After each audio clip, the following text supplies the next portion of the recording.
Start things off this morning as we await not only more bank earnings, we'll get through those coming up this morning, more inflation-related data coming up at 8:30 this morning. We'll talk about PPI, the producer side of the scale, after we got consumer prices yesterday. If you missed that, basically in line with expectations right across the board.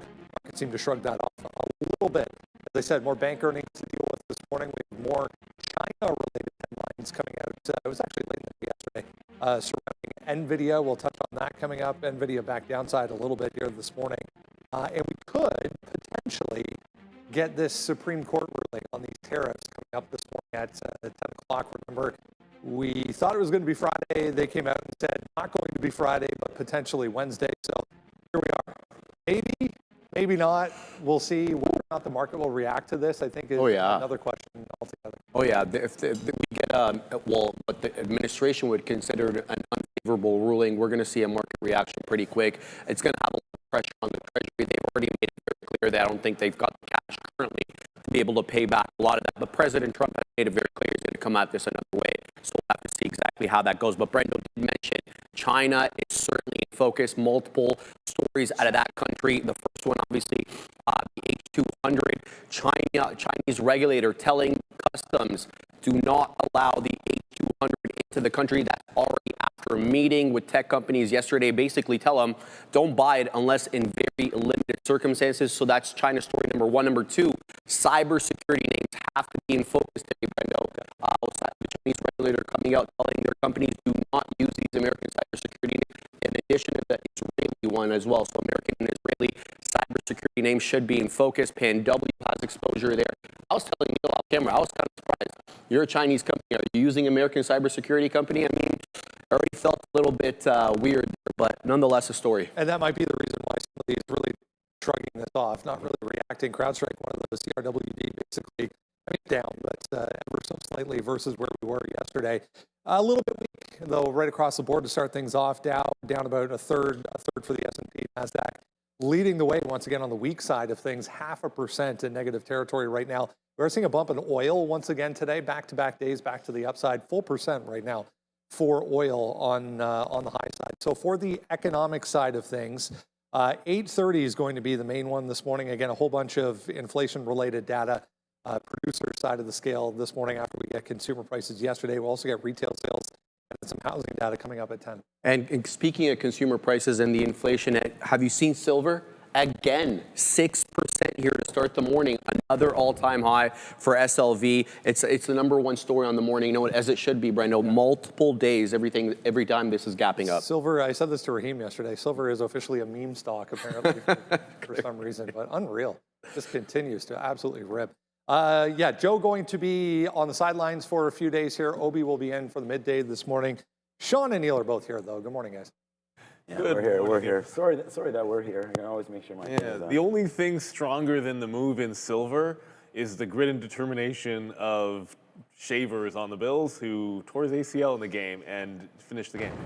I didn't. What? So two what Bills position is that? He's a wide receiver. Two Bills wide receivers. He's like our fifth. Oh, okay. I've never even heard of him. So two guys tore their ACLs, so we basically have nobody. But dude did it in the second quarter and finished the game. I've never actually. Wow.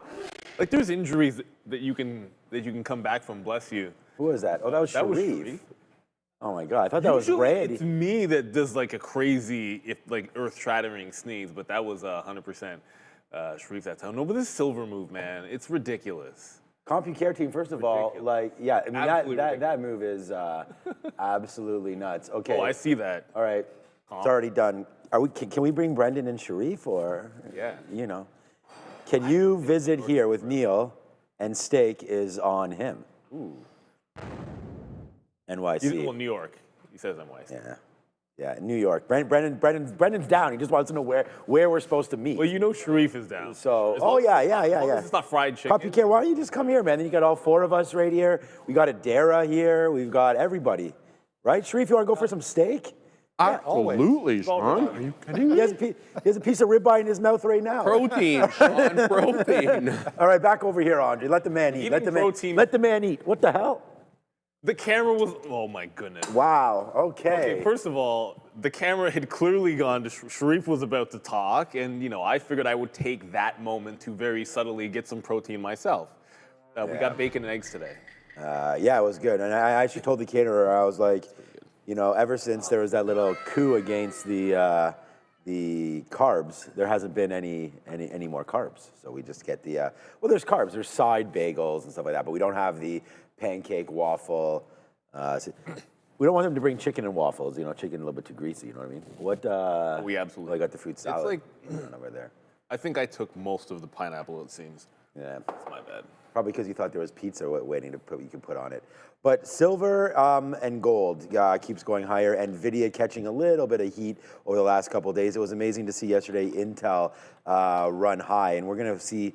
Honestly, it's been the best stock for me the last 2 days. Doesn't mean that's the Nvidia chart still. There it is. Doesn't mean we'll be trading it today. Opens up with a little bit of flare today, up 1.65% again, is Intel. I think that's a little misleading because we had some dark pool prints there, but actually, no, it's right.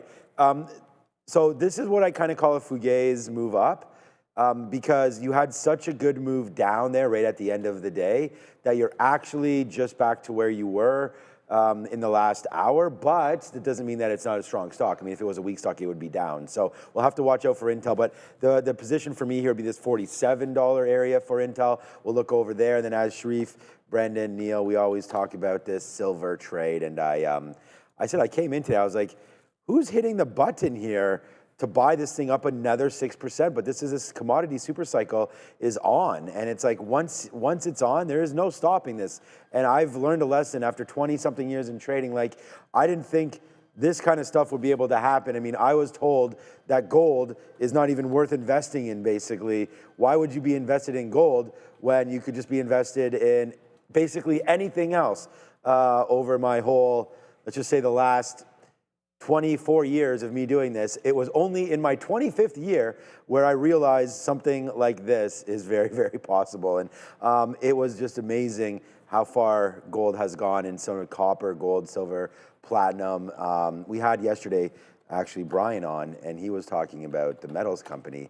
And he was thinking, and again, he's only talking about a swing trade, so we're not going to put words in his mouth here, but this looked like a decent breakout level. And I think you took a stock, like, was it FCX? There was a stock that you took that looked similar to this that was looking to break. Oh, maybe it was CRISPR. No, but it just looked like this. FCX is breaking. Yeah. I think that was different. Like, I think the stock I was thinking about for you was CRISPR. Well, it could have been right there, actually, that break in FCX. Well, here's the frustrating thing about it. Obviously, you guys know when we made our picks, we were on the 11th vastly delayed in terms of making our picks.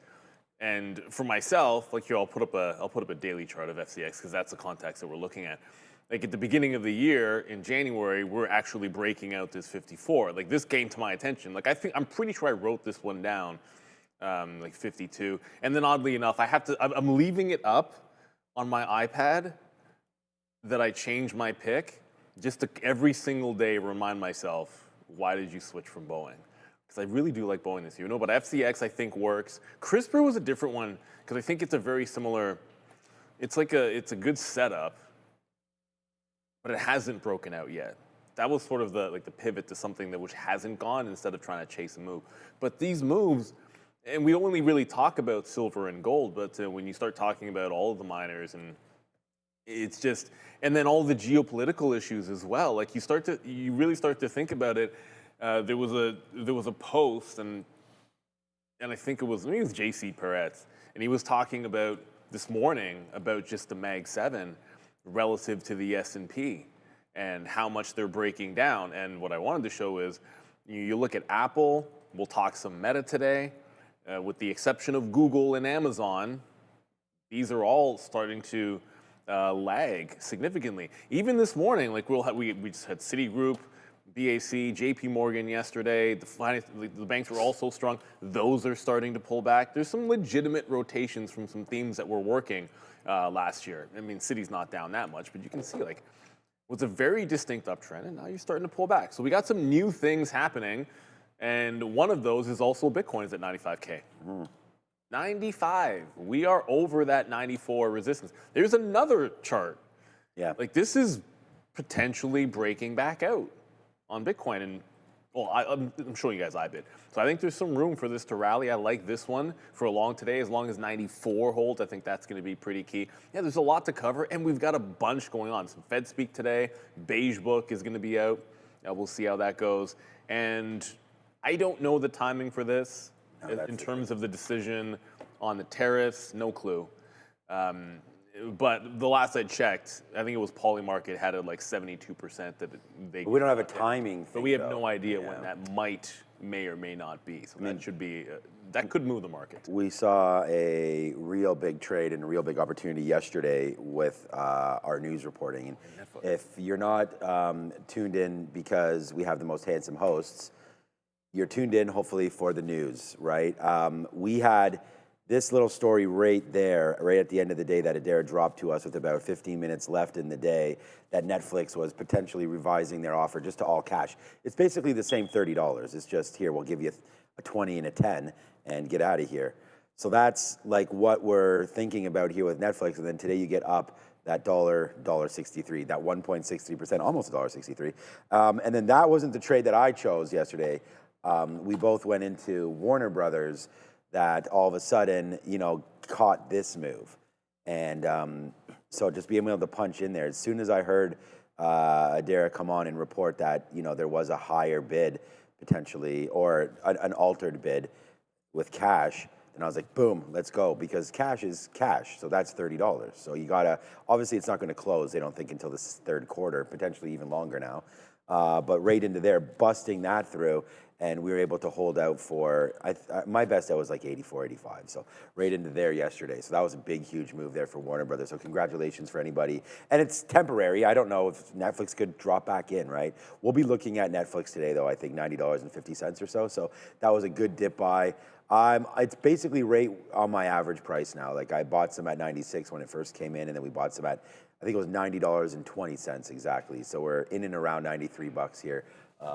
For the play. Hey, Randy. Oh, shoot, I got one already. Today would have been a good day to wear shorts around here. Oh, yeah. Yes, brother. What did you do? You turn the sauna on before you left last night, or? All right, he's out of here. Yeah, we came in and it was, well, you guys were in earlier than me, but apparently it was a little hot in here. It was like 105 degrees in here. Something our you won't see me rubbing my hands like I'm freezing cold today. I went into the server room and it was like, oh my God. It was, it was over. Like a dry sauna up in there. Well over 100 in there. Easy in the server room. On that note, we have no more quotes. What happened to the server? No, but it's okay. Right here. You say that, and then to your point though about JC Peretz, or what you're talking about there with the mags. I covered this yesterday a little bit. This stock is the Mag 7, all equally weighted. So you don't have to trust Neil with his analysis there of the two that are failing. Those are the two that are underneath, but you could just take them all. It's like that Jets ETF. We talked about that. You often hear us talk about XLF, which is the bank ETF, which could be, obviously in play over this week. But here we go. If you are nervous about the mags, it's been mags to riches, but it could be the other way around, because right now, if you drop below the $65 mark, then yeah, you probably do get into the 62, 63 area. So watch out for this stock. But it's a big one, right? I mean, it performs with those 7 stocks. So I love this question. If you don't know where to go, now you know. Eddie, I want half Eddie. What does he want? What do you think? I haven't watched Raw in a long time. I got to watch that again. What do you think is the hardest part of being a day trader? Still like Delirious, though, better. I think Delirious is better than Raw. I just love the fact that he's in there in that red jumpsuit. No, but he has leather with Raw. It's the purple one. Oh, okay, yeah. But I like the red kind of, I don't know, anyways. It's less ridiculous, the Raw outfit. We're talking about Eddie Murphy, by the way, which maybe that's obvious. Sometimes I can't tell, but I think our audience probably gets it. That Delirious is like 40 years old. Close. You know what? Maybe not 40, but maybe. It was the 80s, so yeah. It's 35 years old. It's depressing sometimes. It's definitely in the 80s. So. You see. Man, we're old. I think the hardest part is also something that makes it like the best. It's kind of a weird analogy. So think 83. 83? Oh my goodness. October 15th, 1983 on HBO. When was Raw then? It was actually filmed in August. Because Raw was like maybe a few years later. I'll figure it out. Anyways, answer the question. I'll get this done. So I think of trading like it's like sports, right? So if you go play basketball, like every single time you see an NBA game or football, field's the same size, ball is the same. I mean, the ball's supposed to be the same weight as long as someone's inflating it the right way. And the rules are basically the same. The goal is, sort of all the same things. The market's the same way. Like you're looking at a stock, there's a quote, it opens at such time, right? And you can buy and sell, you've got your buying power. All of these things are very similar. But what makes it really, really unique and cool is that it's always different.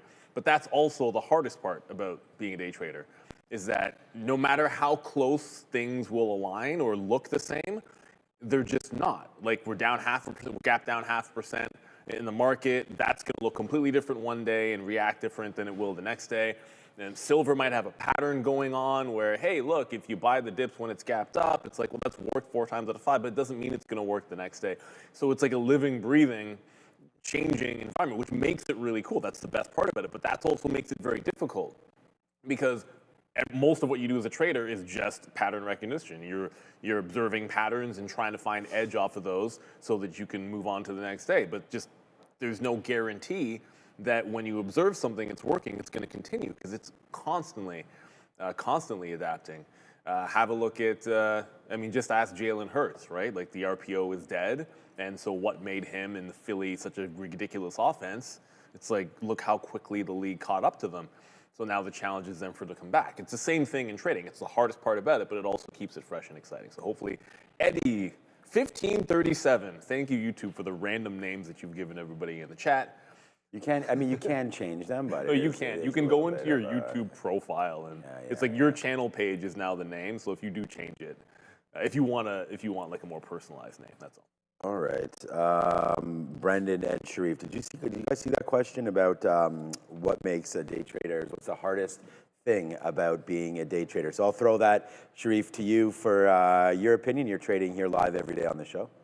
Subjectivity, Sean, the emotions that come into play. Personally, I think that the trade is one thing, and then your input at the point of entry is another thing. I mean, that's why a lot of everybody's switching sort of to the algorithm-based and to remove the subjective and the emotional component out of that. 100%. To me, how about yourself? Yeah, same. Just being able to compartmentalize, I think. You have a bad day, something doesn't work, the market does something weird, and you blow up. Being able to come back the next day, do it again, exactly the same way, because in the back of your head, long term it works. Like that specifically. It's just the mental part.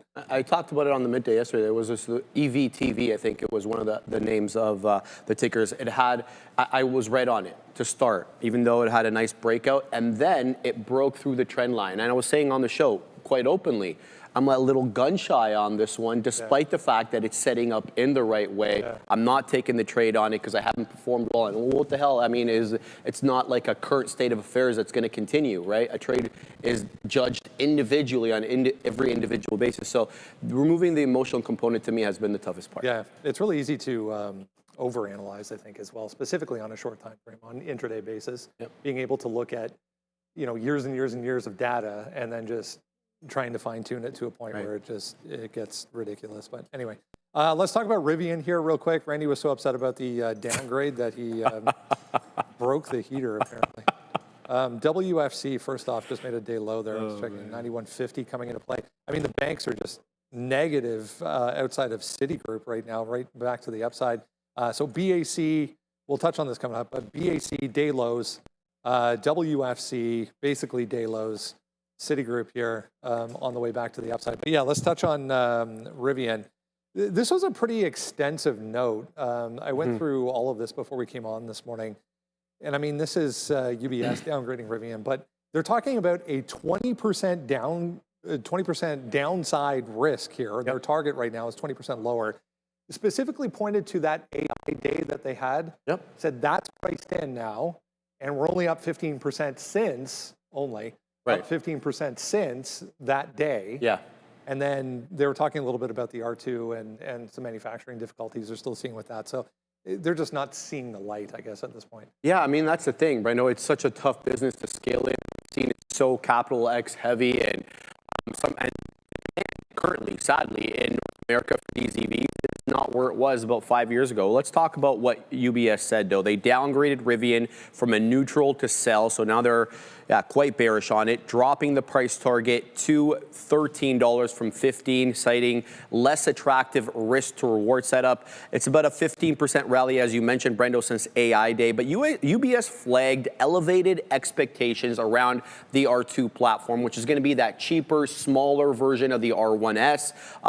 It's not going to be 3 rows, but it's going to a lot of people. Projecting, Brendo, 26 and 27 vehicle sales to be 16 and 19% below what the current estimates by the street are. So if you're not selling them, how can you make money, AI or self-driving or not? It is quite challenging. And cue Elon and Tesla, aggressively at this point, really shifting focus towards robotics, AI, Absolutely. Autonomous vehicles here. So that all being said, this chart, guys, if you just go back to November anyway, still looking pretty constructive here. Yeah, we're in a pullback, we're in a bit of a drawdown, but coming back into decent levels here for Rivian.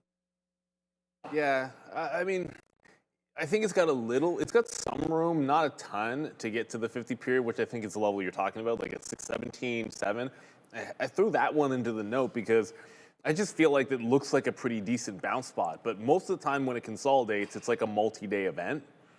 So I want to be aware of it. That said, it did make a bit of a flat bottom break. Like it went into support without breaking it yesterday. So kind of usually want to feel out some kind of a pop and fade into the prior low is my first look.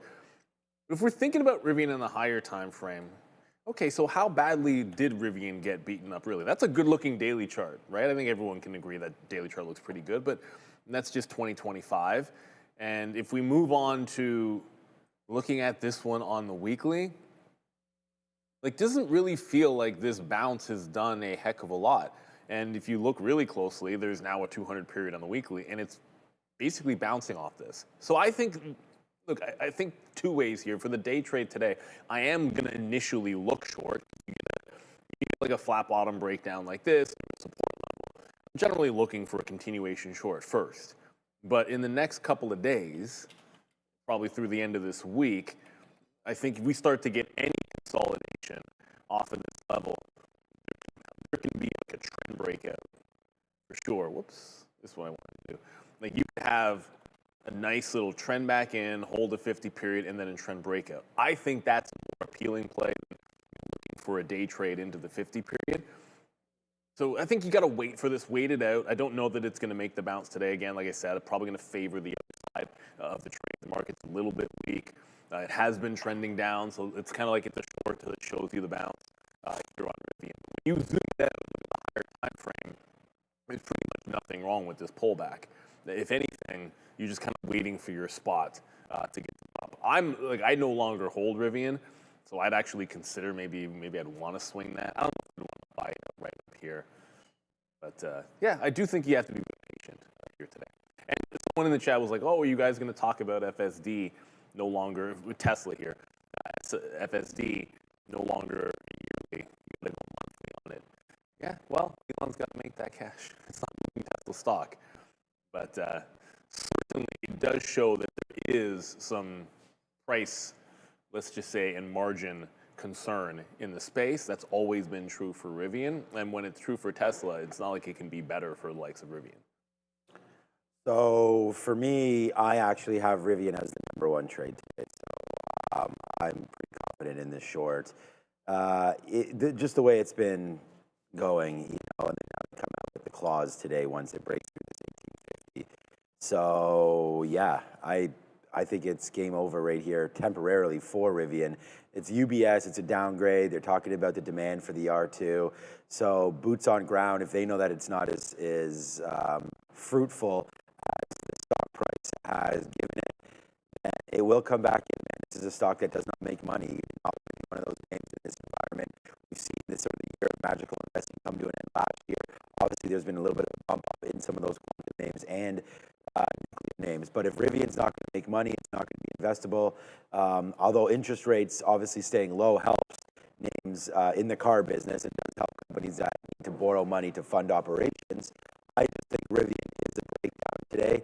And I marked down, I wrote wrote down 1750 maybe coming into play there, and I don't think that that's far off. That's 80 cents from here, and that would be your 50-period moving average. So the level that I wrote down in here was just yesterday's close. Like I wrote down 1875. So if we can get into this rough zone right into here for Rivian, then I think that that's going to be a short. And then we can, get out 19, even if we, depending on how, well, I mean, the share size is going to be important, but we'll see how we feel about it. But yeah, this 1910 to 1920 could be our out. So I think it's like 40 or 50 cents here. The only problem is if this rips up, people could be like, oh, we're wrong. And then they get caught and they punch out and then it comes back in. So whoopsies. So this could be a multiple play here today. We could get stopped out early if it does take these out, but we want to stay on the short for Rivian. With a flat market, I just think that down 3% is and a reason here. We saw Intel with an upgrade, and it absolutely smoked yesterday all day. I think Rivian catches a downgrade at a right time, and we'll talk about that Tesla news coming up. And it wasn't, it didn't switch from yearly, it just switched from the, you mentioned it, I think it was just a slip. It was the lifetime. Yeah, you can't, yeah, exactly. Yeah, There's so only one option. Here in Canada, it's 18 grand or something, 16 grand. I was like, why would I ever pay that when it's literally $100 a month? Like, I don't understand how many years you'd have to own the car for that to be worth it, and I don't think you'll get that money back in the resale side of it anyway. So I love the subscription base. I don't know if it makes more or less money for Tesla. Generally speaking, I think the whole idea is that they like subscription base because you charge a little bit more with it, and then on top of that, you can possibly get more people to do it in the first place. I just want to, there's some movers here, just one I want to get to. There's always movers in small cappers, but CleanSpark just made another high here. There is news on this one. The company announced an agreement to acquire 447 acres of land in Brazoria County, Texas, along with long-term transmission facilities extension agreement. So that's only about 6.5%. But the reason why this one ends up being interesting is just like I feel like there's a lot of stocks which are breaking back out to 50 period. You got Bitcoin doing it here, and you got CleanSpark bouncing as well. Hey, accumulation. Look at that. Accumulates for a week off the 200 period moving average, and then boom, you get an announcement, and then you get the breakout. Someone always knows something. So CleanSpark looks like it could be on the radar. Volume's decent. I call it more good, not great. And I'm assuming the bang was Sharif likes this small capper. It just broke the highs, and it's well above VWAP. Can we talk a little bit about this FSD as well? Please. Because part of the theory that Elon's been floating around, God, for how long now, was that your car is going to be a mobile taxi. You're at work, you got Sean's Model 3, works its way out of the garage, it starts driving people around the city, and it generates money for him while he's here punching into positions. So from that side of things, if you're going to pay whatever it is, it's going to be $100 a month. All right, so then you do the profit and loss like every other business. I'm $100 in expense. Here's my energy charges, but I generated $500 a month driving people around the city of Toronto. Right? And so that's the theory. If you believe that your car is upgradable, especially if you have hardware version 4, maybe 3, not so much, Brendo, but if you have hardware version 4, the idea is you're going to get that unsupervised FSD, and then that's going to be able to generate money from you. And I think that that's what he's targeting, because imagine just paying a one-off fee, $8,000, whatever it is now, Brendo, and you're able to generate income for, I don't know, in perpetuity until the car is not drivable anymore.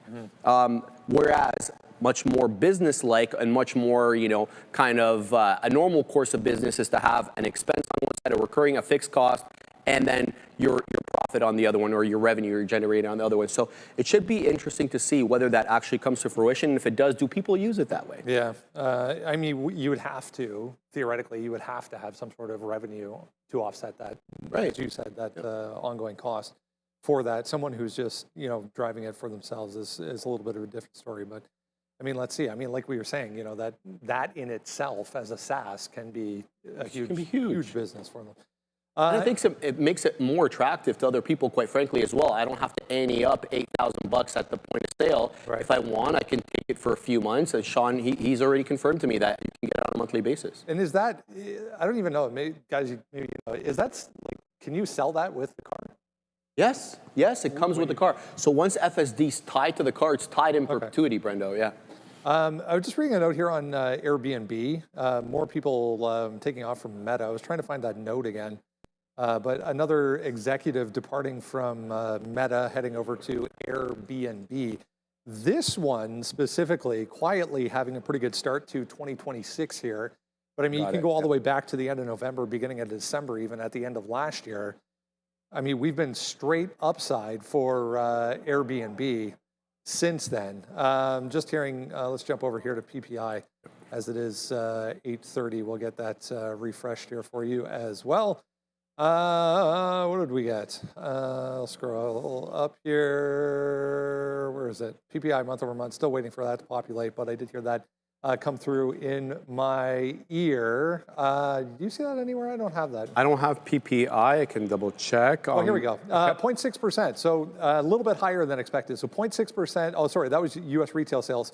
In line with expectations on the month over month. PPI number 0.2% versus 0.3%. Core PPI 3%, so higher, versus 2.7. That's the yearly number. So on the core side of things, 3% versus 2.7. U.S. core PPI month over month, dead flat. They were expecting 0.1 of an uptick. Core retail sales as well, just out 0.5% versus 0.4%. The overall number, though, 3% versus 2.7. Into that CPI number we got yesterday, a lot of economists saying this one could be a little bit hot. It was actually in line with expectations yesterday. This one looks like it is a little bit of an uptick. You know, I don't know how many months we are now after Liberation Day. Are we still going to get those tariff increases in CPI? I'm still waiting for those. All the while, the economy is growing at a 5% mark. So it's going to be interesting to see how the market digests that today, but good from both sides, consumer side, producer side today. Just to build on your point, Brendo, with the exit of talent out of Meta, because you were mentioning that earlier. So here it is, Airbnb co-founder Brian Chesky and CEO, of course, he shared an email with employees that said, "Hey team, I'm excited to share that Ahmad Al-Dali is joining us as new CTO, Chief Technology Officer. He's one of the world's leading experts in AI. He joins us from Meta, where he led generative AI and the team behind Llama." I don't know if that's good or bad, because Llama's not very good, nor do people really like it. But you can see how this can potentially fit into Airbnb, the AI side of things. I mean, there's already plugins for ChatGPT to do that for you. But anyways, if they have their own, it might be a little bit more convenient. Here is the overall market reaction on that number. A little bit of a downside tick, guys. Numbers are on the screen there. Yeah, it's nothing too crazy. Yeah, I mean, not like yesterday. Yesterday's reaction to the CPI print was, I'd say, about as disappointing as you're going to get. But it was at least informative, because it put in a top that was very, very effective throughout the rest of the day. Like right at the open, you were failing to break out that high. And I think that put the kaputs in a lot of, that sort of separated what was working for longs from everything else, right? Like you had things like Intel, which continued to go, or like silver, which continued to go when the market didn't make that high. But anything else that failed to top with it ended up being a bit of a reversal play. And then in the afternoon, we get the big V shape, and we couldn't bust through it again. I don't know where we're getting that big a bit of a signal. However, it would at least bear mentioning that the high this morning on the NASDAQ is yesterday's low. So we got like a double or triple bottom here, which for now we've rejected. I just don't know if we got as much information. Thank you, Randy. Randy. We saw Rivian today. You see the downgrade on Rivian? Yeah. We heard you're a little upset about that one. Well, Are you? You're in a 10. You want to get longer. 11, This is a good opportunity for you. This is a 50 period right Yeah, now. exactly. Buy the dips. Yeah. I mean, the thing is, if you believe it in a really long-term sense, a lot of times you are trying to buy the dips. Like, I mean, think of if you could never find value to get in, then you end up like Warren Buffett recently gave an interview talking about how that $380 billion in cash that they got, you just can't find anything to make a bet on. And I could see, I mean, that's a lot of money to burn a hole in your pocket, obviously. Which, Come on, Warren. You can't find anything. Kind Come of on, a nice Warren. problem to have when you really think Must about be it. getting old. You can't find anything, Warren? Come on, man. Buy above silver. Yeah, no. I mean, Randy did. Maybe I mean, he's buying Apple then, he had. Yeah, probably. He's done now, but apparently he's done, right? Yeah, Randy had claimed that he had missed that bottom, so we'll have to find out when You never get the bottom. You never get the bottom. You never get the top. So like I sold a little bit of Intel yesterday, and so we'll see if it breaks through $50. Actually, working on the sticky note right now for that exact. You know, thing, the only times you get the bottom, I'm being real. The only time you'll get the bottom is if the bottom ends up being like a Liberation Day type of day. Like if you. Like anything, you're like, oh my goodness, when everything was panicking in the morning, if you bought something on a day like that, that's your best bet. Because usually that's, or you're gonna have some kind of like higher low. Like you have to be buying the biggest point of panic. And then every now and then it turns into 2008 and it really wasn't the biggest point of panic. It can definitely We could have a Liberation Day today, possibly. Well, it's, I was showing this. I mean, it won't be that dramatic. I said it, I didn't show it, but here, this is Poly Market. It's still, like, they have it the other way. I said 73%, but I guess it's the other way. 27% chance that the Supreme Court rules in favor of the tariffs. That has made a notable shift, but it's actually been bouncing higher a little bit here in the last little week or so. But yeah, we don't really know when we're going to get that. I would suspect that you could have some movement in the markets if we were to get a decision like that today. And we'll see. Yeah, not much reaction to that PPI, but I think there's bigger things potentially on tap today. That's the thing. All right. Yeah, let's go back over to the desk here. It's 8:35. We just had those numbers, slightly higher prints on the PPI, and the market sort of reacted a little lower to those numbers. But, you know, the CPI is what everyone's looking at, the consumer yesterday. And, yeah, the outlook was still 95% chance of no cut. So coming January 28th. So actually, it's 2 weeks today. Actually, there you go. January the 28th, we have Fed rate cut expectations, or Fed rate decision, I should say. I don't want to use the word cut because if you look right onto here, you will see, yeah, so now it's 97% chance, right? And then heading into the March, it's still, like even March is still 75, let's call it 73% chance of no cut as well. We actually don't get the likelihood, even a third.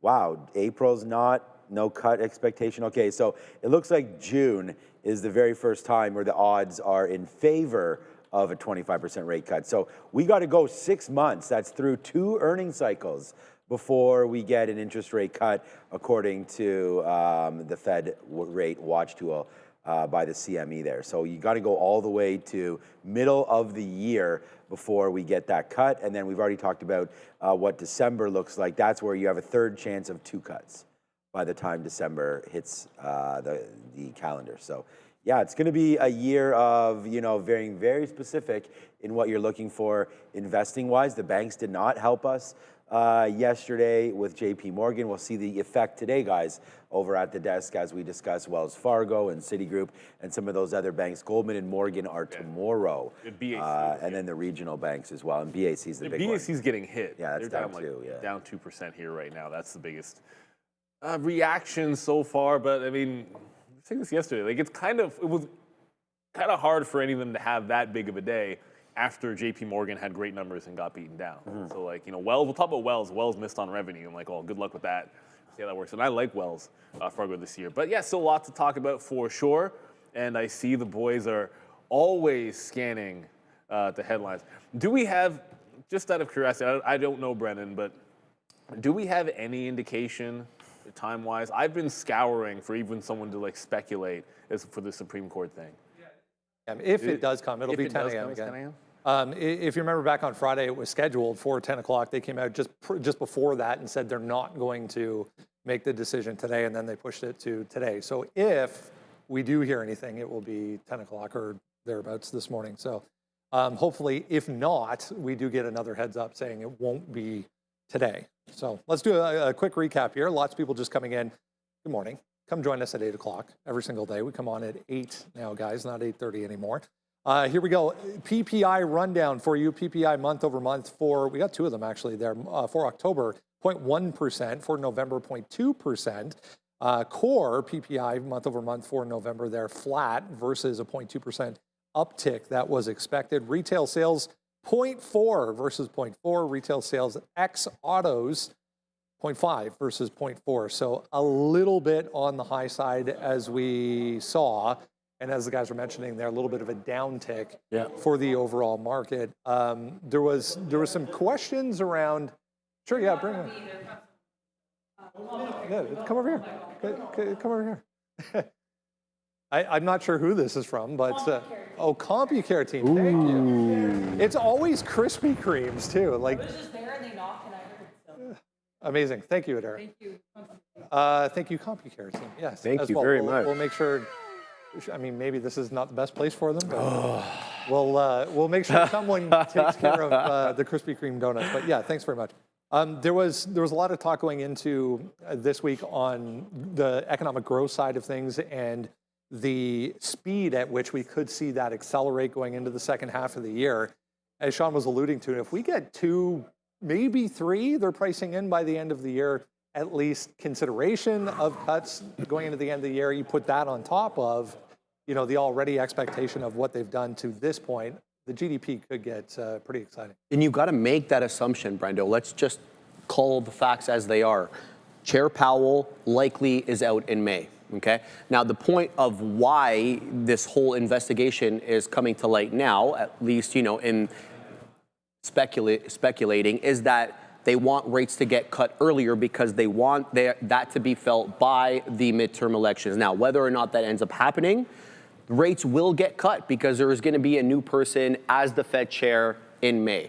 And one must assume that they will be closely aligned with President Trump's view on rates. So whether or not it's Fed Chair Powell and the current committee cutting rates now or between now and May, or them cutting after May aggressively, it's just, I think that what they want is for that to be felt earlier so that people go into the election with a less sour taste in their mouth with respect to cost of living. And how much does this new Fed chair coming in affect what happens in the second half of this year? That's what I'm saying. I was listening to Bloomberg a little bit this morning, and they made a good point in the sense that, yes, the Fed chair, the single Fed chair is going to be different, but the rest of the group is not changing. Yeah. And the rest of the group has opinions and has had opinions. I mean, they have shifted, I think, a little more dovish since the narrative has changed from the White House, but it's only one, right? Like, it's not the entire But group. it's a chair-centric committee. Of course. And here's another little possible theory that's being floated around. Again, no confirmation on anything at all. But apparently, Fed Chair Powell could stay on the committee as a committee member, which would be unprecedented for a Fed chair to stay on after their term is up or after they've been removed as Fed chair. Of course, it's never happened. Likely, probably won't, but that is something that's being floated around given the kind of current dynamics between the administration and the Fed. Someone was mentioning in the chat, just going back a couple of minutes ago, about the GDP. We were talking a little bit about a potential 5 print. It was the Atlanta Fed GDP Now reading that came out last week, which is a survey, essentially, of that area, and that came out at 5.4% annualized for 2026. So that's where that came from. But a lot of potential upward momentum here, guys, going into the second half of the year on that side. Bring one up, Bruce. Oh, there's CompuCare team. Okay. He's in the chat.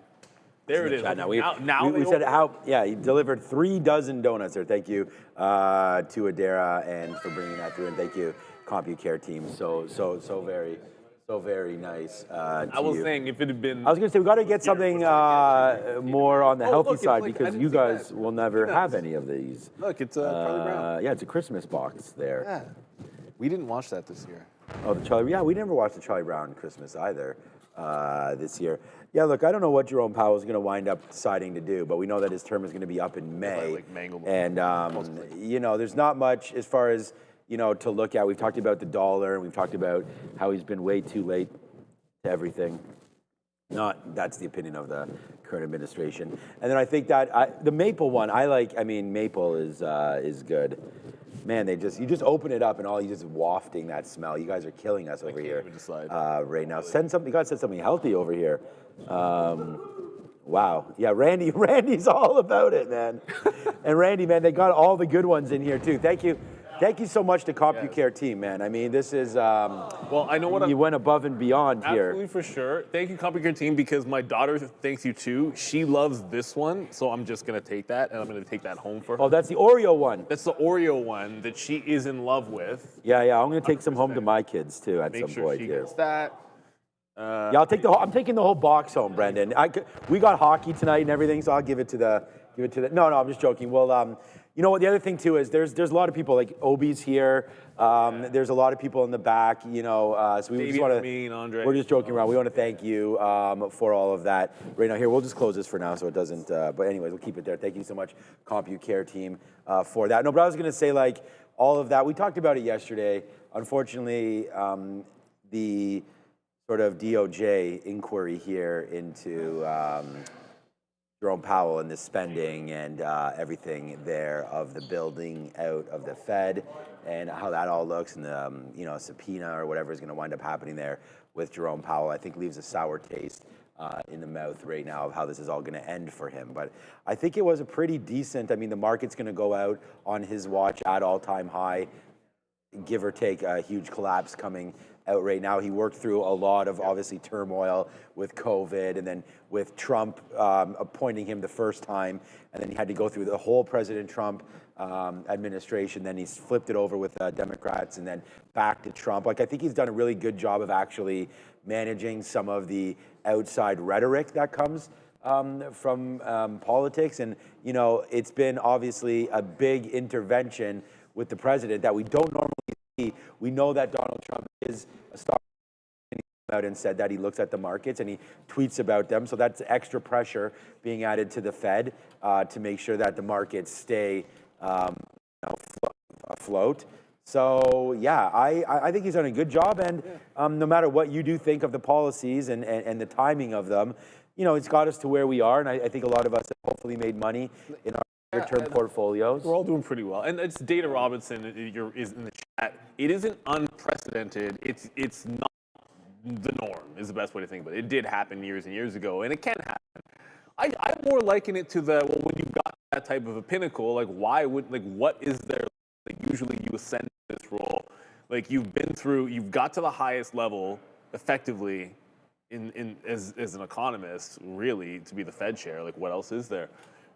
Maybe you could be in an administration, I suppose, and you've done so, and you've handled, like Sean said, you've handled COVID, kind of steered things through. Either way, would suspect there is going to be some kind of a tone change, but the markets are not budging on what they think early on this year at all.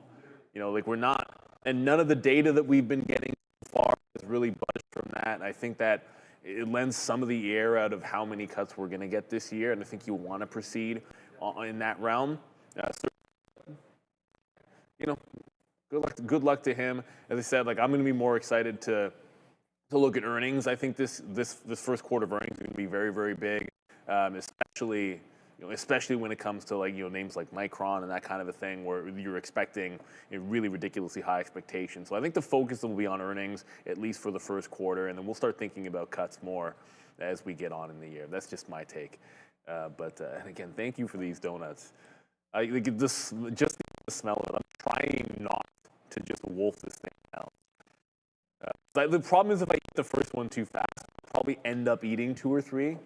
What the hell, you took the maple one? You want it? No, there's like one in each of the boxes. Yeah, it's okay. I mean, all these ones. I actually never had the maple one at Krispy Kreme. Okay. Ever. Okay. Drill, baby, drill. Yeah. Silver. Anyways, thank you to CompuCare team for sending these through. Look, it's going to be a good one. We're going to talk about bank earnings today. We have the Tesla on our mind with that FSD. A lot of people talking about that. And hey, you know what? With no further ado, let's look up D-Nut right now as we'll look up some Krispy Kreme stock. And let's just have a quick look at what this one's doing. They got that pump up there when Beyond Meat was sort of going crazy and people were worried about what the next sort of meme kind of crazy stock would be. But look at this, man. I mean, we haven't really looked at this too much, but this is a nice little trend higher here for Krispy Kreme. I mean, back in the summertime, you're at the 250 level, you're now up to 428 and so. This could be a break long of 475 or so. You know, breaking the trend, looking pretty good here. Bounced off of, or not bounced off of, but has been bouncing off of this 50-period moving average. Now the 200-period, we are now above it finally for the first time in a month and a half. Krispy Kreme donut, D-Nut, looking not too bad here as the expansion continues here in Toronto. I mean, there's a new one right there on College on my way home. So they're opening up and expanding, and there goes Krispy Kreme to the upside. So this portion of the show brought to you by D-Nut and our friend CompuCare team. And thank you so much for sending these through. So see, here we go. This is the power of advertising. If anybody out there has, any business they want to advertise with us, you can clearly see we have no problem continuously mentioning the company name and the product. I will eat your delicious Right, product. and Neil will literally eat the donuts. On air. You will eat it live on air. We didn't even get, there's no. My honest assessment. This is called free advertising. Delicious. Yeah, how's the maple one, Neil? So good. Thank you. Thank you for reminding me. I know I've legitimately never had this, which is weird because we've had Krispy Kreme before, but I always get one of the fancy ones. The maple one is legit delicious. My wife is like, they're so sweet. It's just so good. It's just so good. Seriously. These maple ones, sometimes you get them with bacon on them, and they're absolutely unbelievable. Bacon donuts. All right, let's go back over the desk. 10 minutes until our rundown at 9 o'clock, but join us every day at 8 a.m. now. We go live 8 a.m. every single day, where we have lots and lots of fun. We were saying that maybe get a big carafe of some sort of gourmet coffee up in here. I'm gonna get. All you got to do is buy some ROLR stock, and then be up 360%, and you can buy all the coffee you want. What is that thing? All right, let's go back over to Z-Desk. Putting the box. The smell is wafting over here, The Brenda. smell is just not okay. It's worth noting, I mean, we had this grok. I mean, it's not really a story, really. I mean, there was calls for Google and Apple to remove grok from the App Store based on this image generation. Elon has actually come out right now and responded to this, basically saying that as of today, I guess, is what he's saying, that will no longer happen. So anything illegal will not be generated by grok as of today. So it seems like that might be a non-story at this point. Yeah, hopefully it remains controlled, but it was a women's group, actually, women's advocacy group, excuse me, that came out and called on Android or the Play Store, or whatever they're calling it now, and the App Store to remove Grok and X, both from their services. Separately, you saw over the weekend, there were rumors of a combined effort between Canada, England, and Australia to ban X and Grok over these image generation claims. England and I believe Australia really haven't refuted that. Canada did. The Minister of AI, Evan Solomon, recently appointed by the new Prime Minister, came out on X, ironically enough, and said that they were not going to do anything like that, which is good because I think that X brings a lot of information to light that the traditional media doesn't, with its problems. Let's just call a spade a spade. It's a cesspool of racism at times and et cetera on that platform, but it still has its very important uses. Yeah, I mean, clearly this was not a on-purpose type of thing, and therefore should be fairly easily fixed or resolved with some sort of update.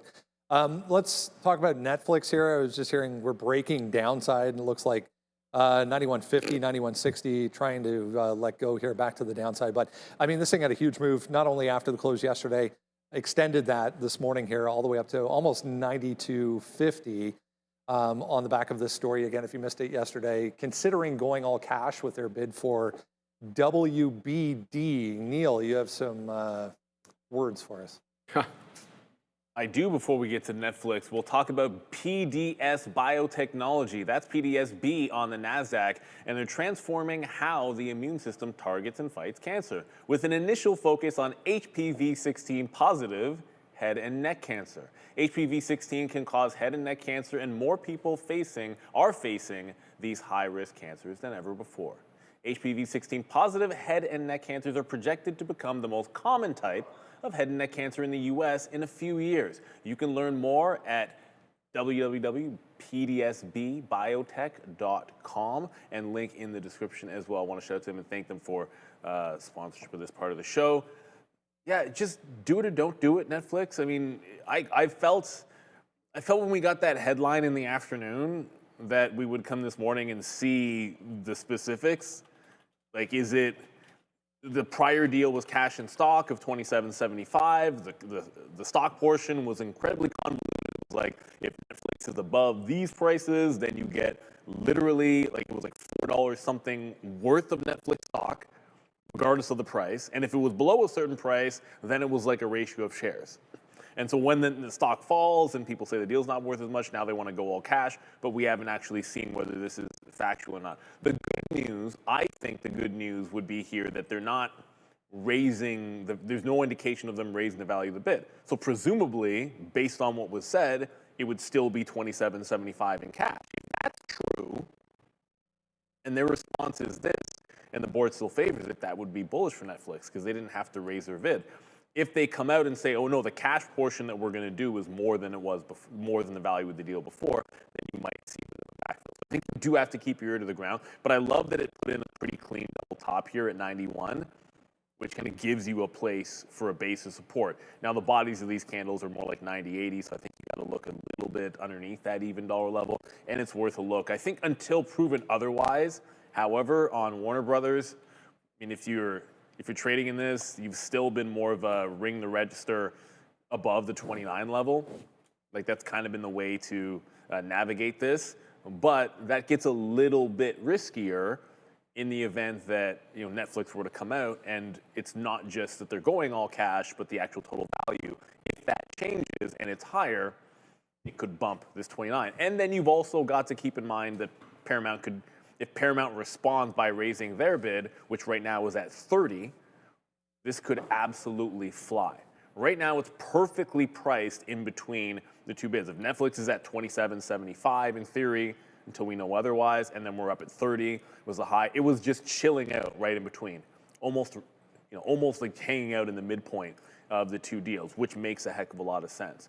That little happy medium that it's in, the second we get a headline, is probably going to get blown up. So I wouldn't be range-bound trading this today like you might have been able to the last couple of weeks. I'd stay away from that until we get an announcement from Netflix, officially. It makes me think about another thing that we had talked about earlier was the tariffs that were supposed to be put on some of these foreign films and foreign productions and things like that. So if we talk about, Netflix and Warner Brothers, that's going to be one story. But this is really the story here, and that is that we were at 140, or the high back in summer, which was, we had the high in October for the Mag 7. We had the high here, and looks like in the summer here for Netflix, which Netflix is not a Mag 7 name, but does get sort of bunched into that whole tech stack a little bit with some of the names that were moving over the last decade for sure with Netflix. But yeah, this has been a pretty dramatic move down, right? I mean, you're almost down 40-something% from the highs right there back into $90. So I'm not like loving the way this looks. Like if this was any other stock, we'd be like, stay away. Like we broke the 200, we broke the 50, everything. This is even downward sloping right now on Netflix, right? But if you sort of branch out a little bit and go a little deeper, this is the weekly. You're getting into, this is why I think there's a lot of traders looking at this 80 to 85-ish area as a spot where if we do get down there, let's just say the Warner Brothers deal closes, Netflix gets it. I don't know if that immediately spikes the stock back up there, So if you're looking to buy some Netflix, love the company. I mean, it's in many, I don't know the exact number on the daily households, but in the United States, this is still an expansion story into India. There's still lots of opportunity for sort of global expansion there for Netflix. It's one of those things where you've cracked down on password sharing, and most of us have some connection to Netflix, whether or not we've had it in the past and have canceled it or whatever. My big thing here, the next kind of stories are, if Netflix gets this done, what does that do to the subscription price? Do they have to up the price, $5, $10 a month to sort of help pay for Warner Brothers Discovery? And if they do, how elastic are consumers to that kind of a price change? If they do have something like that, is there a bundle that becomes available by Netflix with potentially other companies as well? Like I could see sort of an amalgamation between some of these companies as far as an offering, not to take over the company specifically, but could Disney, give some sort of a bundle with Netflix where you get live TV as well? I don't know, but anyways, that's the next sort of story here. And I like Netflix for the long run, but it doesn't look that great, man. That 85 area, I think, might be a spot to stop it on. And this just did. We just signed a deal with Netflix. Trader TV is going live. Yay. We're not, but that would be cool if it was cool. on. But then we'd have to. What about the exclusivity? Because we're on YouTube. YouTube is. We're on YouTube. I don't want to upset Google over here. YouTube is free. That's the YouTube. Yeah. And YouTube gets more, realistically, YouTube in terms YouTube's a better platform it's for just us. a better platform for what we do, for sure. We did have a super chat. Nick, I answered you in the chat. There it is. Okay. It's a little slow when I press the button. You're thinking about initiating a position, Bobby. You wanted my thoughts. It is a nice channel up, but I'll be the first to admit it's drew this trend line, and then when it broke, I didn't add back in my my personal account. Sold 2/3 on the way up, and this was a textbook channel down and then breakout. So I think it's a bit of a miss between 150 and 55, and you've already got a pretty hefty bounce off that trend line. Buying here feels like a chase, and I almost want it to hopefully pull back into the 50 period to do a buy. But you can always nibble small. Like, the way I would see it is like, well, if you feel this is too much of a chase because you wanted a price closer to the 50 period, then if you buy if you're gonna buy 10 grand, maybe you put in like 2 or something up here with the notion that you're going to try to add at a better price if it does give you a dip buy. That's always an approach that you can do. I just feel this is a bit of a chase. I love Alibaba, but this was a miss not to get that breakout. Let's head, it's already 9 o'clock. Yeah. Let's head up to the desk. Let's get into our Netflix just called, but we had to hang it up. watch list. Yeah, let's go back to We could always go to Apple TV. Yeah, we'll figure it out. 694, guys. That's where we closed. A little bit below 694, to be fair. That's where we closed yesterday on the SPY. We're headed down now with the overnight low being that 690 area. We're showing exactly 691. So look at this base over here at 687.50 that we found an area of support on a couple of days last week. So that will be our second area of support. Our first area is going to be that 690 area, which is the overnight low. If we catch a bid on the back of better PPI numbers, we're looking at yesterday's closing print, guys, at around high 693s, 694. Bless you, Neil, as resistance. All right, let's get into everything we need to know this morning if you haven't done so yet. Link is below in the description for that. Top link, in fact, will get you to the sign-up page for the watch list. It's free. All you need is an email address, and you can have that. Has everything you need to know in the pre-market. Just quickly on the YouTube versus Netflix audience aspect, it's not even close. Last public number I saw for Netflix, last time I looked, was like 300 million active monthly users, paid subs. Yep. YouTube's over 2 billion. Yeah, It's not even close as far as the actual size is concerned for any of these. Just be aware there are still some bank conference calls or earnings calls going on. I just saw this comment coming through from Wells Fargo, but there are comments coming off and on from all three of these. Citigroup here, this is not Wells Fargo, this is Citigroup, the only one that's actually looking pretty good this morning to the upside coming on the back of their earnings. WFC, BAC, both pretty ugly. Yep, we're in the midst of bank earnings now, Brenda. Let's cover two of these. Bank of America and Wells Fargo. We'll go through them quickly. Bank of America did a lot better. It was a beat on the top and bottom line with Q4 earnings. EPS coming in at 98 pennies per share, beating the 96. Net income rose 12% year over year to more than $7.5 billion.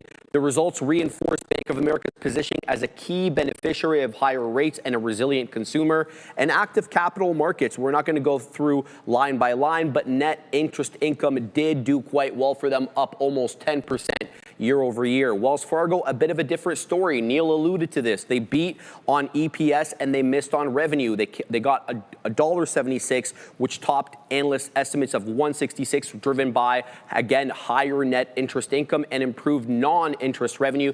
Non-interest revenue is things that they charge fees for, like wealth management, et cetera, like that. Q4 revenue, that's where it missed, Brendo. $21.29 billion. That misses the 21.64, but total revenue still expected to grow 4% year over year, even though the quarter missed. Yeah, I was just seeing here, the last comment anyways coming through for the CEO, or from the CEO on BAC. Somebody was talking about BAC there, was on the consumer spending side as well, as you were mentioning. So it's pretty ugly, I mean, for most of these so far today, guys. As you mentioned, Goldman coming up tomorrow as well. Yeah, we still have Goldman and Morgan to go, and kind of hope that those names can do a little bit better with the uptick in deal making and IPOs. We'll see, but given what happened to JP Morgan yesterday, because Wells missed, I think that's the one, if I have to look, none of them made the list for the note this morning. That being said, the one that I would be looking at is going to be Wells. And when you have a drop like this, that was an all-day drop in JP Morgan yesterday, what it did at the open was immediately fail the first resistance it had with a false breakout, and then it just plunged through the low of the day. Unfortunately, you know, when I look at Wells, this doesn't necessarily have that same setup. It might, because we're actually creeping up a little bit higher. 92 would be the level to watch there. A couple of minutes ago, this thing was just underneath 91, but now it's at 91.3-ish. So you could have like the false break of the high. If the first 3-minute candle is a topping tail, and then immediately you're holding back well underneath, I think that's the play, and then look for a possible trend, because Wells can get to the 50 period today that's only at $90. And again, to have missed on at least one metric, which was revenue, after what we saw with JP Morgan, want to at least be ready for that play. I don't know that it would be as weak as JP, because you did have some of that sell-off already, but it's hard to ignore that pattern. If we false break 92, I'd look for the back end of that trade, probably sometime around like 9:45. That's not a 9:30 thing. Like you want to make sure you actually are looking at a topping tail candle that's rejected that 92 breakout. Yeah, so for me, you just went on Wells Fargo there. I'll take a look at BAC, the other name here. Look, I was nervous about JP Morgan and that $300 level, which would be down about 10% from its highs. And you're seeing the same thing right here with Bank of America. It's 58 bucks down to 53, so you're down $5 from 58. So you're almost down that 8% or so from the highs as well. And we saw yesterday, it just kept on going. Lower JP Morgan pretty much all day. So I was going to say, like, if that sort of continues, I'm just using yesterday's story as a today story, right? I mean, JP Morgan, this is, as soon as the market opened, it sold off pretty aggressively after being flat all pre-market, and the sell just basically hit the rest of the day, even continuing into today. So we might actually get that $300 level here for JP Morgan. So definitely a little bit of a problem there. And if that sort of pattern continues, then, you know, what's in line for Bank of America today? Well, that's already sort of happened. Yesterday, we do get a pullback in all the banks because of JP Morgan effect. And now you're down another 2% here for BAC. So I think you don't go long on these things until eventually you start to break some trend lines. So for me, VWAP. You got to wait for the volume weighted average price. Let's see if that can hit. We'll give it again. Don't, as Brendan and Sharif mentioned, you know, calls going on. There's going to be some analyst re-ratings and things like that. So for me, just see, there it is. There's another tick down. It's like it was just 53.80. Now you're down into 53.30, 53.40s. And it's looking weaker here as we continue to go to the south side. So I would not try to step in here and be a hero with any of these things. They're downside. And the thing is, man, when everybody is willing to step in, that's generally speaking when stocks go the other way. All we talked about with 2026, all we heard was it's the year of the banks. And although the banks had a great year, people loved how they looked heading into the year, and no surprise that there is a little bit of a pullback happening now. So for me, down 10% seems to be close enough to a buy zone. Remember, stocks get bear territory when they're down 20%. We've seen this happen before in bank earnings, so it's just a run of the mill. Let it slow down and get going. $90 seems right for WFC, but until JP Morgan gets going, I don't even want to look at these. So I think it's a short until it proves us that we're wrong on that. So for me, banks, good quarters, obviously overall. The amount of money these guys make is absolutely disgusting. They're a great business, and sometimes you just have to go through a little bit of turmoil here as we try to figure out earnings and where they should be landing. So for me on the bank stocks, they're too dangerous. All of them heading to the south side right now. I would not be looking to do anything with any of these names until next week. Let them all report. Let's get a better feel for what's going on with the banking sector. But that's my call on WFC. And by the way, as the banks are going lower here, you can see what's happening. There goes Bitcoin right now going the other way. Bitcoin now up 1%. So it's just interesting how Bitcoin was really beat up this year in 2025. I don't want to say beat up, but didn't perform, I think, as expected. And the banks outperformed. Well, right now you're getting a little bit of a different story here as crypto going northbound when these traditional banks. And the first question Sharif. I don't know if you saw that yesterday. The first question asked to Jamie Dimon was a stablecoin question. So, you know, the blockchain is definitely on everyone's mind these days, but there goes Bitcoin up 1%. Clearly, we're a little warm in here this morning, so our screen behind us having a little bit of an issue right now. We're just working on getting that back up. Let's talk about China, because there's, I mean, more concerns. It gets to a point where it's like tit for tat almost daily between Trump and Xi and Nvidia, H200, and will they or won't they? Trump comes out, clears the path for them to, you know, go into China with the H200.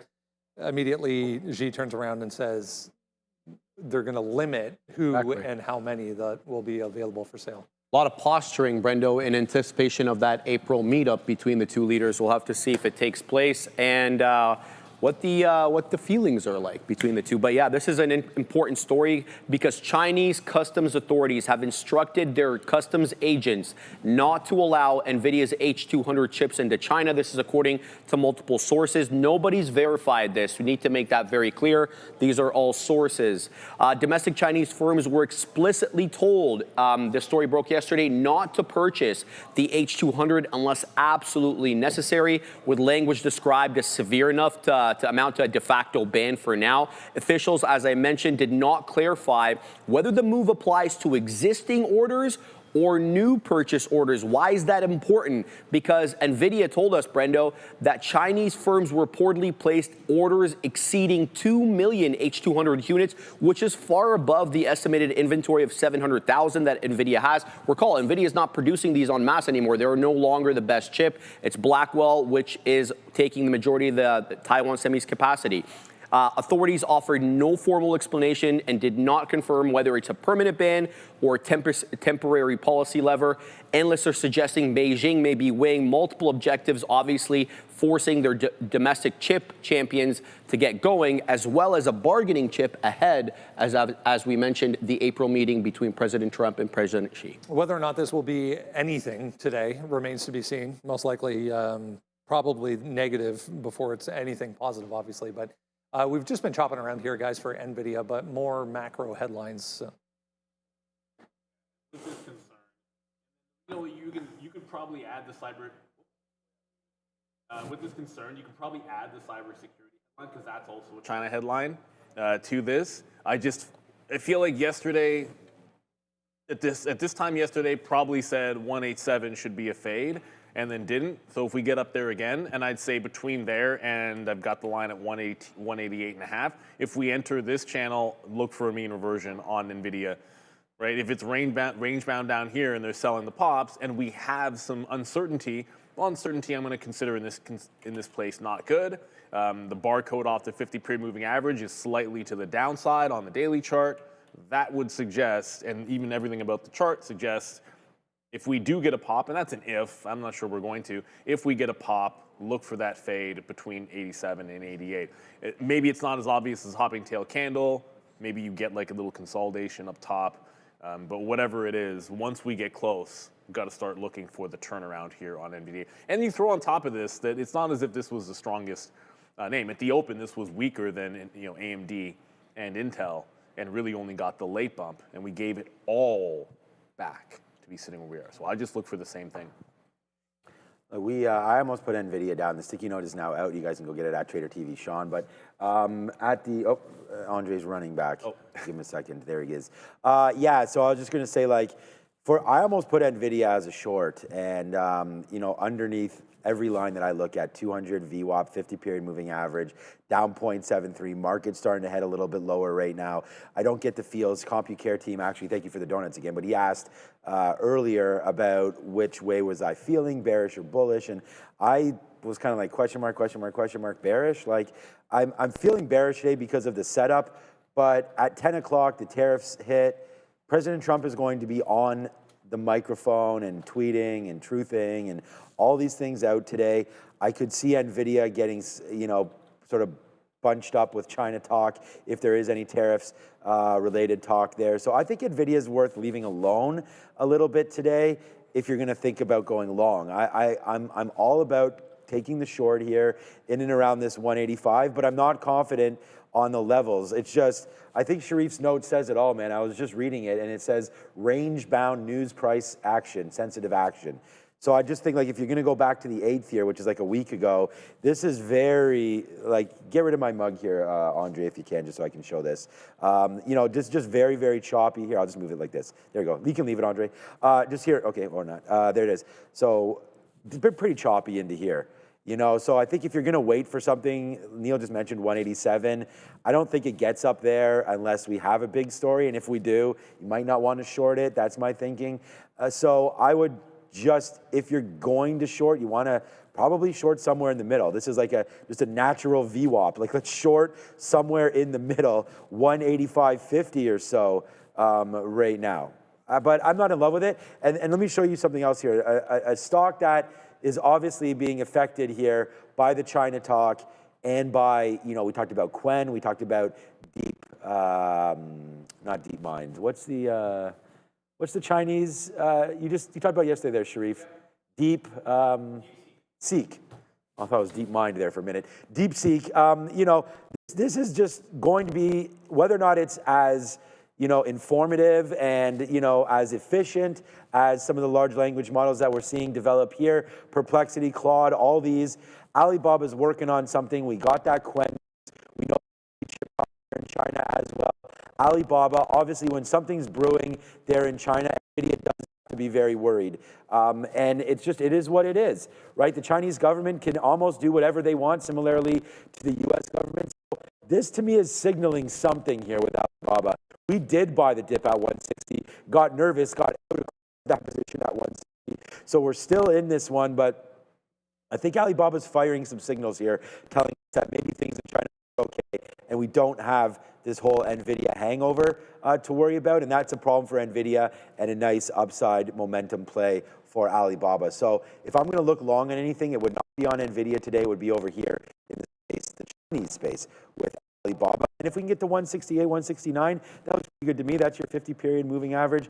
170 key level as well. So I prefer Alibaba on the long today, and unfortunately Nvidia a short. That's not very patriotic of me, but at the end of the day, we trade price action. More China headlines. Unfortunately, China coming out yesterday, or early this morning, I guess it was, talking about not allowing Chinese companies in China to use US-based cybersecurity software. I mean, if you pull up any of these this morning, they're kind of just shrugging this off. Yeah. Don't care. They're negative. Not as negative as one would expect, Brendo. Yes, absolutely. Chinese authorities, as you mentioned, have instructed their domestic companies to stop using cybersecurity software from roughly a dozen U.S. and Israeli firms, and they're citing national security concerns. The exact number, though, of affected Chinese companies, that still remains unclear. The worries, officials, Chinese officials, that is, are worried that the software could collect sensitive data and transmit it overseas. And the companies that could be affected here that we can speak about are VMware, Palo Alto Networks, Fortnite, also Check Software, which is an Israeli company, also affected. None of the companies nor Chinese regulator have commented on this, by the way. But this does align, Brenda, with Beijing's broader push to kind of reduce the reliance on foreign tech across critical infrastructure. It's not just these AI chips, but obviously cybersecurity as well. And domestic Chinese cybersecurity companies could be the beneficiaries here. So if you have access to the Hang Seng or the Shanghai Exchange, something to be able to look at there. Yeah, I mean, as you said, as far as price action goes, nothing exciting as of yet, but it could be something once we get it open. Yeah, like I tried to see if I could find, like Fortinet seemed to be moving the most of the affected names, and they don't really break down their revenue that granularly. So it's like 20% from APAC, which includes China.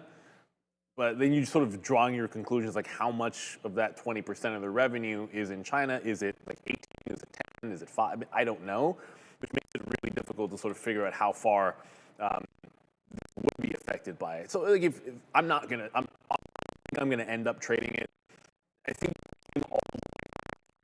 you get like a V-shape, complete V-shape recovery, and then we're sort of chilling out at about 70, like 77 and a half or so. Might be some kind of a reverse trade there. But the bounce play seemingly is already halfway happened. So I'd let this one open up and decide. I would, if you're really interested, maybe you own one of these names, is just take a breath, have a look to see exactly how much revenue they even get from China in the first place before you start freaking out about it. The market certainly doesn't seem to be freaking about it at all. So yeah, the first step would be to get more information on. I thought Fortinet might be a move. If that 20% was China, for sure, and it was all China, I'd be more inclined to say that I don't see why this would get back to green today. But because I don't know that, I'm just going to back off a little bit. You already have, between the chips, and we'll talk about, we got silver next. I mean, certainly that's going to be a play, and I like Bitcoin today. We already talked about Nvidia, and you've got Intel, which is making some power moves. Now, there's a lot to look at, and then we'll even talk about Netflix. I think this is more one that you sit out and wait for a little bit more information. Because I like the cybersecurity. Maybe not net in general. I like some CrowdStrike. And I like Palo Alto. CrowdStrike's not moving because they're apparently not one of the ones affected by this.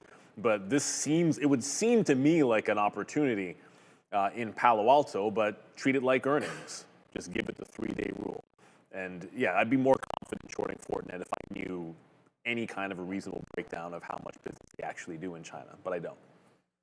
CrowdStrike to me, I think you take advantage of opportunities in the market that give you pullbacks in stocks that you like, okay? So shout out to Joe, hoping for a speedy recovery as he gets his knee operated on. And I don't like to tell people's business or anything, but he's talked about that on the show. So, but he'll be back in about a week or so. We'll hope for him to get better, of course. But this is a 200 period moving average. So it's not like it's been the holy grail here or anything like that. We did obviously dip underneath the summer of 24, but it's held pretty good. And ever since CrowdStrike has legitimized the business, that's been one of the winners, obviously, in this space. As I agree wholeheartedly that cybersecurity, as we get more and more, I mean, it's been the same theme. Like I don't want to say like as we get more and more concerned about foreign influences or anything like that. I mean,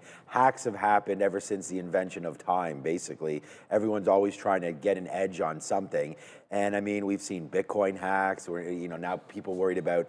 I mean, it was not too long ago, and I think this hasn't happened in a while. So knock on wood. But we used to have data breaches all the time. Like, oh, Target just got a data breach, and this company just got a data breach. That's stopped a little bit now. The only thing that these guys seem to be doing is screwing up their own rollouts and things like that. So let's wait to figure out what happens with CrowdStrike. But this would be the name for me, Sharif and Brendo and Neil, everybody, that I would be looking to add to. I'm in holder of Palo Alto and CrowdStrike. So talking up our own book, but I do like these names. And yeah, it's been beat up pretty good, man. You're down 20%, right? Like 560 down to 460. You're down $100 on 550. Like it's not like you're paying top dollar for some of these names right now. Before I go back though, I know we have lots to do. When we're talking about paying top dollar, I just want to see what the PE is here quickly. I'm not going to run through them all. I assume it's quite large on all of them. Yeah, CrowdStrike still 96. Yuck, that's not good. I would say Palo Alto's probably a little more underneath that. Yeah, Palo Alto 49 right now. So still pretty pricey. I think that's part of the problem here. The problem's not with the businesses, it's just with the valuation. The China story is a completely different thing, but buying a CrowdStrike or a Palo Alto is still expensive on a PE multiple. All right, something that's very expensive, but that has no PE. We're going to talk about silver right now. And if you had bought it at any point over any time in your life, you're a winner. Yes. Because today, silver, once again, is cracking through all-time highs and doing it like a boss. It's 5 cents off the top. I don't know, maybe. Yeah, so let's go back over. Let's hear the story, and we'll come back and tell you to go long silver. Just want to put some context on this. I had to zoom way. This is a monthly chart of silver. Oh, my God.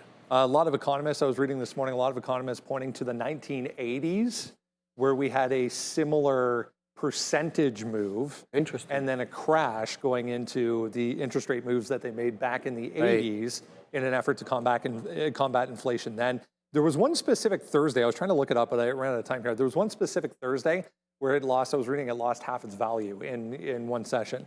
So this move back here to start this off. Went from $9 essentially to $48 and then back again to $14, all within the span of 4 months. So just wild, wild volatility going back to that same inflation-based trade back in the 80s. So yeah, this is where we are right now. So, I mean, obviously we're in a much, much different world than we were back then. But just to put some perspective on it, some people saying, we got to be careful here. Yeah, well, it does feel like that, especially after having a 150% year last year, outperforming gold, and it's already up 27% at the time of the writing of this article, maybe even higher now, and clearing $90 an ounce for the first time ever. Silver contracts as well in March are trading near the spot price. So that correlation tells you that it's broad-based participation rather than a one-off spike when the futures contract is jiving with the spot. The move also reflects, though, the renewed confidence that silver prices are now high enough to overcome the persistent cost inflation at the mining level. So that is something to keep in mind as well. Highlighting, though, strong institutional as well as retail participation. So it seems to be coming from most sides, especially when you look at the ETF flows, which are suggesting momentum traders are definitely taking advantage of this. But unlike gold, Brendo, silver carries a heavy industrial demand component, which ties price action to more than just speculation. I was just counting up here. 1, 2, 3, 4, 5, 6, 7, 8, 9 weeks in a row on a weekly chart for silver, guys. Back higher again today. It is insane, and I feel like in the chat, I'm sure some people are getting silver exhaustion, but it's moving, so we got to cover it. But this is yesterday. This is 2 days ago. So at the open, like this moved in the pre-market, but at the open, this was testing pre-market lows and then ran. So it ended up being a dip, but not a dip. Essentially at 9:30, and then you had yesterday's trade, which again it dipped and ripped early, and then by 9:30 the only dip you had was very, very shallow. Like it was almost like you were joining the trend up higher here, which that's the only part of the move that you could get, and we were able to take that, but you ended up making it like the top was effectively at 950 because of how far it had run in the pre-market. Fast forward to today, and it's not quite as parabolic, but it's pretty big in the pre-market. You're basically at VWAP. So I'm thinking more of the, like that second day, which I was showing you before. Like if you were to pull back into the pre-market, like that little pre-market low, look for the long. Because it's been a pretty solid long. The range is so large that if we get down into 82, I'm going to like it. I also have this like 82.5 is another zone to potentially watch. And I guess we're not going to, just very quickly on Bitcoin, because I think we still have to. Bitcoin's ripping. Yeah, Bitcoin is now through 95.6 and continuing to rally. So look, it's breaking out on the daily. I think we showed you guys this. There's a breakout on the daily. I bet that local high is about 53.8 or so. Like these prior highs. I think from 53.5 to 58 on any dip buy, I want to join. As long as we're holding above that prior resistance, I'm going to be bullish on IBIT today. So I have silver here. I wrote down 80 long, but I tried to explain it. I just saying we're stalking the 200 period moving average. I just want to play off some kind of support because the momentum, as Sharif, Brendan, Neil just mentioned, this thing is taking off. So I don't really know if we want to hit the top breakout level or not. So I just said, let's look at the 200 period moving average on this 1 minute chart. And, you know, I wrote down $80 long. That's how crazy this stock has moved. Like when we came in here this morning and we're starting to think about things, I'm looking at this 200 period moving average and it's at 80, it's at 81, it's at 81.50, it's at 82. So obviously as, you know, we write those things down, silver just kind of holds out and goes a little higher, and as does the moving average. So I think these are levels that Neil just sort of mentioned, like, but if we can come back into this 82, I think that's a buy, and it would not surprise me if this is a breakout. I think the problem with SLV is that I'm not sure how many, like, how can we check out what the short, like, is there a short float or anything like that on silver? Like, does anybody, because I do think, as Brendan mentioned there, you know, dropping 50% would be absolutely epic, and we'll shut the lights off here if that happens. But at the end of the day, it is parabolic, and it's going to pull back. It's just a matter, this was, man, just on the year, this thing is up 35% or more already, and it's been 2 weeks. So I don't know, man. Like, I know it's an industrial metal. I know people are loving silver. But at the end of the day, it doesn't have that much use case. It's a breakout. It's a super cycle for commodities. These things happen. Trade silver today. It's already done 14 million shares, SLV. I'm going to look for a short ETF or something on this. Have a look at that, and then maybe play the short side in the next couple of days. But for right now, man, up 6%, seems like it still wants to go. Okay, a minute left. Yeah, let's throw it back there. Quick story on Netflix, and then we're going to open this thing up. Still in 30+% drawdown off the highs for Netflix. They come out yesterday saying they're considering at least an all-cash version of their current offer for WBD. No follow through on that though today. No, and we don't have any information about what the price per share is going to be, how much they're going to up it. It's still the same thing. Neither company has agreed to comment, and the talks apparently remain fluid, Brenda. Whether or not this is negotiations or something more, guys, remains to be seen. Good luck today. Yeah, absolutely. 30 seconds to go here, and we'll see. They're actually giving up some of the gains here in Netflix. That double top from not just the close yesterday, but also at the open is going to get threatened right away, it seems, in the first little bit here. So, yeah, a little bit of a dip down on Netflix. Oh, Tesla taking a dive as well with only about 10 seconds to go. The NASDAQ turning. Tesla just broke low of the day, just kind of checking out the charts. Nvidia also made a break low. As we ring this bell on, oh, it's hump day. I haven't seen that. Now, so market is open. I was also saying Nvidia there. Nvidia dropping. Looks like that's going to take out the pre-market lows. Intel. Oh shit. Intel's instantly dropping as well. They immediately crushed Rivian there. I couldn't even. Shucks. All right, let Rivian slow down a little bit. If this comes back up to 18 bucks, we'll short it. I'm sitting here at 97. Oh man, so I had written down as a #1 trade idea. I said, watch for the 18 break and end of story. But that just happens.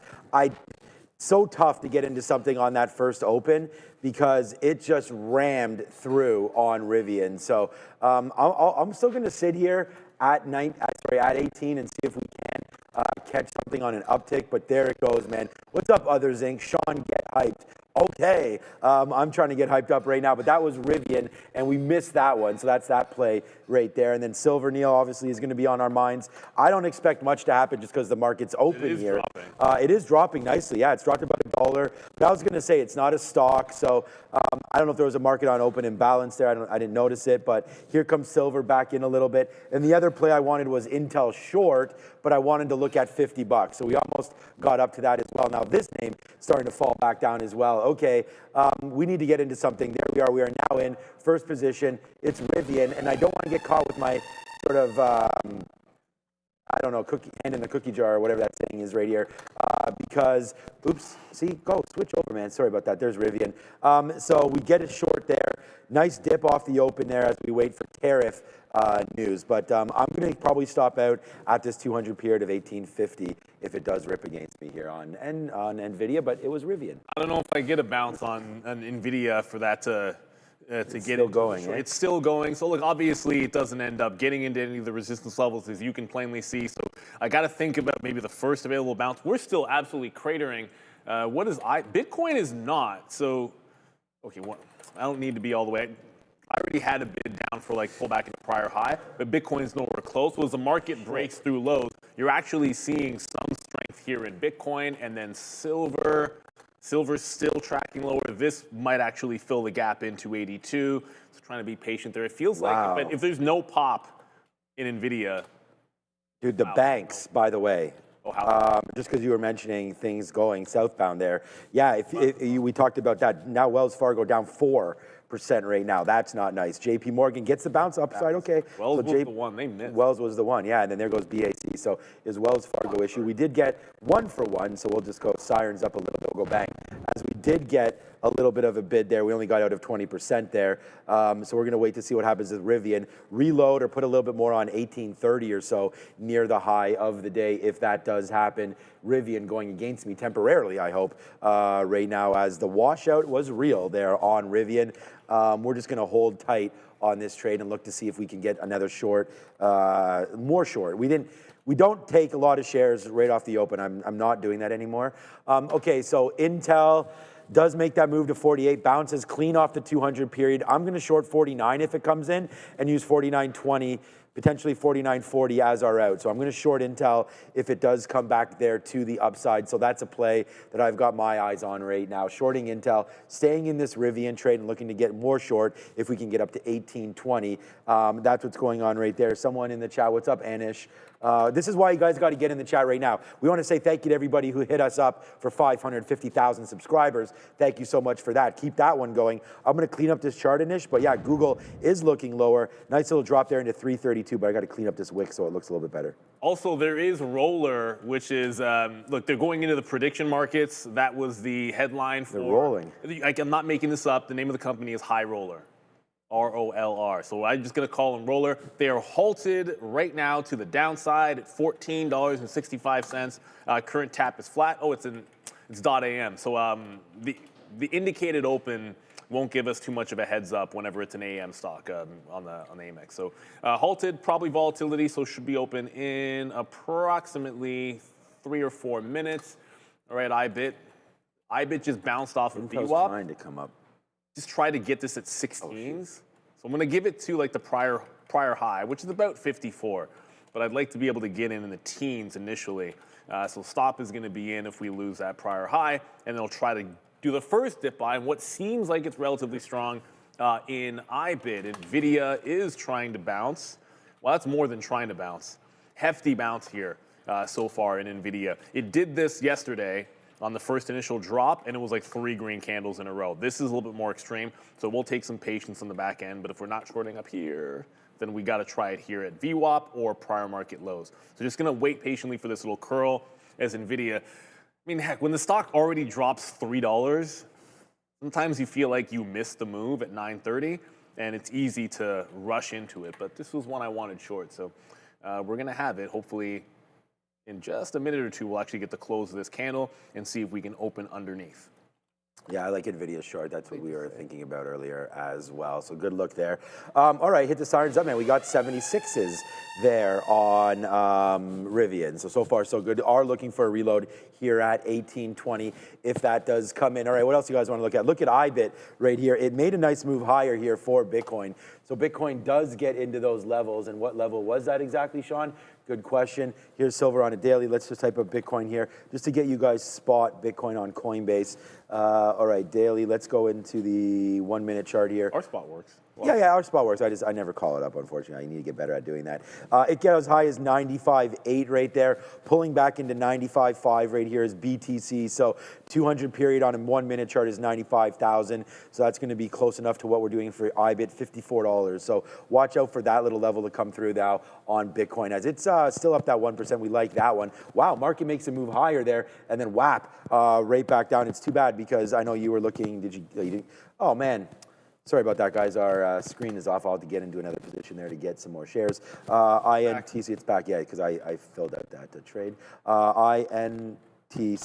This was the name that I wanted to go short there, and I was, again, waiting at 49 bucks. Looks like it gets some, come on, does it really get there? 48.85? I'm at 48.95. So boo on that one, but Intel now breaking lower, looking like it wants to take out some of these lows now as well. 48 bucks just got hit there on INTC. The short is the right way here today on Intel. The long, it was my number one, and number one stock the last 2 days, if I can speak properly.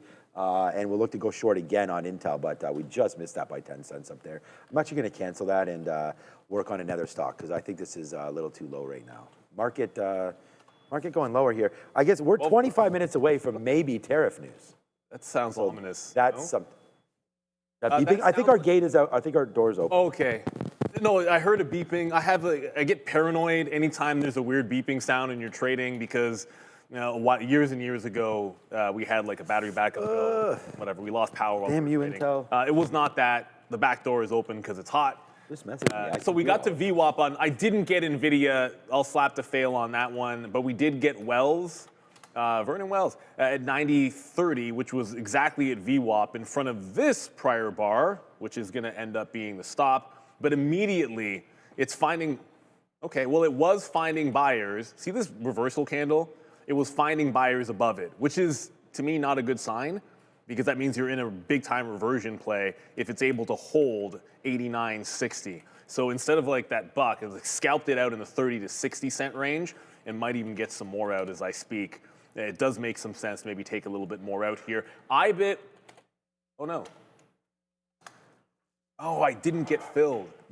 Okay, so I didn't get this reload on IBIT here at 54.12, but it bounces nicely off VWAP. It's back at the high of the day. I did not get that reload. You should never assume the fill, but I did assume the fill, so I'm out of all of it. I kind of assumed the fill when it came down here and was going to pick me up, but you can only really focus sometimes on one thing at a time, and I had gotten the Wells Fargo fill and was trading out of that one at the moment. So IBIT high of the day is we're through 95.8, heading toward 96,000. Bitcoin continues. If Wells holds under VWAP all day, I think it's going to be a reload short. But right now, you wipe out bottom, higher low, higher low. It's not a reload until it shows me that we're failing underneath that volume-weighted average price. So far, so good there. And I will slap the fail on myself for this one. I did not pick up Nvidia. I guess a short isn't really picking it up, but I did not get in this 183 half range. Nvidia back at the low of the day. Market looking pretty weak here, everybody. If it's not Bitcoin, it doesn't seem like it's running. Yeah, no, I'm going to, and I don't know if this is going to be right either, but we've seen a nice little move higher and now a move lower right now on PLTR. So I am sitting right here right now at one. Oh, I got to put my order log alphabetically so I can find it. We are sitting here at one. Okay, there we go. Now we're in. We are sitting here at 178 to get longer here on crypto.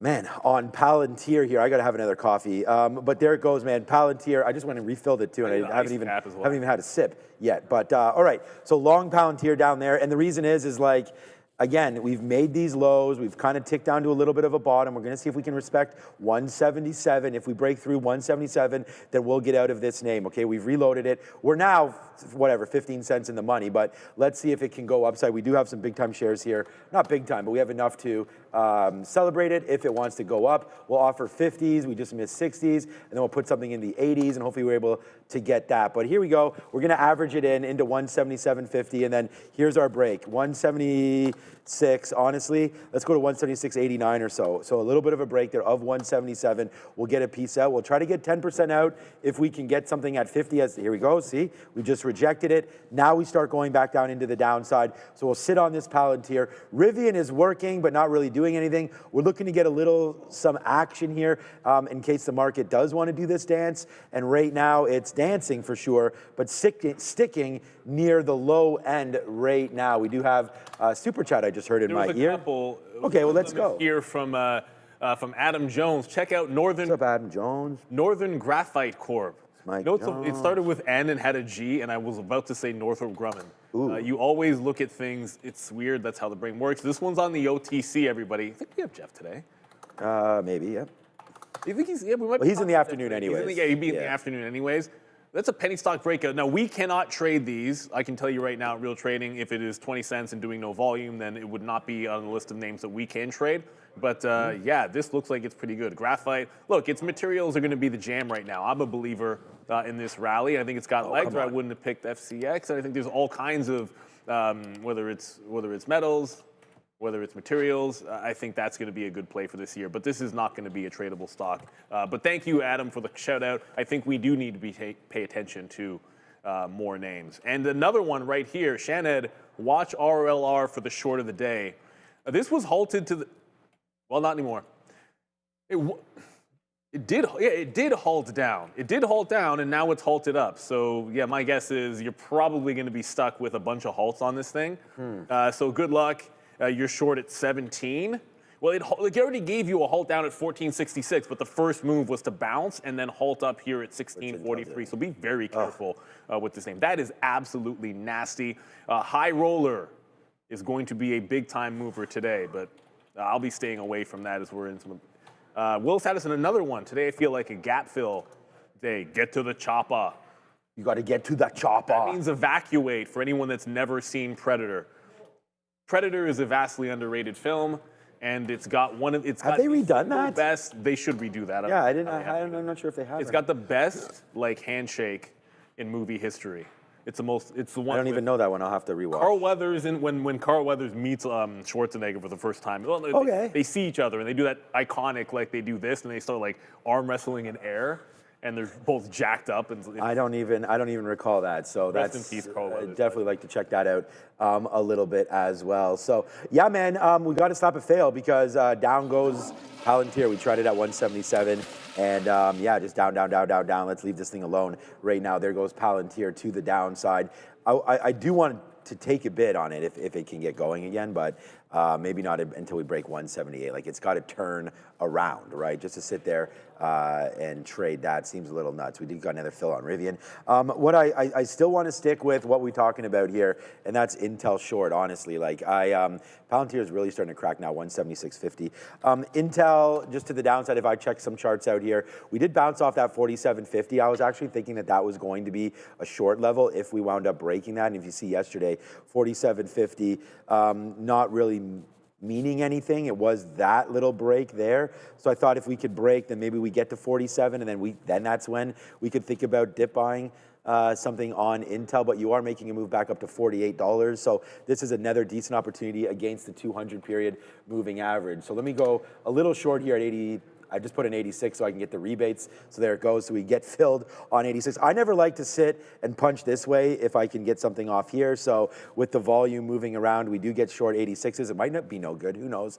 But Neil and I, when we say about bidding and offering, like if I sit here on a gateway, like if I go to 47, let's just say 95 right now, and my order goes pending, I'll actually get a rebate for getting filled there. So we don't go in and out. Okay, so now we're starting to get up here on our good friend Intel, and it does bounce quite nicely that 47 in change. So now we got a little bit of a problem here as Intel's going to get us back up there to the upside. So it's a good thing we didn't put on a whole bunch of shares, but we do not want to give back what we'd already made over the last couple of days on Intel. So there it is, man. We should have just shorted that 48 and change. Let's go a little more short on this upside here. We just touched the 200 period, looking to maybe stop out on a 48.50 or so break.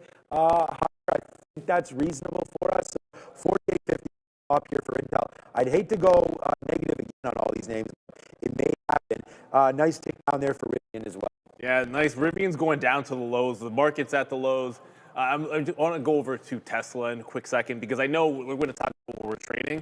But Tesla down 1.7 and trending right back in to break the lows of the day here at 439-ish. So look, this is across the board. If you're not looking at Bitcoin, it's probably not going up. Wells is trying to get back into the low of the day. I have a bid down at 88.7, trying to grab the low. Did not reload at VWAP. It'll obviously end up being the wrong decision, but you know, that kind of is what it is. And IBIT, well, if there's no dip into VWAP again, we'll have to figure out a different plan for a second trade in IBIT. But it's pretty simple. I'm just going to look to follow the trend to the upside. I don't really have a trend yet because I got 2 points. There has not been a third dip buy to be able to get into it. And then the other name we thought we were going to be looking at more, and maybe people were trading silver and Blue Ocean. Oh yeah, silver. Well, because I accidentally just typed up Blue Ocean. What the heck?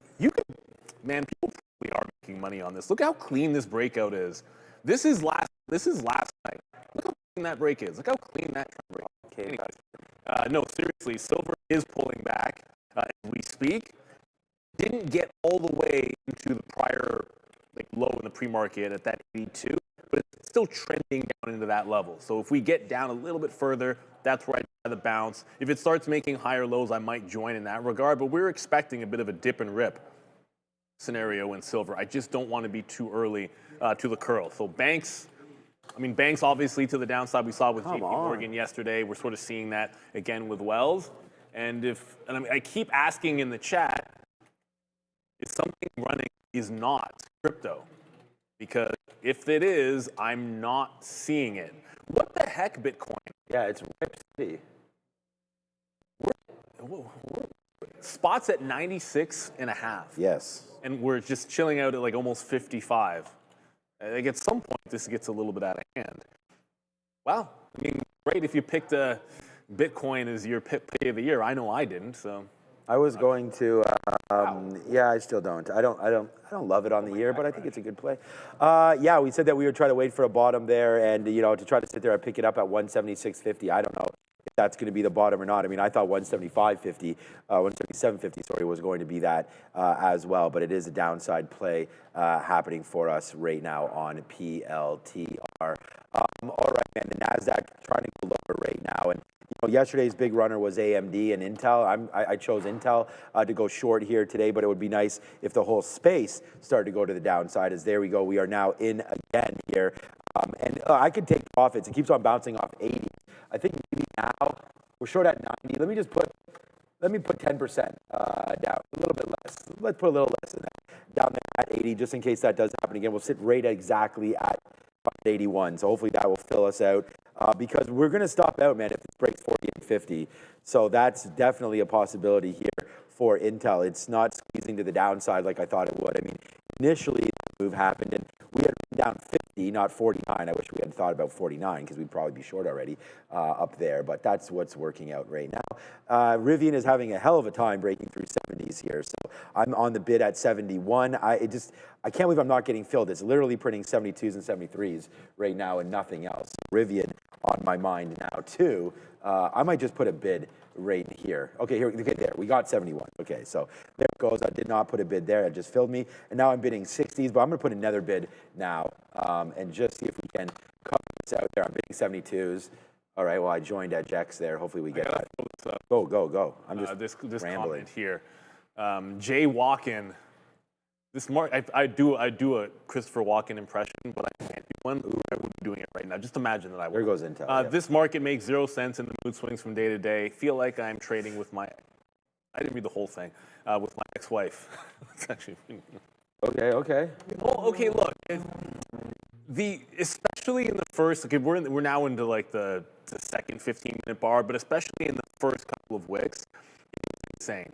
And the bigger the wick down, in terms of like that 930 candle, sometimes the more absurd the second one is. Like I wanted short on the pop in Nvidia and was watching it it was pressing back up like $2, looking like it was going to come all the way back into this pre-market low, and then I blink and the stock drops $1 on me, and I completely whiff on trying to get into that short because once it was kind of a little bit obvious, maybe obvious is the wrong word. Once I was sure that it was a short, it's gone. Oh. What you can do is just wait for things to tighten up if that's your style. There's nothing wrong with sitting it out at first and then waiting for a little bit more of a pattern. Like I got lucky. The difference was Wells Fargo did come all the way back, so I was able to get the short where I wanted it, where Nvidia didn't. Like that's just, I was waiting for a pullback into one of these two. One of them happened to hit, and so you get really fortunate that it's entirely possible Wells doesn't get up there, and then I don't even have a short trade. I think we're going to Adara at the desk. Oh. And keep in mind, we might get that Supreme Court thing in 9 minutes. We might get the Supreme Court decision. Last time we found out about the decision, or lack of decision rather, around 10 a.m., so I'll be keeping my eyes peeled at that point.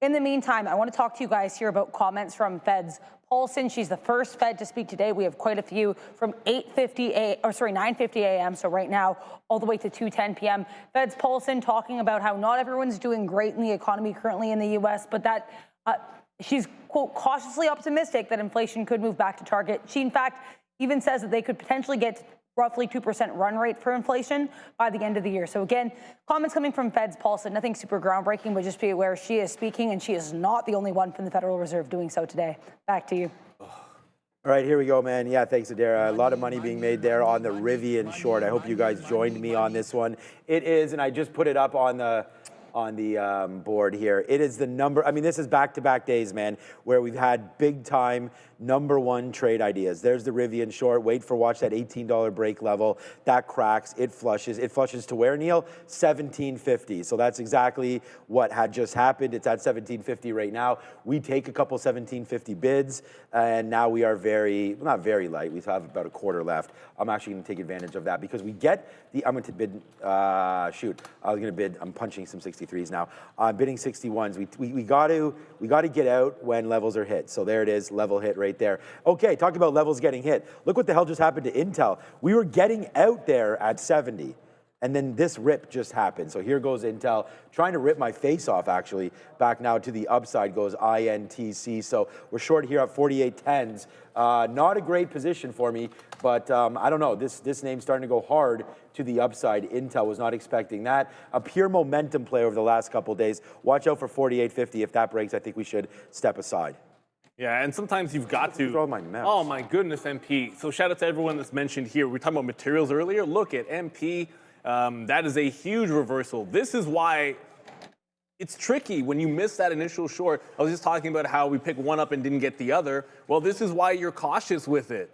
Because if you liked MP short today, it comes into VWAP, maybe you try to get in here early and then it just rips your face off. I think that's the cautionary tale that you have to have. Like, just because you like an idea or you want to short the pop, like, don't let it run you over. Here we go.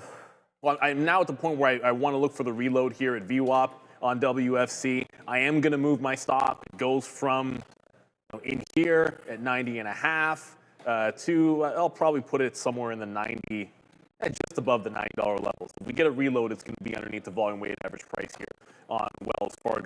The only reason to have picked Wells was they missed on revenue. So, all the banks are going down. At least these guys actually had a bad metric. Everyone else seemed to have really good numbers if you're real about it. IBIT continues to be ridiculous and is absolutely gonzo. So it has been a pretty, not exciting last couple of months for Bitcoin, but this is a pretty decent break. This is why we like the long today. Prior resistance turns into support, and now we're gone. Almost at 97,000 on IBIT. You know that some of these other names like MSTR and MAR moving. I'll show you MSTR, very similar breakout. And guess what? MSTR is finally doing an outsized move. So it's up 10%. The last time we had a bounce, I feel like it was moving as much as Bitcoin. This is what you actually want to see, which is an outsized move over here on MSTR. I'm not sure how parabolic it'll last, but congratulations for now, at least. And our high roller stock, which of course is ROLR, after the up halt, put in another down halt and is now back in. So that super chat about shorting it at 17 looks like it's still good. But that'd be, again, it's halted like 3 times already, and it's only 9.55, so just be a little bit careful with that one. I'm not bidding at the low anymore on Wells. I just want to see another bottoming tail candle, and if I do, that'll be a reason to get out off of this low. Otherwise, I'm just holding, because I haven't reloaded this just yet. Banks in the tank, futures in the tank. Well, I like that. Banks in the tanks. Oh, that was a complete. That was a good one. Yeah, JP Morgan battling back a little bit. I just want to say I am not super happy about this Intel trade. It's doing a lot of volume. It's trying to price discover right now. It's just going back and forth. It's not great. I'm hearing some echo in my ear, Andre. I don't know what that is, but it's not the greatest. Okay, so now it's making a move back. Is it there? Is Mike live, maybe? I don't know what it is. You can check it out, Andre. But there, I think it's fixed. Whatever you just did there. Might have solved that problem. No, I just flashed my thing on and off. Oh, okay. Well, it sounds better now. But yeah, Intel is just trying to figure itself out, and it doesn't look good, man. It keeps on bouncing off this 200 period moving average. So we'll take a couple out flat. We were short at 48.16 was our average price. So I actually took 48.16s a couple times there as we get lighter, because here it goes, man. 48.50, I'm going to get a 75% of this trade. It's moving against what I thought. So there goes Intel back there to the upside. Rivian, our best idea, is working out, but it looks like Intel, there it goes, it's going to break, is going to break this 50 area, and when it does, then we will stop out of 75% and just hold on to a little piece to see, because I still want to stay in the short, just because we get taken out of it. This is what day trading is about. Someone asked us earlier about what the trials and tribulations or whatever with day trading are. This is it. Like, you're not going to make every single call exactly right, and then you're going to get frustrated when you get stopped out because you may still like the play. And I've been bad at averaging in and staying with the same stock. So I'll stay with Intel, but I'm going to give it some love back up here. All right, I'm not, if it stops out now, it stops out now. We'll take a 30-cent hit.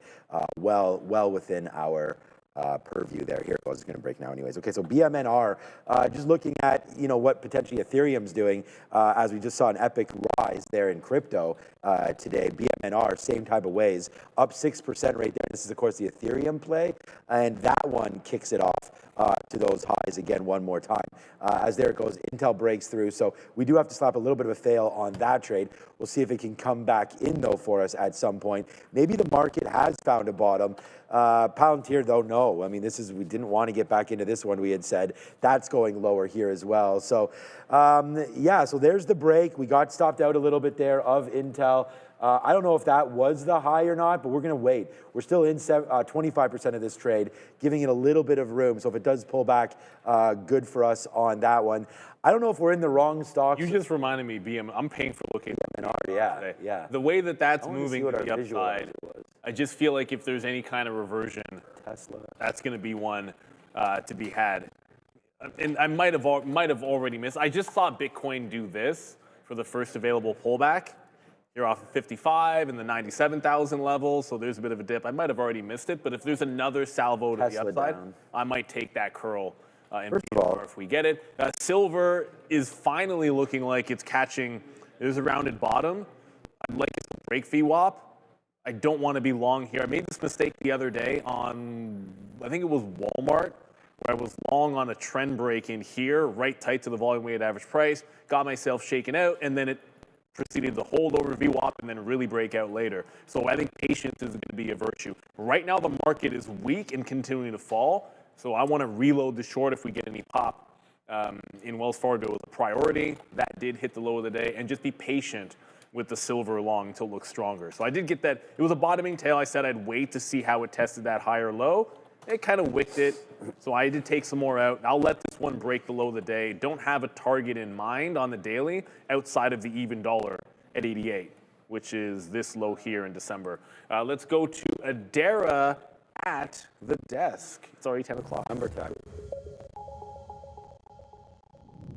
We have some numbers as well, in addition to potentially the Supreme Court decision on tariffs. Again, that's a big if, but existing home sales also coming out right at 10 a.m. Coming out a little bit early, actually just arrived, a little bit higher than expected. 4.35 million versus 4.22 million forecast. Excuse me, it's also above the previous print of 4.13 million. Existing home sales change higher than expected, 5.1% versus 2.18% estimate. And U.S. business inventories, 0.3% above estimates of 0.1%. So once again here, higher economic numbers across the board for existing home sales change, and business inventories on a month-over-month basis. Now at 10 a.m., in addition to potentially getting this tariff opinion from the Supreme Court, we're also getting comments from Fed's Myron, so definitely keep an eye on those. I'll be watching out for those. Market, though, right now just trying to bounce off of low of day. Lots of different catalysts on watch, including obviously ongoing geopolitical tensions with Greenland and Denmark coming back into the picture as well this morning, as well as potentially this tariff resolution. Silver going to be on watch here with those tensions in mind. We know that this does tend to be a bit of a safe haven play. And SLV making new all-time highs once again. Let's talk here about Citigroup. This bank continuing to make new day's lows. Not faring too well here after Q4 earnings. Adjusted EPS beating estimates, but sales falling below expectations, at least on an adjusted basis, thanks to a previously acknowledged loss that they had to take. Before we send you back to the guys, we're going to take a moment to thank our friends at Origenics. Millions of concussions, zero approved therapies. NYSE-listed Origenics, OGEN, is advancing a new standard with its intranasal, brain-first approach to concussion treatment. With an $8.9 billion market on the horizon, Origenics is positioned to drive what comes next. See what's ahead. Book a meeting today. Back to you. Make sure to like and subscribe. Funny, thank you, Adair, because I told that story about CompuCare. Team asked me right away at 8 o'clock, and I said bearish. And I'm obviously the only two shorts we're in right now are Intel and Rivian. And Rivian's the trade of the day for me. I mean, that was a short right there, $18 all the way down, now $17.50, making new lows right there for Rivian. So we'll say that was a good idea. But getting stopped out at literally the high of this move for Intel was not a good idea. So once we realized that we might have made the high right there, we did get back in. And then we just covered a little bit there at 48, like 48.15s, 48 flat. So we're still going to be red on Intel today, but at least we're able to get a little bit back into that. Now we'll wait for a 48 break. I'm bidding 48.07. We just got part filled there. If that comes back in, that's my next fill. Then I'm at 47.90, and then we'll see about a lower take here on INTC. We do have a bunch of super chats Yeah, in there right now. But let's just quickly, I just want to review those numbers that just came out. So we did now just get existing home sales a little higher there. So that's not a bad situation. I mean, people are worried a little bit about the housing market. So if home sales are higher, people out there buying, not a bad thing. But I don't know. It's not enough of a needle mover here for the Fed, I wouldn't think. It's 95% chance. So nice to see that about there it is. Now we get our 07s right there. So we say, oh, Canada. And we'll go a little shorter right now on the market. I don't know if you're, what's Bitcoin, are you, what position? I can't tell what position I'm out of the in. long in Bitcoin. I'm still short Wells Fargo. But Best Bruin has 2 super chats, and they're both about Landbridge. So thank you to Best Bruin. I'll just throw up the second one in here. Appreciate the super chat. And we've got a bunch more. Thoughts on LB? What a turn. I mean, there's trend breaks. Someone asked me about like trend breaks and how do you draw trend lines. My first rule is it has to be incredibly obvious or don't draw it. Well, that's incredibly obvious. There's a trend break 4 days ago and you're right at the 50. So ring the Reggie. I mean, somewhere up here, you'd usually expect to turn the 50 or the 200. So that's either 58 to 60 or where we are right now on Landbridge. Very light volume. This is obviously a swing, not a day trade. I think if you're asking about it, you obviously know that. You would never day trade the stock. It doesn't make any sense. You could take the opening print and the close print, I guess, would be one way to play it. And then we have one from Alberta. Is this right? Alberta Gloater. I scalped mRNA this morning. Does it look like a decent setup on the weekly chart for a swing over 40? So when I'm using my weekly, I'm just going to go over to e-signal here because I'm already on a weekly chart. So mRNA, every time this gets brought up, I'm like, yeah, those pandemic buys that you had that were so good. And I'm just reminded about, what's that called again? MindMed. So this does look good on the weekly. And I'll just zoom it in so you can see a little bit better. Like, look at this breakout. I mean, you're obviously chasing it a little bit, but in context, there's room to about 45 here. So it doesn't say where you're in. Oh, you're starting it at 40? It's a little bit of a chase. I mean, are you risking 40%? Because that's where the support is, all the way down here at about $28 to $30 for the support level for this break. So it's a bit of a chase. I'd say the same thing I said about Alibaba. Like at that price, if I'm chasing the move, what I think is a legit break, just take less because you might have to give it a little bit more room. But it does look pretty good on that daily. You gotta watch out because no one saw that, unfortunately, because the thing was blocked. Look, see? Oh, you know what? So you're analyzing it there. Shoot. Yeah, it's okay. Yeah, I would have told you earlier. I didn't notice. Someone in the chat. Yeah, so you guys missed all that. Your support is down here. I'm just looking at my own screen. The support is down here in the 28 to 30 range. So you're chasing the breakout a little bit. So maybe just give it more room is the best way to think about it. And the big shout out to, by the way, on e-signal, you can trade through e-signal. You got level at Tesla up right now, but you have level 1, level 2 data out there. Not to make it an e-signal ad, but. I wonder if the market, everyone's pretty negative right now. I wonder if how much we're tanking. Yeah, but I'm saying like based on nothing really. Those are some good numbers today. I was just going to say, I wonder if it's because we are potentially, I mean, Adara's over there scanning everything. If we do hear a response to tariffs, we will get that to you Just saw it. Looks like they did release a ruling that was not on tariffs. So as of right now, it looks like we don't have anything once again. Well then. The thing that when they have these, they have a bunch of other rulings they do. So my guess is they keep you waiting, because obviously. I guess so. Yeah, Wells. Oh, you know what we could do is check. Talking about Wells conference call. Yeah, let's just see. I want to see JP Morgan, then we'll go over the ones that are moving around. So JP Morgan does have a nice high of 312 there, gets right into the pre-market, and then drops off there right around 945. That started to go lower as well. I'm going to imagine, as Neil just mentioned, Wells Fargo, the talk is now on. We did mention, again, getting out of some of the banks ahead of earnings. So I hope some of you took that advice, not financial advice, of course, just something I was talking about. There's WFC down 5% there. Citigroup as well came through with earnings. They were a little bit more to the upside. No. Okay. So yeah, during the pre-market again, Citigroup goes high, then the market opens up and it goes low. So bank stocks not appreciating this earning cycle rate now. And I did see Netflix is down to $89, right? What? So they do not like the cash offer, apparently. But this is looking like it wants to break through right now. What do they like? So I don't know what they will like, but I don't know what I like on Netflix now. We're not really watching anything, so maybe that's part of the problem. There's a line in Chris Tucker's $89.50. back when he was in Def Comedy Jam. Yeah. And he just opens up his bit. He just goes, pissed off, man. And that's what I feel about this move on Netflix. What you are? No, I kind of felt like this, it seemed like this was the piece of news that would get this thing off the schneid. And then to have this, look at this ridiculously bad chart. That's horror awful. Netflix, you deserve to be in the gates of hell. Yes, you do. For this reaction to what I thought would be good news. No, that's nasty. That sucks. So it is what it is. I guess we are still waiting for 83. We reloaded, yeah. That's coming in, man. I think you should want to put your bids out. Stat. No, I still have the 170. Okay, good. Yeah, I thought I would be moving it up today. Actually, I legitimately thought I would have been moving it. Well, 83 won't hit today. No, it's not hitting. But I think 85. If we hit that, who knows? I'm in it, so I hope we got other problems. I hope we have less problems.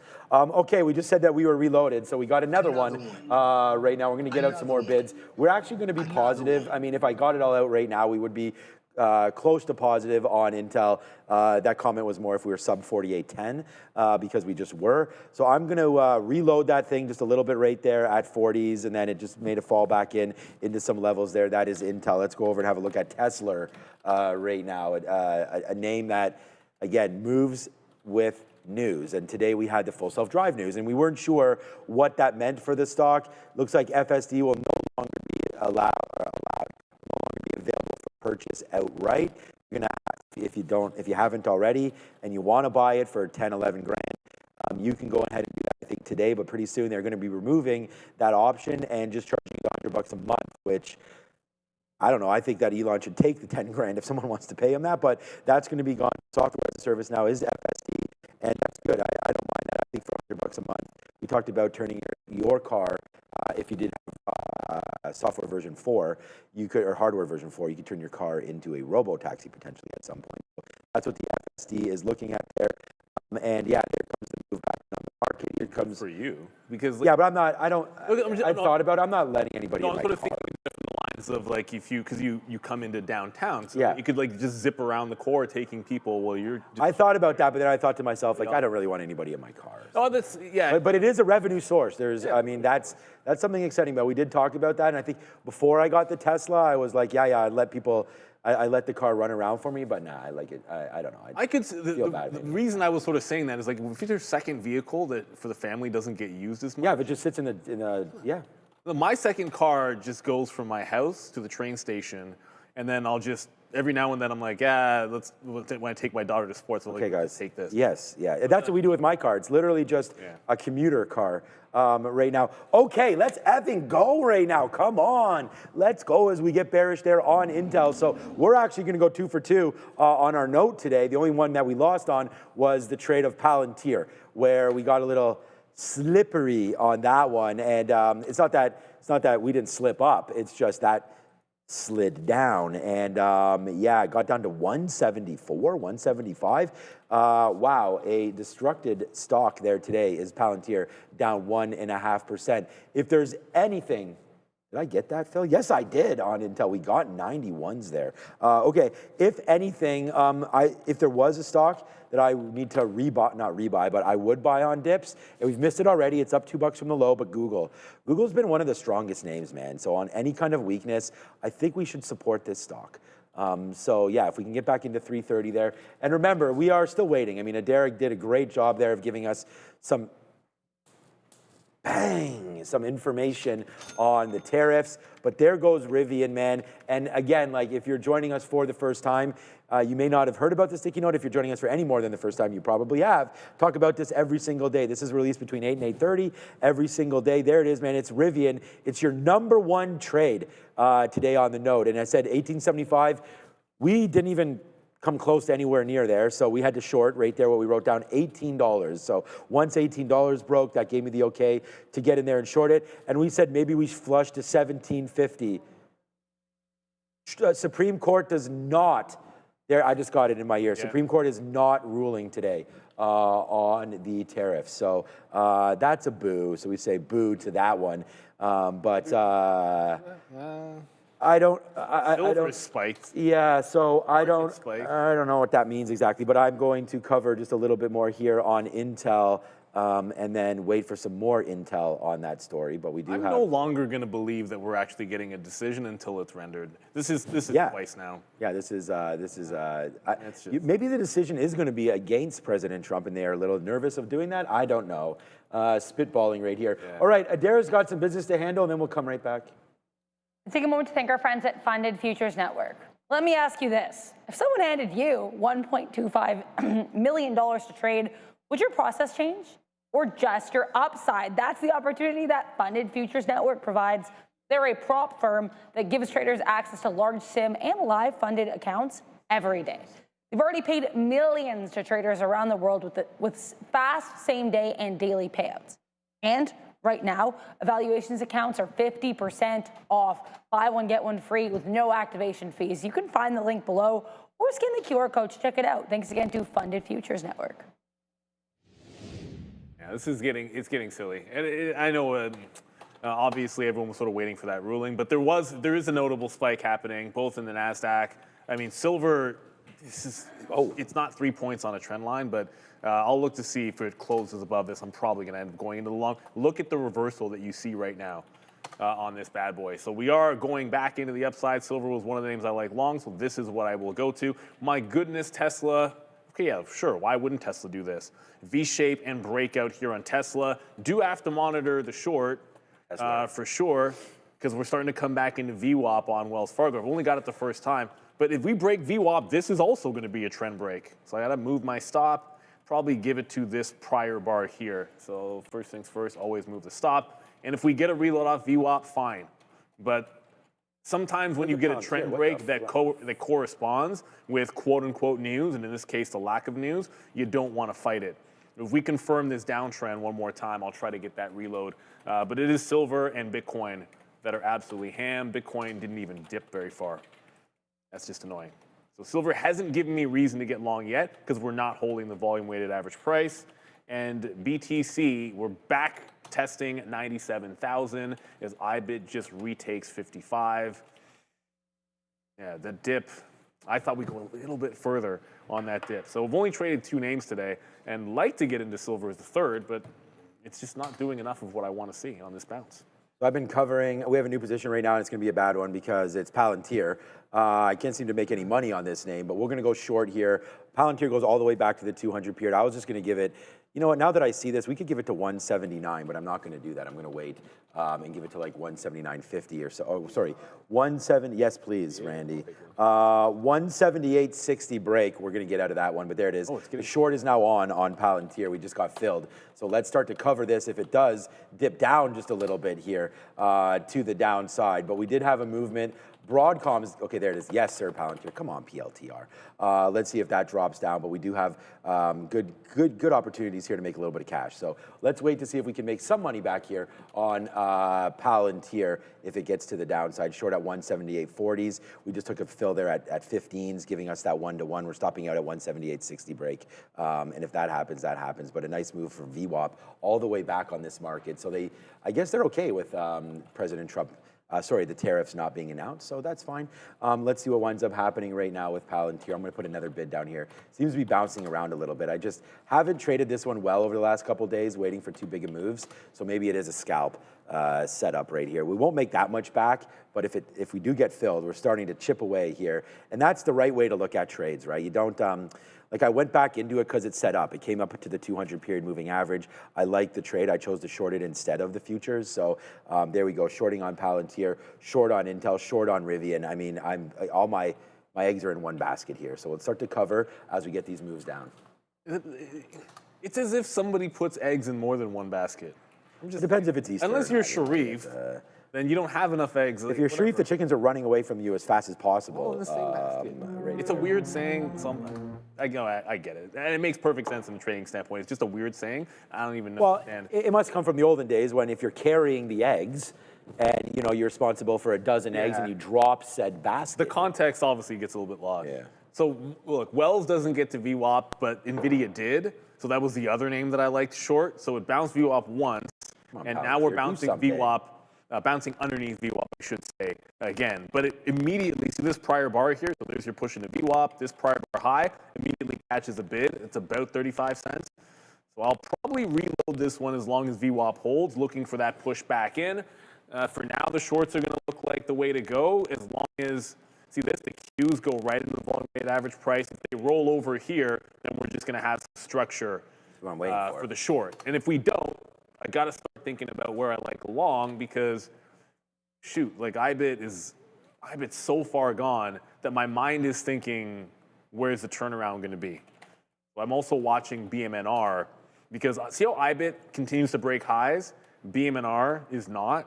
I know it's an ETH thing, but I like the fact that it's differentiated. So if you get a turn in crypto, I'm pretty sure this one's going to be good.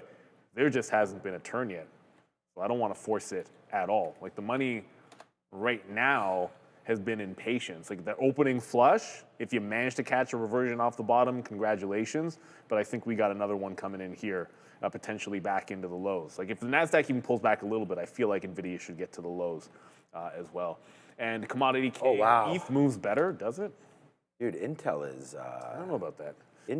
Yeah, I don't know. I don't know which crypto we want to look at right now, but oh my I'd say IBIT. gosh. What? Thank you so much, Randy. What a trade right there, honestly, guys.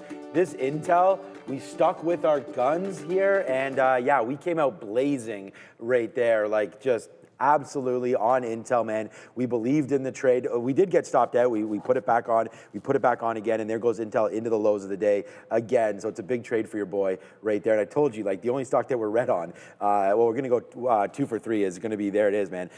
So we didn't make or lose any money on this trade right here for Palantir. Rivian has been a great short, Randy. It was my #1 trade on the sticky note there today. So sorry to tell you that, but Rivian continues to go lower right there. Yeah, it's it's better than you think. If you want to buy the dip, it's good. It's better than you think, Randy.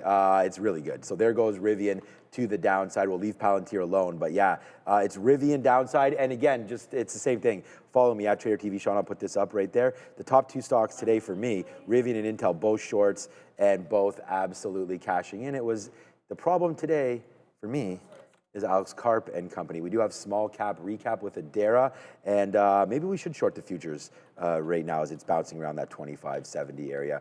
Okay, Adara, when you are ready, are we ready, Andre? We are. Then let's go over and find out what's going on in small cap land.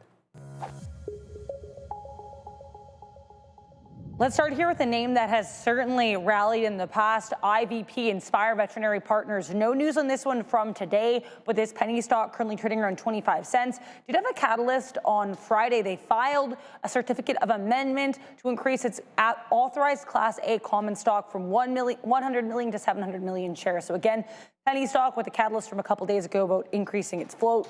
Here's SEGG. This is lottery.com. That's SEGG. I could not find any news on this, but both the float and the market cap for this name just under 5 million. So roughly $4.8 million market cap and then 4.5 million share float. Last but not least, ROLR. This has been, I think, the biggest small cap we've been discussing today. High Roller Technologies.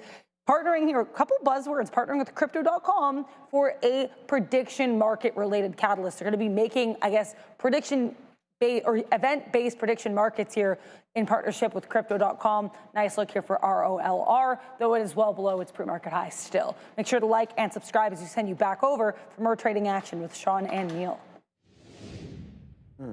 Thank you very much there, Adara. I see that EVTV is going as well. There's also a THH, or whatever the heck that is. Try Hard Holdings. Oh, that's hilarious. Hey, yeah, that's a good name. Well, you don't want a stock that's a try hard. That's for sure. Tryhards are good in football, and that's about it.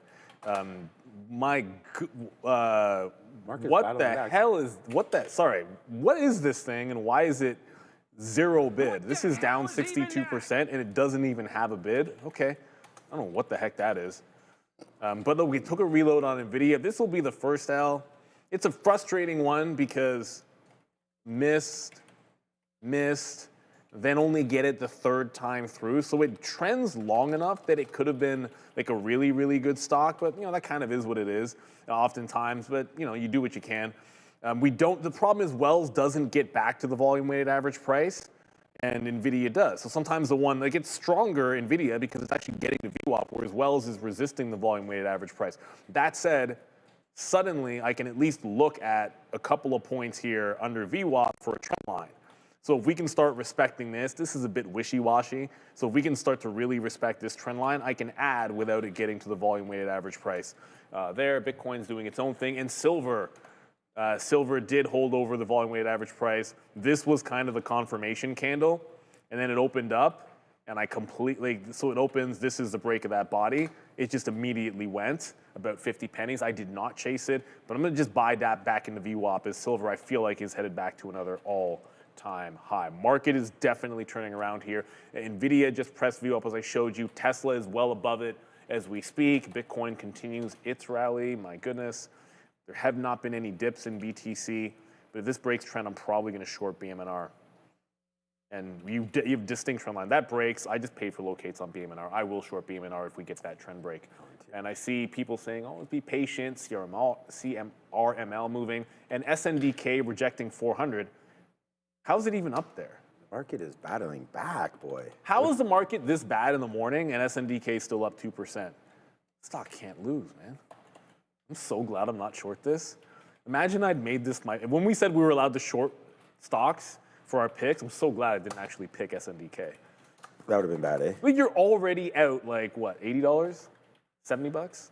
Oh no, we did the close. Yeah, I think that was a timing I know we did right? the close, Like, so it's not that bad because we would have picked the closing price. No, but these stocks are going nuts. I'm assuming Micron's probably strong. The memory names have been absolutely flying. That's nothing new. It's just like you getting out of hand. This is like the Oracle situation. If there's even a slight miss on earnings for these guys, it's game over. Like you're gonna get destroyed if there's any. It's just a small miss on earnings, I think. We'll see. Hasn't happened yet. No. So I'm gonna go. I just went back into the future. So I want to hear about what's going on with Netflix. But all right. So we have now went short on. What's wrong with my mouse over here? Short on VWAP. I'm feeling the short today. I don't know. I mean, until we break above there, I'm going to try to stay short. Get a little bit more into there. It's been a relatively flat day, to be honest with you. We took the bath in Palantir. That's it. Intel is a good trade, but we cleared a lot of that out, man. Like honestly, we only have 15% or so left of Intel. I am going to reload this, but it's going to have to be at 50, and I'm going to use 60 as an out. So that's what's happening right now for Intel. If that eventually comes through, that'll be good. We're holding on to a small piece of Palantir right here, not doing too much. Yeah, my out of Intel just confirmed 48.61s. So if we could break above that, then we're going to get out of Intel if that is what winds up happening. Palantir's at 179, so it's we've been trying to go short right here. So that break, well, that's 179.30. I don't even really want to average into this one. It's been a really strong stock on the rebound. It was really, look, I think we identified it pretty good early when it was weak right there to pick on this stock. But for some reason, as it goes, it goes. So it's going the other way right now for me, Palantir, trying to hold some of those highs. All right, let's look somewhere else, man. What about SMR? What about AMD's there's a buy program on AMD right now. What? Yeah. Go to Neil's chart. That's a good candle there. And I'm saying a buy program because the way I see it, if it's obvious, then I can speculate because clearly there is a buy program on AMD. I don't know specifically why AMD. I don't know why it's going to be AMD, but it is what it is. Well, we're already through yesterday's high. When you see that kind of buying, my first thought is you can't to chase it when it's already gone. $7-8 makes no sense. So I always want to find a resistance spot, and the second it looks like it's doing something different, then play the reversion. So 225 is a level somewhere up there.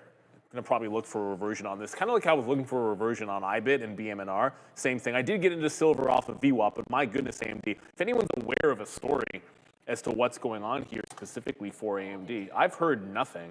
I think it's just a rebound in the market, and because Intel's going back to the upside a little bit here. Yeah, but compared to this, yeah, this just seems a little different. Yeah, you know? AMD kind of does this.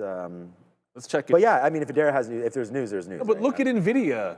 Like I got stopped out of Nvidia. Nvidia's exactly where it was 10 minutes ago when I got stopped out. I'm like shorting Nvidia off of VWAP. Here comes a hot stepper. What's up, Adara? There is an AMD specific catalyst, but I think it's like one of those headlines that's more for the other company than AMD, something called TCS, which I looked, it's not even publicly traded as far as I can tell, just announced a strategic collaboration with AMD. But again, this is very much likely the way the press release is worded. It's likely more to benefit TCS than AMD. Nope. Back to you. I meant to because Broadcom and Marvell are getting pranked. Broadcom is getting. What's the story with Broadcom, Adara?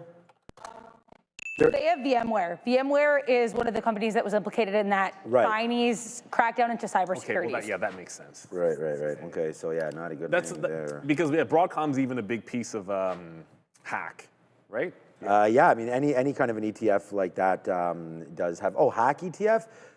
Yeah, that's a cyber. Well, CIBR is a cybersecurity. I feel like that's the better one. We're starting to rock a little bit here. The market has made a move down. We did average back into, not back into, we just got more short. We talked about trying to get this. It's just bouncing around here. My stop is going to be the high of the day, so we are about 1-to-1 right now. We put another bid here at 98. We grab that. I'm going to cancel my 95 bid and put one down here at 91.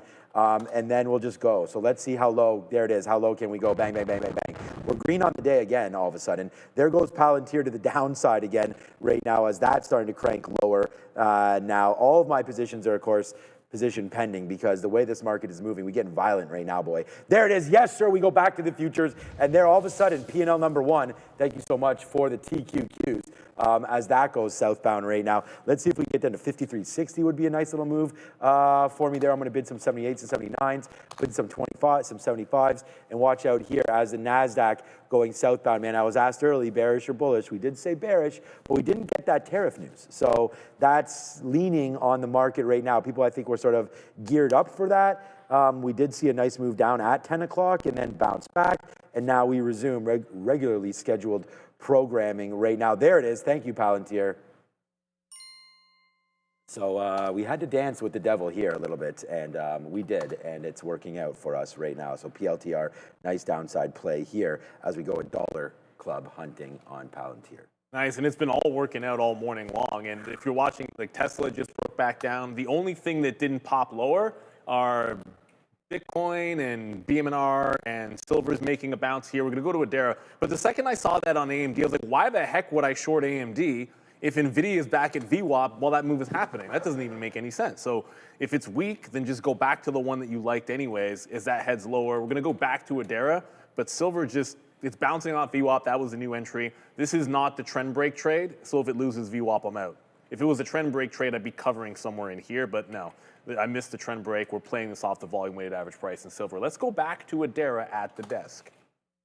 I actually looked here into this situation with regards to the hack ETF, like what do they actually hold, and also Cyber. So here, or sorry, Cyber, CIBR. So Cyber and hack, Broadcom's not in their top 10 holdings in terms of share size in either one. So it's in both, but it is in no way like a major component of either.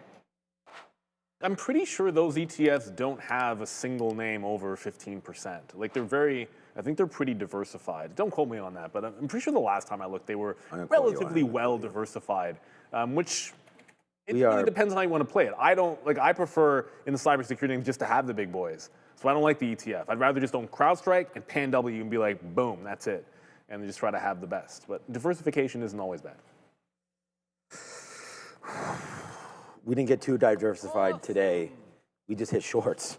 And we kind of are diversified, though. We got an EV name here, which is an absolute, like, #1 stunner there, man. Rivian, we liking that stock. Now $2 in the money on Palantir. Our TQQ trade, I mean, come on, this is the one right now that's kicking for me. Huge trade, absolutely monstrous trade.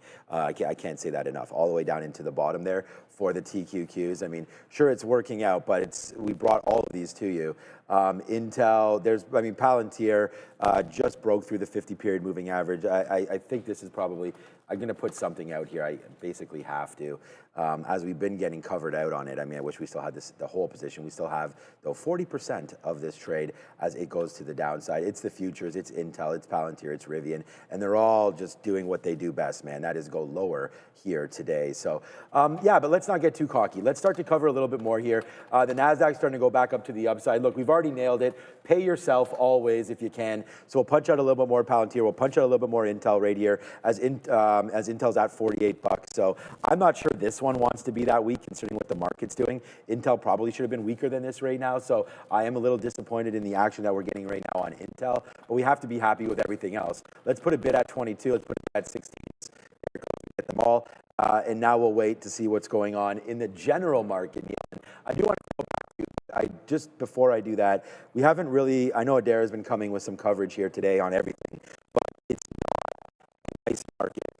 Okay, like energy, fine. If you're into energy, we've talked about the advantages of some of the global action here happening now for energy with Iran and whatnot. I've been trying to pump the tires of Valero every single day since the euro was captured. So Valero has been, or taken hostage. I don't know what you call that. But anyways, that arrested. Yeah, arrested. Yeah, okay, yeah, arrested. That's a good way of putting it. There was legitimate claims against warrant out for him and claims against him. That's a good word. Yeah, that's perfect. I like that word. But there's Oracle. Adair's got that as her short. That's printing today. Down 3.5% is Oracle. Netflix getting hit. We've talked about that story. Meta just can't get off the ground either. And we did have some look at Mag 7 stocks, and we had talked about how their weakness has become a little apparent when you're looking at the market. Because look, all the green action is on this side. The industrials, non-energy names, health services, energy is right there. Consumer non-durables as Procter & Gamble gets bumped up higher today. Philip Morris, Altria, Lulu down. Target, we'll see I don't know what the retail side of things are doing today, but man, market going boom to the downside right now. And retail's a funny one because they're the ones most affected potentially by the tariff talk. So, all right, we did get out of Intel. I'm going to load a little bit more at 50, and then we're using 60 as our out. So we could have taken a little more profit than we did, but yeah, so far so good. Nice rebound in Palantir as well. So we only have 35% left of Palantir though. Yeah, and as we get back into the low of the day, looks like Bitcoin even made a little bit of a curl. Okay. I said if we broke trend on Bitcoin, I was going to take BMNR, so I am in. But just to show you, that's not even the right trend line, but there was the trend line break. So there's my entry on a similar trend line break in BMNR. Just with a little bit more space to make a bigger move back into the volume weighted price, average price if we get there. But same rules. Going to give it to this prior bar high. Like if we break out, just realize it might be off by a couple cents. So I'm going to replace that stop because it's actually above 34. If we break this prior bar high, then we're out. And just keep it simple. Like stick to the same kind of plan. SLV did come out. It does not hold on to VWAP, unfortunately. So we lose the volume weighted average price. Wasn't going to give it to the trend break. Forget about that. Like we're playing off the volume weighted average price there. Nvidia continues to work to the downside. We had to get back into this one because it tried to run VWAP. But then shout out to everyone in the chat that mentioned, hey, have a look at AMD. And AMD was doing this, and Nvidia was doing nothing. So to me, when it's like AMD pops $7 on a break of VWAP and Nvidia won't go, then short Nvidia, not AMD. So I'm going to continue the VWAP short here until proven otherwise on Nvidia. And then Wells Fargo, we're right back at this. It just never really came back in to retest on the trend. So the first short still in it, but haven't really found what I think is a good reload spot. The banks are bad, but they're not. It gets down 5%, but these were so strong. Like we're not really in any kind of panic territory yet. No. Like I'd think on Wells, maybe you're looking somewhere in the 200 period moving average range, or just give it the 3-day rule. I don't think it's going to be. Yeah, I don't think we'll be rushing in to buy the dips on these. Let me just double check JPM here. What's JP Morgan doing? Yeah, down 1%, so a little follow through with JP Morgan as well. So that's broken the 50. I think you're waiting for the 200 period on these bad boys. Or as I said, just allow it to settle down. Maybe you make some kind of a double bottom somewhere. And that's what it could be all about. They weren't terrible numbers here. It just doesn't really matter. The market sentiment is what it is. But so far, so far today, it's been some whipsaw action. But this volume is definitely giving you great opportunities today. Like it's been relatively clean. Like all the setups, you were able to hold your winners kind of deal, and just try to keep those stops tight. Like BMNR, like the key thing about this, like I'll take that trend break, you take the L, but if you get one that works, then you make way more than what you lose on any of them. And that's why I like to try to keep it to where's the reason I'm getting in, telegraph it, where is my out going to be, And then if you get your stop run, it is what it is. If you get the move, great. You know, like Wells worked, it happened to. But either way, like I'm risking 10, 15 cents on that, and now we get to be able to chill out. Sometimes that's how it's gonna be. Other times, you're just gonna have to jump out of the trade when it no longer sets up for you. And that's where the discipline comes in. Like we were asked about earlier in the day, like what the hardest part of day trading is. It's because it's constantly changing. And you're adapting your plans of action every single day to a market with the same rules, but always different results, right? So just focus on that process. And you know, that's what will get you consistently green, right? So hopefully you have like one trade that can kind of be that big winner for you, but just make sure you're limiting your losses, right? So don't have that roller coaster effect. I mean, roller coasters are fun, don't get me wrong. I just rather, when you're trading, be on a gentle ride to the upside. Yes, that is for sure. And gentle ride to the upside is not happening right here because the bulls are in aggressively right now into Intel. So we did try that reload there. What was wrong with my mouse today? We did try that reload here at 48.60, got broken out. We talked about 48.61 as our out, so there it goes to the upside. And now we got to wait for this thing to settle down, man. I mean, it got going real early. So I was wondering about that sort of that top wick right there at 9:30. If you're going to play onto a fade, maybe we can start something at 49, but we're getting up there right now, and we have covered a lot of our trades, man. I mean, Palantir, we just took some more at 77, watching out for that trade to come through. And I'm just waiting for something to hit. And I want to trade the banks, but they're just at lows. I kind of want to play almost a rebound here in the market. Like, I know I'm still short the TQQs, which essentially would be shorting the NASDAQ, obviously, but I'm, as long as we're under view up, I'm fine with that. But these banks look like they could get a little bouncy action here, but there's no good news coming. Wells Fargo down 6%. Okay, let's scrap that whole thought. Maybe there is nothing going on right now. But the question is, you guys tell me in the chat, are we actually going to short Intel right here at $49? What is going on with that Nvidia? Because I want to do it. Okay, Nvidia might be better. Nvidia's at VWAP. What the heck, man? I don't know. Like, these are these optical mice here, but they're not acting well here today. 182.50. Yeah, maybe that's what it is. I need to get a new one potentially. But Nvidia's a good short. Intel, I don't know if Nvidia's a good short or not, but Intel just sort of wick topped 49. Would like to see some increase in volume right there. You said AMD was going sort of parabolic, and it was the last time we looked at it. So similarly, there had a top of 224 again. So there could be some plays kicking around right here, right now in the space. So we could go small on Intel here and give it to that 49.20 area. Come on. Okay. I think the bottom of my mouse is actually. I was because we've had so many like different particles flying around everywhere here that but if it's optical, you just reminded me to clean mine. But no, it is optical. It should be better than that. But Adam again with that. Okay, so Adam, I know you were talking about NG already. $200 million deal with the Saudis. That was the reason why you were looking at it. Okay, so this one's going to be. Please. NG is on it's supposed to be on the OTC. I shouldn't say pink sheets because it's now the OTC markets, Northern Graphite. So that was the reason why it's up 30%. It's a penny stock, so it's good that it has a catalyst and it is breaking out. Volume obviously not going to be enough to even remotely trade, even if it were allowed to trade it here at Real Trading. We don't have access to this penny stock because it's too low volume and it's underneath that dollar. We'll go up to Adara. It's time for Sector Watch as the market catches another bid. Maybe? We'll see.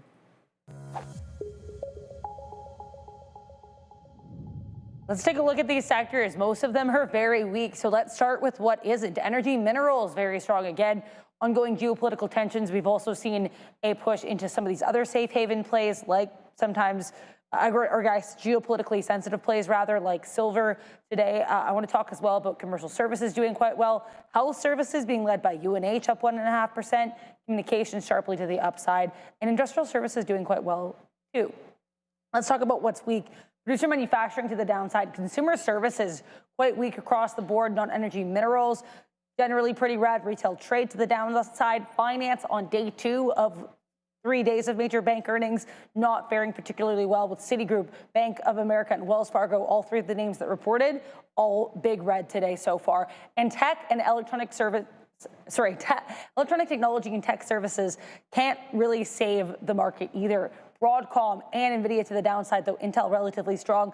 Tech services side of things, weakness in Oracle down 3.5%, AppLovin down a staggering almost 9%, and Netflix, even as it announces a cash, potentially going all cash here with its Warner Brothers bid, market still doesn't like it. That being said, you have IBM up 0.5% and Accenture up almost 5% today. So all hope is not necessarily lost in the tech space. Back to you. Definitely not, but it's just you're really picking and choosing here, and good shout out on that AMD is an unbelievable move. So I'm starting in real time. I'm going to walk you through a process that I'm literally thinking about right now. We talk about adapting in trading. So I almost always, when you have a trend break, try to short somewhere in this candle, in this range, and then I give it to the prior bar. But when I get wicked out like this, my first thought is, I always say you have to be willing to miss the trade to make the trade. So I should be willing to get in half, put a wider stop, or maybe 2/3, that could be right. Just not get in everything is what I'm thinking about. And then just do the wider stop if it's this tight. So if I have this little room from the prior bar to the high, just give it to the high for a few less shares. And then if it does this wick top, then try to get into the full position somewhere in here on the way down. So I get a little confirmation. At that point, I'd have a double top, so it's a little better, and I should get all in anyways. And then I don't get wicked out like this. Because there's a difference between a call and a trade, right? Like it's easy, like you can make a call saying, I think the reversion, if it breaks this trend line, I think it's going to go to VWAP, right? But a trade is, I think it's going to do that before it does something else bad, in my opinion. So I think maybe just getting in half or something like that will make some sense. But it is what it is. Like it was a tight stop anyways. What I am going to do here though, is I'm going to end this trade in Wells as we did bounce off the 88 once. It's either breaks this trend line or gets down into 88. That's a level from the daily chart. Oh, boy. We'll end the first one off of this one at 88. Yeah, this one will end up carrying it for me today. I mean, it is what it is. Like, nothing's within 10% of this one winning trade. So, but, I just always try to get better. And shout out to you, Glass Half Full. We'll get to that super chat as well. And Christopher Mulligan, I know we missed this one. Yeah, let's get to all that. I am sure as hell glad, sorry about my language, that we got right back into. I mean, I was saying, what do we do with Intel? What do we do with Intel? What do we do? Money. Great minds think alike. I just ran into Obi. His #1 trade today is Rivian. I might just cover it though. We just broke through 1740. Let's just cover that at 17. That's a monster play for me on Intel. So, all right, Rivian, 1742. It's a big day. We're having a big day today. The Nasdaq is now 70 cents. That's near the bottoms. That's a big trade there. Palantir is now 2 and a bit here as we just stick short, man. We've been very confident in this trade, but didn't have any idea how low these things would go. But there's Palantir into 176. We screwed up early, that's for sure. Palantir, we won't even be positive on Palantir, but Intel, the Nasdaq, and Rivian, that's what we're doing today. So far so good as Rivian new lows just made 1720. We'll sit there and bid. My bid is at 17 flat. Hopefully that can come in, man. The Nasdaq, nowhere to go but lower in my opinion here. Trying to break through now. It is pretty much blue skies on the short now as you're just trying to take out some of these levels. So there goes the TQQ, and even on a longer time frame, you'll go over to E-Signal, grab a 30-minute chart now. I mean, this is what we're looking like. So we actually are pretty proud to have that top right there, and there it is. And this is what I mean, like you're just coming into these areas. If we can tick below it, and the next area of concern is like 52, 50, 53. So we do have some downside pressure here on the overall market. The Nasdaq is pretty ugly, man. It's down 1.3%. It's definitely not holding bids right now for sure. Wow, Palantir. Maybe we eventually do get green on this name. This is absolutely making those moves. And I'll bid some 71s. Okay, take me out. There it goes, man. Down into the 70s now goes Palantir. So good little trade right there. And yeah, okay, we are now, what is moving? The net is absolutely freaking rocking right now. Nice move to the downside. $3 on Palantir, 60 cents on Intel, 60 cents on Rivian, 85 cents there on the TQQs. We're back, baby. And this is what we're doing right there. So far, so good as we continue to go. And here is a great, I just saw this, I said that we're going to do this more of this. I started doing it yesterday. There it is. Neil, oh, you're doing incredible too. I didn't see the two-part. Thank you, Adam DeLuz there. Thank you so much, man. Everybody here making money today. So that's always a positive sentiment around these places. 48.40, we're kicking it.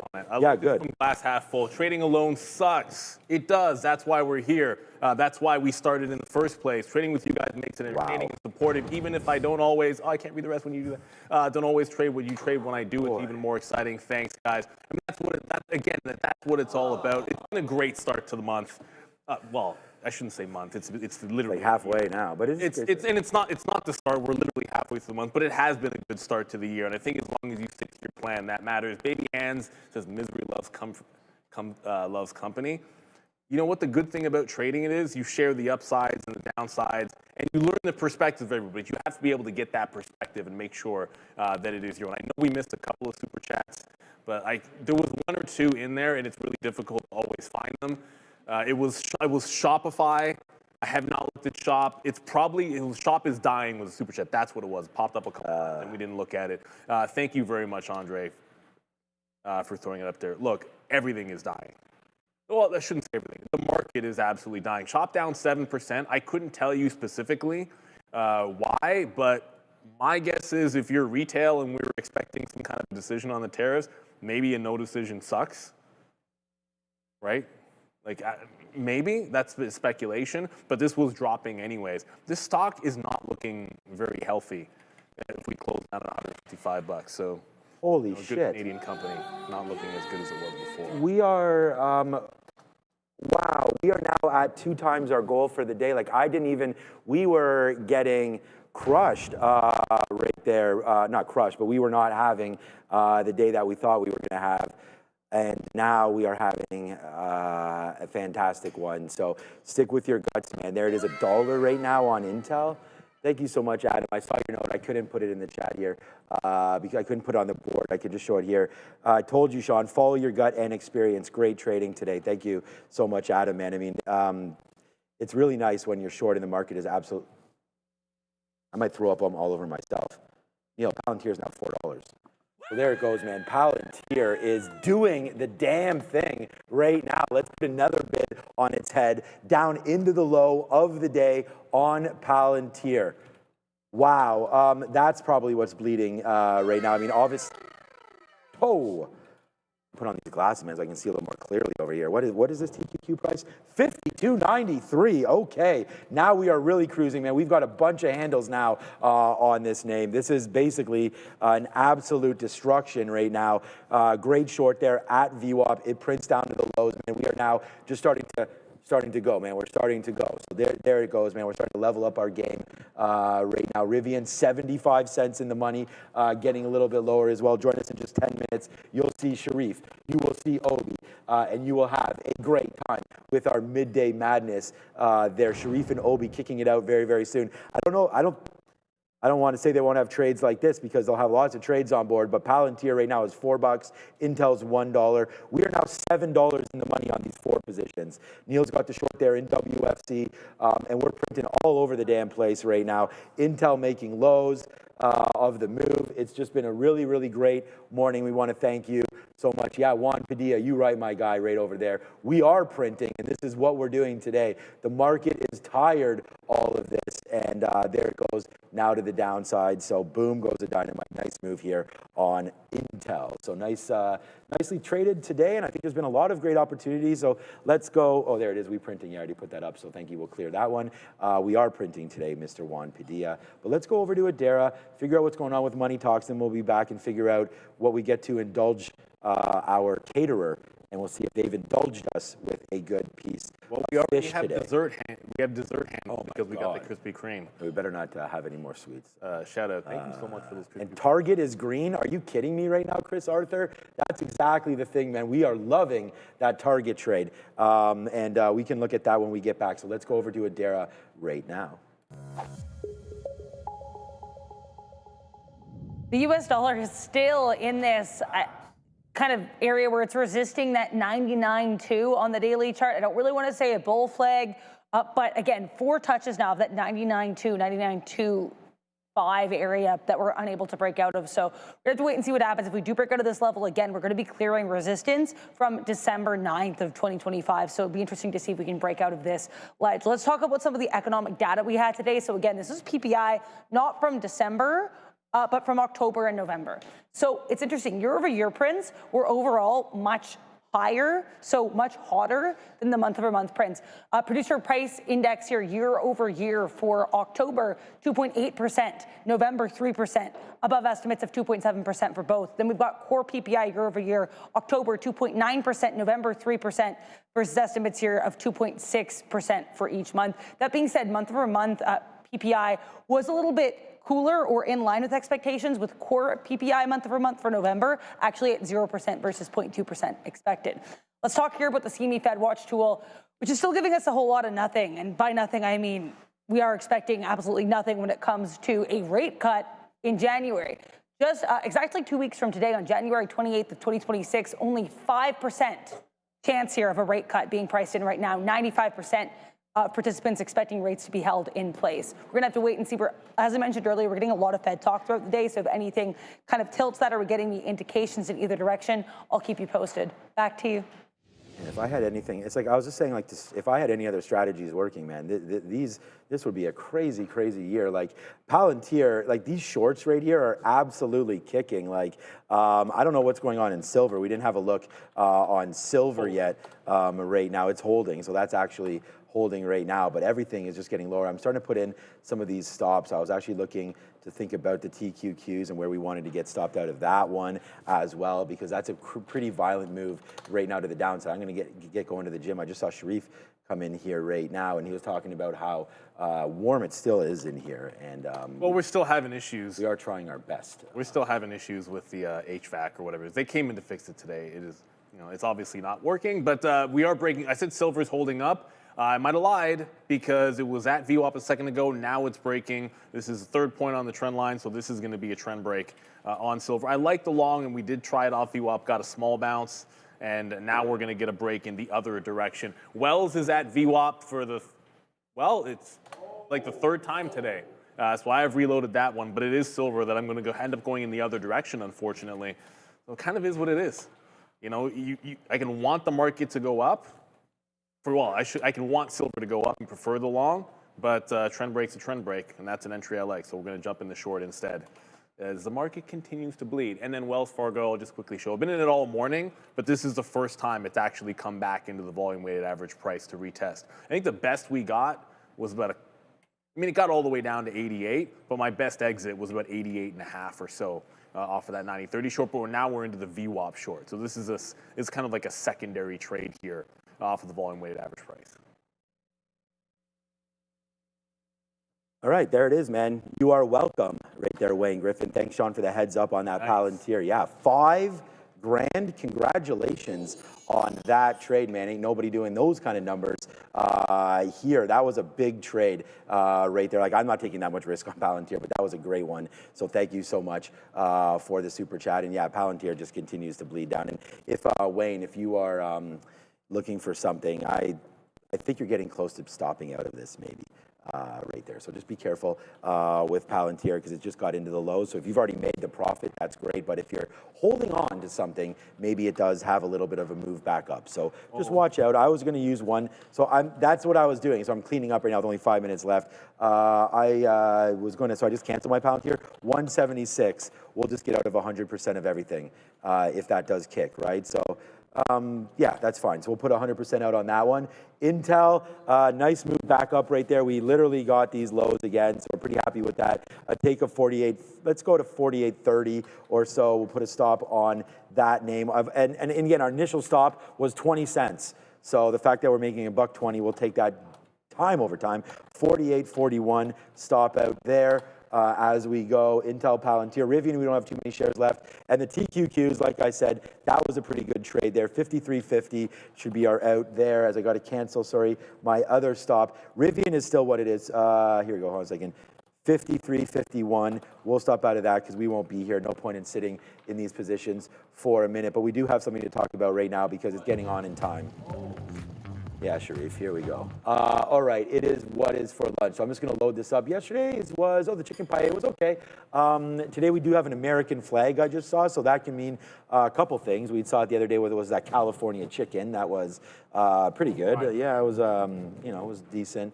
Thinking about what else, it could be, we've never had hamburgers. Like I'm thinking like, what's American roast Well, beef? we had hamburgers, just not from the new caterer. Yeah, exactly. Ever since we started doing this whole what day, what else could be American? We already had fried chicken. There's some burger talk. I think could be American. I just said like roasted turkey, very American. macaroni and cheese would be a good one. Let me look over and tell you. I would love to have mac and cheese from these. What's on schedule today? Mac and cheese. Bro. It's a fish. Today.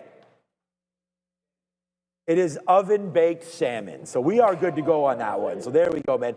Oven-baked salmon, not farm, well, maybe farm fresh, who knows. Oven-baked salmon, roasted zucchini, one of my favorites. I love some good zucchini. That is for sure. With bell peppers. It's okay, I'm more of a zucchini guy. Brown rice, mixed green salad. That is exactly what is for lunch. Baked salmon, zucchini, peppers, salad, and a little bit of rice. That's what's for lunch. So that should be good. Obi's on the other side today, so I'm used to him sitting right beside me, but he's going to be with Sharif momentarily on the midday show, where he's going to be talking all about Rivian. He's going to be talking probably about the missed Intel trade, and that's about it right now. So, it's a good day, man. We'll finish the day 2 times. It's a good one. Baked salmon should be good. I'm excited for that. Yeah, I don't think you can go wrong with salmon as long as you don't. Salmon's really just about how you cook it, how you prepare it.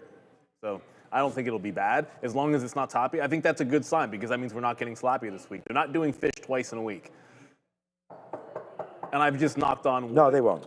I don't think they would. They usually haven't. But look, AMD, someone just said in the chat, AMD would have been a good short. You're right, but I was waiting for $225 and it just turned a little bit sooner than we would have liked. And then the other question was, is it too late to short it? I personally, when it's this much of a heavy downtrend, I wouldn't be shorting it unless it confirms under VWAP. That's what I would like to see. Well, like I said, I went back to the well, pun intended, to the volume weighted average price. SLV just bounced off VWAP, so it did make a trend break, but then it broke prior bars. Actually, the silver was my worst stock because of the short, but we're able to do 5x on wells versus silver, and I shouldn't say that's what you're trying to do at the end of the day, right? Like if something works well, you want it to better by a wide margin versus the things that don't, like that kind of a thing. Also, not talked at all, or at least much about Tesla, as you can see. The story this morning was just talking about, everybody's going to be going to the model for FSD. That is the plan of action. Tesla did also go program high, like AMD did. The reversion was even crazier to the downside. I'm not going to count how many that is in a row, but Tesla is firmly still within the penalty box. It's another failure of the 50 period. I think at least for now, we've got to consider that Tesla, as I said, it's going to be in that penalty box.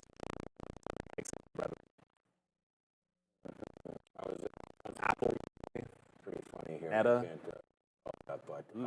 Yeah, okay, it was right here. I meant to show it on the screen, but it's right here. It's like, I love how Sean announces the lunch like it's a huge trade when it's good. You are right, man. We are very, very excited to get that coming through here one more time. But yeah, man, the market is a funny thing, and it looks like it's going to get even funnier for us right now because it's trying to make some new lows. We did not, of course, we talked about this obviously on the show, we did not get any information today as far as... Well, we technically did. I guess we gave it... Decision. Yeah, that's true. No decision. True, no decision. On the Supreme Court. On the Supreme Court. So no decision today on that, but there's a decision coming at some point. We just don't know when. So decision.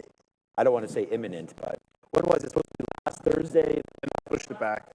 Oh, well, yeah. They schedule when they make their decision, so I guess they're just putting it off. And they're going to kick it down the line, and then maybe we'll just keep playing whack-a-mole with this decision. I don't know. Yeah, the way I see it, the next time they announce we're going to get a decision on tariffs, I'm not going to be all that primed for it. If it happens, it happens. But I don't think you want to focus around 10 o'clock. Yeah. We're actually going to get an action on it. Maybe play it as if you're not going to. Might be a way to go. Yeah, so we can watch some of the retailers flying around. No, Target moving the side. Walmart bounced heavily off the lows before the market did, so there could be some strength going into a few of the retailers. Shopify. Let's go over to the midday. It is not Joe. Joe recovered well. We know he will for sure. But it is Sharif and Obi. It's gonna be hot in that hoodie, bro. Oh, yeah. Are you crazy today? Yeah, it is hot. It's hot in here. It is Definitely. a little Nelly action. Okay, it's hot in here. Yeah, what's going on? We are very happy to trust my guy Joey. It's been a great day. Let's talk later. It's 2 p.m. We're back right now. It's 11. See ya. Thanks for watching. Let's go over to the midday show.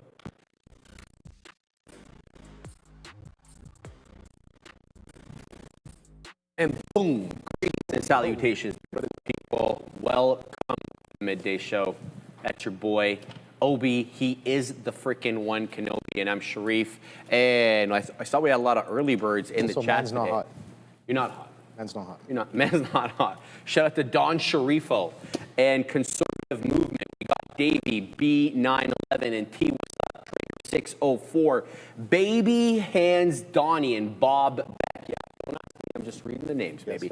Ja Press. We got HD. We got Commodity King. Happy Cooper and Lemon Family. Andrew Chow is joining us. Well, Mike PD right there. And the Fluffster, Fluffy Hippo gracing us with her presence. We got Sit and Spin. Joey Gets Distracted. And Monroe. Shout out to you guys. You guys are making me chuckle. Shout out to Yannick. Tony. Kukoc? Weren't you in the 90s? Logo Trades. We got Ahmad, Kirk D, let's go. John Baker and Lee, the freaking conductor. Shout out to Vizbot and the Mag 7 guy. I like that name. We got A. Holt, Ed of the Woods. Okay. Elcon Radical. Let's go. Birding. Shout out to Dexter Smith in slow motion. Frank's Trades as well. And Common Sense. Shout out to everybody in the chat. Hope everybody's having a fantastic morning. I was notified by the Katina man as soon as I arrived that the market's being dropped. And oh, baby, they are leading the way down 1.5%. We followed here by the SPY down about 1%. But you know we're not going to be looking at any of that, at least not on this side of the desk anyway. We're going to be looking at the small cap. So we're going to give Obe, he is the one Canope to kind of get an opportunity to set up. And speaking of Obe, we all recall on Monday, one of his calls was Sidhu, and more in agreement I could not be with him in the long term. But today, Sidhu looks a little bit different. It's looking real good, 15 and 3/4, I should say, in the Ville of Green, 362 high, up into 358 it goes. It's looking real good, man. We got an initial flag breakout right at 930, and that kind of continued until about 350. Price level 350, and then nope, not good enough. We're going to drop down a little bit, holding the 3 3/4 though. But there it goes, up into 3 2/3. The 10 EMA on 5, off which I'm going to be looking to chart 342. But it's going to be zone, right? We talk about this all the time. When the psychological area of support resistance doesn't jive with the technicals, and that's one of those cases right here where we have 350 being the psychological area of support. Down below that is 342 where the 10 EMA is. So I'm going to be looking to pick up some here on the due. Let's see if ride this maybe into $4 if it really gets going. But Sidhu is only one of the names I'm looking at. BNAI should be on your scanner. As sadly, this is the leading gap in the market after, well, that's not exactly true. ROLR is, but it's not doing a whole lot. We'll get to that in a second. But BNAI had a nice breakout right at 930 into 675. It's losing VWAP though, and it's also putting in an unbroken pattern here of lower highs. You needn't be a chartered market technician to see the plethora of lower highs. So what I'm going to do is exactly what we did on EVTV yesterday. We're going to wait for that trend break, decided break of that lower trend line to change, and then we're going to work our way in so long, of course, as it's trading above the volume weighted average price. I am talking about BNAI. MSW probably going to lose its spot on the side chart any moment over here, but I'm looking at taking one of these off because I want to put on the one I just spoke about, Roller, ROLR. We're going to take off ASI because ASI just lost VWAP. I'm going to leave it up on the watch list on the side, but this is Roller. This is up 320%. So, you know, it's kind of at the volume weighted average price right now, so it does meet one of my criteria. The one it fails, though, is the price of the pre-market high. That takes us all the way up into about $20.66. And so we're not above the pre-market high. We're above VWAP, nor have we broken this, this very, very clear lower high trend. Again, it's going to really have to change before I get involved. I could be persuaded to get maybe a couple of dip trades off 14 or the volume weighted average price at 13 2/3 if I like what I see. But ideally, this breaks the downtrend, starts putting in some higher highs, maybe above 1650, give or take, and then we'll have a dalliance with this one if it's warranted. So roller also in focus. So I mentioned Sidhu, Bark. Barks has bite. Remember that? Remember Barks has bite commercial? Barks the root beer? No Barks? No, honestly, no. Well, the child probably no. Maybe, yeah. But because I'm ancient. Do you remember the commercials? Barks has bite, man. Yeah, they're still around. They still have bite. All right, I don't feel too bad now. KULR is the other one I'm looking at over here. Look, none of these ones look all that good, but we're going to be a little bit patient. Unlike yesterday, where we just insisted on getting into a trade despite maybe things not setting up that well. But KULR also kind of hanging around that $4 area. It's been putting in some higher lows ever since bouncing off a low of the day at 368, trading above $4 now, and looking kind of maybe to test that 4.25. Chuck of all trades, he knows what I'm talking about. So does Sandburn, Chris Plunkett, he knows. Okay. All right, commons of sense. All right, so you guys remember that one. All right, I'm not ancient. Good morning, Obi. Ready to go? Good morning. Yes, sir. I definitely am. How are you guys doing? What is up? And what a week it's been. A little bit of a tease with that tariff decision as of right now. I just only took one ticker today, this morning, and we will talk about it right after we get back from Midday. Yeah, so to let you guys know here, GeoGL potentially on watch. Google's blog announcing the introduction of personal intelligence through Gemini. If I get more details on what this is, I'll let you know. Always worth noting here, GeoGL, always kind of on watch around 11 because I generally find that they have an announcement to do. They'll do it via their blog and they'll do it in about 11 a.m. So again, personal intelligence coming from Gemini. If and when I get more details about when this is, I will keep you posted. I'm also just seeing a headline on TSLA now. Tesla reportedly struggling to offload roughly a third of the initial vehicles it imported to India last year. So TSLA, GeoGL, back to you. Thank you very much, Adara. So you must be wondering, what is in play today? The banks definitely did a crazy move today. If you saw Sharif yesterday, JPM sold off all day long, just all day steady bleed. And guess what? Banks pretty much did something very, very similar today. Let me just pull up the chart here. Look at what JPM did yesterday. Get rid of that 9 EMA right here. Boom. Let's go down to a 3-minute because that's what I like looking at here. Let's throw this up on a bigger screen. All day yesterday. Yesterday, I came in and I was like, I'm going to keep this simple. I did not take this trade, by the way. Keep it simple. There's a bit of a shake and bake on the earnings reaction right here. Earnings reaction right there. 321, lower range. 331, higher range. Not really doing crazy volume, but relative volume picking up, going up and off into the open. Now look at the level of confluence that some of these key levels bring in off the open here, Sharif. You can see coming in off the open, kind of in the chop, but the opening range low is confluenced with the earnings reaction low. So if you take an opening reaction low plus this pre-market range low breakdown, that thing never looked back. That was at 321s and pretty much closed all the way down at the lows. You don't necessarily have to get involved with any of this chop, right? There's a bit of chop here that happens, but look at the tight risk. Like if you were just like, all right, 321, I'm going to take the whole. I'm just going to slap it in. What were the highs of these candles? 321.27.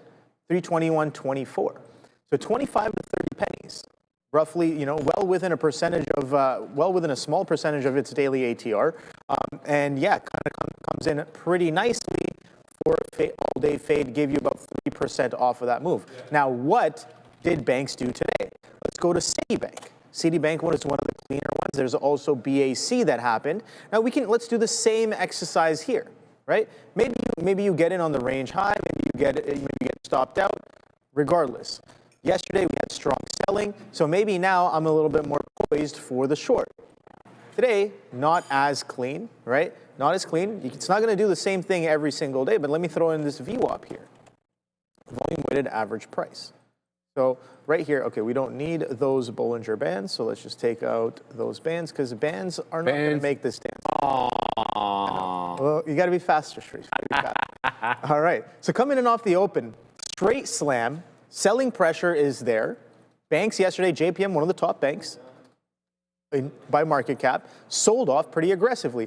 VWAP sellers, opening range low breakdown, as well as this earnings reaction did a similar shake and bake on the earnings reaction, that breakdown as well. Sure, this one doesn't give you that much of a leg, but today the sellers were definitely in charge. So if you were leaning a little bit to the sell side, this worked out really well as well. Now let's go to the next one, BAC.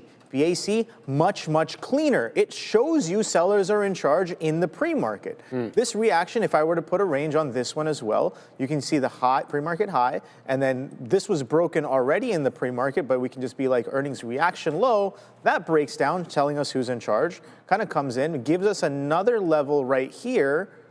Remember, this is doing relative volume. This is doing a decent amount of volume relative to how much it does every single day. Coming in, VWAP sellers.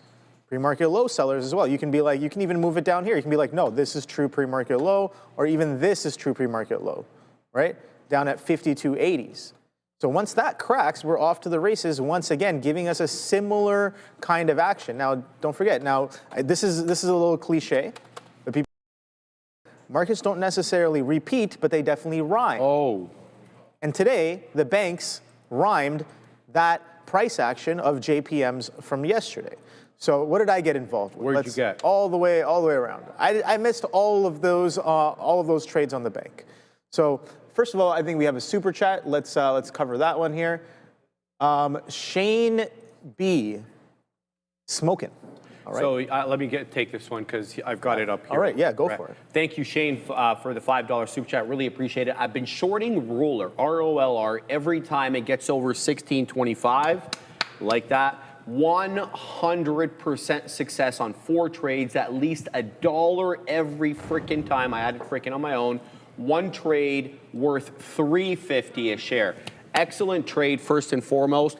It doesn't fit my profile of trading. Couple of reasons. I'm long only small cap. Number 2, it's trading above the volume weighted average price. If I was to short this, it would be below. But I like what you're saying. I like what you're seeing as what you're saying. I like what you're seeing as well. I'm personally looking for a bit of a different look here. I'm seeing higher lows off the volume weighted average price on Roller. I certainly see that double top that you're talking about, the candle at 1040 and a candle at 1045 on the 5-minute chart, all of which reject that 16.5 area, so 1625, a fantastic area to get short. You typically drop right back down into $14, but I think the higher lows here are starting to accumulate for a trend break. I mentioned earlier that I was looking specifically at this trend line, this downtrend line, which has basically gone unbroken since we made the high of the day in the pre-market at 8:30. So this is what I'm talking about here in terms of higher lows. Obviously, we have the lower highs, and here comes 1601. What I'd like to see, first and foremost, can we get above that double top at 1650? We're pretty close. It's showing 1610 right now, but it is spready, mind you. And then second of all, if we get above 1705, I think that is a decided break of the downtrend we've been putting in since 8:30. I love your trade, brother. It's one that I would emulate myself just because it doesn't fit my profile, but I like it. I hope you print up multiple storms, and I hope we can both make money on the same stock, even though we're probably going the different directions. We're going to pause more for a moment, but we're going to Adara at the big desk. I want to mention, for one, Soundhound on watch after Steve Grasso, who I guess runs his own firm, apparently a frequent guest on CNBC's Fast Money. He just announced apparently he's bought some more Soundhound at a lower price. So looks like this Steve Grasso individual is long SOUN. I want to mention here as well, Circle, and maybe as a whole, we do have more comments coming from my friend who's saying that apparently he believes the introduction of stablecoins is going to reinforce the US dollar. So again, CRCL and watch this stablecoin related talk from Feds Myron, and we also have, of course, SOUN on watch with Steve Grasso apparently going long. Back to you. All right, thank you very much, Adara. All right, so let's get back to what I traded this morning. That was Rivian. Now, I had a few different stocks on my watch list from this morning. Rivian was definitely one of them, and I was looking at them all off of the open just to see which ones were doing what I'm looking for. Now, again, why did I take my eyes off of the bank? They kind of did a little bit of a chop off the open, so I was like, all right, I'm just going to move on to the one that's actually doing what I'm looking for. But Hello. right, so here, gapping down already, sellers in charge for the past week or so, gapping down, coming into today, and what comes to my attention, Sharif, was that it was doing a crazy amount of relative volume in the pre-market session after 4 a.m. That dwindled down. Volume was still coming in, but at 5 to 6, around 6 to 7, you can see here we're doing about 2 times the relative volume, and then sellers come in off of the open. Why do I like this? Why do I think it's significant? So all of this before I get into execution, because my execution was, in my opinion, absolutely horrible, even though I made the right decisions for the initial entry, not the ads. So let's go to the daily chart and mark out some key levels. Right here, already in a downtrend here, Sharif. You can see this, already in a very strong downtrend, and then breaking this structure low, which is, you can call it roughly 19s or 18 halves, whatever have you. But look at this, coming into this daily break right here, that low is 1760. If we go to a weekly chart, this week low is coming in also at 1760. I'm like, all right, we're in a downtrend. This looks a lot like a reversion.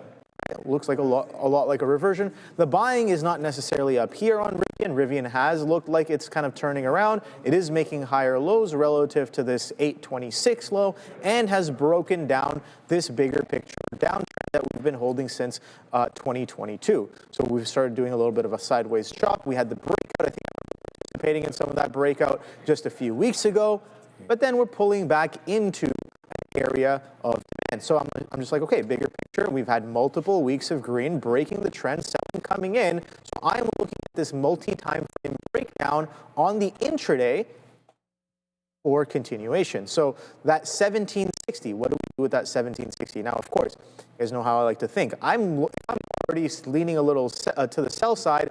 I'm looking for every reason to take inventory into that key area. Guess what? That key area ends up being opening range low area as well. 1769s was that initial low, 1767. And this low right here is 1766. So the idea is to look for reasons to sell, taking inventory in through here. And when we do get through here, really slam it in for that continuation to the downside, low coming in at 1712. I don't necessarily trade this stock very often, but I think that also maybe played a little bit of a part in this. But let's take a look now at my executions here. So right here, coming in, boom, comes into 18. So I missed this flush right here through the 18. That came in. I'm like, all right, sellers in charge right off of the open. This works extremely well. 18 rejection. This is conviction right here. This is serious conviction for me. I'm like, all right, sellers are in charge. VWAP came in. We attempted to push back into some prior structure, right? If you take a look at some of the wick lows from the pre-market, that's in and around that area. Sure, it wasn't doing that much volume, but relative volume nonetheless. Comes to the VWAP, boom. These are the issues here, Sharif. I am not protecting this average that I have. Sure, the market doesn't care about the average, but my risk does, my account does, and I definitely give a little bit of an inkling to what my average is. So I got in 1792. It's a little late for me to be getting in the back through VWAP as we break back through 18, but that's okay. But now I have to risk 20 pennies. So in this situation, what's the ideal way I should be taking this? I should be taking half of max size, which I think is a B trade, right? Half of the max size for B trade, and then not punching the lows. I punch the lows and pretty much double up on these lows here. This entry right here is perfectly fine. We come in, we test VWAP, we slam back in. That entry is good. I think this one isn't bad either. We've made a bit of a double bottom at that 1760s area, which I'm looking for, and that little bit, maybe I think I was getting into 20% more here, and then I really start getting aggressive on this. I basically stop out for a little less than break even, right? Making absolutely nothing on this. Another issue here, Sharif, was that I was not willing to lose on this one. I had so much conviction. I'm like, if it's not going to go, if it's not going to come in, I'm going to take it off. But guess what I did? I think this decision right here was probably one of the better decisions as well. And this is where the trade really starts to take some sort of a momentum. We come right back in. I punch out. I'm like, all right, maybe this goes. 75 rejects. This little structure here as well slams right back in. So guess what I do? What? All this size that I accumulated all in through here. Single entry, boom, slam, I'm in. Right there, all of it back in, because I'm like, yep, this is it right here. I don't care if my average now is lower. The trade is definitely on. It comes in. It does a little bit of a wick shimmy. I take in another 20% add into these lows. Now my average is in and around, I think it was just into 60s. But here, I wasn't willing to lose once again. I wasn't willing to give it to break even.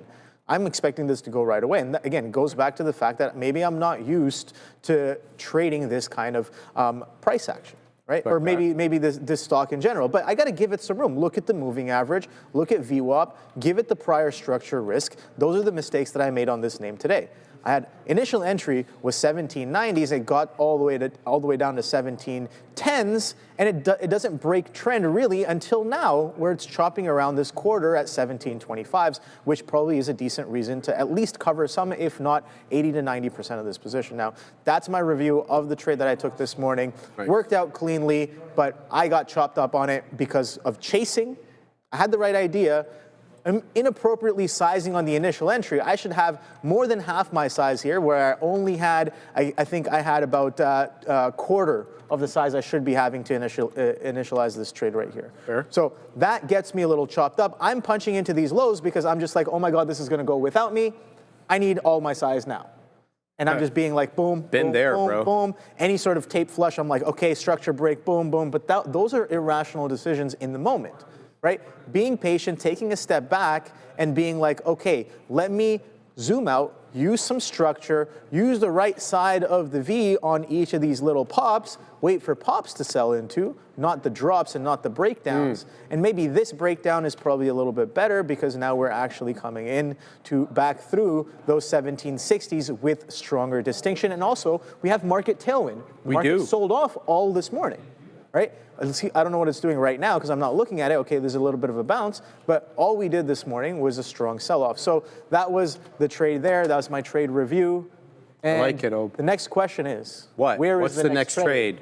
Thank you. Now we're catching on. Well, brother, I've known you many a year now. Yes. Like, yeah, it's been a few years. I've known you since the summer of 22, so it's been some time now. All right, couple of trades. Let's get right down to work. BNAI, I've just worked into this. I'm going to get to roller in a second because that one, I'm still building my position in roller. But BNAI has broken that unbroken downtrend. It's broken basically the trend line over here. This is kind of what I'm trying to say ineloquently. So I've got 95s on. I'm going to give it to current bar low, which is 75. It stops out, and it's a fake out breakout. And yeah, that's a cost of doing business. Otherwise, if this really gets going, holds above 6, I'm going to add. Okay? So let's see how the cookie crumbles here with BNAI. It's up 63%. It's one of the leading gappers in the market. It'll likely have a lot of eyes on it for those who trade small cap gappers. We're about 3 pennies out of the money at the moment. But this, ROLR, I've got 88s on. Here comes 10s. There's a seller at 1620. And we haven't been able to shake the seller at 1620 until right now. We just took him out. We just flashed 30s, but the spread is what it is. And I didn't get the print. I'm waiting at 33s. There's 30 again. Oh my goodness. We were just $1 in the money. Quick as you frickin' like. Go roll you. Go. Okay? So we're breaking the trend now on ROLR. I'm going to go ahead and set up. You know where I'm going to set up, Ozan. And if they don't know, let them know, Ozan. We're setting up at 69s. We're setting up at 88s as well. Let's see if we can get that continuation. I do expect volatility with this one. I've got 75s. It's showing me 40s right now, 35. So we've got, there we go, 57 just flashed. Let's see if we can get up into the 60s. I mean, isn't it a little apropos to trade a ticker called Roller when it's trading like this, like very akin to a roller coaster. So I don't know, that's not lost on me. There's 69 and there is the print. We're over $1 in the money on this name right now. Let's go roller, you little bugger. So we've got 88 still printed. Now I'm going to go ahead and wait on the door of 17.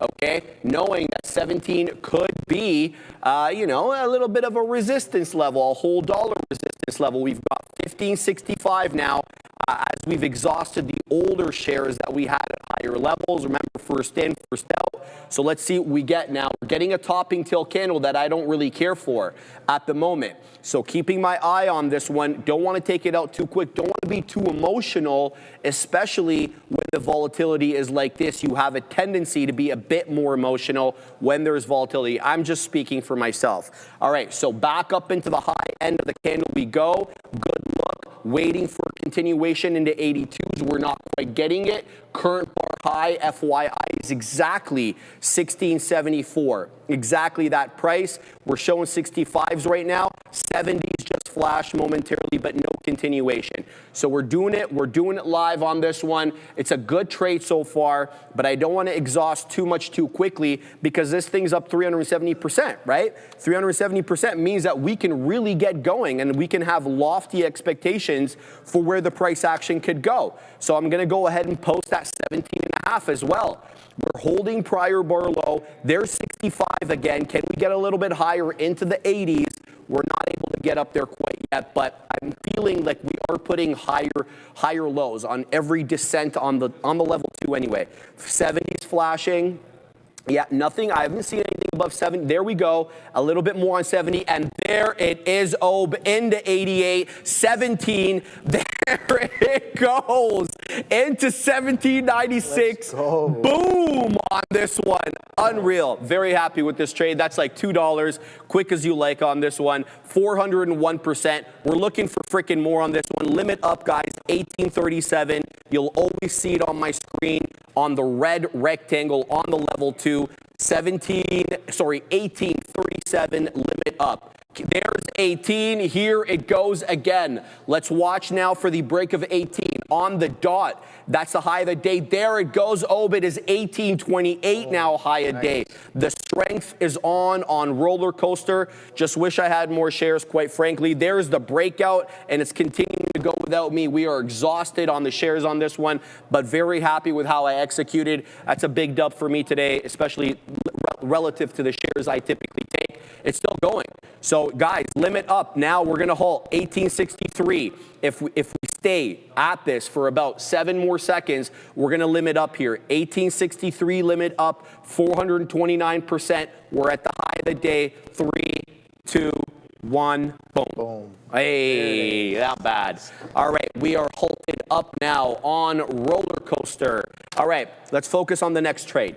So BNAI. Keeping my eye on this one. I'm out of the money to the tune of 4 pennies. However, I like the trend break. And besides, don't forget, guys, the degens like myself, when roller gets halted, their hands start shaking, right? They got to punch into something. Like we can't just sit here and not punch, right? I'm exaggerating for effect, but what I really mean to say is, you know, once one of these halts, look to the other one to start getting some momentum. And I'm talking, of course, about BNAI.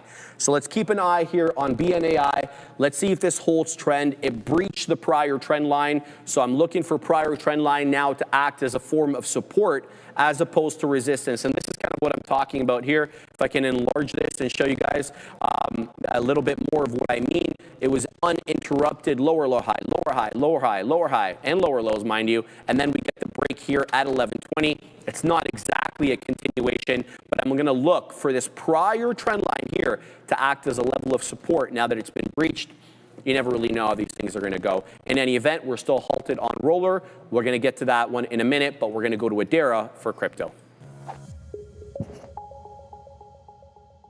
Before we talk crypto, I really quickly want to mention a headline about Citigroup being reported by Bloomberg. Kind of sounds like this is just a rehash of the earnings call, if anything, but I'll just let you guys know what the headline is. Nonetheless, basically, Bloomberg talking about how Citi CEO Jane Fraser is warning of further job cuts and calling time, so trying to put an end here to old bad habits, quote unquote. Again, very likely just a rehash of the call, but I wanted to let you guys know this headline is circulating. Nonetheless, we'll talk here about BTC Bitcoin breaking out of a nearly 2-month high level of resistance. That was going to be that 95 level or 94 halves. Right now, trading around 97. We're actually at day's highs. Now, next level of resistance for BTC here could be 99,200. So we're about just roughly 2,000 away from that level. So just be aware here in BTC, resistance just below that 1,000 point. Ethereum, as I've mentioned, kind of mirroring Bitcoin in a lot of ways, also breaking out of its own level of resistance. That's going to be that 3,300 level. So great breakout look here for ETH and BTC. Before I send you back to Obi and Sharif for the rest of the midday here, I do want to let you guys know that we did have some stablecoin comments once again here from Fed's Myron. He basically just said that he believes the introduction of stablecoins will help stabilize the US dollar. He also said he sees 150 basis points in rate cuts this year. That would make him really the only Fed to see that. But again, dovishness continues from Fed's Myron, and he did discuss stablecoins as well. Back to you. All right, Ob, I just want to cover a couple of questions on roller, and then we'll throw it to you super quick. That's a high roller, that one. There's going to be a lot of things that we could use this day for today, definitely. right? Like roller coaster, high roller. There's just so much that we can do. Shout out to whoever gave us. Make sure you don't hold on. You gotta keep your hands up. Yeah, you ever do that? Of course. You're about that life? Yeah, yes. Man. Oh, yeah. yes. Like the strap is in there for a reason. Sure. Yeah. There's an odd chance that it can fly. I've seen some videos. Oh yeah. Okay, damn. Like, but the thing is, like, you know, you're not going to enjoy the money. I see that it's locked in. Mm-hmm. I'm like, all right, cool. Hands up. Let's go. And then if anything happens to you, your family gets paid. You don't get paid because you're going to be long gone. But at least your family will be taken care of. I get a little bit of airtime as well. You know, get a little bit of airtime. See, that's the thing. Fun fact. Let's hear it. I have a fear of heights, but from lower heights.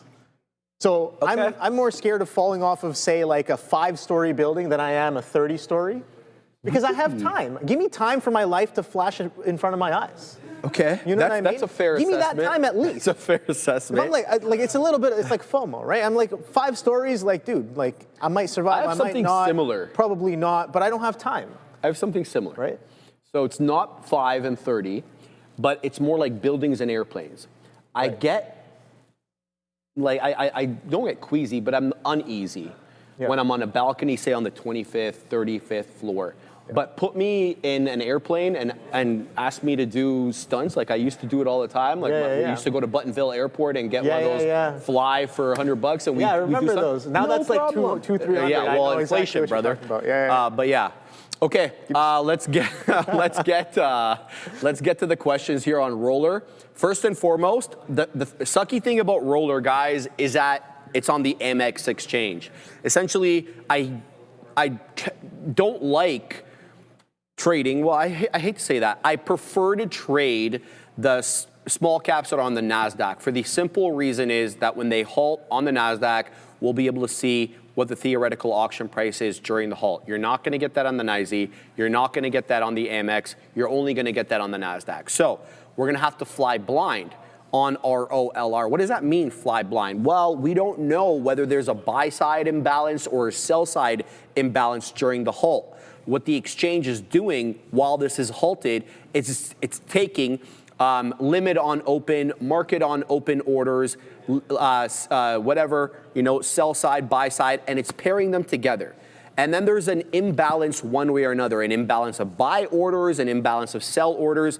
And then whether that imbalance is more buy side or sell side, it shows it as a theoretical auction price. When there's more buy side orders, the price of the theoretical auction price is higher than the halt level. When there's more sell side, the theoretical auction price is lower than the halt price. We're not going to know what this one is on roller, sadly. So we'll have to fly blind. 1863 is where it halted. The halt time, 11:29:08. It is currently exactly on my atomic clock, 11:35:26. So this one will be at least a 10-minute halt. Crap, I got pushed out of BNAI. No, I'm going right back in. This is the trade that I want. So this one on ROLR, will be at least a 10-minute halt. Now, if you're a newer trader and you don't know about these volatility halts, and if you already know, I'm sorry I have to repeat this, but they come in waves of 5 minutes. So if it halted at 11:29:08, the earliest it could have been open, 11:34:08. The earliest it'll be open now, it'll be 11:39:08, because that'll be 10 minutes. It could be 15. We don't know. We have no way of knowing. So we're going to have to find out what roller opens up at and when it opens up. But earliest, it will be 11:39:08. And one super easy way to kind of, avoid having to look at the clock and whatever, you just go to the other screen, your time and sales on the left, and you'll know exactly what time it is right there. So you can see all the different prints coming in. Super easy way to do it. So ROLR, we're going to have to see what this one has to offer, but currently I'm involved with BNAI. Hopefully better. Yes, go BNAI, you little punk. We're going to wet the beak here for a 10-penny winner, and now we're going to set up a little bit north of 6. There goes 6. We're posting at 7. The breakout, I don't know, I don't want to say it's on 5. Showing up there, it goes in the 10s, all right? We're making some money back after being pushed out. We're posting at 17s, and then we're going to post a little bit in the low 20s. Let's see if this one's got continuation, or whether it's going to zig and zag. And if it zigs and zags, let me tell you, so long as I like the higher low pattern, I'm going to take the opportunity to add into BNAI, so long as I like the pattern, all right? So that's the one. The other one here is the DO. SIDU. Your boy just got in here at 55s. The reason I put 55s, I see the breakout level at 50. But the 10 EMA on the 5 was a little bit higher at 55, hence why I took it there at 55. So I'm keeping my eye on it. Schwab is saying 1868, says Adam. I don't know, brother. I can't verify what you're seeing on Schwab. I've never used Schwab. I think they own Thinkorswim now, don't they? Let me know, Adam. You don't have to super chat again. Just tag me, brother. But yeah, I have no idea whether that's accurate or not. All I can tell you is our system doesn't show the tap on Amex stocks or NYSE stocks. So that's a look there. We're going to go to Adara in 1/2 second. Just want to go back to BNAI. The trend here looks like it's holding. I'm going to take the opportunity, I think, on BNAI to get a little bit more if it dips into the 5 mid-90s or thereabouts. So let's keep an eye out on that. And then, yes, we're going to go to Adara at the big desk. Let's talk here about MindMed, MNMD. Coinvo reporting a rumor that U.S. President Donald Trump is considering rescheduling psychedelics as a less harmful drug class. So again, MNMD running basically on rumors that Trump could potentially reschedule psychedelics. Back to you. All right, thank you very much. Yeah, so responding to people. MindMed catching a little bit of a bump there. I'm looking Hold on, MindMed's catching a bit of a bump?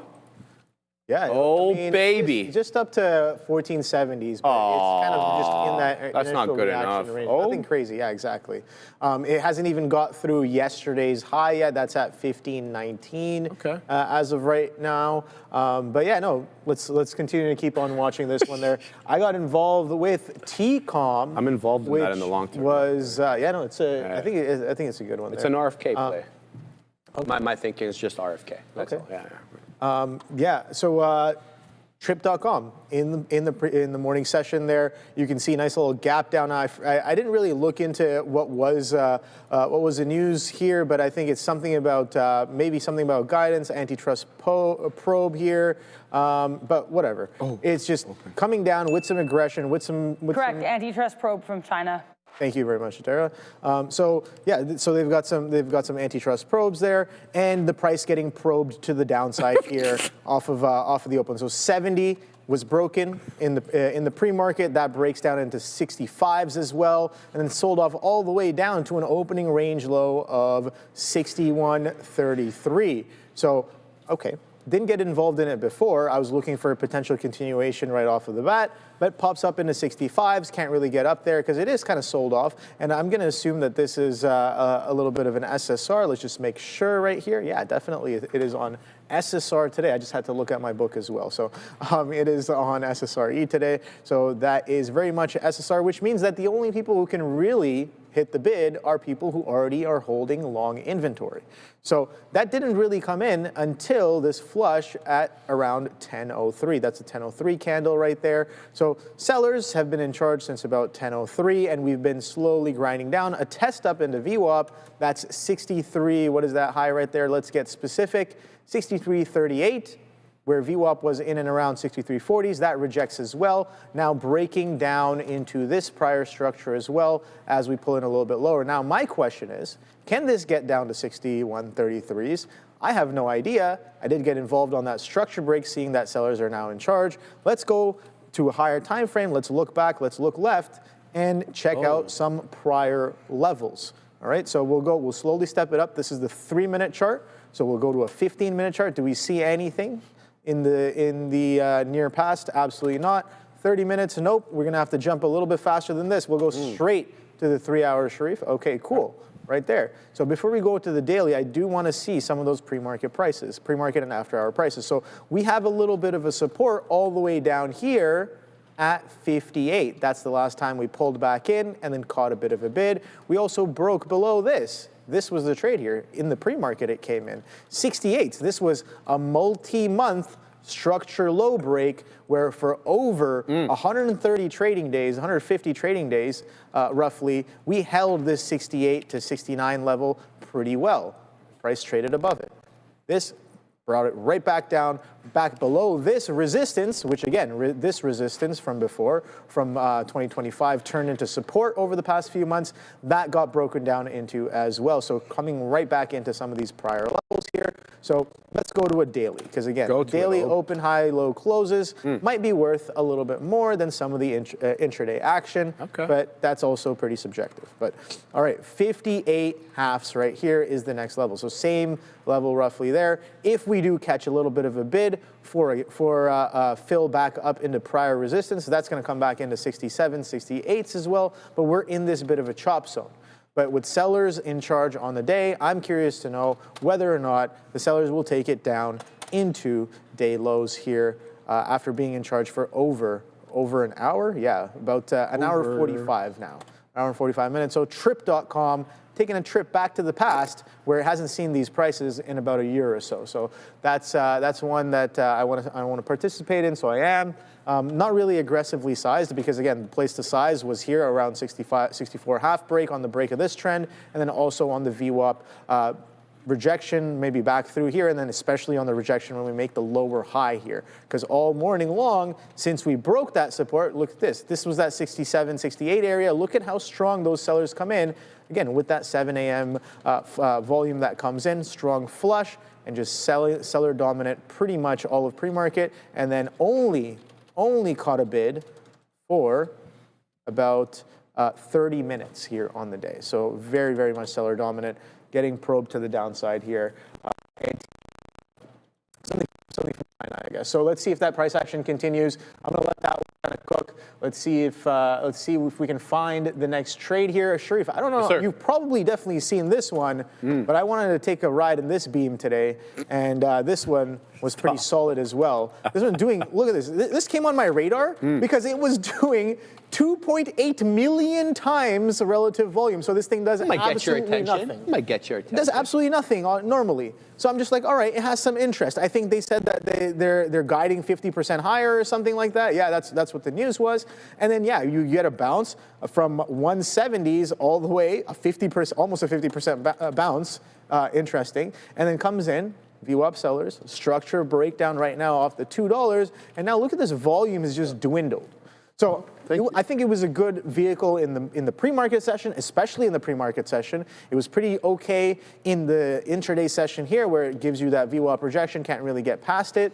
And then now the volume has dropped off, Sharif, but the price is not really dropping off. So is this setting up as a bit of a liquidity trap? Right? We talk about the liquidity traps where you have strong bouts of volume on something that maybe doesn't do that much volume, and then volume drops off, but the price does not. Right?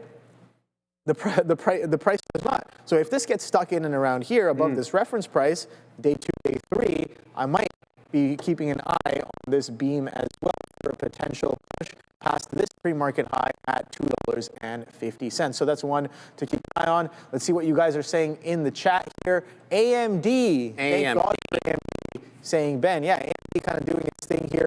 Very strong off of this morning structure break, opening range high.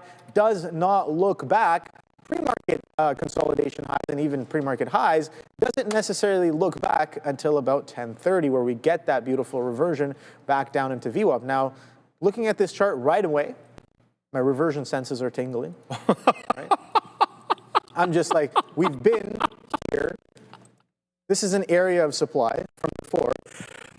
We're coming right back up into this. It's starting to slow down a little bit.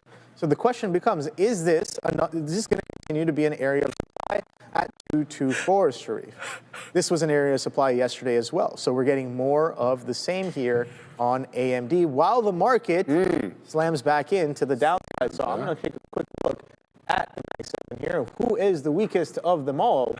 It seems like, let's see, who is the most extended? Bear, level two Yeah. on the wall. Yeah. It's Apple's the first extended, then it's Amazon here. So let's take a quick look at both of those.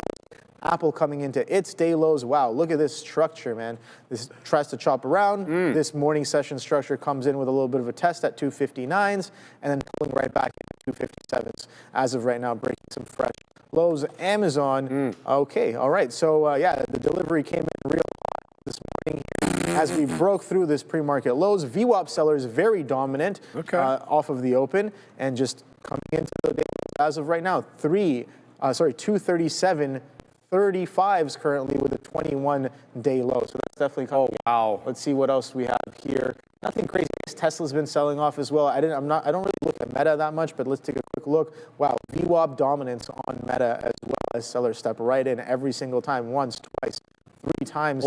He is the one thrice. Sorry, you can't just do it with us. No, I know. But yeah, so that's coming in here as well. So yeah, market very, very weak, or I wouldn't say weak, but dominant. Let's say that. Fair enough. Weak is very subjective. All right, I'm laughing, guys, because it's funny. But here we go. We're having a great time here on BNAI. There it goes into my area high. We just wet the beak there at 25s. We have, thank you, advertisement, 589 on. It's showing back trends now, so it's dropped a little bit, but BNAI broke trend, and that's what got me interested, guys. I really want to make that clear. It was a very clear downtrend, and then it wasn't. So if it's not anymore, well, why not? Well, maybe because the equilibrium between buyers and sellers starting to side with the buyers as opposed to the sellers. And kind of that's the only reason I got involved in this, not because it showed me some fantastic candles. In fact, I kind of hate all of these candles individually. Collectively, I like them, but individually, they're kind of ugly. A lot of them are topping tail. That means either aggressive profit taking and or very ardent short selling who don't want to give up at this level. But the fact of the matter is, this is a rounding shape, and a rounding shape off a key technical level. That is, of course, the volume weighted average price. So if it ends up holding above 6, fantastic. If it doesn't, it doesn't. I've got 89s on right now, which makes me feel good because the 10 EMA on the 5 is right at 90, off which I'll always chart. So let's keep an eye on this one. I'll have a couple of more, clips to take on BNAI to the high side, but we're not going to exhaust too quickly. In fact, I may take the opportunity to add a little bit more if I like it. Now, let's talk about the trades that aren't doing well, as we're talking about the ones that do well. SIDU, the do, we're 2 pennies out of the money on this hot garbage. But good news is the trade ends at 50. So we will not be more than 5 pennies out of the money on this one. So look, I like that 350 level. I like it. I don't like it for no reason, just because it's sometimes psychological support. There was a lot of rejections, a triple top at 350 on the 5. You see that 1015, 1020, and 1025, all of which rejected off that 350. So you know that there were sellers there. Then we double bottom, and then we break through it like it doesn't even matter when we make the high of the day. I want to say around 675. Now we're dropping down, into 367. Excuse me, I was looking at the wrong one. And now we're dropping into 350. So let's go ahead and throw a stop for this one. And yeah, come what may on this bad boy. We have to give back. We have to give back. but hopefully it won't be that much of a loser. BNAI, back to this one, still zagging. Now, here's the deal. Prior bar low, that takes us to 1598. Well, we're at 601 right now, so we're on the precipice of breaking prior bar low. And it's preceded, mind you, by a topping tail candle. Of course, I am talking about that 1145 candle on the 5. The open print on that one was 610, the high of which was 625, and then it has a very, very small lower wick. So what I'm ideally waiting for here, or hoping for, I should say, is to hold prior bar low. If it holds prior bar low, it'll give me more confidence to add into the position so that we can kind of ride it possibly back into that high of the day. Again, the high of the day is 675 on the dot. So that's my focus. Now, let's get back to the coaster, roller coaster that is. Off that 22, 28 high, back into 814. Funny enough, though, it was that $17 area, you'll recall, that we had a lot of trouble breaking. In fact, we had somebody shorting to no end off 1650. So let's see what this one does. It's defending the 10 EMA on the 5 for now.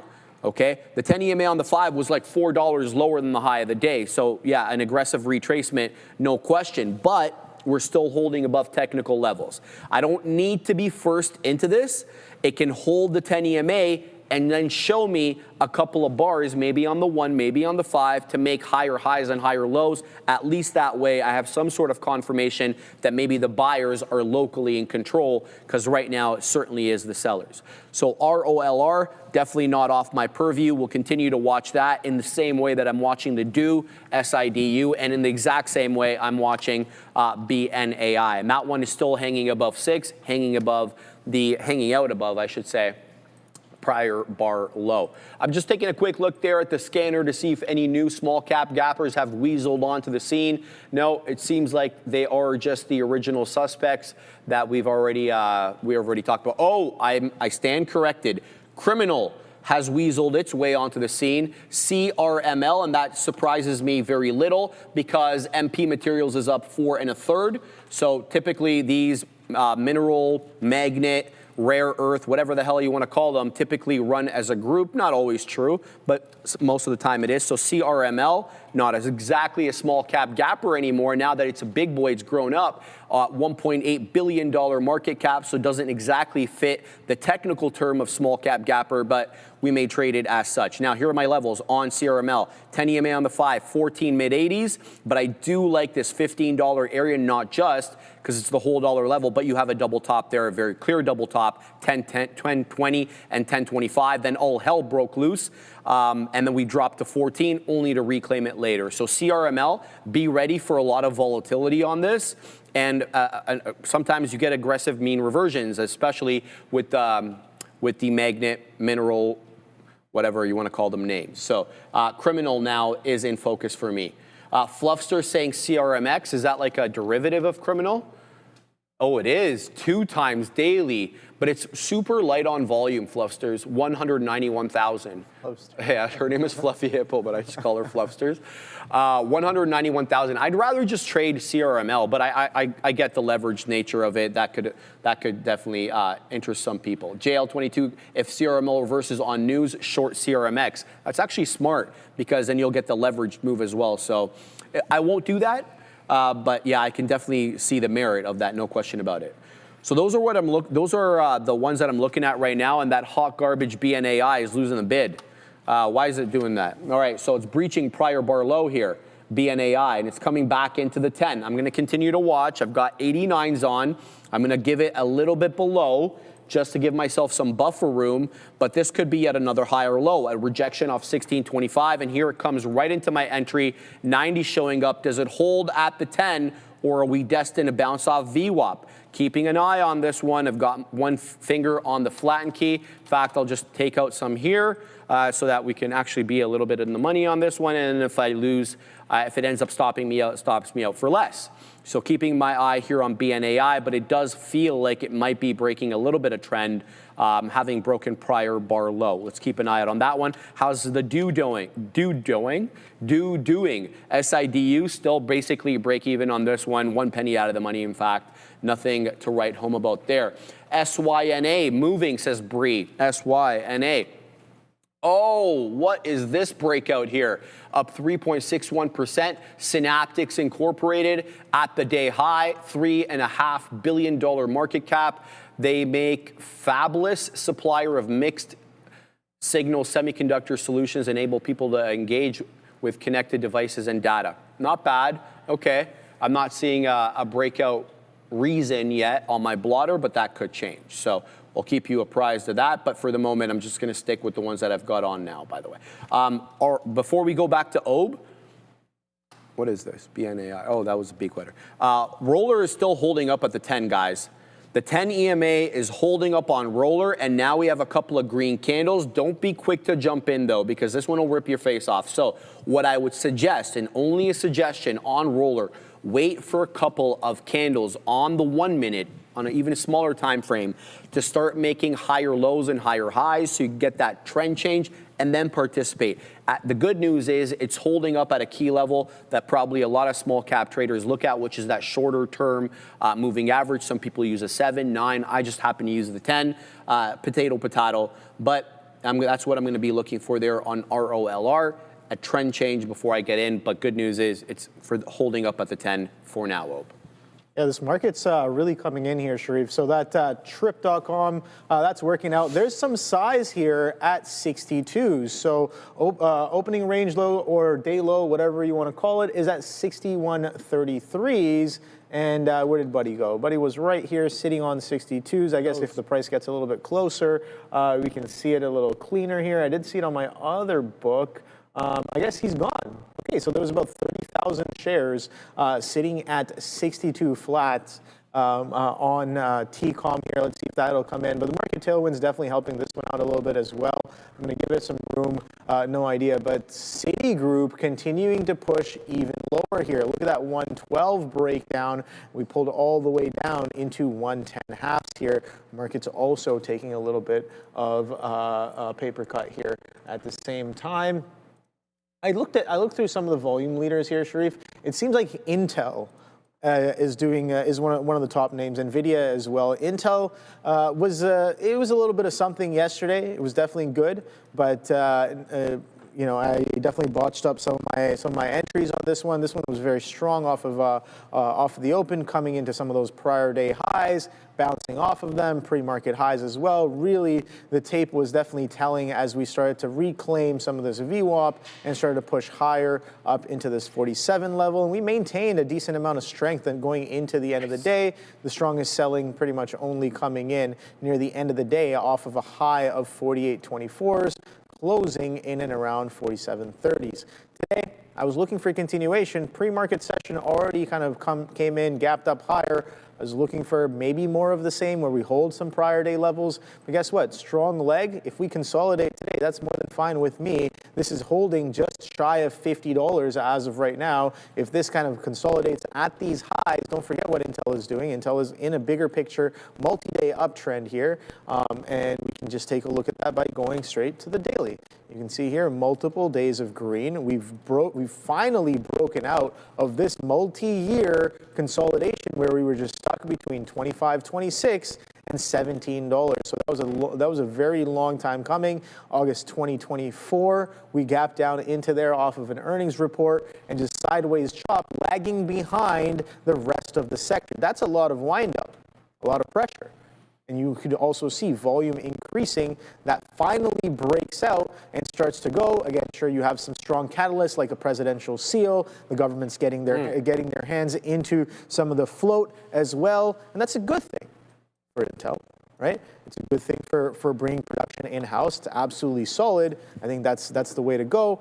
$50 is the next level, 50, 60, and we're pretty much making a beeline all the way up to there. So if we have a day of chop, I don't necessarily want to be involved, but if we have a day of strength where buyers are really in control from an intraday perspective, the swing trade is very much on. The swing trade was off the $25, $30 break. The buy zone was 35 to 25, in my opinion. You didn't get 25s. But you definitely got chops around 30 to 35, and we started holding a higher low on 35, which was this structure right here. 37, strong flush, gap down into earnings. That's pretty aggressive for something that has the market cap of Intel. Market cap being $238 billion right now. I'm sure it was a little bit lower. earlier at these prices, but in and around those levels. Here comes 62 on TCOM. Let's see if Buddy came back right there. There you see him, 300 lots, 400 lots, maybe almost 500 of a visible liquidity sitting on top of 62's. Market, are you coming in as well? Not really, but let's see how well players are able to take this out. Again, I can still short this on an uptick, but if I see the bid getting eaten aggressively, those are longs, or those are people who have inventory, because they are the only people that are allowed to sell in this, or sell into the bid. So either longs from the morning session or longer term longs as well.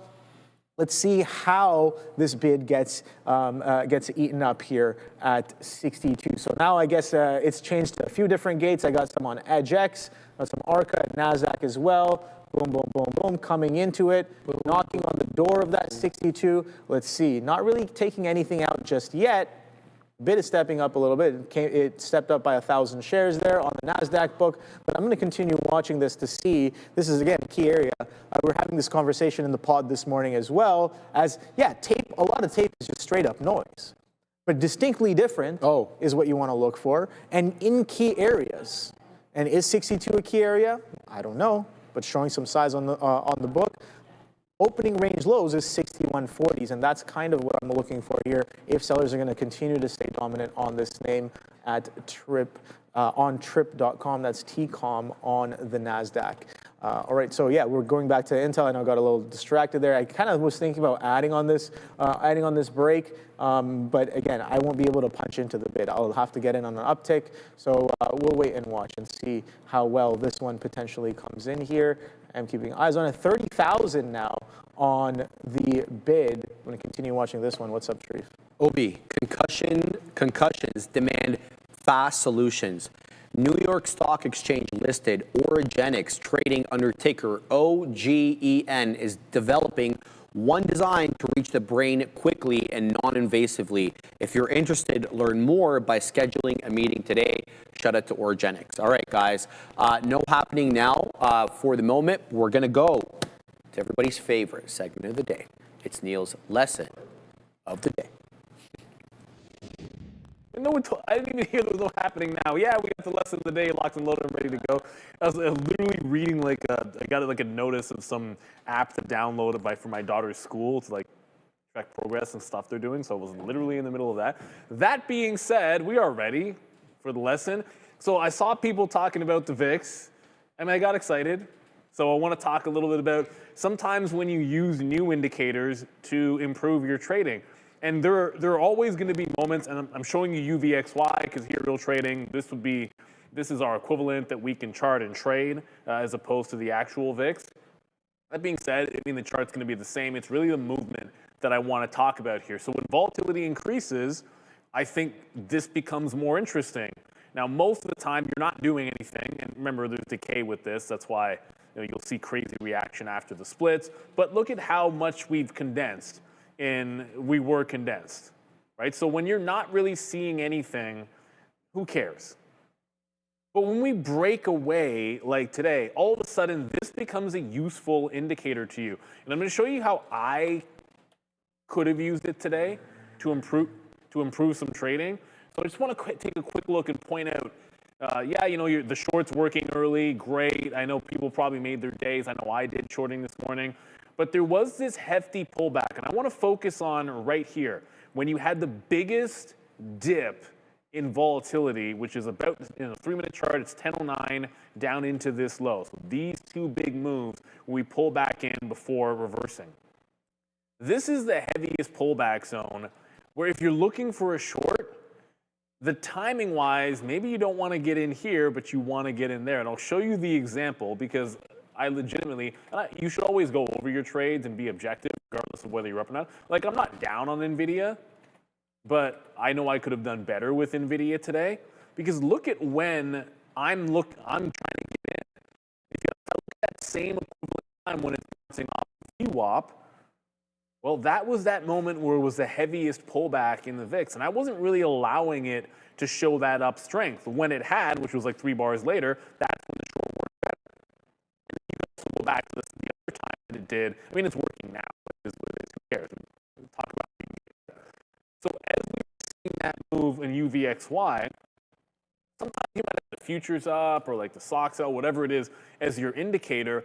But when this broke trend, I'll get a little more granular with this one chart because I love trends. So you have this here, and then you have the sharp move down, which is what I was talking about. When this breaks the trend, that little long, that's when I want to get into that Nvidia short. So I'm waiting till like 10:18, 10:19. Like after I've been the first time and had to get in a second time, had I been looking for an alternate source to give me a reason or some confluence, this little bounce here, where you're now making a higher low, maybe confirming that volatility is heading back to the upside, that should be good for the shorts because inverse relationship, or at least for tech shorts and momentum shorts. That little bit of trick can possibly either just save you from getting it early, taking a hit, and having to take a trade the second time. What I like about it is it can allow you to be more precise. When volatility is increasing, I think you need to get a little bit more precise. To that point, I was asked about AMD this morning, and let me go back to a 3. I don't like the 1-minute chart, so I'm just going to go back to a 3. And someone said, hey, Neil, AMD would have been a good short up here. And you're 100% right. However, when it was breaking up and was the strongest thing in the market, I liked Nvidia for its relative weakness at the moment, but it went to 225, or I wanted it to go to 225 for the entry. So I'm not going to end up in that trade. But what you can do is being patient and waiting for that opportunity, allow it to get back in, false break of the high, break the trend, and then play to the sell side. Now, trend breaks don't always work. But if you can find a way to be more precise, I'm just using this example to talk about precision with your entries. Like I'm just getting in for one reason at one area. And if I had been able to do that on Nvidia, I feel like it would have been much better. And again, it's not that Nvidia was a bad stock, it's just that I had absolutely no precision with it, which is typically my game. And using the VIX to time my entries would have helped me, no question about it. And then Nvidia would be maybe even better than AMD. So the more volatility increases, the more precise you need to be in your trades. And the way that you can handle this is win with less size and give a wider stock when they handle it. And the other one is simply look at the VIX, UVXY, volatility, or some kind of ultimate indicator that can give you a reason to wait or to get in at a different time. So precision is more paramount when we have these types of days. We're going to potentially have a 2% down day in the Nasdaq. We're already 1.6. But when volatility increases, you need to find ways for a little more confluence in your trades so that you're not just sitting there fighting it, hoping it works. You get that single entry or area that you have confidence in. Hope that lesson of the day works for everybody. I haven't touched the salmon, but it look good. But I haven't had a chance to eat it just yet. We'll send you back to Obi and Sharif. Look, everybody. Roller is reawakening. Here comes Roller again, 1950 seller. This is the highest it's been, I think, since maybe, oh, wow, dude, unreal breakout on Roller. Oh, for sake. Yeah, I missed it. 2082 high. I was just about to start getting my position in. Come on, Roller. Halt perimeter, guys. 2082. Here it is. This is it. We need 10 seconds of this, and then it will halt. ROL frickin' R on the Amex. It's almost 5% in the Villa Green, 491.5, and now we are halted up again. Shut up. Roll on Roller. I'm sure there's going to be so many different puns on this one, but yeah, fantastic look today on ROL. I really was just about to punch and to get back into this monster. I had a good trade on it while Ob was dropping hot lines. We took about 30 pennies. You know, obviously, definitely not close to the $2 some odd we took initially. Holy cow, I actually took a lot more than $2. Geez, dude, we got in at $15.68 and then we got out at 20 something. I don't know what I was thinking $2 for. A lot more there, but yeah, not bad at all on Roller ROL. There's Casey, 526. Finally, the Tisha's back, Casey's back, the gang is back. Where's Bovin at? Bovin came late yesterday. I think he's working in the morning. So shout out to the OG Bovin. Well, he'll be joining us shortly. Those are all small cap traders. So if you're interested in those, in these kind of stocks, Those are the people's levels you should be looking at in the chat. Mike PD Ryder, he's trading them. Yannick, Tisha, Bovin, as I mentioned, KC 526. There's others that I'm sure I'm forgetting as well. But yeah, those are some of the people that I would be looking for their levels if you're a newer trader. BNAI still doing it live. We're doing it nice here. We got 89s on. It's showing me 16s.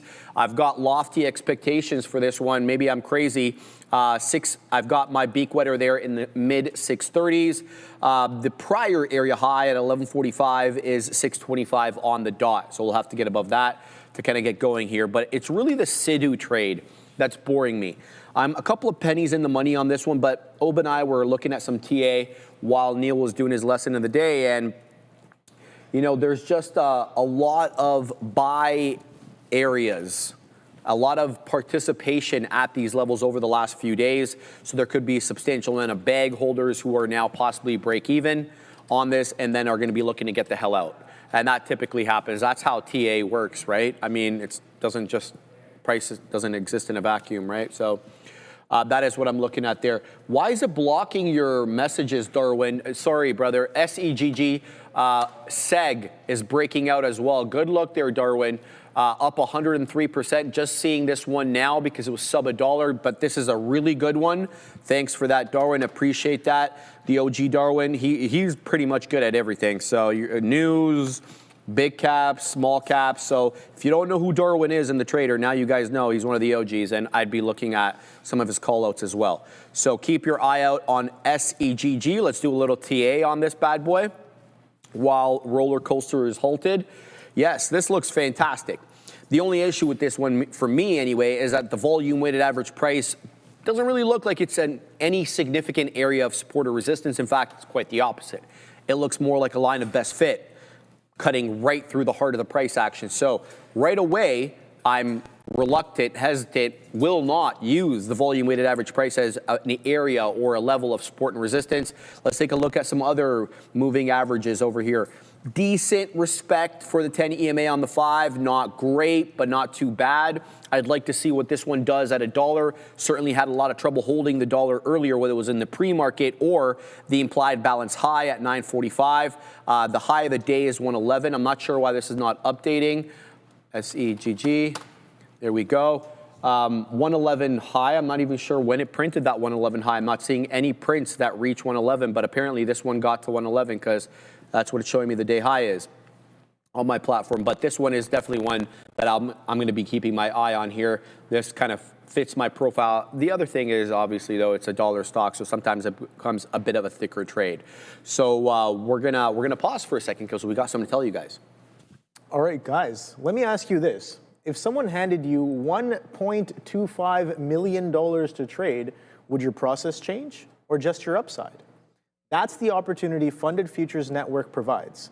They're a futures prop firm that gives traders access to large SIM and live funded accounts every day. They've already paid millions to traders around the world with fast same-day daily payouts. And right now, evaluation accounts are 50% off. Buy one, get one free, and no activation fees. You can find the link below or scan the QR code to check it out. All right. Yeah. Okay, so continuing to hold here, BNAI. Let's look at roller for a second, 12:09:18 halt time. It is currently 12:14:15. So 3, 2, 1, boom. Not going to open. So this one will be another 10-minute halt on ROLR. Again, if you're just joining us, this is an Amex name. Hence, you'll always see that on my screen there, .am. That's how you know it's Amex. And as a result, we won't know what the theoretical auction price is during the halt, so we'll have to fly blind. And that is kind of part and parcel of trading these non-NASDAQ small cap gappers. Again, same thing happens on the New York, but I do see a lot of you guys telling me that you see the theoretical auction price on your side. Some people were saying with Schwab. I'm guessing, I don't know, maybe those are not exchange taps, but more like local taps on the Schwab network where they can kind of pair buy and sell orders together. Just guessing. I have no idea. I've never used it, but on this side of the desk, I won't have the theoretical auction price on ROLR, so we can just only kind of guesstimate, but it did gap up quite substantially last time. Seg just took out the roof there. Great call out, Darwin, man. Let me see which screen I'm going to use for SEGG. Let's take off NTLA. Here's SEGG. This is an MX stock, a 122 high, dropping down now to 114. I think we can safely say it.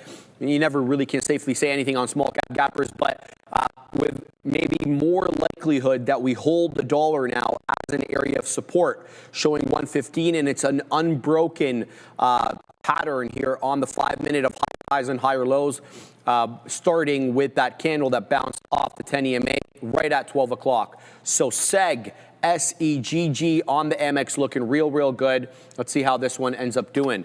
BNAI is disappointing me. Again, moving into 620 and then dropping right back down into 6. However, it's still putting in generally higher lows and holding the 10 EMA. I've already put my stop on this one. Let's see what it does, but kind of annoying because I should have been wetting my beak here at 620. Alas, it was not to be. Sidhu as well, not looking all that great. A penny out of the money on this one.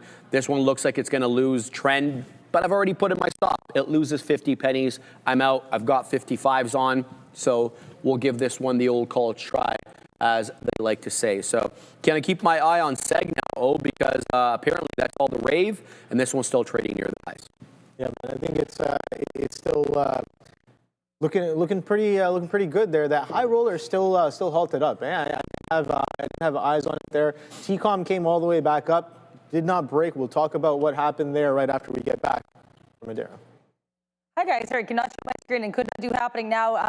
Trying to work out some technical issues, but I want to talk here about some Fed comments from Bostic and Kashkari that we've had since I've seen you last. Fed's Kashkari saying that he hasn't really seen tariff pass through right now, but that he does believe another price bump related to tariffs could happen when it comes to inflation. He says it's moving in the right direction, but it still has a far way to go. Then we've got Fed's Bostic saying that he believes they still need a restrictive posture on rates and that the labor market is clearly weakened, but it's not necessarily weak. So both of these two individuals here, Bostic and Kashkari, with a little bit more of a cautious note. Back to you. All right, thank you very much. So I did talk about that size at 62 flats. That size reloaded. And I was looking for anybody and for anything that could potentially eat into that size. Anybody hitting the bid. Gives me a little bit of conviction. I'm looking to kind of get involved as well. But guess what, Sharif? Sir. That bid stacked up even more. We talked about there being, what, like 26, 27, 28,000 shares there. It went up to 30. Oh. Nobody hit the bid there. And then it swiped. I was looking away. It swiped. Failure to follow through. Nobody's taking out the bid there. Swiped 50 pennies. Almost 60 pennies. It got all the way up to actually 70. Wow, I didn't even notice. That wick is up to 70s.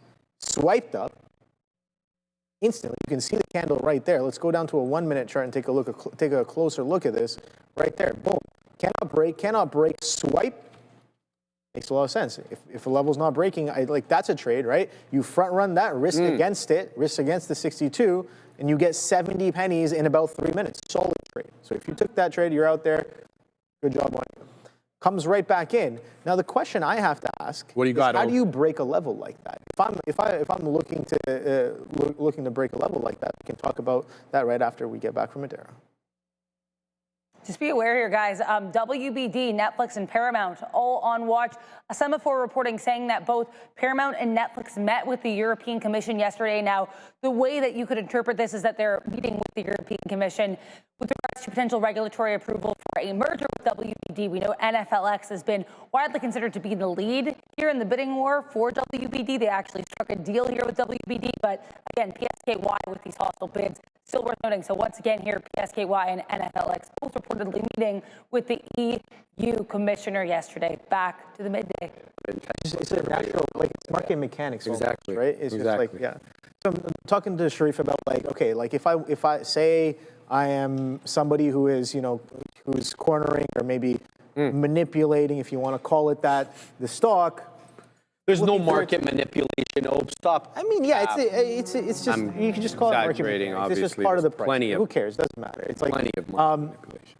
If a level doesn't break and you need people with inventory to break it, you can market some price action that might bring in buyers. Okay. so that now you have some participants that are willing to hit the bid if we do start to break through 62s there. So let's see. We're coming right back into 62s. Don't need to look at the chart. Forget about the chart. Let's take a look at this book here and see if we actually do start to decrement the bid, or maybe that's going to be support. I have no idea. I don't know. All right. Right? We'll see. We'll wait and see. That was a strong swipe. Maybe that buying can step right back in. Now, this is just one of my theories. It's just like, all right, we can't break it now. Maybe we come back in, we balance out, and then we come back in so that it's more convincing of a break, if you want to call it that. There, market tailwind definitely on our side here, Sharif. It seems like nothing really else on the board. I was watching Rivian here, and Rivian just trading sideways, chop, chop, chop here on Rivian at the same time. I got it right up here on the side of my chart. What's going on, Sharif? All right, guys. PDS Biotechnology, trading on the NASDAQ under ticker PDSB, is transforming the immune system targets and how the immune system targets and fights cancer, with initial focus on the HPV-16 positive head and neck cancer. HPV-16 can cause head and neck cancer, and more people are facing these high-risk cancers than ever before. HPV-16 positive head and neck cancers are projected to become the most common type of head and neck cancer in the United States in a few years, which is very sad. Learn more at www.pdsbiotech.com. Check them out, guys. All right, before we go to Adara, oh no. There we go. There goes SEG. So your boy's in at 15. We just wet the beak at 23. It's showing me 22s. I'm looking for continuation here on the Sexters, up 134%. And we're going to look to take some more out, hopefully in the 30s. Good move here from SEGG in the midday. Shout out to the OG Darwin for calling this out. Seller at there goes into 24 to 28 high a day. Let's go ahead and set up here as the breakout seems to be on. We're posting in the 30s and we're sending it to Adara.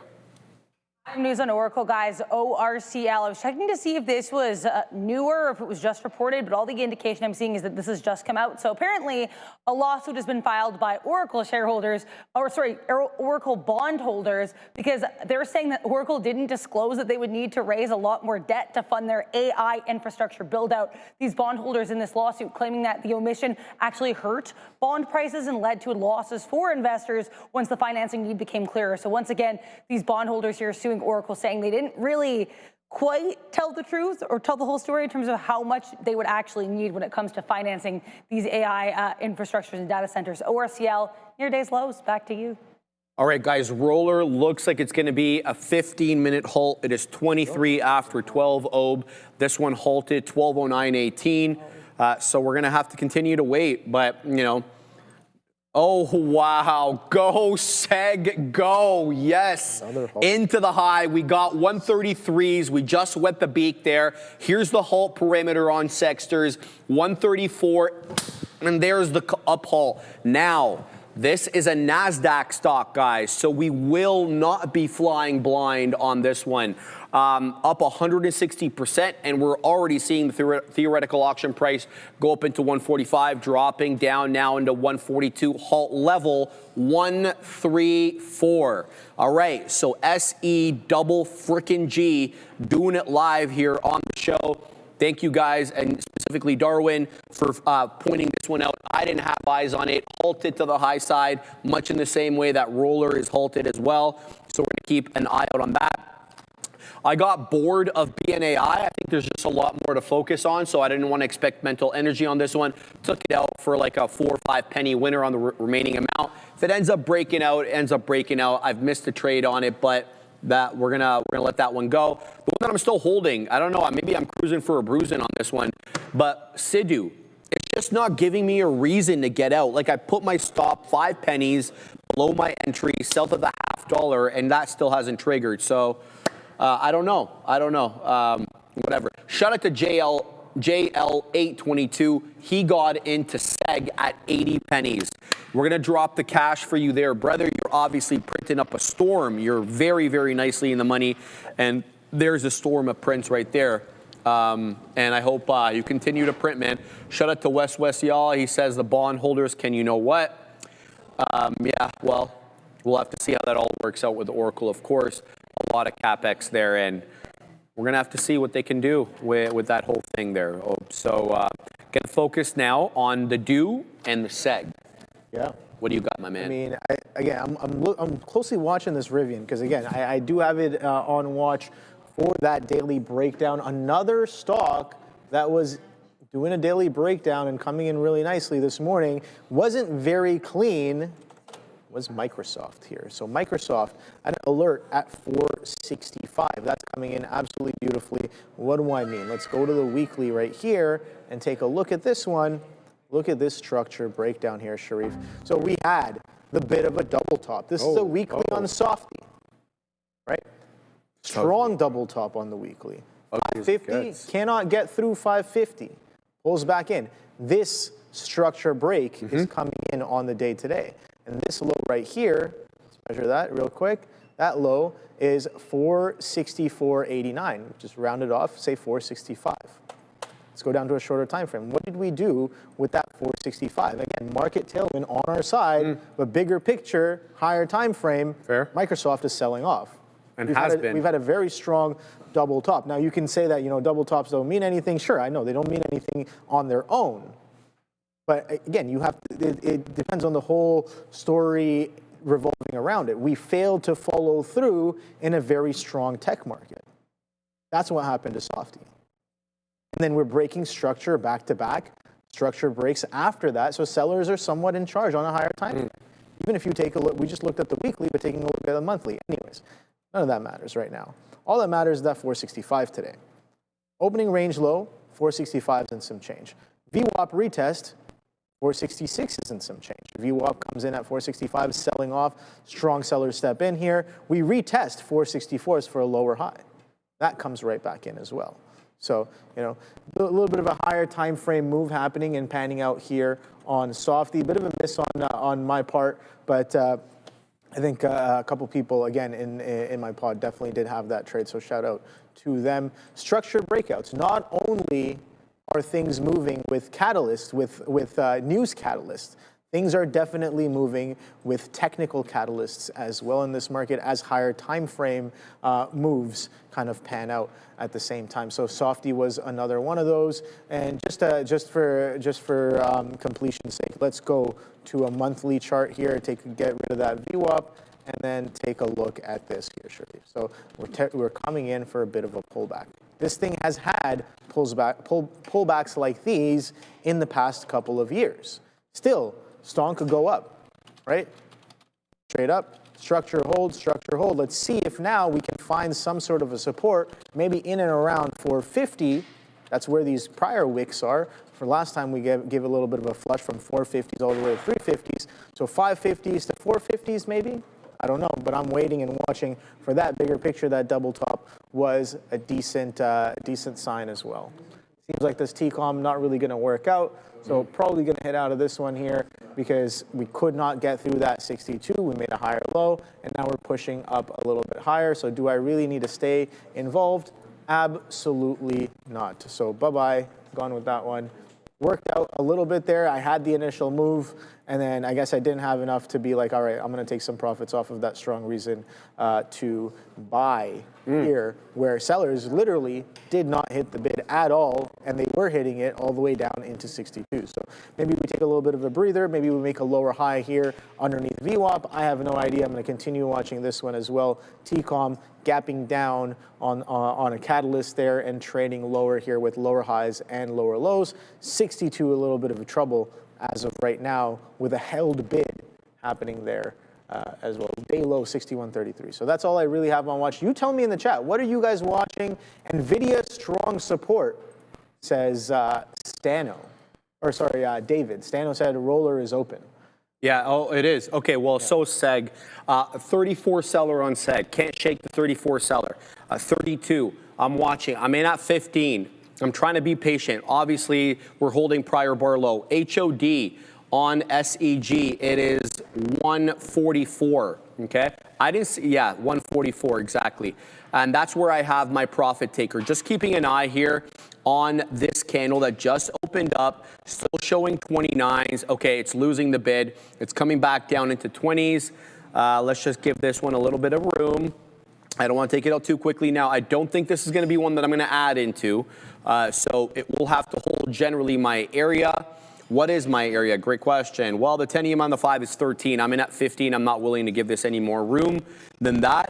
But the selling is still is pretty much on. So let's see. I can always get back in. I'm going to flatten out here. Just watching. See if the buyers are stepping in. It looks like there's some greenery. Okay, there's some orange and green. Just give me a sec, guys. I want to see if we're going to hold up at this fifth of a dollar. It looks like there is buying in the low 20s here. It's a 2-candle red pullback. So I have to be alive to that. No, it definitely feels like some selling. We'll get out there. Okay, so next move on SEGG buy area for me is going to be that, I want to say, one high single digits to about maybe one low single digits, 12s, 10s, in and around that area. Let's pack the patience. I'm going to keep my eye out on this one. If it's warranted, I'll get back in. How's the dew doing? Where is it? Oh, nice. It took a whole bunch of prints on dew. Okay, very nice, very nice. Okay, we're doing it live on this one now. Let's get some more. Finally, SIDU breaking a little bit here. We'll keep packing patience on that one. But roller coaster is going. It is up bigly, 530%. The jokes part about this whole thing is it's only done about 52.5 million shares. Usually when we see something like in the high triple digits like this, it's done, you know, closer to a few hundred million. But because this one's been a multiple halter and it's also had extended halts, 15 minutes at times, mostly 10, yeah, the volume's a little bit lower on this bad boy. So ROLR. By the way, though, I mean, yeah, sure, it's quite volatile. Nobody's arguing that. But look at this. Oh, have a look. It's not respecting trend generally. Oh yeah, it's respecting the trend generally. So even though they caught on these up moves quite aggressively, it's coming back down and trading like a trending stock, holding the 10 EMA, holding general area lows, putting in higher highs, putting in higher lows. So roller, even though it's got a lot of volatility, it is generally holding trend. So I want to mention that. BNAI, I don't want to waste my time with.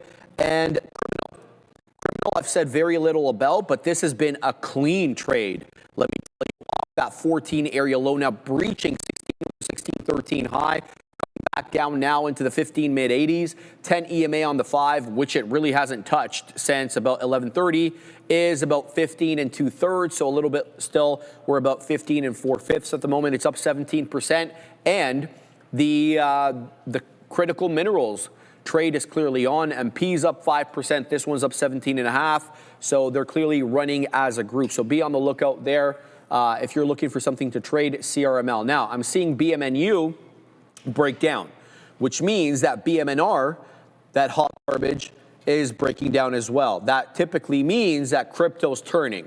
Is it?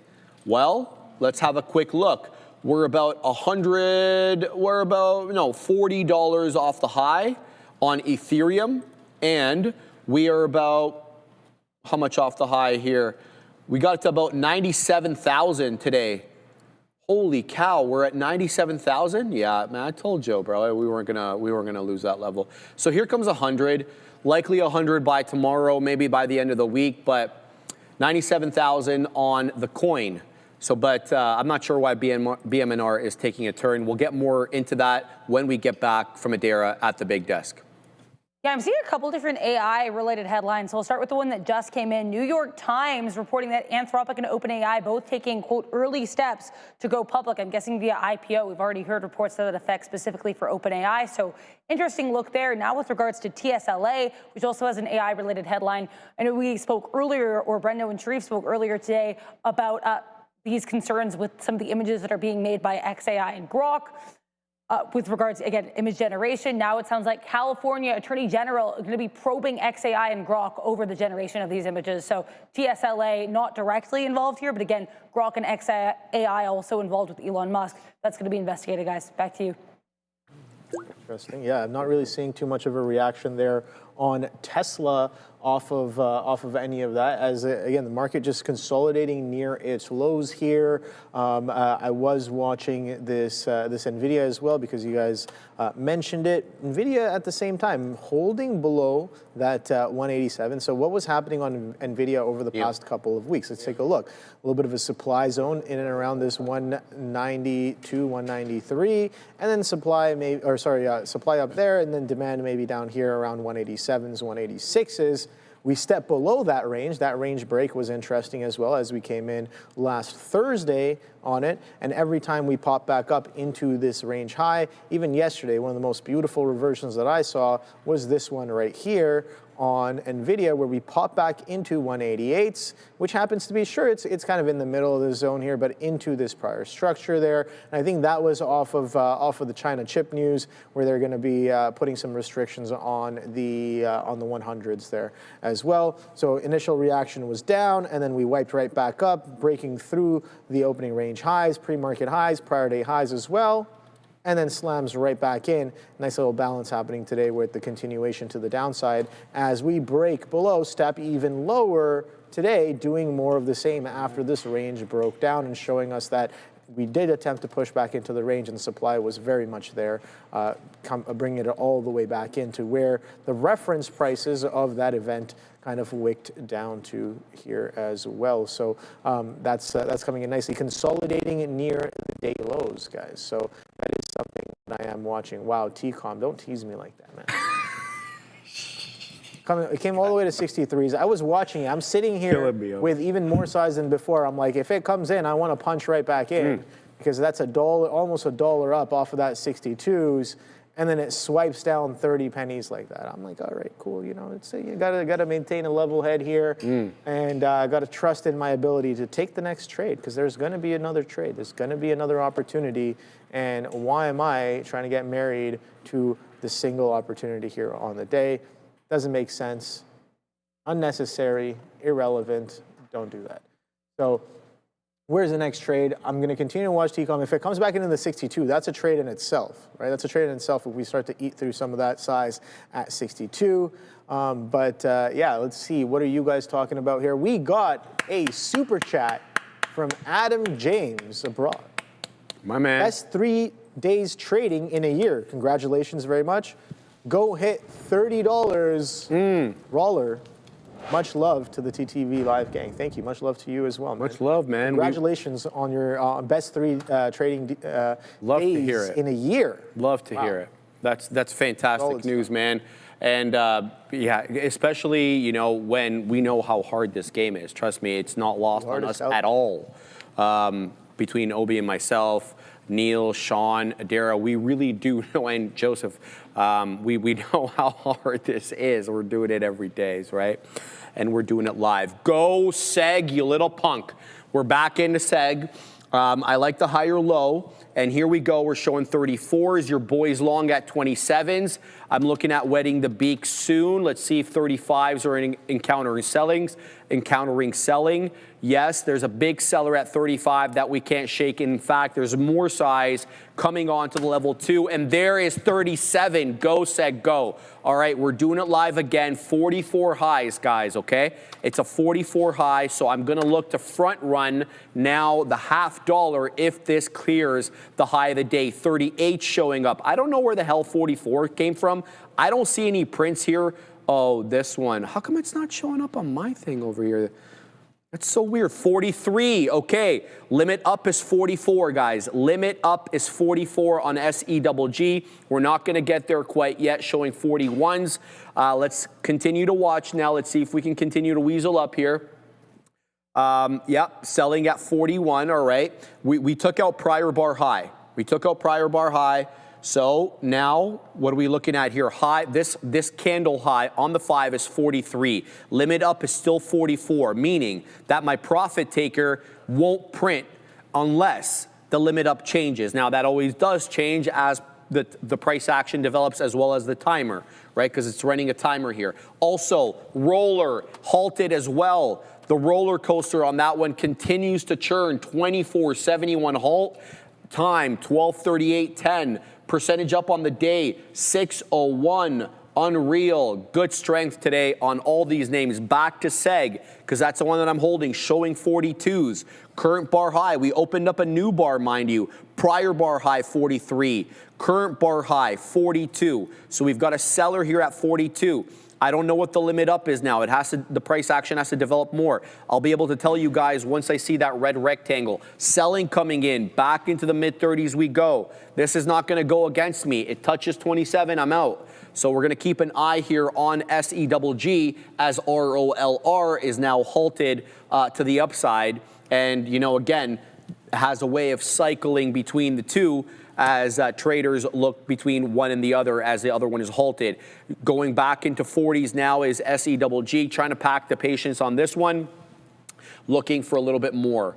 Yeah, so that's what I've got on there. And then the DO, I've said very little about SIDU. I'm taking beak wetters here and there. This has been, you know, it's expended mental energy from me to do very little. Now this one is holding up and holding up a lot higher than the volume weighted average price. So this one could be a breakout trade later. I'm trying to pack the patience and not take out too much too quickly, but we're going to put something at 64. And then, of course, true to form, we're going to post at 69. Back now to SEGG, as this one is still trading in the mid to high 30s, actually. It's holding, obviously. Trend hasn't breached prior bar low, and it's going to be focusing on a lot of people. Something's going on in the Egypt and Senegal game. Looks like they're fighting. I don't know what the hell is going on over here. Oh, there's a dude on the ground, and the Senegalese players are not very happy about that. Yeah, so I'm watching Senegal versus Egypt, which is the semifinal of the AFCON. So Egypt and Senegal in the semifinal, and Nigeria and Morocco in the later semifinal. The winner of those two obviously plays in the final. Can you guess who I'm cheering for? So yeah, well, yes. So that's the situation there. So we're watching that on the side. Some of the best actors in the world are playing that sport. God, give me a break, bro. No? You know what? Oh, can I say something to you? You're right for certain leagues. Yeah, for sure. If you bring that stuff to the Prem, not only... Is this what that is? No, this is African Cup. Okay, this is like more a national rather than club, right? Because it's club soccer and kind of like team national soccer by country. Okay. If you bring that diving crap in the Prem, not only are you going to get booked, but the referees will earmark you as a diver. And then when you get fouled, they're not going to call it. So they don't like that kind of stuff in the Prem. That's great, man. That's how it should be. That's how it should be. But, yeah, no. See, I just see all these funny videos. Yeah. Well, you're absolutely right. Yeah. You're, to be absolutely fair to you. So, yes, that is very accurate, Hope. That is very accurate. Oh, so yeah. let's I see meant what to you change guys. That today, but I didn't. Thank you. Yeah, I appreciate you. Let's see what you guys are talking about here in the chat. Baby Hands Donnie talking about Sidhu once again. Okay, all right. You guys really like Sidhu, eh? The DO, it's breaking out, finally. So I know we talked about our yearly picks here. So what I did was on this trading view here, I started a position at that price. I couldn't necessarily get the closing price, but I kept the order there. Now this is just a paper trading account, and we're talking about 10,000 in each one there. So each of those positions I have here, 2 shorts and a long here as well. Sidhu obviously not expecting it to work right away, maybe expecting a little bit of a 100% move to the upside before it actually does come in. But again, it doesn't matter, right? I think there's a point I want to push by picking that name. It's, can we keep eyes on something that does euphoric moves and study the price action that comes off of it weeks later, months later, and maybe even a year later, and see how it moves over time? So that's the point. That's the point of that one. It's more educational than anything else. And I know there's a lot of stigma around, you know, taking swing shorts and overnight short positions. There's a lot of people like, oh, you have limited upside and unlimited downside. Yes, in theory, absolutely yes. But let's see how often some of that actually comes into play. Anyways, Sidhu, yes, holding structure, holding prior day levels as well. Let's take a look at some of the other names that I picked as well. BW. This is Babcock and Wilcox Enterprises. So, you know, they don't necessarily make money, but I like the chart. I like how they look on a higher time frame as well. What I was looking at was monthlies, right? We're talking about a long-term swing trade. I'm looking at monthlies right here. This is already a bit of a chase. This is already a bit of a chase. We've come off of these lows, which were sub $1, coming up into the zone of prior supply from 2020, 2021, 2022 as well, but with a lot more volume, and not only that, Sharif, yes, sir. with expanding volume. Expanding volume. Expanding volume coming in. That's so big. does that give precedent for the breakout? Perhaps, yes. But that's that there. What is this? BW? This is my That's long one of pick. your calls. This is my long pick. Yeah, right? yeah. So I Remember got in and around the closing price of that day. Now again, I tried to punch in the last minute, and this was just like, oh, you can't use market orders, use limit order. I was like, okay, whatever, I don't care. I'm just going to set that limit in because I don't expect any of these to work right away, right? They're probably going to wash some of these prices before they actually get going, if they do get going, right? All right, so that's BW. Oh, can I cover something? The other one was Circle. Oh, yeah, okay, cover it. Circle. Yeah. Again, why do I like this as a swing short? I think it's because it may be potential mispricing, right? You can see what it's been doing. Let's again go to the monthly here. I participated in this IPO. That wasn't very long ago, right? IPO opening price was $69 flat. We got all the way to $289.99 on a monthly high on Circle. And since then, sellers have been very much in charge. We attempted to push into opening price here in November, making lower highs. Sure, this can continue up to 100s, 120s. That's not what I'm looking for. This is a monthly chart. So I'm looking at the next 12 candles on this chart, or I guess the next 11 candles, right? Next 11 candles. So what is the probability of the next 11 candles coming lower or higher? I don't know, but I've put on a little bit of a mental bet on this one here. All-time lows coming in at 64s on Circle, and it has made a full circle back down into its open there, Sharif. So. All right, just keeping an eye here on SEG because it popped right back up. So stop me out, break even. That was the wrong thing to do. Mistake noted, should have been basing it on technicals, not my entry. But I did want to mention that Criminal is continuing to break out. Criminal is now up 25% and on the precipice of breaking 17. And here's why we're breaking out. It really is having to do with critical mineral extraction in Greenland, of all places. So shares of critical minerals rose after the company's drilling program confirmed the presence of strategic metals across swaths of Greenland mining site. We're talking about Criminal. The mining company said Wednesday its 2025 drilling campaign found consistent rare earth mineralization and evidence of strategic metals, including gallium and hafnium, whatever, across its 10 Breeze asset, the company's rare earth deposit in southern Greenland. The campaign's focused on the fjord and upper fjord areas of the project and was designed to upgrade the site's mineral, blah, blah, blah, okay? So that's why we're continuing to run. Criminal is up 25% and continuing to go, guys. Barely any even touches of the 10 EMA, let alone a break of the 10 EMA. So be on the lookout for that. Great look today for Criminal. We're going to pause for a second. We're going to the big desk with Adara. Yeah, I just want to let you guys know here, potentially keep an eye on Taiwan Semi, not a move, but we know they're reporting earnings before the bell tomorrow. And we also have some reports suggesting that apparently there could actually be a deal close coming soon here with Taiwan and the U.S. with regards to trade. Apparently, U.S. officials are going to be headed up to Taiwan fairly soon. We also had Fed's Kashkari basically dissing crypto, saying it's, quote, basically useless. So fun Fed comments here, and TSM on watch. Back to OB and Sharif. Savvy Canadian traders who are looking to boost their exposure can now tap into the NASDAQ 100 and the S&P 500 with Beta Pro 3X, daily leveraged ETFs, featuring built-in FX hedging. This aims to amplify short-term market moves, minimizing the impact of currency swings. Whether you're feeling bullish or bearish, these ETFs are built for active day traders ready to take on the market. Read the full risk disclosure in the prospectus at betapro.ca before investing. All right, guys, so I forget who it was in the chat, but one of you wanted me to take a look at Moderna, mRNA. So let's take a look here.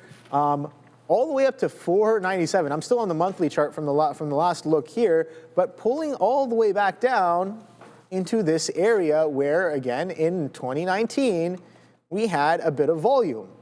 for very obvious reasons. And we had a bit of a bid where Moderna went all the way from $18 all the way to 497, almost to 500. I know a lot of people were expecting that 500 break as well. That was pretty funny when it just fails to follow through and slams right back in. 2022 is again another example of a beautiful higher time frame. Sure, it was a great long until it wasn't, and then the backside has been absolutely beautiful as well. Swing short right there gives you 200, gives you 100 breakdown as well on the gap down, and that's been absolutely solid. But we found a little bit of a base. We've been consolidating sideways for a decent chunk of 2025, a year-long consolidation holding above 22s, right?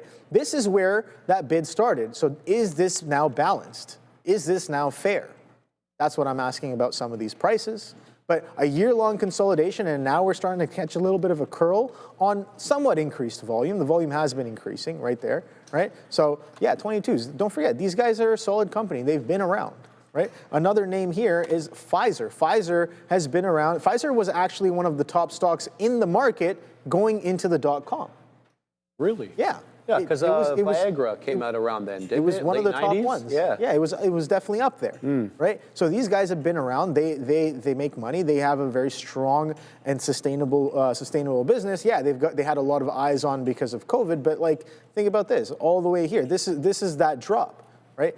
All we did was drop back into almost prior structure on the monthly, and then bid right back up, giving us a breakout of this 31.5. That was a great trade as well. 31.5 gives you 50s on a name like Pfizer. Great, but we've pulled right back in to those levels where we caught that aggressive bid in 2019 and 2021, 22 as well. So yeah, I'm keeping my eyes on some of these biotech names for sure, and just continuing to watch. Yeah, it's a little bit of a curl. Moderna does look good there as it's catching a bit of a curl and breaking out of a year-long range on a higher time frame chart. So good look there on Moderna. Yeah, sounds good. Sounds good. All right, we wet the beak here on some more Sidhu.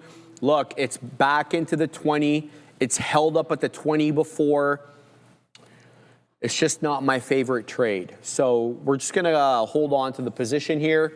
It loses 50 pennies, I'm out. Same plan that we've been articulating essentially the entire show.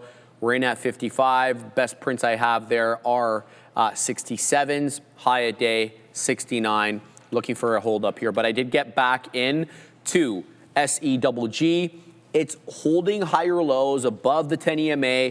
I don't know how I feel about this. There is some compression happening here with higher lows, but also lower highs. So we're kind of caught in the middle.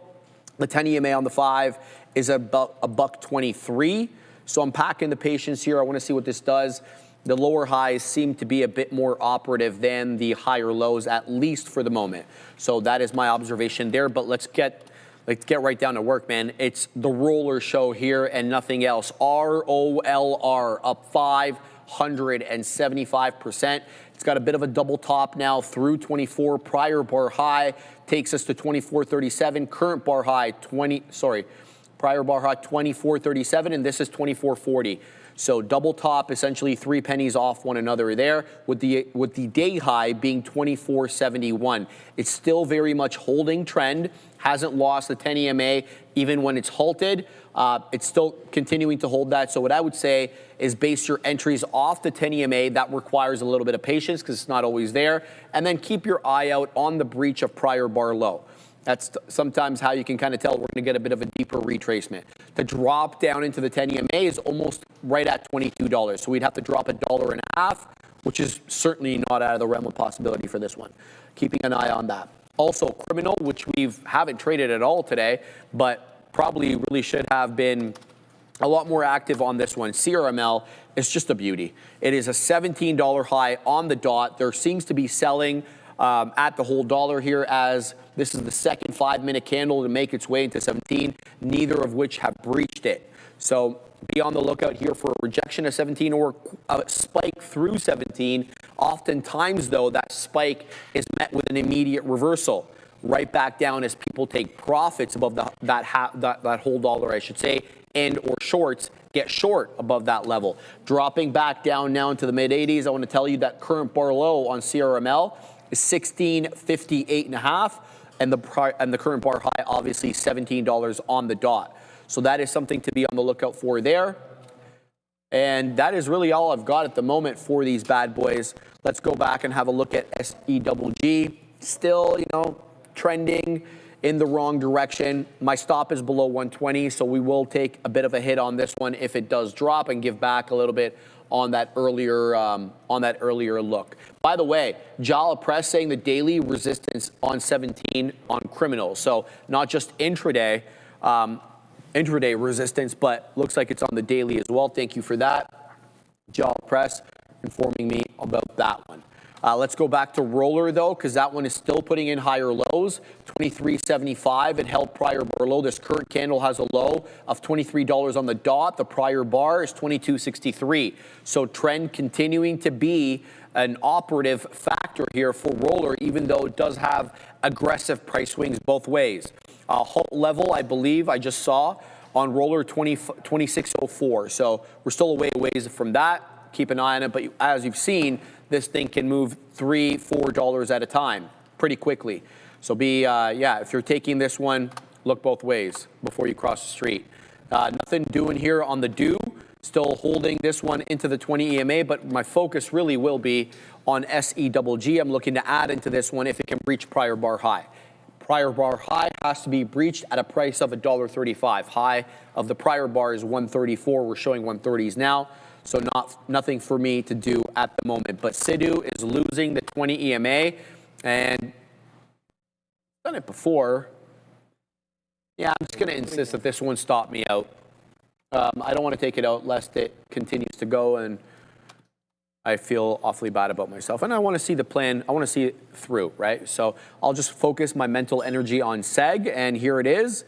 About at 133. Let's see if it can take out prior bar high. We mentioned 134 was prior bar high. A breach of that obviously would be 35s. There's 34s. There's 35. Can we get continuation now?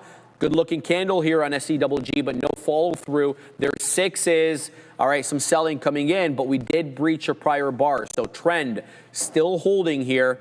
It's about really how you execute and where you take those money fills, both to add more and to wet the beak. So make sure you are wetting the beak on this move up, because these ones are around for a good time, not a long time, hope. Sure.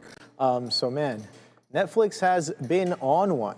And I want to get involved here. 88 has some significant size on it, and we've just cracked some more structure lows there. So just taking in a little bit here as we pull in. You can see off of the open, aggressive sellers, slow, steady, grinding price action all the way to the downside there. 89 steps down into 88 halves, now stepping into 88s. 88s has about, was it 2,000 shares? Just over, I'd say about 220. Roughly just like eyeballing it. Let's see if I can show you guys here. If I pull it up right there. Okay, we'll throw up a filter here. So that's lots there on 88s right there. So that's coming in. Those are lots, guys. Almost 2,000, over 2,000, almost 35. I can't quick maths to save my life there. But again, big numbers on the bid. Coming in on 88s after strong push. Let's see what we do. We can crack this level as well. Market to the downside at the same time. Already got involved a little bit. Should have gotten involved at the prior structure break at 88.20s. Broke the quarter, coming down into the hole. It could very well bounce here. We saw what happened on 62s on TCOM, but just a little bit of a dabble here to see if it'll happen. Let's see if that potentially comes in, especially with the market coming in and creeping into its lows at the same time. Trend very strong here on Netflix. And I even looked at this multiple times with you guys, if you guys have been tuning in over the past few weeks there. Netflix support isn't really till like 86s, and if that cracks, 70s as well. I'm looking for 75s. That's the next quarter. We broke the hole, which was the 100. I'm looking for 75s, which is the next quarter on Netflix. Not saying it's going to go further than that. Not saying that that's support. I'm saying that's just the next level I'm potentially looking for. And it's been using any and every reason to sell off before the WBD. Forget about WBD. It's just recent news. Look at the multi-month chart. We already were selling off, and we're now taking any and every liquidity that comes in as a reason to sell even more. So that's Netflix for you guys. What's up with there? want to let you guys know here about VZ, AT&T, and T-Mobile. They're not really moving right now, but I think it's worth noting I've seen now at least a couple times in the last 20 minutes. Looks like user reports suggesting there are some problems here, some, things are down anyway for certain users for all three of these companies. VZ, T, and TMUS not really reacting yet or as of right now, but just be aware some users are reporting problems. Back to you. Yeah, I don't even know why. What's going on, guys? All right, thank you very much. There, we have a bit of a super chat here from Kent Copy Paste. VKTX running on M&A rumors out of JPM this week. Daily looking good. Good luck to all. Yes, thank you. Remember that one? You as well. Yeah, let's take a quick look at that one here on VKTX. VKTX. They're working on something special there. Yeah, look at this one, man. All day bid. Yesterday was a bit of relative volume there, all day long. That's coming. Yeah, exactly. We're still in that range. Every time it does that crazy move, obviously maybe a little too fast. Right. Chart. You want to talk about that one? Yeah, I'll never forget this day. It popped up super aggressive. I thought we were definitely going to take out that $60 level, hold that $60 level, and come back into some of those levels we were at in 24, early 24, I should say. Not to be, and I remember it was kind of like a failed phase 3 trial there, but you never really know how these ones are going to end up being, man. But TX Viking Therapeutics, one we've been talking about, I don't know, man, for years. Forget what was it specifically that they had going there? Was it something with cancer? Do you remember like exactly what it was? I don't remember. It was commercial path, insider appetite for weight loss. Yeah, I don't know. It's all set, GLP and stuff, but yeah. There we go. Announced the publication of the results of the company's phase 2 venture clinical trial, a dual agonist of glucagon-like peptide. Okay, so GLP-1 stuff.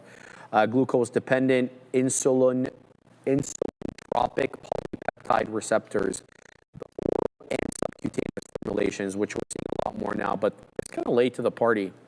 I mean, great if they're an acquisition, maybe like the likes of Pfizer, because they can't get their ducks in a row when it comes to GLP-1s. I think this is the third phase 3 trial that they're on. A couple of trials were stopped, so they acquired their way out of that.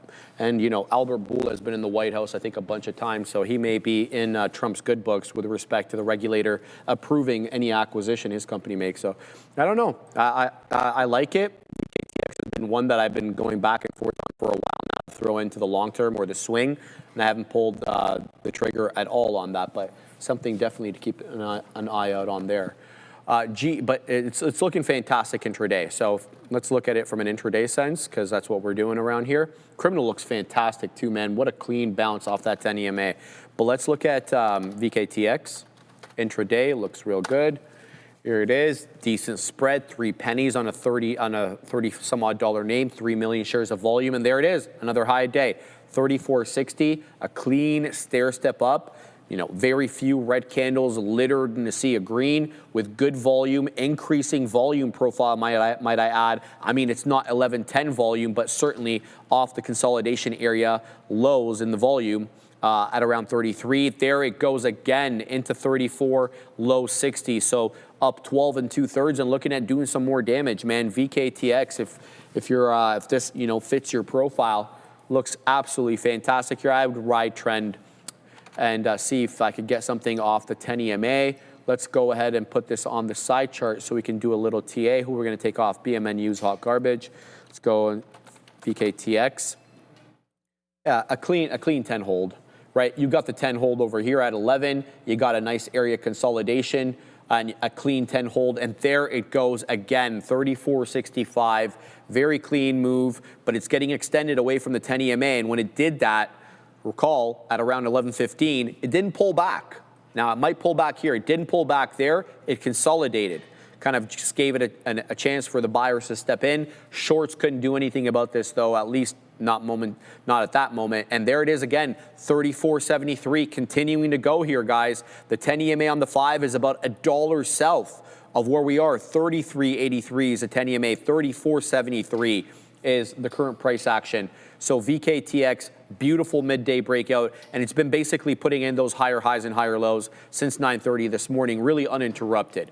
So who can complain about that? We're going to keep this one on the side chart. If it's warranted, we'll jump in, small cap gapper or not. It's certainly not a small cap gapper, about $4 billion market cap, even after the latest big boy drop off the area highs. All right, halftime is over in the Egypt-Senegal game. Let's see how this cookie is going to crumble, but looks like Senegal had the bulk of the possession as well as the bulk of the passing. So it looks like Egypt's playing defense on this one, but still 0-0 going into the second half of the semifinal.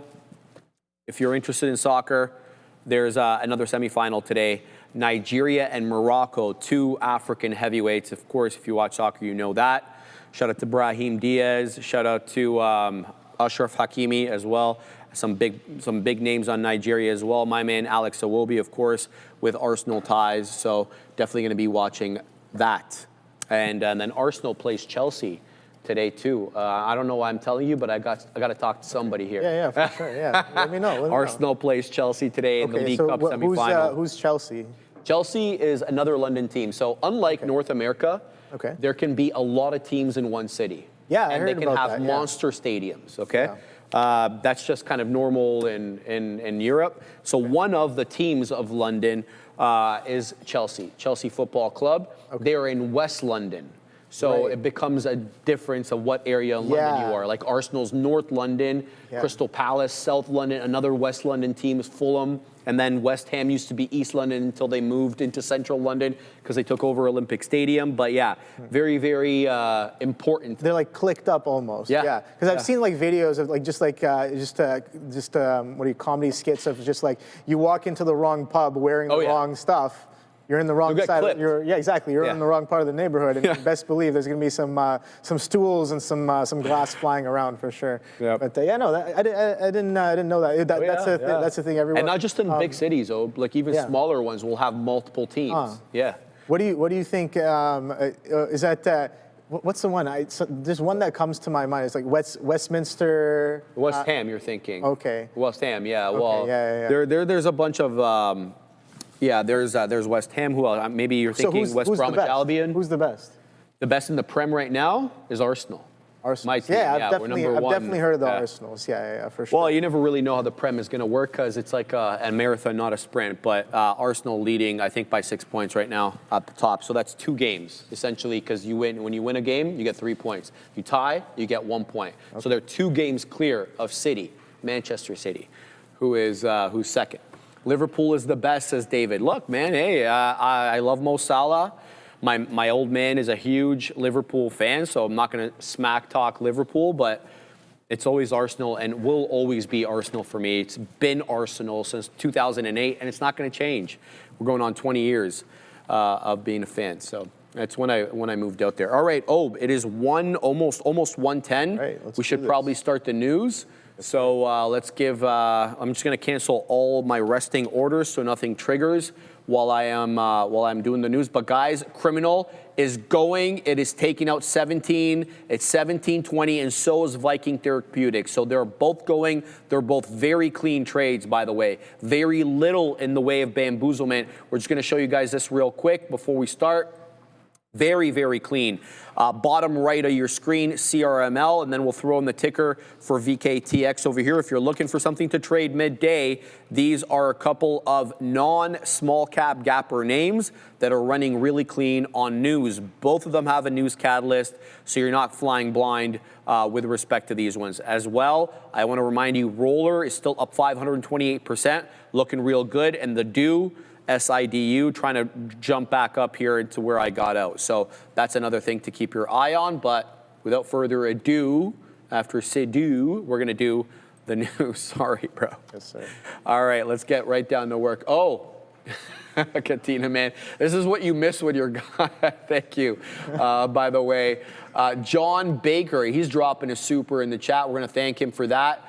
Request for Stone Cold Steve Austin for our fanboy Joey Dome in surgery today, man. We're hoping Joey's doing real well. There it is. Boom. There it is. Speedy recovery.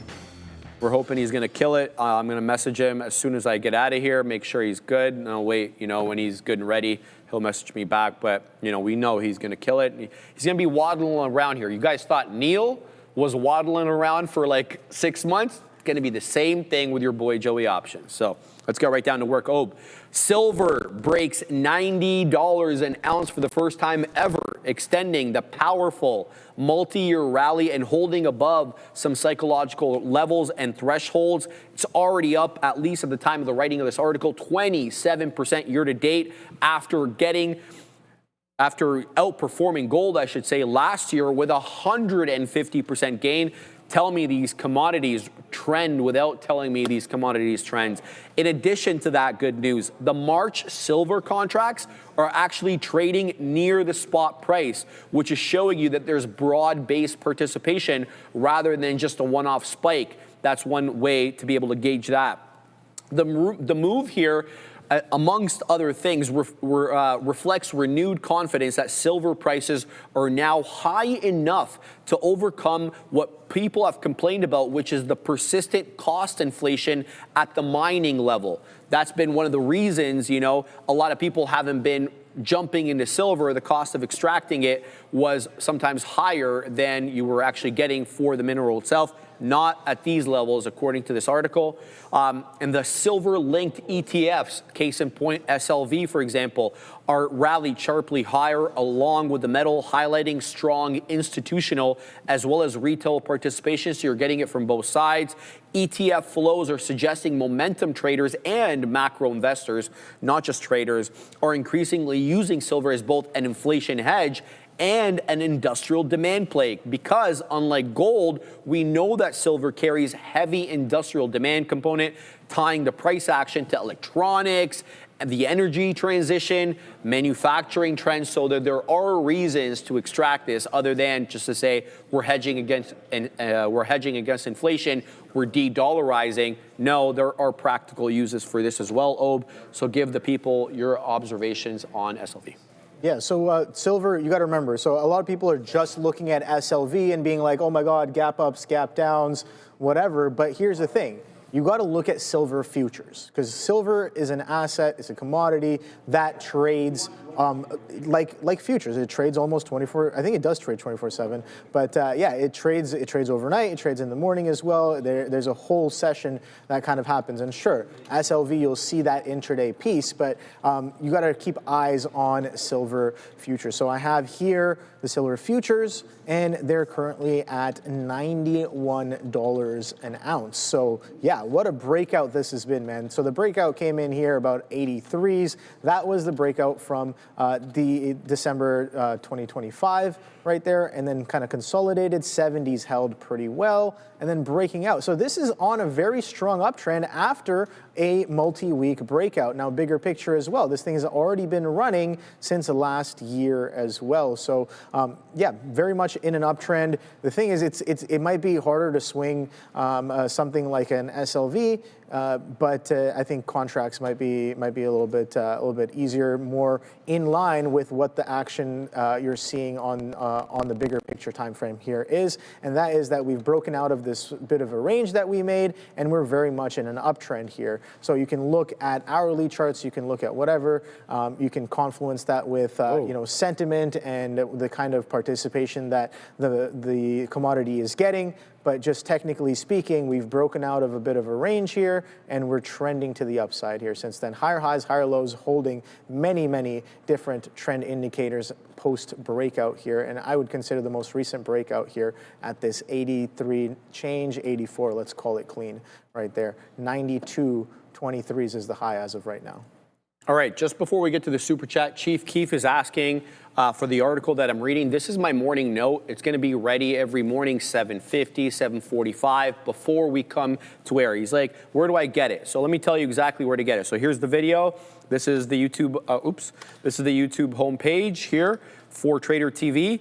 says join. Click that join button right there. There is a handsome gentleman, Brendo. You hit join, $4.99 a month. We're talking $5 a month. You get that every morning. It gives you technical levels, gives you a trader outlook, and it's not just, of course, about silver. It's about all the morning trending stories. We try to keep it as fresh as possible. So that's kind of where you'd like that. So where you can get that. Shout out as well to JKL. Dropping a $10 super chat. Thank you very much, brother. So you guys are technical traders. The silver chart tells a short-term different story. The technicals need to reset. That's a great point. Give me your take as to why. What levels are you looking at? What do you mean in terms of reset? Is it getting extended away from a certain moving average? Getting extended away from a previous area of technical resistance, now support? Give us your take on this. You don't need to super chat again. Just tag myself or Obi. We're both in the chat. We can read out your comment. Thank you very much for the super chat. And I look forward to your response so we can engage in the dialogue. Let's go on to the next story, though, Assassino. Nvidia faces fresh China roadblocks for its H200 just literally hours after the U.S. actually approved it. We'll get to that in a second. Chinese customs authorities have been instructed by Chinese regulators not to allow Nvidia's H200 chips into the country. This is according to multiple sources. At the time of the writing of this article, nobody had confirmed that. Domestic Chinese tech firms were explicitly told not to purchase the H200 unless absolutely necessary, with language described as severe enough to amount to a de facto ban for now. Some of those reasons, if you're wondering what reasons are they talking about, we were given something like, academic research, etc. I don't have an exhaustive list of what would meet these criteria. Officials did not clarify, though, whether the move applies to existing orders or only new purchases from here on out. We didn't get that, so that creates more uncertainty. In addition, Nvidia's H200 is the second most powerful AI chip they make. Of course, after Blackwell, Chinese firms reportedly ordered more than 2 million H200 units, which is like way above the estimated inventory of Nvidia, which is about 700,000. Now, if you're thinking, well, why don't they make more? Well, capacity is constrained. Taiwan Semi makes all of them, and Taiwan Semi obviously is now focused on producing the latest Blackwell chip, and they've looked past the H200. They would need to restart that. According to reports going back way when President Trump first started talking about authorizing this, the window for restarting production was gauged by Taiwan Semi to be 6 to 8 months. So, yeah, that's a bit of a window there to be able to at least meet the 1.3 million chips that they don't have, if you assume that 700,000 inventory is accurate.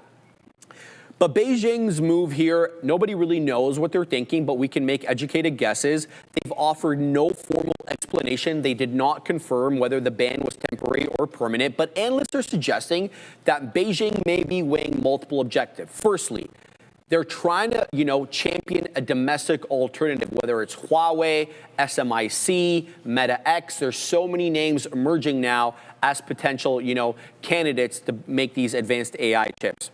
We've seen multiple reports, though, that they're not that good.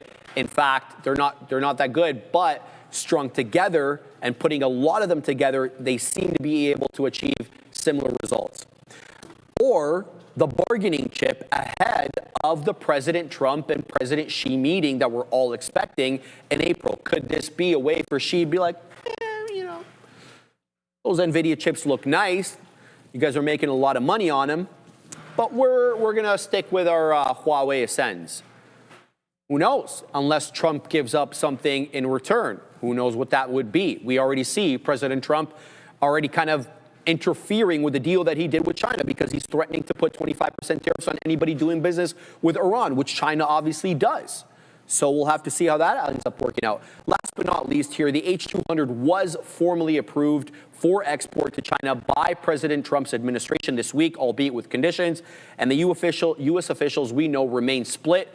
The hawks don't want China getting their hands on the H200. And then there's others, the tech bros, that say, look, if they're not using our technology, they're going to develop their own. They're going to go somewhere else. We need to get the world addicted, relying on American tech so that we can stay at the forefront. Oh, your look. Yeah, so I think Nvidia has been setting up pretty nicely here. We talked about some of the range that it was stuck in over the past couple of weeks earlier, and we've broken below that range coming into this week as well. Actually coming into, what was that, last Thursday, Friday, a bit of a chop, you can see here, but pretty flat chart to say the least. But let's go bigger picture, man. Yeah, let's see if this sector is really kind of cooling off.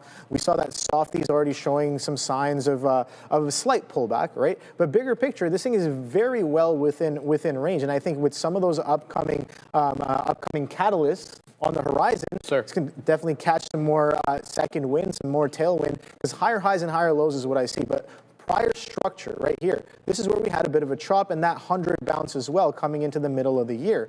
Those highs are sitting around 150. We got to 200, couldn't really make it too far past 200, 212s, and then pulling back in with a little bit of a sideways chop. So yeah, a little bit of turbulence, but we've seen the kind of turbulence that Nvidia has eaten up. Remember that DeepSeek turbulence that was there? We thought that was the top. Yeah. Right? For how long? That was a little bit of a chop. It was like several months, it's just a blip on the chart. Right? Yeah, it was several months, sure. But bigger picture, looking back at it, just a blip on the chart. Yeah, sure, a little bit of consolidation. But when we break back out, we're still back on. So the question that I keep asking is, yeah, there's a lot of this shake and bake between the U.S. and China in terms of like who's getting the chips, are we getting the chips, are we restricted, are we going to have limitations, this, that, and the other. But eventually, is it bound to happen? It seems like they're already using some of those chips on the DL. Oh yeah, right? we know that. We've seen videos. So it's like, okay, so once you figure that out, you're just like, okay, well, they're already getting them one way or another, and we're not really banking off of them in any one way or another, and we don't have any sort of record as to when and how and where they're getting them. So it's like, okay, if you want to regulate some of that, you want to keep eyes on that, you have to play nice. And that's kind of what we're seeing, the back and forth of being like, okay, you got to discuss these things. But in terms of price action, the chart is still intact. The uptrend is very much still intact. So I think on the way, just like any other business, we're going to have a little bit of turbulence.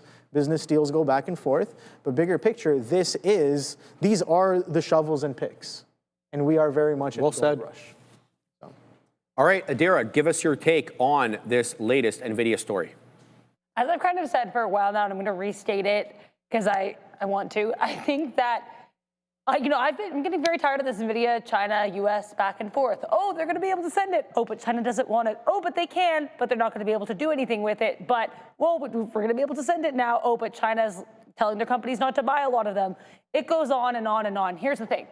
I was saying at one point, I think Nvidia needs China. Now I'm at the point where Nvidia is chilling on revenue. As China said, as Jensen Huang said, their China revenue right now is basically zero, and yet they're still doing incredibly well. Now, at this point, again, I think because they've been out of China for so long, China's been able to get ahead in a way that at this point, like any benefit of Nvidia coming in now is going to be, I think, immediately hindered by the fact that China's already done their own research. So the best way that they could have actually fixed this was to go back in time and not do the China chip ban in the way that they did back to like October 2023, right? But they can't do that. So with that in mind, I think that at this point, sending these chips is just still going to be, I don't really know if it's going to achieve what they want to achieve. If China's not even buying them at this point, they're just going to be making these products, sending them out, and they might not even have necessarily like all these customers. So long story short, I think that the upside of this China Nvidia trade has really kind of dwindled. And you can see the market reacting to that too. This isn't just me saying I'm bored by this story. This is the market as well. We had this brief drop yesterday after we had this another report from the information about China and what they're going to allow with NVIDIA chips. And look how much NVIDIA cared. It goes all the way up to a new high of day. It moves, what, like 4 points off of that low? Again, this morning, too, you might have expected some kind of gap up on this story. Well, you certainly didn't get it. So I think I'm bored. The market's bored. I think that this NVIDIA China story, unless there's a massive, massive change in the tides, it's not going to move the needle. Thank you very much for that. Let's go on to the next one. Meta pulls back on VR, but they're doubling down on AI and wearables. Let's talk about it. So they're scaling back their virtual reality ambitions, marking a clear course correction after Zuck changed the name of the company to kind of reflect his ambitions for the metaverse. The company actually began laying off about 1,000 employees tied to Reality Labs. That's the name of their virtual reality department. That impacted about 10% of its entire hardware division, including Quest, Horizon Woods, etc. Several internal and acquired VR studios are also being shut down. Well, for the ones that are being closed, Amateur Studio or Armature Studio, Twisted Pixel, Sanzaru, and the Oculus Studios Central Technology, with additional cuts to Oro Interactive. But the Supernatural, which is a VR fitness app that was acquired back in 23 for $400, that's been with no new content planned, but no layoffs either. And we know since 2020, Reality Labs has generated over $70 in cumulative losses, with about, in the past quarter, $4.4 billion loss, $470 million in revenue. So why focus away from that? Well, because he wants to focus on that he's currently actually making money on. He's going to prioritize that. So Meta's aggressively reallocating that capital away from the metaverse and towards AI. Specifically, he spent $14.3 billion, as we know, to buy out Skill, buy out Alexander Wang, largely to kind of hamstring his competition for about 6 months. Because you recall, Scale basically labeling for guys. LLMs, they don't like to be able to look at a picture and to see what it is. No, they need it kind of labeled. That's what this did. Meta raised its 2025 capex to about $72 billion. Spending growth will be notably larger in 2026. We're going to pause for a second. I believe we have breaking news. We have a couple pieces of news to talk about. One very actually has to do with Meta, and it's Meta. The Wall Street Journal reporting that Meta is laying off 1,500 people in the metaverse division. This is not the first time this has been reported, but again, circulating, so I will let you guys know, because sometimes the market can move on these old stories coming up again. I also have to mention a couple more cybersecurity companies earlier today, and I think this will be discussed during the news segment as well. I know it is, but we had China moving to ban cybersecurity software. Looks like we're getting reports they're now banning more firms, including CRWD, so CrowdStrike and META on watch. CyberArk also apparently in this. Back to you. Thank you. VR adoption has legs as well, right? We know they've tried to focus away from that, from VR to AR, and that's what we found traction with that. These AI-powered AR glasses, like the and Meta smart glasses, have seen unprecedented demand to the company, which has forced Meta to delay the global rollout due to limited inventory. Exotica actually expects 10 million unit capacity earlier than in 2026. So Luxottica now expects to hit, 10 million unit annual capacity earlier than 2026, which is suggesting that wearables could become a meaningful revenue pillar. Meta has very much struggled the last few days. So what's your look? Yeah, I think another one with some strong selling earnings. We saw the earnings reaction. Yes, I don't know if we're ready for metaverse. I would definitely love to see some sort of immersive virtual reality. Use it in a practical and realistic day-to-day way. But I don't think we're really there yet as of right now. But that's just my opinion. Let's see what the chart's up to. So post earnings, strong volume, strong sell-off, breaking back below that 700. We almost got to 800 there, 790, 795 coming on that level. So here as well through, when was this? The beginning of December, and then slowly bleeding back down again. So I think we're poised to see this prior low, man. This prior low here at 579.80s. That was here at first here. So bigger picture. Let's go to, let's say, a daily chart here. So 795s once again. We've started to kind of slow down here. This was a huge range that was kind of made from, when is this, at the beginning of 2025. So February all the way down to April, we sold off pretty aggressively, and then we tried to break out of that area here for a few months. Couldn't quite make it. Gap down, flushing back down. So all we're stuck in this range, and the range low is all the way down at 489, sub 500s there on Meta. All right. I like the glasses. I think they can do really well. We're going to look at them with the glasses as well, with the Ray-Bans. Some stuff going on there, and you're seeing people use it. You're seeing influencers use it here and there, but at the same time, it's just I don't think it's just as immersive enough just yet. It doesn't do enough either. So these are the Wayfarer, the Gen 2s. They're a bit more expensive now. I think they increased the price $100 from what they were from the Gen 1s, 609 Canadian dollars. These ones basically just, I think you can hear things, it takes pictures, but it doesn't actually display anything onto the screen. You'd have to go for this one, the Vanguard. So this is designed for athletes, obviously. We can have a quick look here at that, and there's a camera in the middle. And I don't know if this is the one that actually displays something on the screen. I think that might be the next one here. These HST ones, but are made by Oakley's. I think these are the ones actually that do that. Confirmation of that though, but these are the options that they have. These are what they're calling AI glasses. You can kind of shop all their different glasses there. So look, you know, I'm hearing some positive, some negative things. I'm hearing the build quality is not all that good. In addition to that, the use cases are quite limited. Like it displays the map. Like if you're walking around or whatever, it'll display the map on of your navigation. Also, you'll be able to see text messages. But again, very limited use cases, but a good first step nonetheless. So we'll have to see how they end up doing here. If you guys have any experience with these or any positive or negative experiences, tag myself or Obe. Let us know what you think about them, and we'll read it out.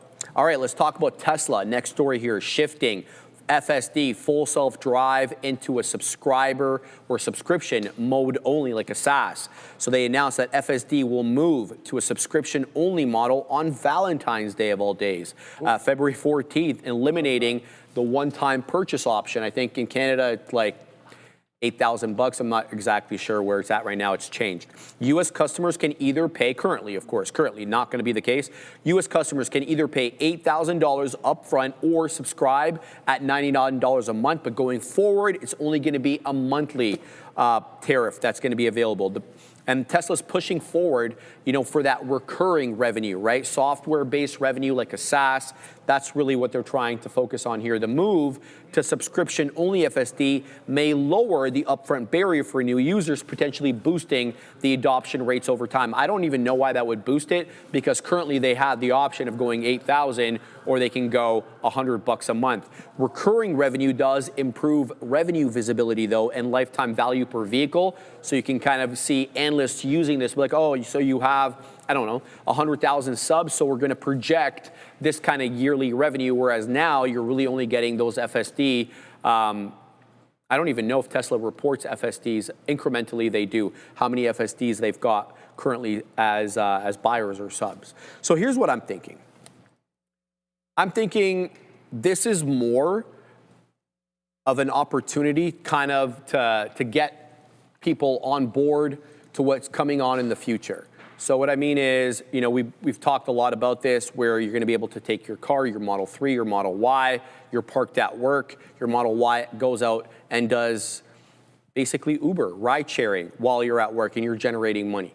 So maybe that $100 tariff is kind of a little bit low, because if you're operating the car, I don't know, all day, I have no idea how much you're going to be able to generate from these things, but it seems to me like it was only a matter of time until that one-off payment was terminated, because it's so much more lucrative of a model, like we've seen with Adobe and others, where you make them a SaaS product, especially as well. Like, think about it, when you're running a business, right? Yeah. You have fixed costs like your tenancy or your rent, your wages. You have certain fixed costs. You have variable costs. This is going to be one of those ones where you have a fixed cost. You know you got to pay $100 a month for the FSD. Then that will have to influence exactly how much you use your car as a robo-taxi in order to be able to generate money for you, right? So, yeah. What do you make of this? I think it's a good model. It kind of sure you're gonna have fixed costs for this as well, but the question becomes like, does it have the capability of making more than it costs me monthly? That's right? exactly the question. You make a great point. Like, the revenue that it can generate for me on a month-to-month basis, that means that it includes the FSD cost. That includes if I'm gonna Uber it out when I'm not using it, any sort of maintenance, that shows up. Any sort of like just, because there's going to be people in the vehicle. You're going to have to clean it. You're going to have to do whatever. It's going to be clocking more mileage as well. So does it overcome all of those? And if they can get that down, then I think the adoption will probably be easier, obviously, for them, because people will be like, hey, look, I can participate in this and actually, bring down some of my expenses for the car on a month-to-month basis. I'm sure it's not going to cover your whole monthly expense for the Tesla, especially if you don't buy it outright. But it's definitely going to help with that as well. So I think if they can figure that out and get the numbers to kind of work in the favor, the adoption for it, I think, is going to be a little bit easier. Now, of course, you got to ask yourself, is this a car that I'm just going to have that runs full time and just like does the ride share or the ride pickup? I don't know what to call it. Yeah, but ride share. Let's just go with ride share. Yeah. So if it does the ride share for me, and that's just a separate vehicle that I have, maybe I have a couple, and maybe if they can generate some real revenue, then it makes a lot of sense. But to start off, I don't know if that's going to be the case, and that's what's up in the air, right? But I think we're definitely headed in the right direction when it comes to that. It's all about more sustainability. Right? And I think that at the end of the day, I say this often: if you read Tesla's mission statement, they are an energy company. I know they currently just sell vehicles, but they are very much an energy company. They got storage, so. No, of course, I know they do, but a lot of people fixate on cars and say they don't make money selling cars, which is true. But that's not their mission statement. That's not their end goal. You have to remember that there are steps along the way, and not everybody is always able to see the vision. Fair.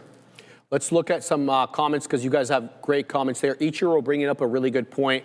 We know that Teslas come with, wow, man, I can't believe ROLR is still going. Unreal. 790%. It looks like it's going to go 1,000. Quadruple digits probably today on our ROLR. Look for this one in the aftermarket too. When there's no halt parameters, it could get even more crazy. But Ichiro bringing up a good point. We know these Teslas come with different hardware versions. We're talking about the cameras, etc., that come on the car. So there's version hardware 3. Now we're currently in 4. The problem is we don't know whether the older versions of the hardware are going to jive with the current version or the most advanced version. Let's just call it an unsupervised version of FSD. We don't know that, nor has Tesla said whether they'll upgrade the older version free of charge or whether it's upgradable at all. So that is another problem. Another point by Ichiro, a great point as well, is that when you buy FSD, if I was to pay $8,000 at the point of sale, FSD moves with the car. So then if I sell it to Brendo, if I sell it to OB, FSD can be used by OB, can be used by Brendo. But if I'm a SaaS, if I'm paying it on a monthly basis, it doesn't follow the car, it follows the user, right? Once the user sells a car, he cancels a subscription. And then you don't know. Maybe it's not $100 a month anymore. It's $200 a month now, because Elon's seen people are generating good money off this. So great points there. I do appreciate you guys mentioning that. And yeah, keep the comments coming. All right, let's go on to the next one. Well, this is not that, well, this is actually important because it's another European regulator trying to extract money from another American company. Amazon appeals, the reduced Italian antitrust fine. So Amazon said it will appeal an Italian court decision that actually reduced but didn't eliminate a major antitrust fine tied to its logistic practices. Amazon maintains it shouldn't be fined at all. And this obviously remains as a legal overhang and not a resolved issue. So what happened here?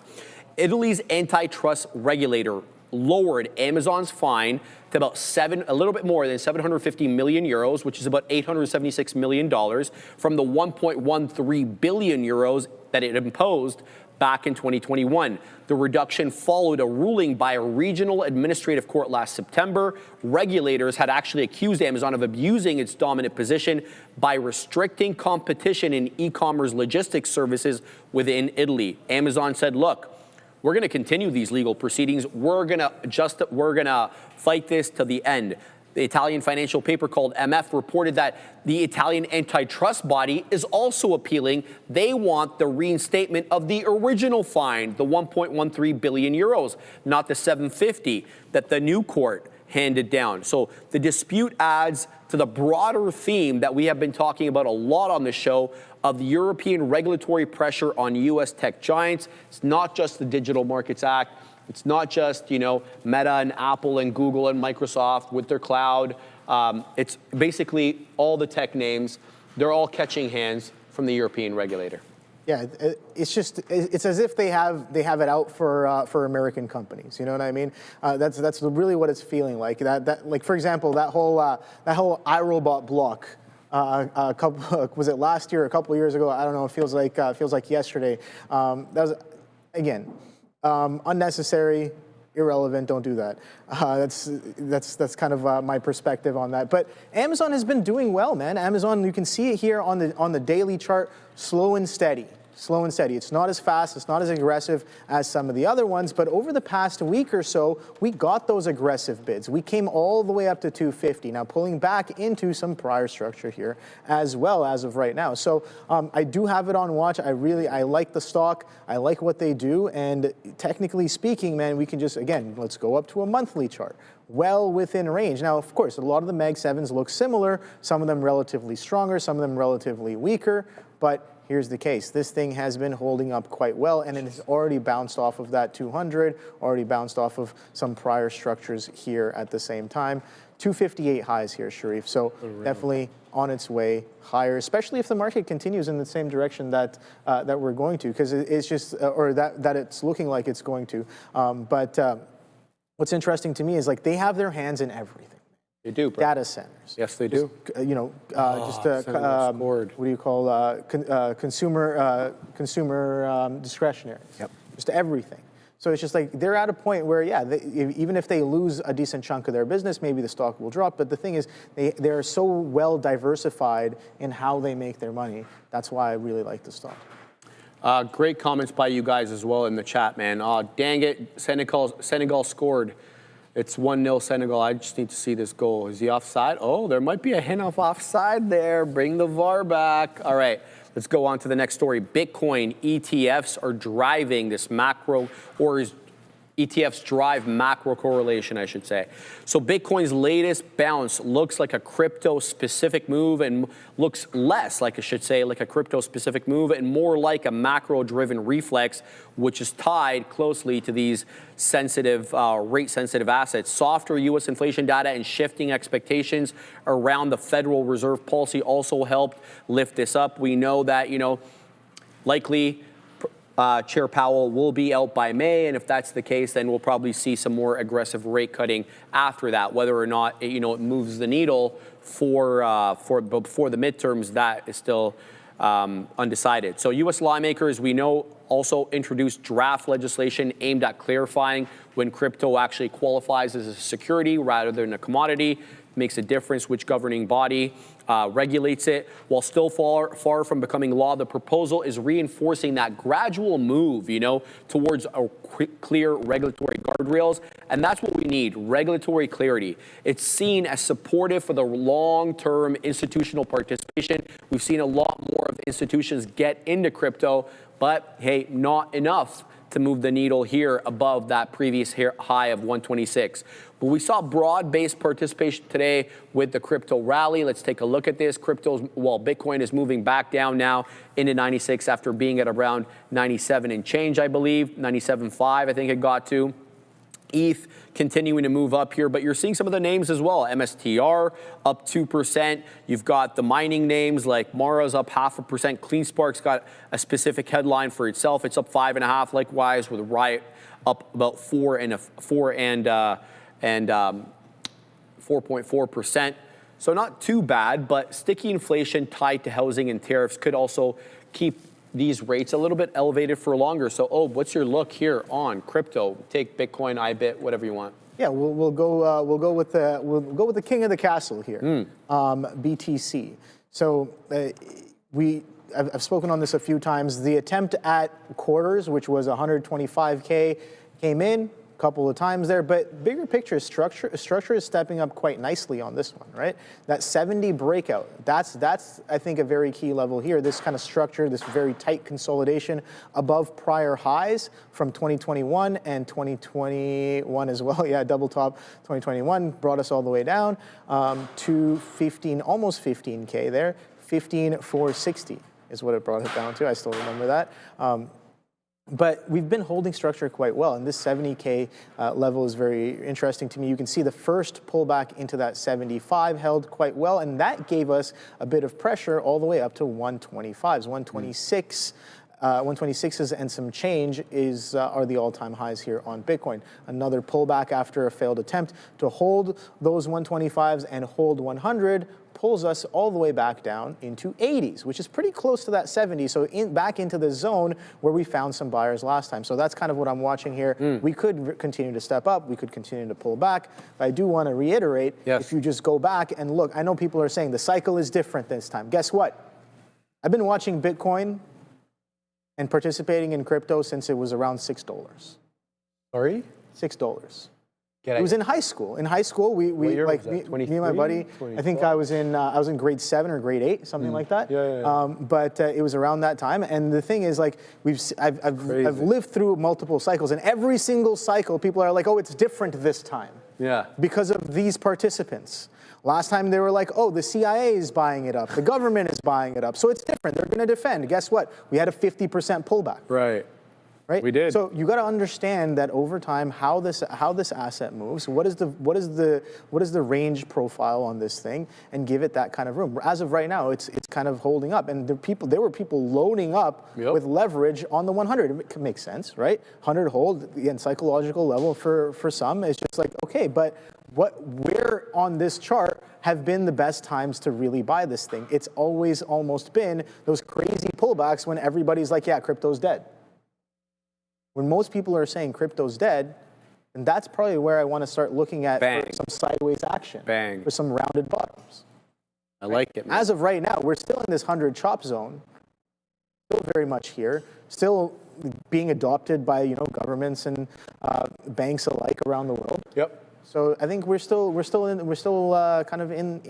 there. You know what I mean? And, but quite frankly, so long as we have like boomers and Gen X that are running these central banks, we're not going to see central bank buying of crypto. I think there needs to be a generational shift in who's operating or who's at the helm before we start seeing stuff like that. So, well, I don't think it's time quite yet, but let's go. We're going to skip the bank earnings because they're bank earnings, right? Net interest income, okay, not too bad. Bank of America beat on the bottom line. Wells Fargo missed on the top line, beat on the bottom line. And they made money from non-interest income bearing things as well, like wealth management, et cetera. Let's talk about the next one, though. China moves to ban Western cybersecurity software. I didn't even think that they were using, the likes of Pandub or Fortnite or Fortnet or whatever they're calling it, Zscaler, CrowdStrike. I didn't think the Chinese companies were using that. It's figured that they'd have their own because, of the sensitivity of the industry. But Chinese authorities have now instructed domestic companies to stop using cybersecurity software from roughly a dozen U.S. and Israeli firms, citing national security concerns. The exact number of affected Chinese companies is not known, so we can't gauge exactly how much they're going to lose. American companies, Israeli companies.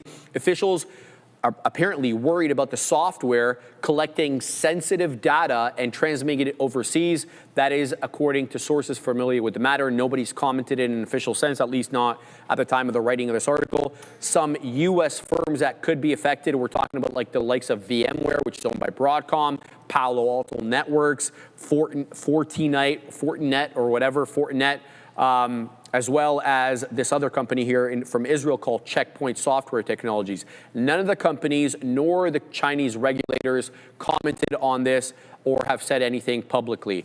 But this restriction would align generally with Beijing's broader push to reduce the reliance on foreign tech across critical infrastructure, of course, AI software being the other. China's longer-term strategy seems to be very clear. They want to replace Western technology with their own homegrown solutions, not just in semiconductors and AI, but also obviously in enterprise software, which is typically a SaaS and very lucrative for the companies that do it. Domestic Chinese cybersecurity vendors could benefit from these new restrictions. Now, I don't happen to know of any. I'm sure a quick LLM search will get you exactly which ones are the biggest in China and what exchanges they're listed on. So if you have access to the Shanghai Exchange, the Hang Seng, where some of these obviously trade, that could be a nice arbitrage opportunity for you there as well. Oh, look on the story. I don't know if you want to look at Hack or you want to look at Pandub or VM, whatever. Hack is the ETF, by the way, the cybersecurity. HACK? Yeah, literally. Okay, yeah. How much volume does this thing do? Probably not that much. Yeah, let's see. Well, I'm looking at a monthly chart. Yeah, it doesn't do volume at all, man. 63K, currently 77K on average. But yeah, we can kind of maybe look at it if it is an ETF. We kind of look at it maybe more as an indicator than anything else. And very strong uptrend. Very strong uptrend here. So getting bought up and with strong wicks off of prior structures as well, Sharif. So I like that. Yeah, I think I don't know. Maybe when it comes to cybersecurity, it's always a battle because especially with AI coming in, I think the game is definitely going to change a little bit, especially with quantum becoming more and more of a reality than before. I think it is going to change, but maybe these are pricing that in, right? Obviously, these business models are going to adapt and overcome when those new technologies do start taking place. So yeah, no, I think if using this as an indicator, very strong trend to the upside. All right, Ardera, give us your take on the story. Yeah, my take on this story is it's so kind of odd. Like you kind of said it yourself, Sharif, with regards to, I can't even believe they're using these in the first place. I mean, yeah, sure, that's fine. But I also think it's like I wouldn't have expected them to use it either. But I think the fact that they apparently are using these companies and then they're just trying to cut them off for whatever reason, like it does kind of seem like at this point, I mean, a little bit here with the EU and the regulation, but I think especially with China and the US, it's almost like this contest of I'll regulate you, no, I'll regulate you first, no, I'll regulate you better, like much like the China tips, you know what I mean? It's this big roller coaster, or OLR, and yeah, I think at this point, like, again, interesting to know too that they're apparently expanding as well with CrowdStrike, as I mentioned earlier. That one was just announced, same with CyberArk, but yeah, like if you actually look at the ones that are affected, a lot of them not even moving that much on this, like Palo Alto Networks. Here's Palo Alto. We'll take a look at AVGO, which got hit the hardest, but this was not its only catalyst, the VMware thing. They also had some kind of offering or bond structure announced yesterday as well. So the point is the market not super reacting. Again, I think much like a lot of this Nvidia chip news, it's kind of like, of course China doesn't want this now. Of course it's upset. So yeah, a lot of, I don't want to say nothing burger, but I think in terms of how the market's reacting, I think it's much like us, the people hearing about these stories, I think the market's getting a little bit tired of the China-US tug of war that no one's winning. Thank you very much. Let's go on to the next story. LHX gets Pentagon backing. We talked about that yesterday. They're going to get a Billy. We're talking about L3 Harris, of course. Today, Bank of America likes that, and they're turning more bullish on them. So in case you didn't know the story yesterday, it goes as follows. The Department of Defense is going to invest $1 billion into L3 Harris Technologies missile division. That missile division will be spun off as a separate company later this year. We don't have the exact time, speculating that it's going to be the second half of the year. Yes, okay. So Bank of America reiterated or reaffirmed its buy rating on L3 Harris, and they raised the price target nicely from 350 to 400. We're implying about a 17% upside relative to yesterday's close. Analyst Ronald Epstein highlight. Dramatic pause. Come on, man. Of course I got to do it. Highlighted that reorganization could unlock shareholder value, supporting higher valuation multiples. He also upgrade the upgrade also reflects, I should say, their L3 Harris's defensive characteristics in a volatile macro and geopolitical environment. Obviously, that was one of my picks for the. Just seeing the goal here, a horrible goal. That was one of my picks. I picked Northrop Grumman, L3 Harris, Lockheed Martin. There's so many. Neil took a bit of a different take. He went with the drones, which makes absolute sense to do that. Obviously, we see the proliferation of drones on the European front. But the new structure as well, they're saying the spinoff for their rocket motors, the new structure enables heavy investment in solid rocket motor capacity, which is targeting a 3x increase production by 2030. We see this with almost all these rocket companies, whether it's SpaceX, Rocket Labs, AST Space Mobile. They're all really looking at increasing their launch cadence. They want to launch a lot more. Clearly, the front runner right now by a country mile is SpaceX, and it continues to be that way. The expansion also aligns directly with U.S. defense priorities. We saw President Trump shot defense companies last week and saying, you're not producing enough, you're spending way too much on share buybacks and dividends, and it's taking you forever to actually deliver. I don't happen to disagree with him there. So should be interesting to see here. LHX, what's your Let's take a quick look at LHX here. Wow, a little bit of a strong move prior day, man. Yeah, this is definitely worth watching, I think. That's just on a 3-hour chart right there. So it gave back all of the move that we had in the pre-market, Sharif. And today we're just consolidating as if nothing happened. So yeah, definitely want to watch. Is that a bit exhaustive? Perhaps. No, let's take a look at the daily. That's a strong top wick, right? Or a kind of a flush right back down. It opened up, so you're not really going to get that wick there. But if you're looking at it from a pre-market perspective, then yeah, it kind of wiped all the way back down. But bigger picture, still in a very strong uptrend on this one here, man. We broke out of this 305 area. When was this? That was in January. So at the beginning of the year, just breaking out of that area and off to the races. So yeah, I do ask myself, is that exhaustive action? Because we are already in a bigger picture breakout here. I want to go back to like a shorter time frame right there, right? We come into this 350, get slapped back down. We open up, maybe some news comes out, 350s once again goes all the way to 388s, gets slapped back down. But we're holding. We're holding as of right now. So that's maybe some information there as well. But if we break this trend that we've been holding since the breakout, then maybe we're poised for a little bit lower. I have no idea. But that action right there, when it goes all the way up in a single day and gets slapped right back down, I'm definitely watching that. Maybe a little exhaustive. The volume also, you can see here the volume signature, significant relative to that of any of the days of the uptrend as well on LHX.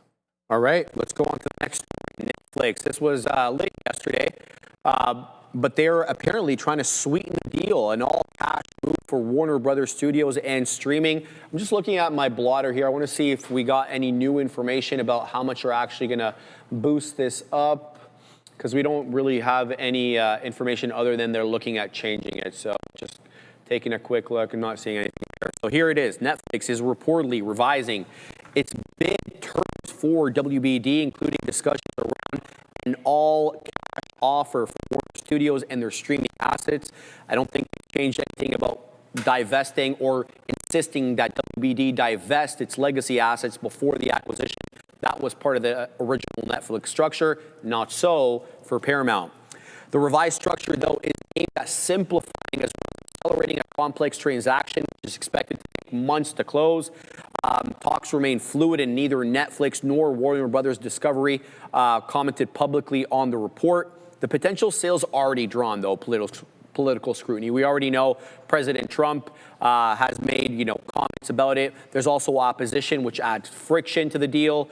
Rival bidder Paramount Skydance is actively pushing back, as we reported to you guys yesterday, filing a lawsuit to get more disclosure as to why the board didn't like their offer. And they also plan to nominate directors to the board.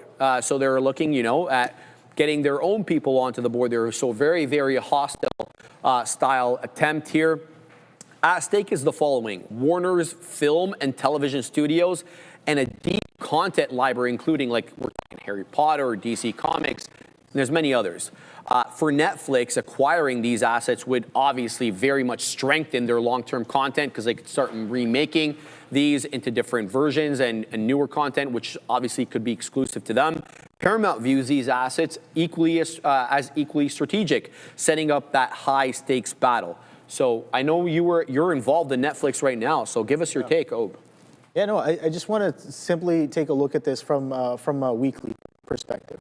I talked about how WBD, yes, the WBD news is more recent, but we've been selling off and only selling off since 134. We've broken this trend, this uptrend that kind of started here. Let's say the strong flushing that happened going into the middle of 22, and then July of 22 maybe starting to catch a little bit of a bid. So let's just measure from there.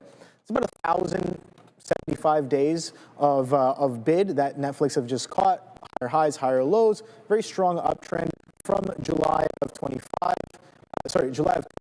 to July of 25, right? So that's about 3 years worth of a bid. And then we broke the trend here, especially after this consolidation and maybe down here as well. If you want to draw in some, I probably have some indicators here, some anchored, okay, so I have some anchoreds, but not trend lines. But if you were just to draw simply a bit of a trend line here, you can see we've broken a multi-year bid, and that was selling that was already coming in. So WBD happens, and then more aggressive selling. Let's just go to, let's say, like an hourly chart here.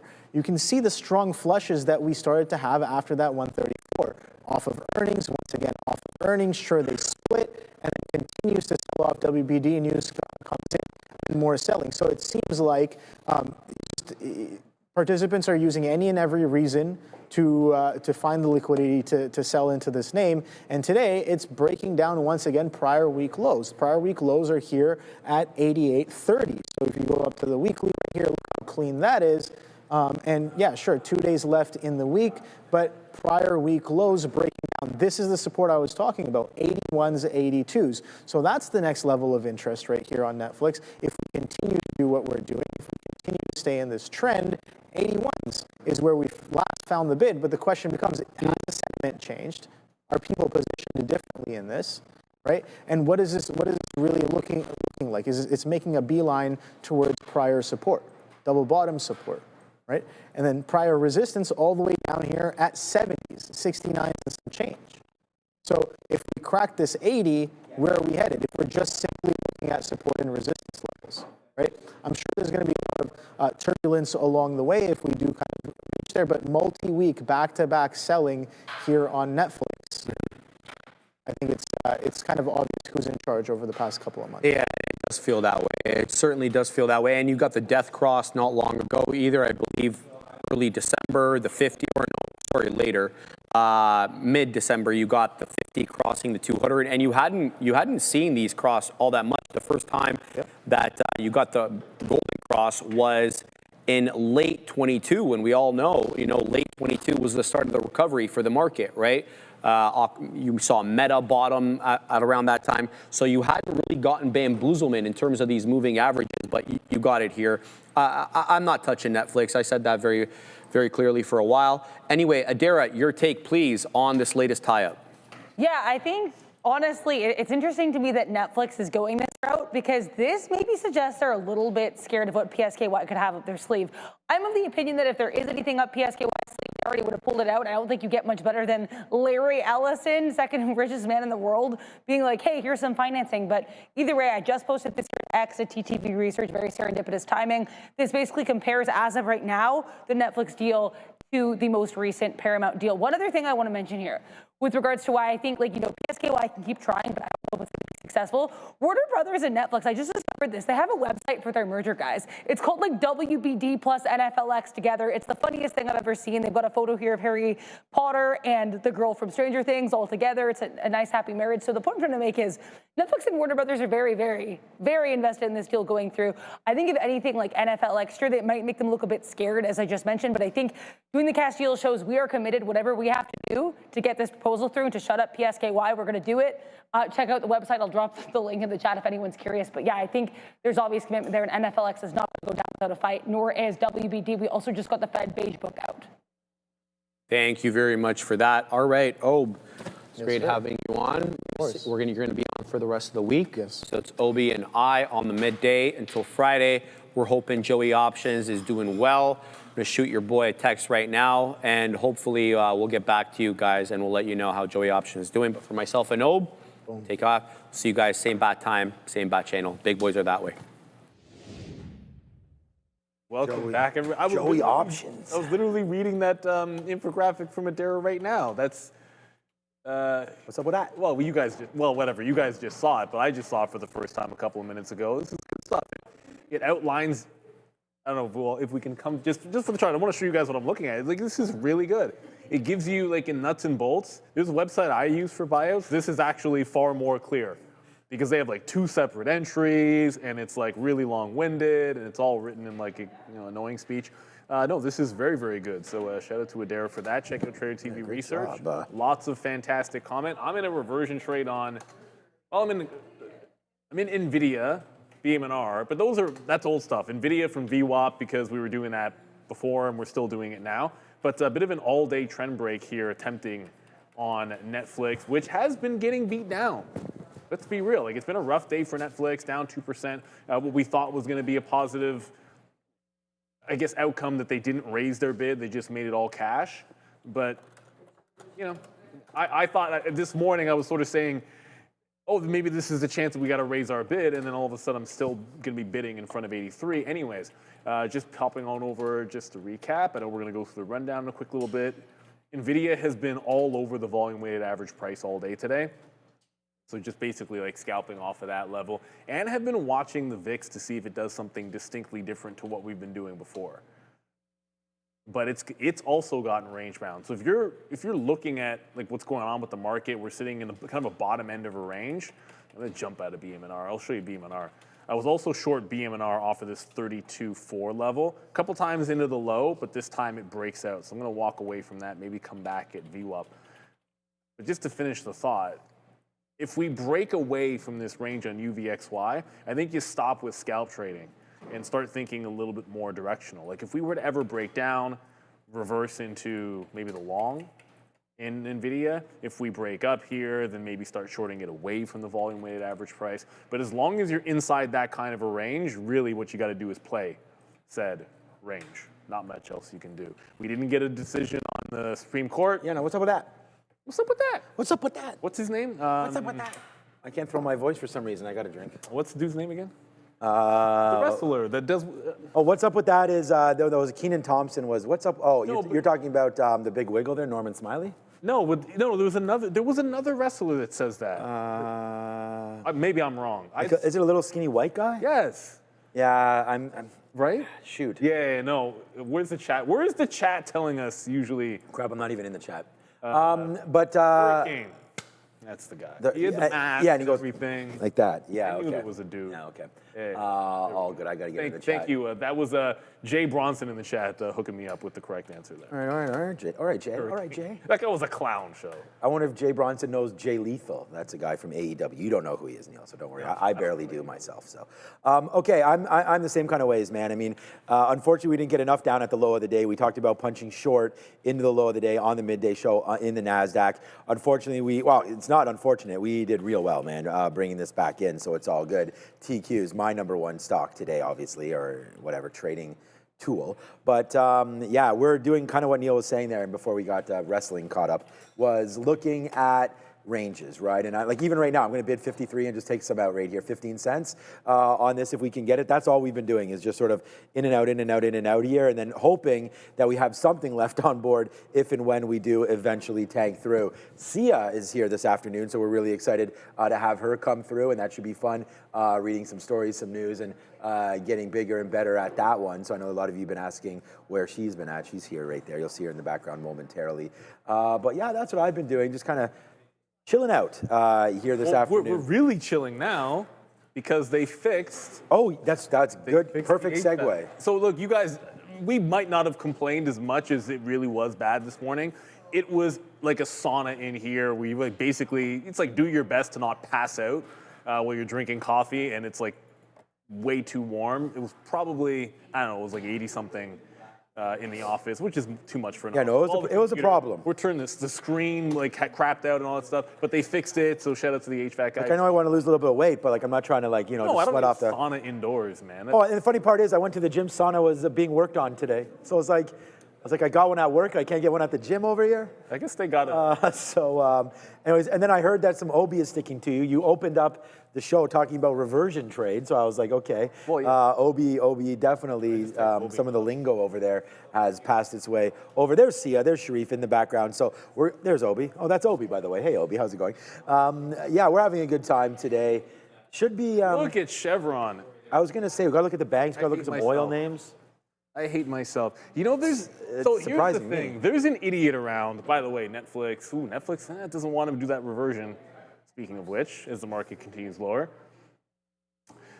Some fool was like, you should wait for the 50 or 200 period moving average to buy the dip on Chevron and, not just sort of buy it in here. I don't know who that fool was, but he was probably me. It was definitely me. I was really like, yeah, you just wait for it to get into the moving average, it'll be good. Now we're back at the highs, and XOM, energy, good day for energy today. If you want strength, you got to look for it elsewhere. Either it's that small capper that went absolutely nuts. Oh, the charts are still slow. XOM breaking out also. Wow, big breakout for XOM. I'm sure XLE obviously is going to be doing well. What was that symbol again? It's RO, high roller, right? Yeah, ROL, I don't know. We do have this here. I mean, this one, critical metals. I kept on hearing Sharif kept on talking about criminal, and I was like, what stock are we talking about here? No. It's fine to do that, but it is CRML. So I just wanted to say that if you did hear Sharif talking about that, it's not a smooth criminal. This is not Michael Jackson style right here, although that is a badass song, Smooth Criminal. That is one of my favorite Michael Jackson songs. But anyways, because Annie, are you okay? Annie, are you okay? Are you okay? Are you okay, Annie? Yeah, but anyways, back on regular scheduled programming. This is why we love the job. Just act a fool whenever you want to. It doesn't really matter. But there it is, $17. I want to say shout out to Jay Bronson. That's what it was. I just called that up there. There it is, Bronson. We're giving you a shout out right over there. $3 club. That's some monies right there. So congratulations, Mr. Bronson, on that play. That's a great one, man. Critical metals, nice upside play there. We got stopped out of our, not stopped out, we got, stopped out is the right word. We got stopped out of Rivian there. This is an absolute disgusting play there. Intel was, yeah, buddy. Good thing we did get stopped out there. We'd still be flat, but it does make it move all the way down. And we had to put in stops when we went to the gym, man. So, but we got Palantir back to the downside. So today is another decent day, but pretty much like 75% of my day is right here because we have no mistakes on the cues. So this is a big one. Here we'll see if the market wants to go to the downside. Not expecting too much here. Earnings season's already kicked off with the banks. They did not react well to earnings season so far. We'll see if Morgan Stanley and Goldman Sachs has something to say about that tomorrow. And then hopefully the regional banks will say a little something as well. They got a better chance because of the trading side of it and because of the deal making and because of the IPO market. But that's a really crappy start for the banks. There it is. Sean, are you okay? That's funny there, Patrick. Are you okay? Are you okay, Sean? You've been struck by a reversal. Ooh. Yes. Hopefully not. Definitely a top 10, maybe even a top 5 Michael Jackson's. Yeah, I don't know. I just remember every time I hear it, I'm getting the video's getting pumped up, man. Yeah, it's a sick video. Isn't he in all white? Yeah. He's got the white hat, throwing that shit around. And then they do the lean. It's too much. Michael Jackson is. That's one of the most famous. I don't. When he does that crazy lean, where clearly they're having some help. It's like a magician's trick. It's like maybe he was having help. Maybe he wasn't, my guy. No, 100%. They got a thing in their shoe. You can't lean as far down and then get back up. Like, maybe even if you couldn't actually get back out of that without falling on your face. People never heard of the moonwalk before he did it. Now he's the one walking on the moon. Well, but you're right. I know that lean. That looks. Yeah, that was the moonwalk. Obviously, is like number one. I'm pretty sure the lean you would fall down. Of course you would fall down on that one. Okay, so let's talk a little bit about funded futures network. Because let me ask you something, everybody. All right. If someone handed you $1.25 million to trade, would your process change or just your upside? That's the opportunity Funded Futures Network provides.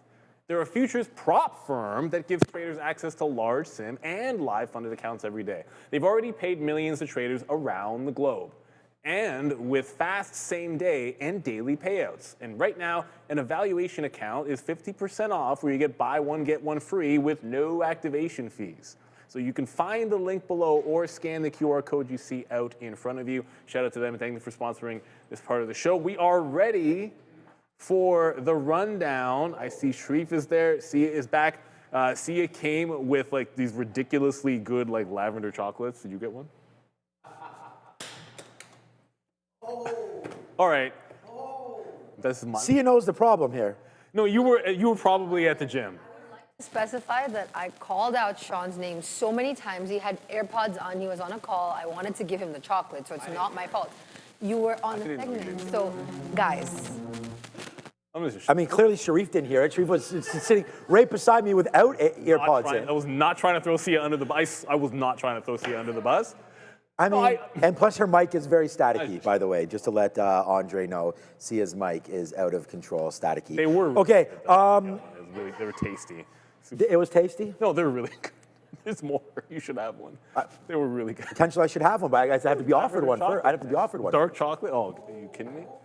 Okay, Sia. Yeah. I see the way this is going. Okay. I'm shook up now, Sharif. But,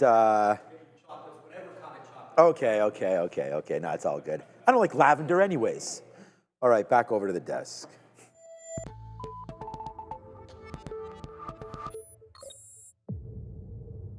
Welcome to the Afternoon Rundown, everyone, the show where you decide what we talk about every afternoon. The big boys are locked and loaded. C is here, and they're ready to look at the tickers as decided by you. But the only way to get your tickers on the Afternoon Rundown, you got to get into the chat, you got to vote, and the only way to vote is you throw in that $sign followed by whatever ticker your heart so desires. Let's look, though. Let's start by looking at all four major averages, and all are red but one. The NQ is leading the way down here, down 1.5%. Same kind of look with the SPY, down more than 0.4% with the Dow, just only down about 1/3% on the day. The IWM, though, the Russell 2000 ETF, up a little bit less than 1/3%, trading at about 262.13. Not a bad look there. Let's start, though, with the first ticker as decided by you guys by a country mile. It was not even close. ROLR, High Roller Technologies is the name of that ticker, are jumping up, Sia, on the 5-fold at least, probably even more now, after a deal that they entered to get into the prediction markets. Absolutely. So the events contract that will be offered by CDNA, a CFTC registered exchange and clearinghouse of Crypto.com to customers through High Roller. Nice. And the partnership will be providing individuals with the opportunity to trade event contracts across various markets, including finance, entertainment, and sports, through a legal, engaging, and user-friendly platform. So I feel like that's really cool. Absolutely, and we've seen Kalshi, Polymarket, Boom. You're seeing Robinhood, SoFi. They're all throwing their hat into the prediction markets ring. And the good thing about it, like, I don't know, have you ever done any of these prediction markets things? Absolutely not. Neither have I. But what I did know is that, say for example, you and I place a bet with DraftKings on a sports match, right? We're betting against the house, whereas if we do it on the prediction markets, it's against each other. You're right. It's like a prediction market thing. So I thought that was kind of cool. It is cool. Bit of a different take there. Guys, ROLR is all sorts of weak now. I think it is halted down, but it's still up 647%. You are correct about that. It is a down halt. It is not the first down halt. It down halted at least. I think Obi picked this one in the long-term account there, Roller. I mean, it's like you could just be like, I am shorting ROLR. Like if we had done our picks, like that would have been the golden move right there. It's just it'd be like 45 minutes from now, and I'd just say whatever price this is at, this is my play of the year. I'm shorting this thing because it went 7 bajillion percent. Like what do you think is going to happen here? Anyways, I'm actually unaware of this. We were just sort of talking about whether or not there is a rule if a company has just had some kind of a significant press release which moves the stock, does that change their ability to drop an offering? I'm going to guess. I've never heard of such a rule, but I feel like one should exist. You should be concerned that a company like this drops an offering and raise money and they're up this much. But from a technical standpoint, here, I'll give you this much.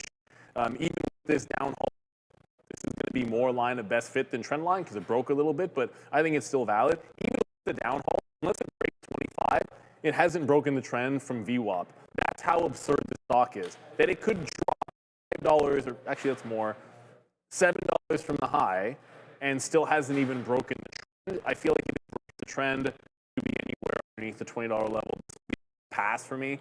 Locates were actually expensive with this one, and it's far too gone right now. But be careful. Don't get caught in some kind of a maybe raise by these guys. And it'll open back up in 2 minutes for ROL. This doesn't seem like much of a trend. I don't mind small cappers in the afternoon and gappers, but ones that halt 20 times a day are not covered.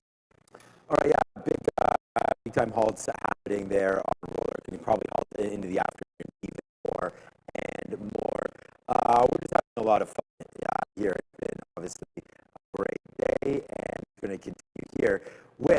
stock number 2. Let's go over to Sharif and find out what stock number 2 is. Sean, I know it's one that you're often involved in. TSLA down about 2.5% today. The main headlines coming up, but UBS did have a bit of a note today on Tesla maintaining their sell, but boosting the price 247 to 307. But really, Sia, it came down to that self-driving. They're switching how they bill you, aren't they? Absolutely. So like you mentioned earlier in the show, the company is making a full self-driving software, a monthly subscription instead of providing a flat rate. But also an important thing to remember is that the company is also behind Alphabet's Waymo. And Waymo's numbers have reached $450,000 by weekly paid rides according to December, according to investors by TSLA. And also comparing to Tesla's fourth quarter deliveries were 418,000. So the number you see, it's like a quite big of a jump between Tesla and Waymo. So yeah, pretty big.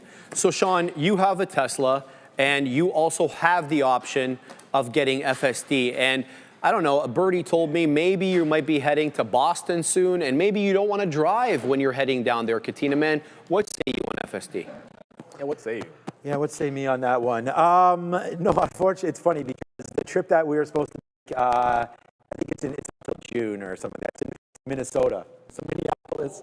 Nothing going on there right now, so we'll probably just go there.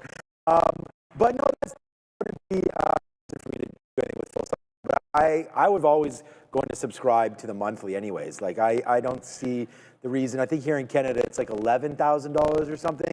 But the question I had about the full self-driving, and you guys tell me, if you buy it outright and then you sell your car, like let's just say you have a, that's good. you know, a 2020 model, the Model 3, and you upgrade it to 2026, because it's the same key, like that moves forward with the car, like you're logging in the same, does that full self-drive because you paid for it once, is it like a lifetime membership or is it stuck to the car? Because if it was lifetime, I understand why that would make sense. If it's stuck to the car, then I don't see why someone would pay 11 grand for full self-drive when you pay $100 a month. We're getting conflicting answers. Big Lion says not transferable. Happy Coder says yes, you can transfer one time. So I don't know. I don't want to ask. I mean, you can't. I mean, probably asking a large language model is probably right. But I feel like a firsthand somebody has done it would be a better. Yeah. It has to be somebody who's at least done it. Yeah, because I don't think it would stick to the car, because that doesn't make any sense. Because then you're basically locked into another 15 grand or whatever to the car. But anyways, okay. You'd want it as the person with the account. Like it should be with the. Well, I mean, because like if you go from a Model 3 to a Model S, like you upgrade, you don't like you should be able to bring full self-drive with you. I think I would think. Anyways, it's sort of okay. So I think it sticks to your profile. So that's what Johnny's trading is talking about, but I don't know if that's true. Map to Tesla ID. Someone just said. Yep. Okay, so that's cool. So that makes sense. Then you're kind of like. Actually, see, that's smart for Tesla to do that, because then you feel like you're locked in for life now. Because like, oh, I don't want to buy a Rivian because my Tesla full self-drive would expire. Well, it's no different from like how you wrote people in the Apple ecosystem. Yep. You're not getting me, but you got my entire family except not my family, like my wife and my daughter, but like my outside family, my brother, my mom, aunts, a couple aunts. Yeah, but you can't really buy a lifetime subscription. They're all about. No, you can't. That being said, it's still that whole model of trying to get you locked in. For Tesla this afternoon, bit of a channel up that might break, maybe. We'll see. I mean, it's been a bad day for Tesla today, down 2%. The market's, I was about to say the market's only down 1.5%, but I mean, that's pretty bad for the NASDAQ. And when it's over 1%, we shouldn't say only. But Tesla has been overall weaker. It might change if we can break this channel. I'm going to save this just in case we break away in either direction. You break down, I think that's a good short. If you break up, the problem with the break long, it's a little tight to the volume weighted average price. Not my cup of tea, and we've been trending down. Ideally, you would resolve this with a breakdown, in my opinion. I think it would just be a little bit better of a trading opportunity for Tesla. Still penalty box forming. Nothing's changed there. Lower high, lose the 50 period. We're still trending down overall on Tesla for sure. So I don't know. It might not end up. If we just kind of chill out in this range, I probably don't trade this one. But yeah, if it does break down under here, I'd probably go short. I mean, with Tesla, Tesla's going to get to $500 again at some point this year. Like, I'm not smart enough to know exactly when that's going to happen, but I really like it. I think all this robotic talk, I think Sia even just talking about Waymo and all that, I think it's just, there's a lot of names in this space, but I'm certain that Elon Musk is going to figure this out, honestly. So I do have faith that the robo-taxis and robotic and full self-drive, all of that will be a boon to Tesla shareholders. I'm in the stock, so obviously I think that, but I think it's a buy. And, you know, you're going to have to go through some rough times. I mean, we saw Apple straight downside. We've seen now Microsoft and Meta starting to get hit a little bit again as well. So all these names just go through their sort of ebbs and flows. And I think that with better sort of macro news, like the Nasdaq's down 1.5% today, and we still have China worries. I mean, let's be honest, right? So I think that there's something brewing here with Tesla, and China could hold a big part of that. So let's just wait to see what robotaxi adoption is like, and maybe if you're nervous about it, then don't average in anymore. Like if you've already owned the shares, you own the shares. I don't know if that makes any sense, but that's kind of where I would be as far as that is concerned. So yeah, that's it for me on Tesla, and I think it's time for stock number 3, which maybe at some point we got to talk about crypto. Or hi-ho. Maybe. We're going to talk about silver in a second. I just want to let you know, guys, currently, over $800 million in crypto shorts have been liquidated on the day as a result of Bitcoin working its way back into that technical level, 100,000. Not sure where it's at right now, but 800 million so far. We'll give you the final tally tomorrow. So silver, look, this is the gap up. Assassino, if I can show this. This is the chart. This is the weekend. This is Friday. Andre, if I can, please.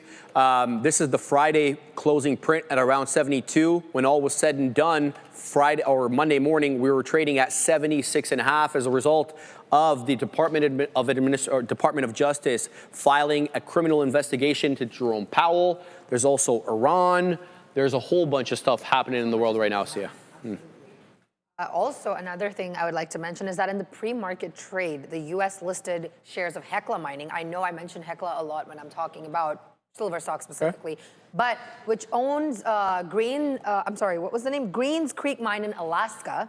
It's one of the biggest silver mines in the world, jumped 4.2%, big number. Go.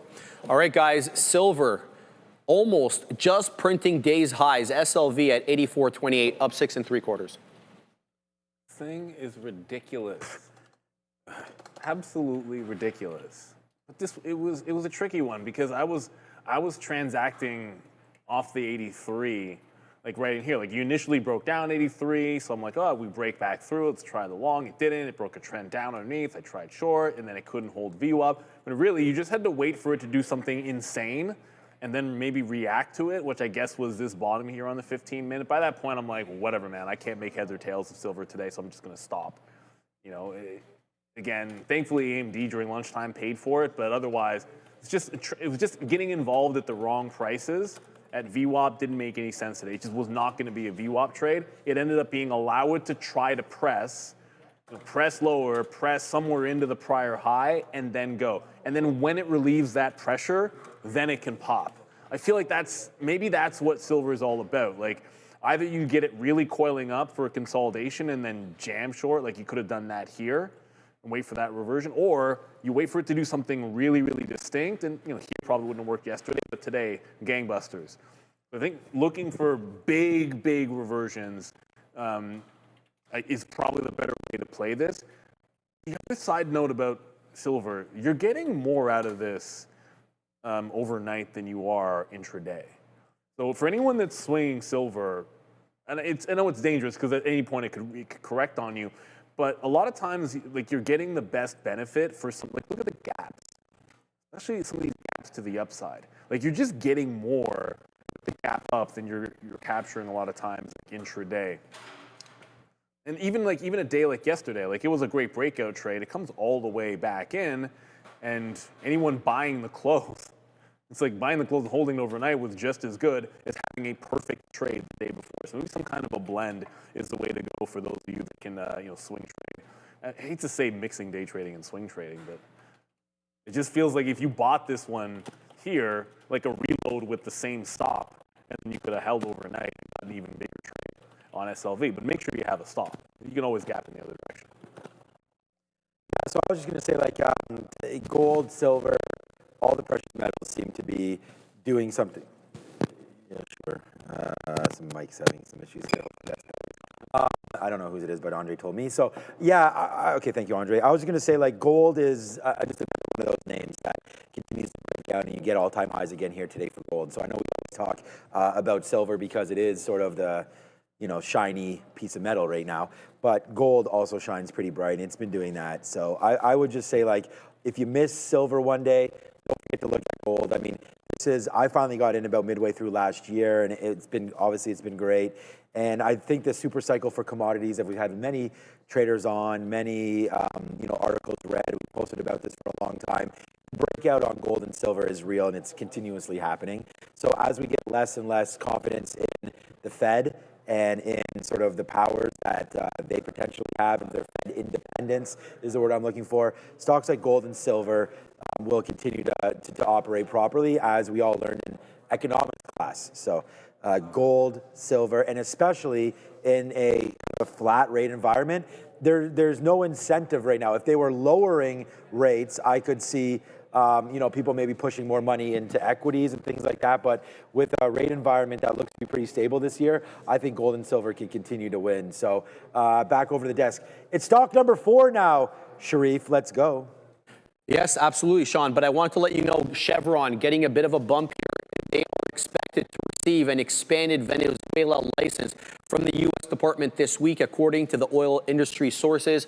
Just took a look there. Price spike up, not a huge move, but decent one nonetheless. So AMD is next on the list here, and this one was upgraded along with Intel yesterday by KeyBank Capital, saying that they are sold out, all of their server CPUs for full year 2026, Sia. But they got another headline today. Oh, they absolutely did. So AMD has teamed up with the Indian giant commonly known as TCS, Tata Consultancy Services.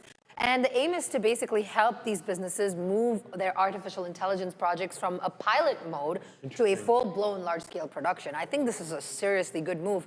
Two big companies coming together to basically, and AMD is known for their high-performance computing. Sure. TCS has expertise in modernizing IT systems. So both coming together, I think it's a great move. Everybody wants to get into the Indian market, boys. AMD already there with Tata. What's the look? Right now, we are going to talk to you about OGen real quick. When the seconds count, you don't have time to wait for just treating symptoms. You need to be involved. NYSE-listed orogenic symbol OGen is rewriting the rules of neurological care. They are looking to develop the first FDA-approved treatment for concussion, so whether or not sports-related, car accidents, anything at all, take care of yourself. Take a look at OGen. Get involved today. Scan the QR code on your screen soon, or the link in the description. I want to thank OGen for their continued help or sponsorship of the show. So we were talking about chips. Is that what it was? I know I see you have AMD up. So I know we're talking choke on water. Yeah, talking a little bit about AMD there. I chose Intel. Now Intel will be positive for today. It was 2 or 3 days in a row, just an absolute killer trade for me. But the problem is we got stopped out right there and we got stopped out right there. So we were actually pretty flat on Intel after it's all said and done, but we were able to, again, catch tops a couple times, which put the name back in the pocket, and we're able to make a little bit of money on it. So Intel today, pretty exciting the way it's been moving. It has gone from $36 back on December 31st, so beginning of the year, all the way up to $50.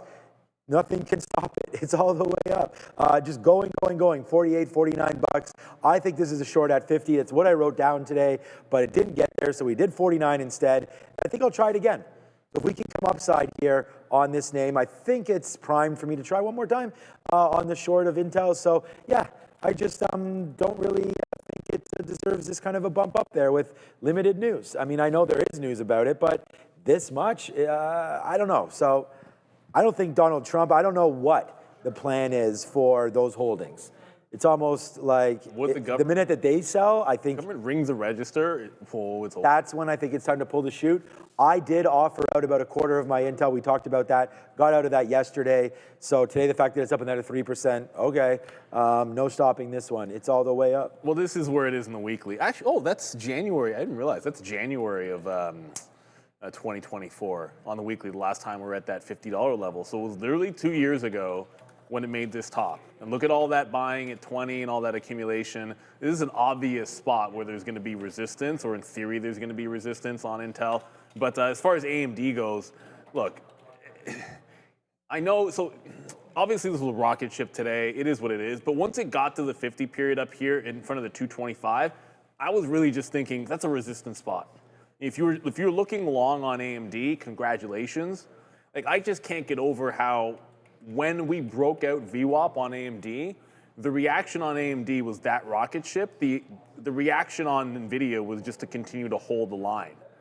Well, it's a completely, like, just a complete divergence between the two. But right now, I'm sort of tracking this wedge of sorts, where you get the lower highs, higher lows, forming a bit of a wedge. Looks like you have a breakout imminent. I'm a little biased up here, thinking that we're at a pullback level in front of 225, but this could easily resolve for a breakout trade if you're keen on that. A little far from the volume weighted average price. Whereas if it breaks down, you're breaking through VWAP, and I'd look to take another trade. I just feel like, much like Intel at 50, this seems like we're at an inflection point on this bounce. 3 times we've bounced 220. Each time we've failed around here on AMD. So until you get a close above 225, up at these prices, I'll just be bearish. That's all. And before we go back, I think we have one more name to get to. SLV broke trend. I missed the trend break, but then it bounced back up. So I'm going to be short it. Just going to give it to just a little bit. It's right around this prior bar. It's like 84.15 or so on SLV. One more, I believe, to go, Sharif? Yes, sir. Yes. Critical metals, guys, CRML. We were looking at this on the midday. It is up very nicely, 33.5% on this rare earth drilling results out of Greenland. Yeah. So the drilling results have also confirmed consistent rare earth grades and highlight the presence of many of these strategic metals like gallium, hafnium, and cerium, and many more. Some of these names I don't even know about, but precious metals. You and I both. Very cool. All right, guys, Greenland in focus here for a different, well, one of the reasons. Anyway, guys, up 33% CRML. You know, this was a tricky one because at the open, it wasn't doing anything different. Like, it was at the same prices that it was the day before. And then if you look at the open, I mean, the volume very similar going into, like, this is 9:30 in here. And so yesterday at about 10 o'clock, you can see the volume tapered off. I'm just looking for a reason that you could get into this early. At 10 o'clock, when volume dropped off, here it picks up in a big way. And now you know it's doing more volume and it's in play. Because I think that was your chance to maybe take the dip, recognizing it's something different at that point, and then volume explodes again, which it was unable to do for most of the day. And then it was just off to the races after that. So congratulations to everyone that was mentioning critical metals. I didn't think it had this in it at all. Not today.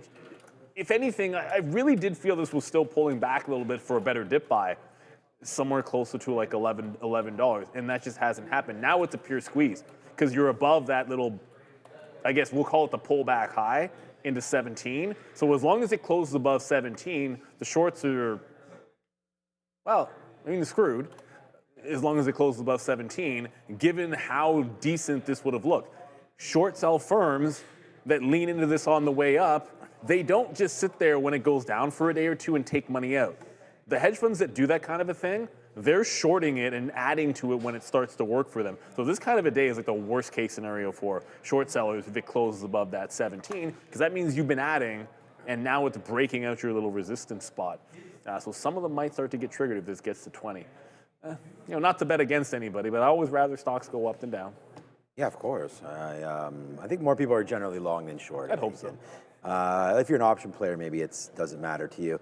I was looking at this Lithium America here. I think if I could, and again, we've already done our picks and everything like that, but, you know, just to get a name in the space, like I know CRML is running obviously today a lot, but this just broke out right now as well. So, I mean, taking this level out of 550 and then upside for Lithium America, this is another possible, you know, play. We've seen MP already kind of make its move, and I think that's, okay, well, it's a little bit upside now, but that has pulled back over time, and even there, like, just to know a little bit more about it, LAC looks like more of a breakout. This might be structured a little bit better because you've bounced off the 200 period moving average and really, really loved this ever since, again, there's the, I think that must be the U.S. involvement right there, or maybe it was down into here, it spiked that and then that again. But, you know, this one already does have the pedigree to moon. So, like, this is already mooned once, can do it easily again. You know, so MP, LA, I mean, LAC, they all look the same at the end of the day. I mean, pick your poison and do a little bit of research to figure out which one is that one. But, you know, this is also potential to double. So both of these names have very, very similar charts. This just looks a little smoother on a break. So I actually do not mind LAC at all right now. But hit the like, hit the subscribe. I am bidding a little bit more to get out here. Do not go to Adara. Okay, we'll go in a couple minutes maybe. 53. I'm bidding right here. I don't know why I didn't get hit there. I'm bidding 53.02. So it basically came right in and bounced off of us again. So I'm gonna bid slightly ahead of 53. If we can get down into here, even better. But right now the future is kind of taking a little bit of a sleepy moment. We can look at some of the banks. JP Morgan, flattish today. It's had its moments where it was down a couple points, had its moments where it was flat, but it's BAC and Wells Fargo. It's their reportings day today. BAC down 4%, Wells Fargo down 5%, I believe at last check 5%. So yeah, not great action over here in the financials, Miss Adara. Sitting here, CRML and Greenland, and with that in mind, I do actually have another Greenland adjacent stock to potentially mention here. PELI, now this is Pelican Acquisition Corporation. They're looking to do a merger via Special Purpose Acquisition Corp, or SPAC, with a company called Greenland Exploration. Now, I'm just basically seeing, it's pure speculation here on X, but the idea that, again, once Pelican merges with Greenland Exploration, that could be an interesting Greenland play. And apparently, their post-merger ticker will be GLND, which this person on X believes makes it an even better Greenland type play because the ticker is literally a play on Greenland. So interesting look there. Keep an eye here in PELI. I also want to let you guys know, I just want to thank you all for 550,000 subscribers. And in honor of this milestone, I made a weird little infographic here of the top 55 performers in the S&P 500 as of the close yesterday. So it was obviously way too many tickers to do as one visual. So we have like 4 little graphs. You can check this out on X at TTV Research. It's just been posted. Thank you again for 550K, guys. Back to you. I wanted to read that, but it was being blocked. Yeah, I'm just curious. Well, I know one of the names on that. I already saw SNDK on that list. The most ridiculous stock of, well, it's not that ridiculous. It's only ridiculous if you didn't believe it was going to do this, right? So, like, this is not ridiculous to all the people that are like, this data thing is going to continue to explode. And those of us that were waiting for the other side of the trade or the other shoe to drop, well, the other shoe hasn't dropped. It's still hanging up there on the telephone wire. I suppose that's only a thing a long time ago. Kids probably have no idea what we're talking about with the shoes on the telephone wire. It's not a thing anymore. I don't think so. I don't think. No, but this is getting absolutely insane. My kids would be like, what the hell are those shoes doing up there? New Era Capital, how do you feel about the new price target upgrade for SNDK? Look, I'm just happy that I have not tried to short this yet. For all like the yapping, I haven't done it once. I've paid for locates at least 5 times since the beginning of the year, at least. So probably almost half the days. But there has not been a day. There was one day there was a big down move, and I'm like, you got to be kidding me. The one day there was a good short, and I didn't take it. But every other day, you just don't want to be touching this with a 10-foot pole. But this 400 level, it's really starting to base out. So you had 3 days in a row on SNDK where we have effectively failed $400. So it's got a little bit of this consolidation at 350 kind of feel to it, where you might get one of those dump days and just a heavy, heavy correction. When you go up like this, you know what can happen on the other side, everybody. It can get pretty nasty on SNDK. And then, of course, we've talked about this with regards to Micron. I know they report later on in the cycle. That's just, they always end up at the end of earnings season. But everyone's expecting a 4-fold increase in EPS here for these guys. Well, if there's even a slight miss here, they're in trouble. I'm not saying they're going to miss, but this is one of those stocks. Like, if I was long this, I am not. If I was long going into earnings, there's no chance I wouldn't take some profit. Just too much risk for you there. Let's go to Sia at the desk for happening now, and we'll come back, see if the futures actually decide to move any.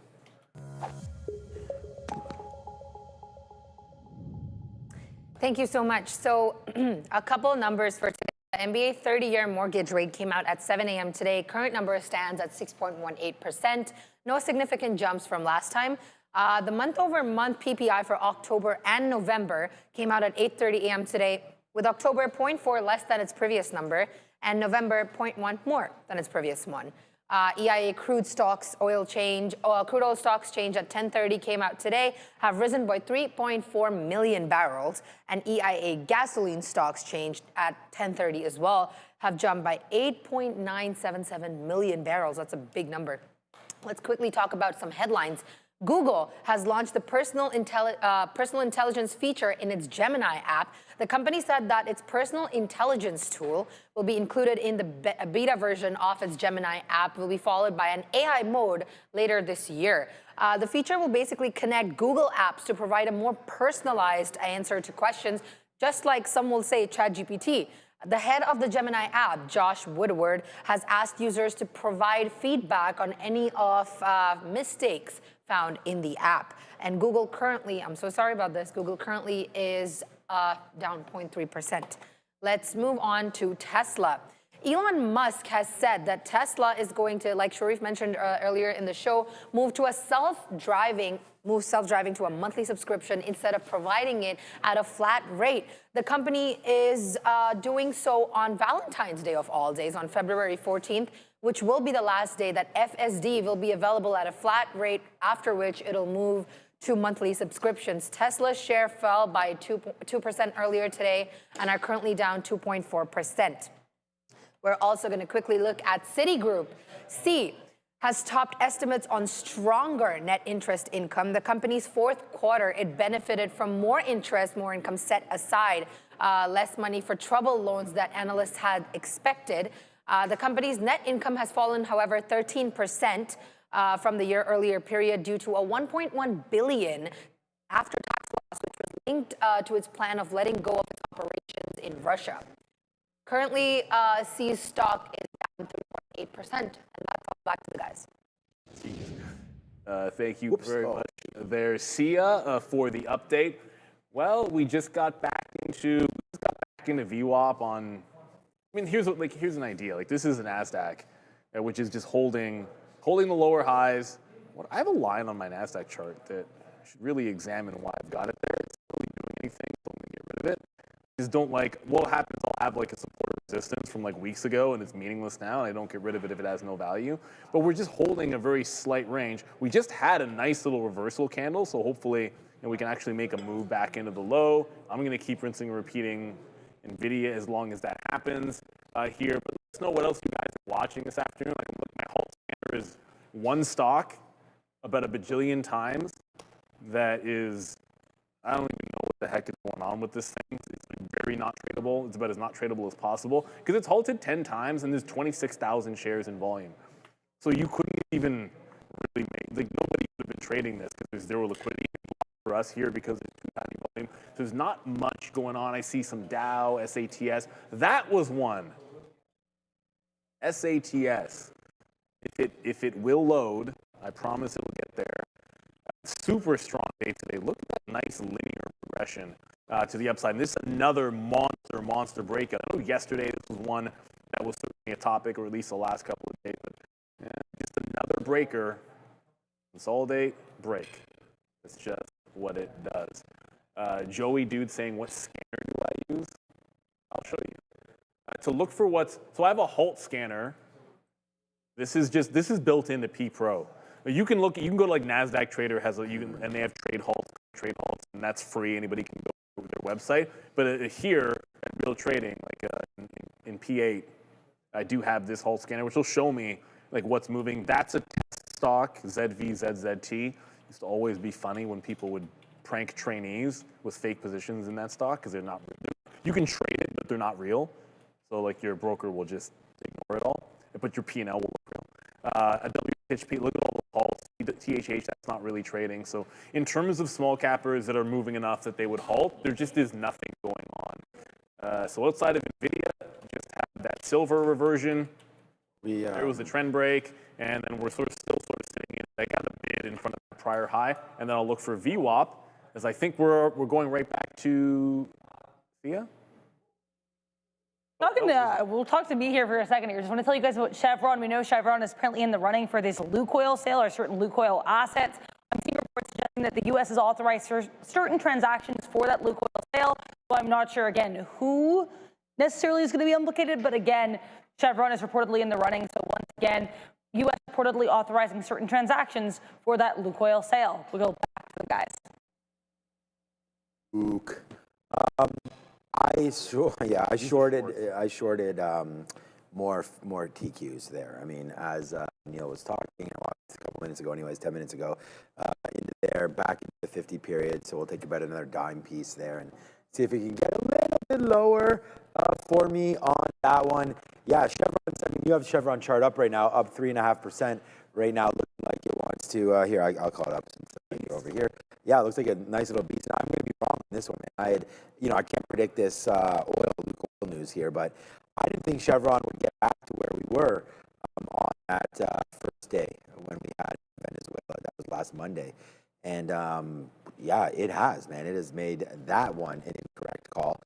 What a great call that was to buy the dip, but yeah, nice move right now. Looks like Chevron wants to break out again. So yeah, I was just talking with Opie there. It was like, regardless of what the news is, man, I mean, you have to respect and appreciate momentum in some of these stocks as they continue to move around. And I think that this is another example right here of a name that's flying around and nowhere to go but up, I think, for Chevron at this point, as oil moving around. And I like the stock up at 3.5% today. And then the name that I sort of, look, whatever, man.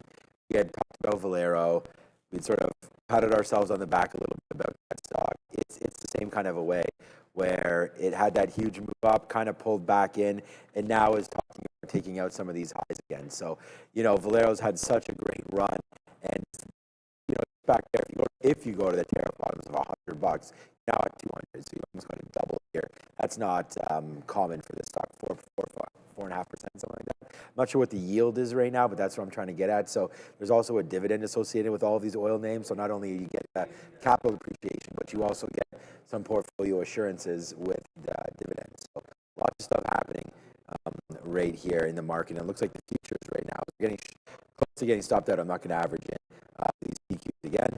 And right into there, a good spot, I think, to look at for the market trying to break out. And then we can wait to short again until VWAP. But it looks like we could be on the come up right here as we take out afternoon highs right now on the NASDAQ. We're right back into the top. So what it does mean, all right, we're getting into VWAP again. Oh, don't sneeze. We're getting into VWAP again. If we press into VWAP and get a topping tail, I'll reload. If we don't, then I'm not going to try it. It does feel like a little bit different. If we end up breaking this out, I was basically saying, if the VIX loses this support that it's been on, that's not going to be good for the load into the reload into the shorts. But we are still kind of holding the line in both ends. Like the market is chop inside a range, the VIX is chop inside a range.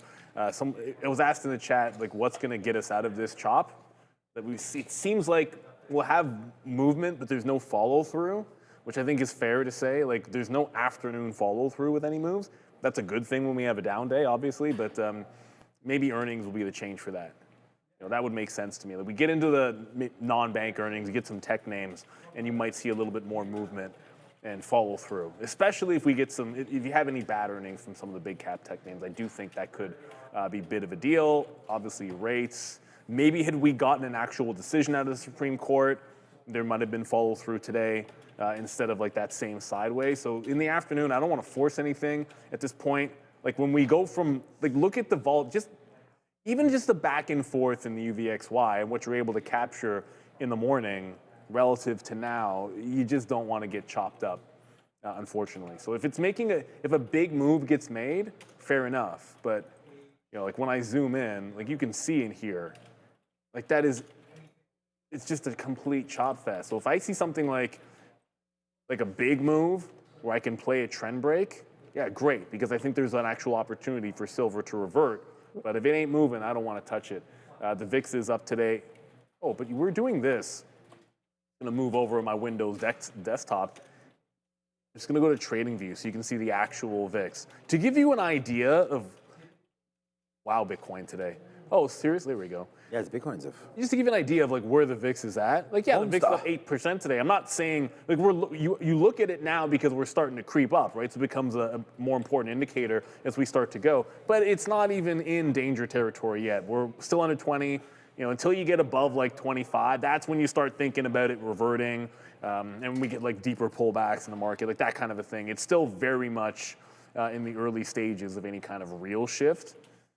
Here in volatility, you got to keep things into perspective sometimes. We don't always do a good enough job of going over the higher time frame, and now I want to go back to Bitcoin because I like to look at Bitcoin on TradingView on the 15. Look at that break, 97 we're at now. Crazy. Bitcoin wants 100. Great until we get that 100 Fabian test, there, man. That 100 CRML. test is going to be key. Did anybody pick? No one picked anything adjacent to Bitcoin or crypto. It was just Fabian with. He picked BTC. With BTC. No one had anything close. There's no coin. Iran is kind of crypto adjacent on Brendo's part, though they've obviously moved very far away from that at this point. Yeah, that's right. Like Iran, I guess, like they're a crypto company, but I think that aren't they moving to energy infrastructure, AI infrastructure? For example, Iran's down 1% today. Yeah, but yeah, because not. I thought it was AI infrastructure was the shift they were making. Hut 8. But yeah. Eric Jackson, baby. Yeah, Eric Jackson. How's he doing?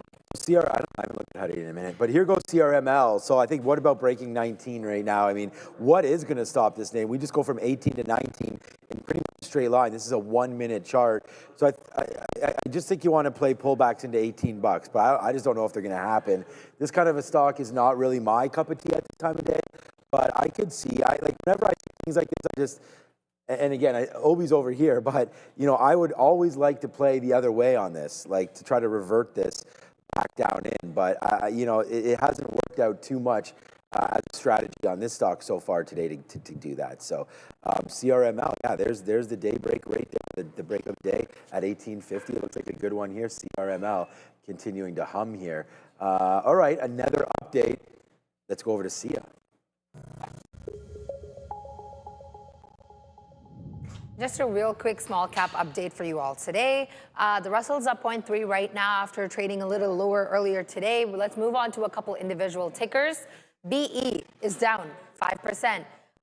AVAV, AeroVironment, is up almost 5%. Scaling production and innovation are driving growth in drones and space tech. Also, uranium. I really want to talk about this. This is up 13.4% today, which is a big number. And also concluding with PRAX. I know I talk about this ticker quite a lot, but Prax in health tech also up almost 8% today. Nothing major to report at Prax. Back to the guys. Like I bought MP. Thank you very much. See, I was just griping. Like last year at the end, like near the end of the year, I was buying MP, and then we were doing our stock picks. I'm like, I pick CRISPR, right? I'm fine with CRISPR. It's just that, like, CRISPR was the only stock every year. Like last year, everything I picked, I owned. Or I bought, and then this year was trending to the same thing, and then I pivoted to CRISPR, which I like, and I actually nibbled at it today to get into position. Whatever, where the mouth is. But I actually liked MP to the point that I was buying it last year, and probably should be in this one.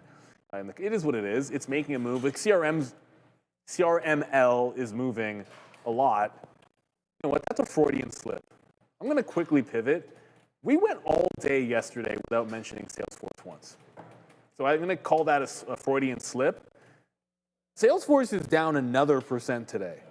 Like, we didn't say a word, and I get it. Maybe no one cares about Salesforce anymore. No, That's fair. It's been so trash for so long, It's been so bad for so long compared to the overall market. Like when we were having this bull market for tech and the AI boom, these guys have been getting trounced, and it just lost a bit again. I feel like if you liked 225, 230, you're about to get it again. CRM stinks to all you know what. And I feel like it's, like, has it not been beaten up enough? There's got to be a value in here at some point. The market's telling you they're not it for AI, unfortunately. I don't know what it is with this stock. But the bounce level is incoming. It's bounced 3 times very cleanly, about 225 to 230. So that's the spot. I feel like maybe taking a shot at that when it gets down there. Probably more of like a short-term swing trade or day trade, because that is a falling knife in every sense of the word. I was going to look at CRML again, but I just wanted to say, like, there's the break. We finally got a break of the 50-period moving average on the futures, so we'll take, I mean, it's the same as the futures. That's why I keep calling it. I understand it's TQQs, but we do get a little bit of a bid there. We're just sort of like literally doing this right now. It's a great day. We're just sort of stacking up and making sure that we have the right calls at the right time. And right now, any kind of a bid like that, man, we're just going to keep cashing them out. And my next bid is here at 92. Hopefully we can get that, but if not, our stop out is a break. I think I put 30s in there. Yeah, break of 30. So we've taken enough out now that I'm just going to let it go a little bit. We still have about half of these positions still on board. So it is possible that we give back a little bit of what we made right here if it does break higher. Right, although we're trying to take like 10, 15, 20 cents, and we're just trying to lose 20 cents, so, or less than 20 cents. So it should be a good trade. Let's just see if it pans out. I'm on the bid again at 01 again. Why not? Take another 16 cents on this play. Okay, that was just an update. I can't remember what it was I want to talk about. I was looking at the chat there. You went off sort of topic there and took CRM, which was a great one. I think that we talked about that yesterday, and it was the development of a similar product. I think it was by Anthropic or something that really sent CRM. Oh, I know what it is, to the downside. What did I want to go at for quickly right here was just. What just happened? I don't know. I just got the futures bid there. Did something tank? I just got what? I just got a move there. Well, what stock moved? I know. I was just sitting on the bid of Nvidia and got picked up. I was literally about to reload at VWAP just there, and the next thing I know, I was out of it at this local bottom. This is looking like my chart over there. I thought we had the wrong chart there. That's good, man. I don't usually do that, but nice. stocks like Nvidia don't usually ride VWAP like that. But I haven't heard a thing. I should probably restart. I haven't heard. No, I mean, I'm in it, and I haven't heard anything. I'm looking to see if anything's happening here, but it is worth noting a lot of the AI-related stocks are dropping. Like Oracle and Broadcom just dropped a bit there as well. Okay. Yeah, we'll keep our ear to the ground there. That was nothing. I mean, I just got filled on the bid, like we said. You got filled on Nvidia bid, so. Well, okay, just before we go, if we hear anything, I mean, the best part is we are now in the power hour. We did have Adara on yesterday breaking that Warner Brothers news, which was fantastic. That turned out to be like the second best stock for me yesterday. So stay tuned, man. Hopefully we get something going right there. All right, I just wanted to go over this quickly because on a day where Bitcoin is up 3%, let's just see what else is moving here, right? Ethereum's up 4.5%, so that's real nice. I haven't looked at this yet, so I actually thought that 1.9%, like I thought Solana would be up more than everything else. So I have not looked. I expect the same thing when I look at Ripple, and it's not doing anything. So Ripple's only up 0.9, Solana, XRP, Solana, what 1.9, XRP up 0.9, Dogecoin up 2, so that's nice. Bye-bye futures, we're getting that right now. Monero, the undercover there, but I guess let's go to Adara, because I think she has the news, but we just got a huge bid right there. Executive action on critical minerals, we just heard. No, I think. What's up, Adara? The news, but I have some kind of news here. U.S. President Donald Trump is 1 hour late starting his signing ceremony. This is supposed to start at 2 p.m. It's just starting now at 3 p.m.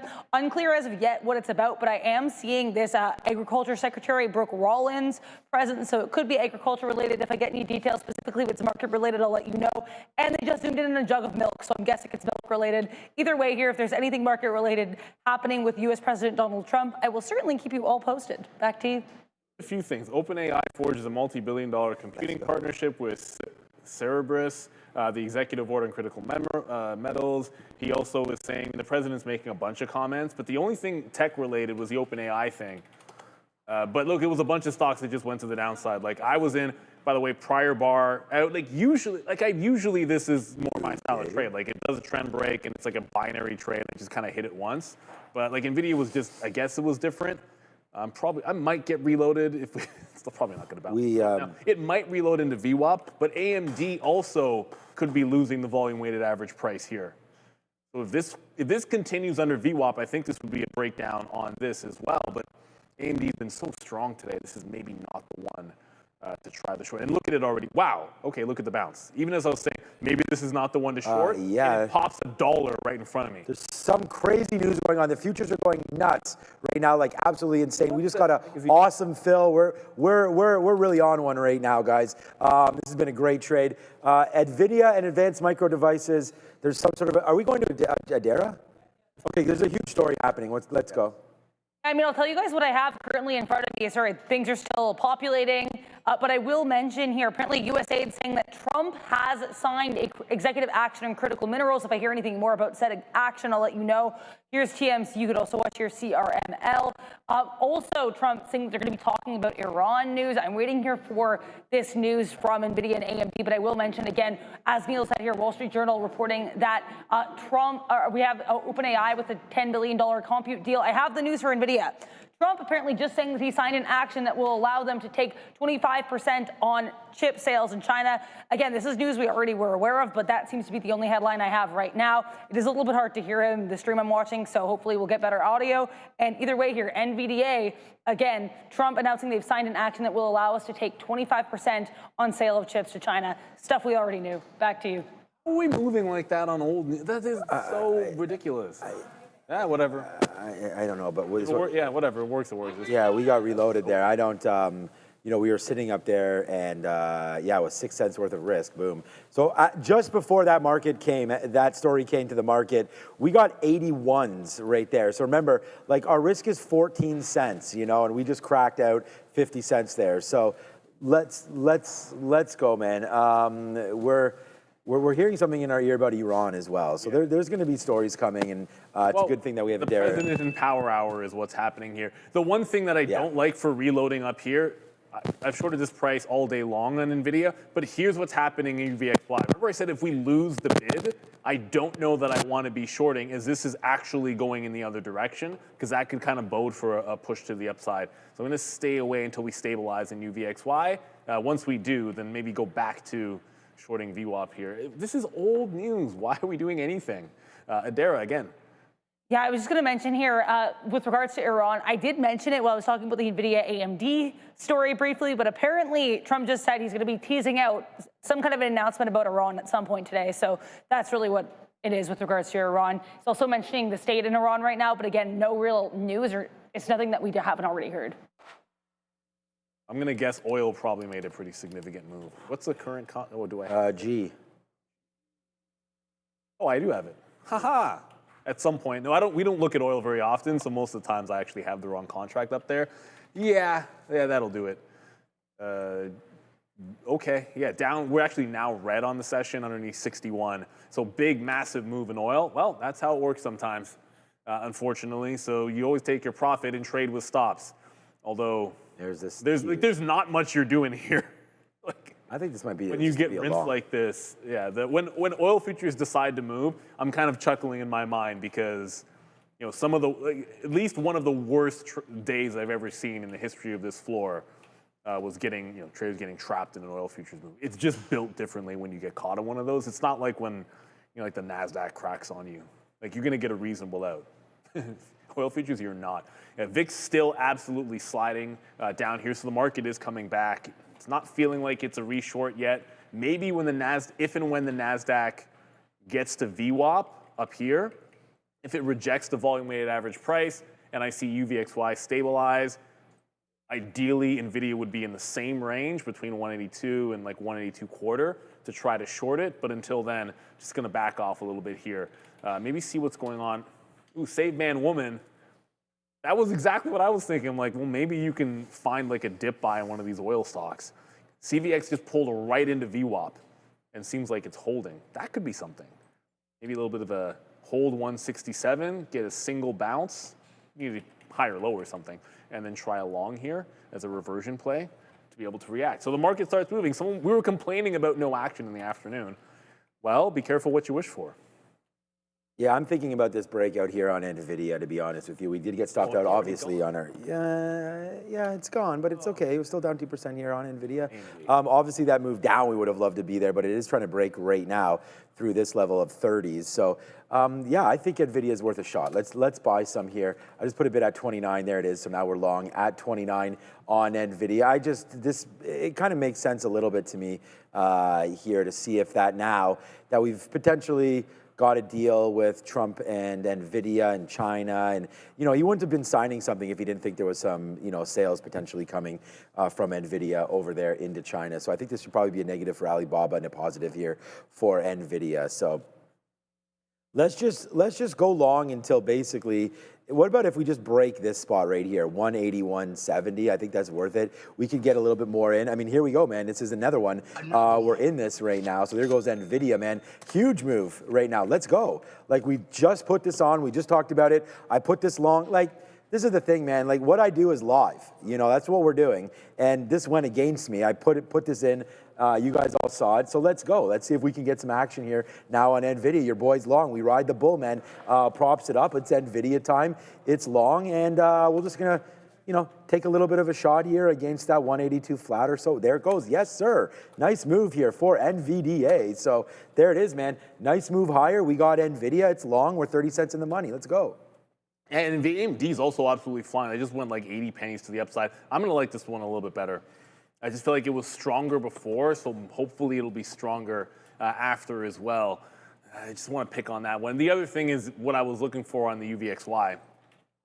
We haven't really stabilized. We've hit the bottom, but we haven't stabilized yet. I feel like if we break down through, oh my God, if we break down through, that could be the spot. But you know, if we're going to continue this downward press, it got right to a support level, which is timing-wise not necessarily the best one, and the Qs are right at that VWAP that we were talking about. So I'd rather go for a strong name long here to try and catch at least a move into that 224. As well, for us, Ferocities in the chat is asking why is Palantir running? Because the market's running. Palantir, just like everything else, was trend down with the market. And when we had that quick reversal, there is a reversal also in Palantir. Probably going to see a bunch of risk-on tech names in the same regard. You know, they're all probably doing the same thing. I'm willing to bet you ARM is probably doing the same thing, maybe even like Google. So Nvidia is kind of pulling back. AMD is not pulling back into this 222.5. We want to catch it there. Commodity King, I'd look at RCAT right now, but we just all of a sudden got actual movement in the market. So yeah, RCAT's been a good one. If I get filled, I get filled. RCAT's been an absolutely great trade today if you're in the long. Volume has really died down, and it's kind of on the back end of it. It's not reacting with the bounce that you're seeing in the market. So yeah, I'll chalk it up to congratulations if you happen to be in this one and grab the long early. I think you got a good one earlier, but kind of doing a bit of a nothing burger, in my opinion. Oh, nice! I didn't know if we were going to have them, but we do have our regular Hump Day Wednesday afternoon guest. And this morning, we actually had a question about an OTC name. So without further ado, he is locked and loaded. He is ready to go. It is Jeff Mendel. Jeff, how's it going? OTC markets, our good friend, looking sharp in the white. I like it. How you been? Good to see you stop by. All good, guys. Thank you. Sorry I didn't get on a little bit earlier, but had a couple of meetings, and listen, we're here. So what was this big question that you guys had? No, it was about an individual name. Really, it wasn't anything too crazy, but it was just a stock that was moving around. It was up like 30%, a penny stock over there on the OTC. But you know, the other thing to consider is we were having a discussion about this with regards to silver and some of the metals names, and how, and maybe not even just them, how some of the biggest moves, and silver in particular, it's been gaps up overnight, or the overnight trading where the biggest opportunities have actually lied. And so I was just curious to see how it's still going with OTC Moon. That's where you get a chance to trade those overnight markets. Are you still seeing fantastic volume? Have you noticed anything maybe in that space that stands out? Yeah, actually, so SLV, right, which is a ETF that tracks silver, actually had a decent amount of activity in there last night. I think probably across the entire overnight marketplace, right? And so just another example of being able to jump in from 8 p.m. to 4 a.m. into any ETF or single stock like that. The nice thing about it is, right, it's for people who are pricing moves in this, something that's tracked to a commodity like silver, right? Perfect time to do it. I'm looking at some of the volume here. It was actually number 2 on the most active symbols last night on Moon. Yeah. There you go. Yeah. And when you look at it, look, you can sort it by trades here. You're going to see it number 2. Nvidia, not a surprise. I mean, is it probably nobody's surprised to see Nvidia at number 1, and then the Qs, MSTR, with everything that was going on with Bitcoin. And that's to keep in mind, like, these themes that are happening, you will see an opportunity for sometimes bigger trades in the overnight session. Not always. I mean, obviously, there's more volume going to be done in the regular session, but in terms of actual movement, you get these great opportunities out there. So, look, I mean, I'm assuming you guys are still getting increasing volume? Here we're back into earnings season. I would suspect that would get a little bit of a bump here. And just for everyone out there, we can still track all the new symbols on the website, anything that you guys add. It's pretty much everything right now, right? Yeah, I mean that's really the best way to track, right? If you're on at nighttime, right, you'll see this updating throughout the night, checking out what is moving, what is active.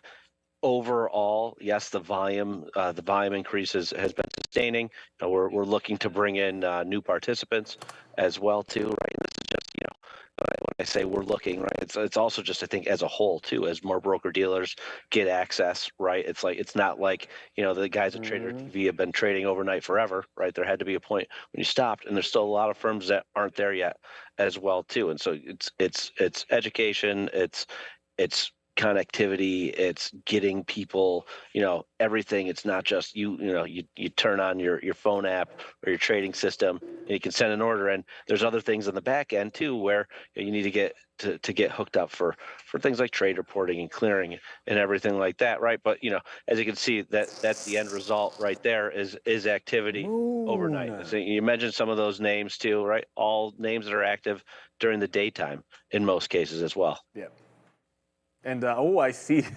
No, we did our stock picks of the year the other day, and I feel like Iron just keeps. Brendan picked Iron, which is a name we don't really talk about too much. And then of course it ends up in the overnight markets, one of the biggest ones. Just a reminder to everyone out there. Just a bit of an aside. If you happen to come to the website, which I'm going to put in the chat, I usually drop it in the chat for anyone that wants to follow along. So I'll do that now. It is valuable to look at the actual trades, if you're looking for where the actual movement is going to be. Volume is good, but the actual number of trades is very indicative of the kind of liquidity if you're going to be trading, because we have to get used to this. You know, we're old heads, myself and Sean, obviously, where we like to trade during regular market hours, but this market is changing. You know, we know this is going to be true, and you have an opportunity here with Moon to be able to, I mean, get some practice and get accustomed to these overnight markets. And I think it's fantastic that you guys are seeing that increased volume, and congratulations there for sure, Jeff. Oh, there he is. What's up, Sean?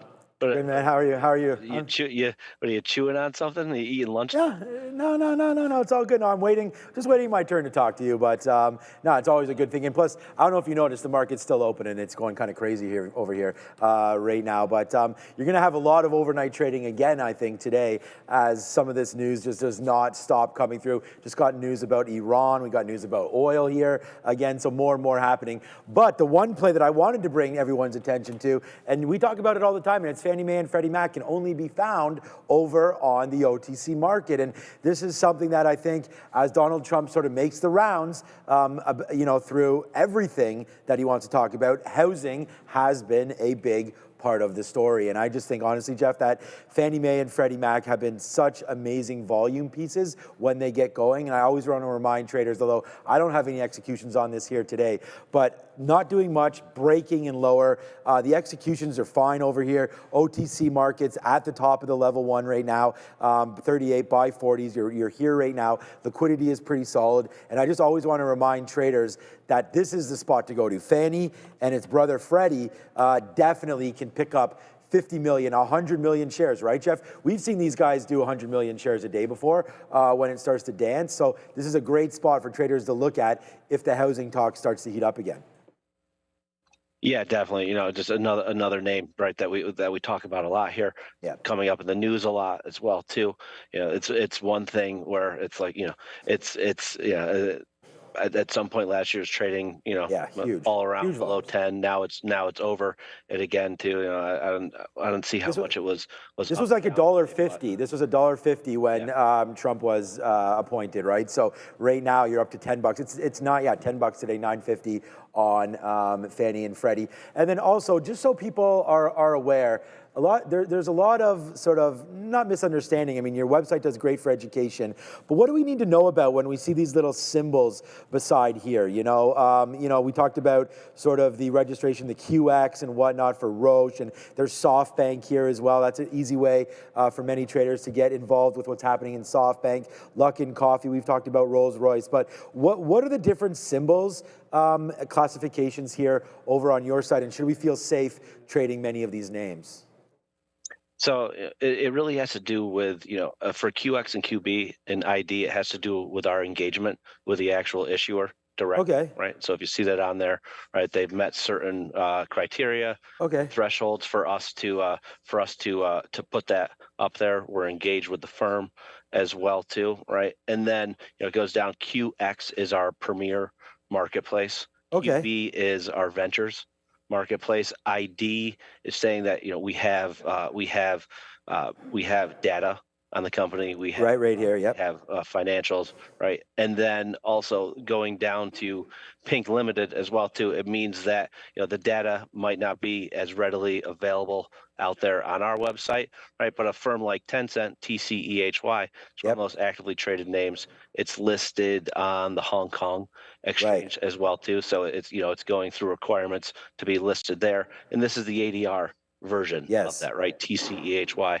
It is always, it's always near the top of the most active names out there, right? TCEHY, of BYDDY as well too. But then also, let's talk a little bit about Canada as well too. Sure. When I first jumped on, Neil was talking about silver jumping around and everything too as well. So if you can go to our website, you can look for symbols, but if there's a name that's listed on the Toronto Stock Exchange, on the Canadian Securities Exchange, right, there's a good chance that there's also a US dollar denominated version of that down here as well too. Right. And so if you don't have access to Canada directly, or just in your brokerage account as well too, if you're looking for exposure to Canada, you can pull up some of those names. So you go in there, type in the issuer name, right? You'll see a 5-letter symbol ending in F. And so, Canada, right? It's always, a place where mining and everything like that as well too, right? Yes. When the stuff is moving around, gold, silver, everything like that, Canada is typically having a good volume day up there as well too. Yeah. And so, it's also brokerage account is US based. So good chance that you can jump in one of these things. And there's also some weed plays. Like, what do we have in the Canadian markets? We've got. It was like silver. Energy, we've got minerals. We got weed, and we got Shopify. I was like, we pretty much sums up the Canadian stock market. Yeah. And we have some good food spots that we go to with Jeff when he visits. Some great culinary experiences. Italian spot was good. Thank you. Over here. Okay, Jeff, we're gonna wrap it up. I mean, the market is blasting around there, but I also did notice when I hovered, because this is, I got to get better at this. When I hovered over top of those names, it did explain the QX and the Pink Limited and everything like that. So great job on that one. So I do, if people are looking for that information, it is readily available just on your website. So that's awesome. Just hover over the symbol and it explains to you its limitations and whatnot. So that was awesome. So that was really easy to see right there, right now. All right, it's Bills versus the Broncos this weekend. Why you got to pick that game? He's not even a Bill. We got one more to talk about the Cowboys. Bills versus Broncos.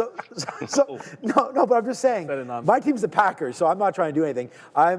Is there a pick that you have for the Super Bowl right now? Are you following it, or kind of in the rear view for you? You know what to say.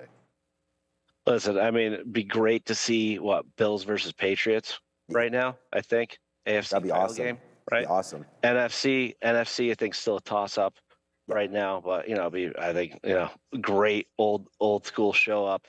I am from upstate New York. I got to go with the Bills for this one. All right, there we go. Neil. There we go, Neil. Neil. It's too bad. Always trying to get some Bills love in Ralph Wilson Stadium, though. I will say that. Yeah, it's too bad. You know what? It'll always be Ralph Wilson. The memories. It's always good to have new things, and I'm certainly happy that they're getting a new spot, but. For sure. Ralph Wilson was it's old and a dump, but I have nothing but fond memories of it. And I'll always say something nice about, at least one thing nice about your Cowboys. they have a fantastic facility, and it's unbelievable. Like, I've never been there, but I'm telling you, like, anyone, I know a couple of people that have been there. Like, we have a buddy that's down there, and it's like, well, it's like one of the best out there. Better luck for you guys next year. But most importantly, again, congratulations on all the success that Moon has had, the volume, the pickup. It's been impressive. I know traders here, real trading, are happy to have more liquidity to access the overnight markets, because we do very well real trading in the overnight market. So thank you so much, Jeff. Our good friend from OTC Markets. Yes. Can't wait to see you again, because you always treat us so well with some good food. And we'll talk to you. I like to talk. I like the time. I like the friendship. The food is just a little bit of an extra thing. Friendly guy. Thanks, guys. Appreciate it. Thank you, Jeff. Brother. Ciao, ciao, ciao. Bye. All right, over to Adara. Yeah, we're going to take a moment to thank our friends at PDS Biotechnology, trading on the NASDAQ as PDSB, is transforming how the immune system targets and fights cancer, with initial focus on HPV-16 positive head and neck cancer. Because HPV-16 can cause head and neck cancer, and even more people are facing these high-risk cancers than ever before. HPV-16 positive head and neck cancers are projected to become the most common type of head and neck cancer in the U.S. in a few years. Learn more at https://www.pdsbiotech.com/. Thank you to PDSB. Thank you as well to our friend Jeff Mendel. And back over to our friends Neil and Sean. Right. Thank you, Adara. Yeah. We like that one. We like getting back to us here. But we're back to the market there. Nvidia does go up and then goes down. And we wind up basically flat on this name. It up and down and then breaks that low there for Nvidia. So it's just, unfortunately, I did put it at that breaking spot low. I could have went a little bit lower and then we'd sort of still be in this name for a flat trade or so. But yeah, it has not traded well during this news release, and that's fine. I mean, if anything, it should have been a short on the futures that went all the way to view up. And that's funny because I had said, this is the thing, like just an excuse, but get a little distracted when we had Jeff on there. That was a trade that I had talked about. Let's wait until we get short, until view up. So I'm not sure I like it anymore, especially if we get this clean bounce, which it looks like we're getting right now off of that level. But yeah, I don't mind a view up trade here today on the futures if you did take that, but you just bounced clean off the 50 period. So I'm going to sort of hold off on this trade, I think, right now. But that was a good, that's Nvidia on the futures. So not a bad little look there if you got it. But been a tough trade since all this sort of just went down. The NASDAQ's been up or down there. So down, up, back in. Now it looks like, if anything, it might want to fade lower here. The NASDAQ getting ready to go a little lower right now. All right, what's up? All right, tomato. I see BBAI in the chat. What? Talking about? Zephy. That's methane? I don't know what this is, guys. So I'll call us up because you're chatting about it. But there it is. One of these methane gas plays. This is in Canada, but we might not have the stock that you're talking about. So this is the only one that we have. So I apologize if this is not the one. But you type it in Zephy, you'll talk about it. Up 15%. No idea what that is. I'll check. Yeah, don't worry. I think that was probably just someone that wants us to get it going. Other than that, what was the name that you just mentioned? It's actually on the OTC. Oh, that's why. Maybe that's why. Okay, so there you go.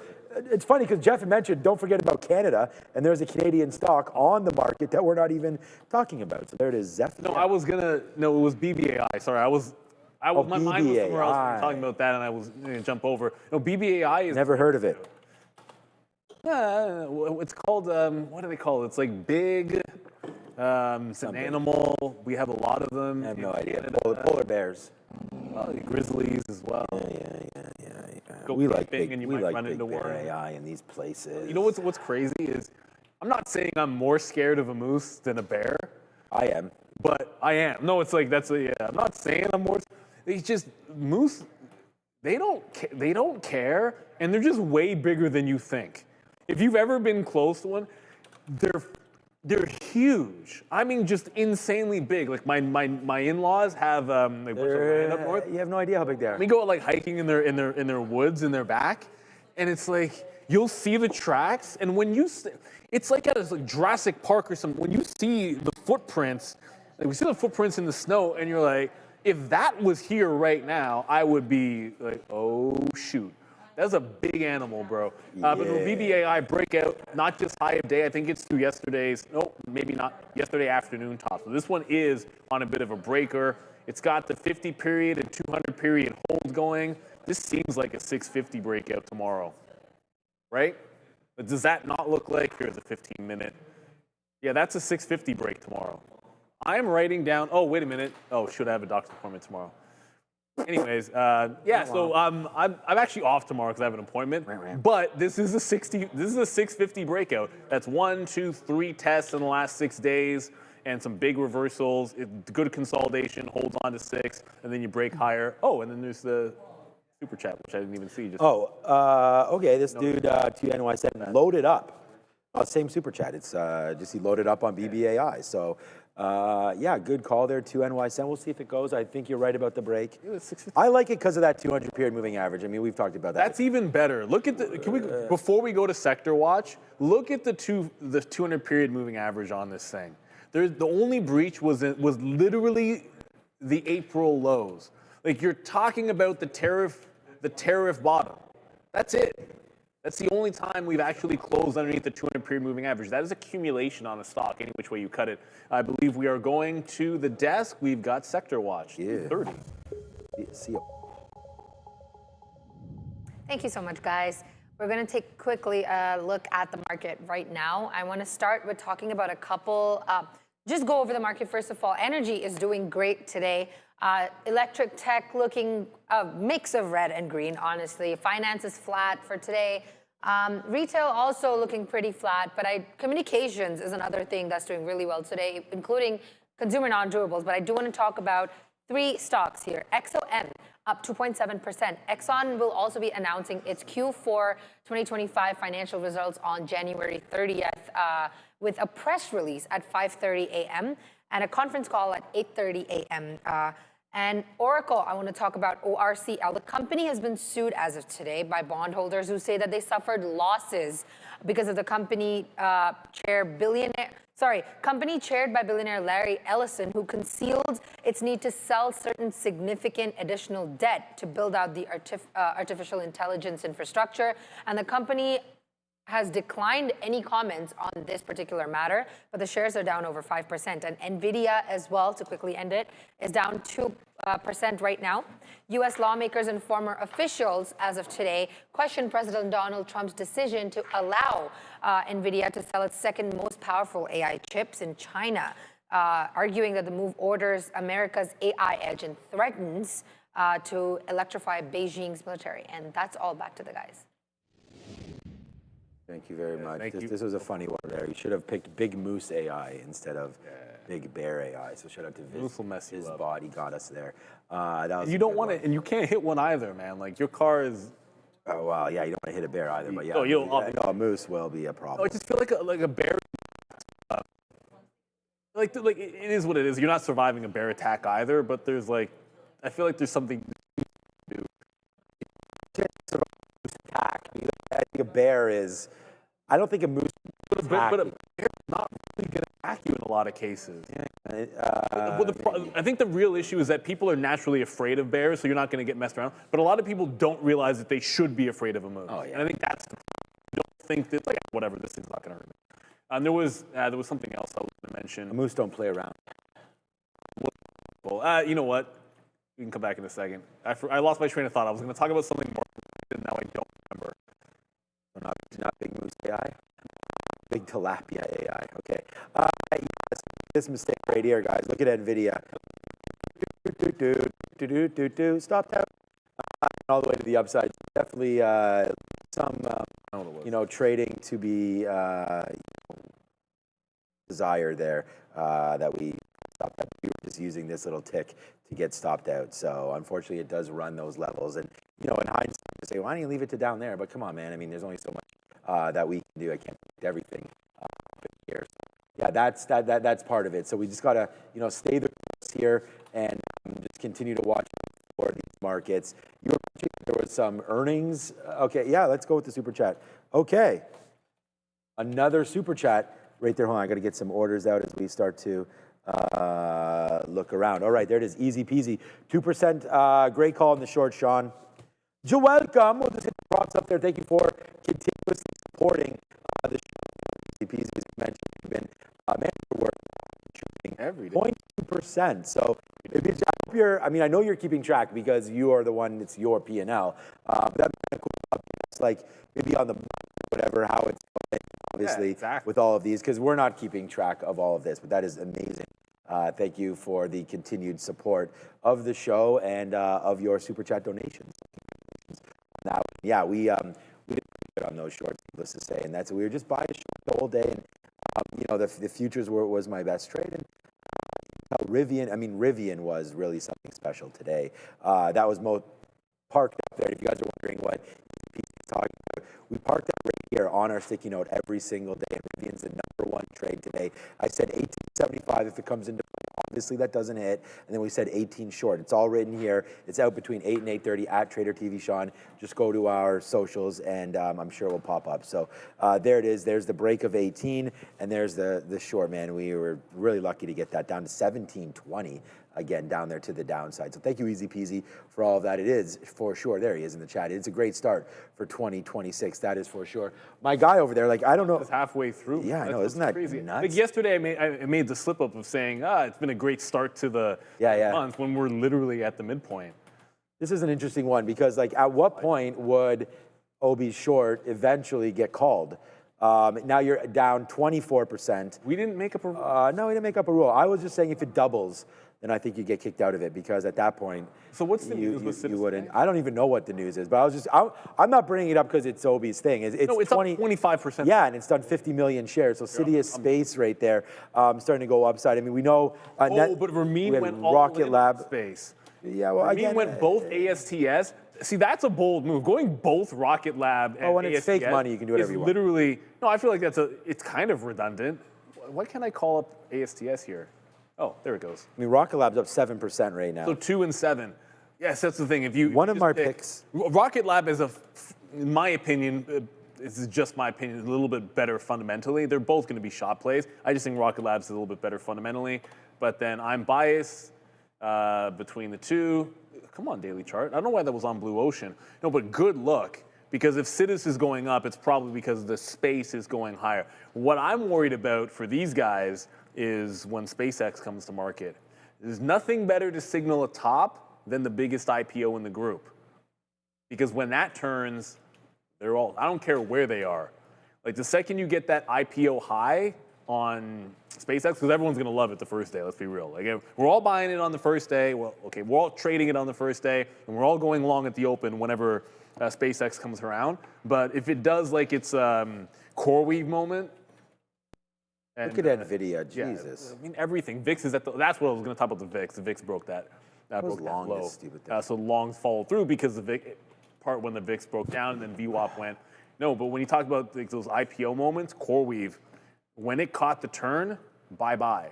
And at some point after we get the IPO on SpaceX, I think sometime this year, if it does the pullback, whatever is happening in one is going to be nasty in the others. We got VizBot here with a super chat. I don't know if we can throw that up on here. I'm not on the page. Adara picked Oracle short yesterday. You bought puts and dropped 5%. There you go. That's what it's all about. You know, whether you're just looking at the reason why that short, Adara's been all over. I don't think I've seen anybody more bearish. Like the Citizens thing for Obi, he just likes reversions. But Adara, I haven't seen somebody as negative on a large cap tech stock so consistently as you've been right from the beginning. This is right from the breakout point. The second they had made those new all-time highs, and the thing is, I wasn't even trying to be bearish on it. I just was doing research for an infographic, and I go through the earnings report, and I'm like, wait, they haven't put an 8K on or their infrastructure until this report, when they happen to also have a double miss. Like it just seemed so like they're trying to, CYA, right, cover their behinds a bit. And so then the more research I did, the more I believed that. But yeah, ORCL, I mean, they say, what is it? I haven't heard that in a while. Strong opinions loosely held. Either way here, this opinion is strongly held until I get evidence to support that there is actually, some kind of juice in this. But again, this bondholder suit. Yeah, you mean you can say cover your ass. That's what you're 100% allowed to say. Like there's not, like YouTube is not demonetizing us because you say that. I don't think, for sure. No, but it's been an absolute nasty move for Oracle. Yeah, this was what I was going to say, but it doesn't matter because ultimately, like there was that press back through on UVXY, like when it busts. So we bounced off. So it bounced off the lows.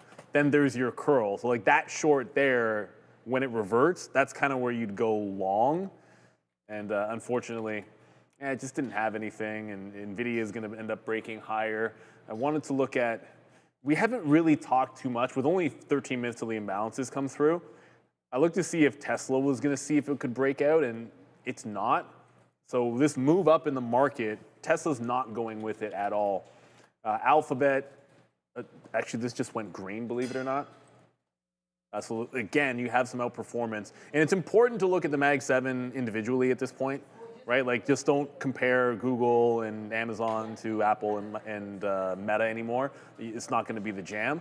But another green day for Alphabet in what I think, this is probably the lamest all-time high breakout.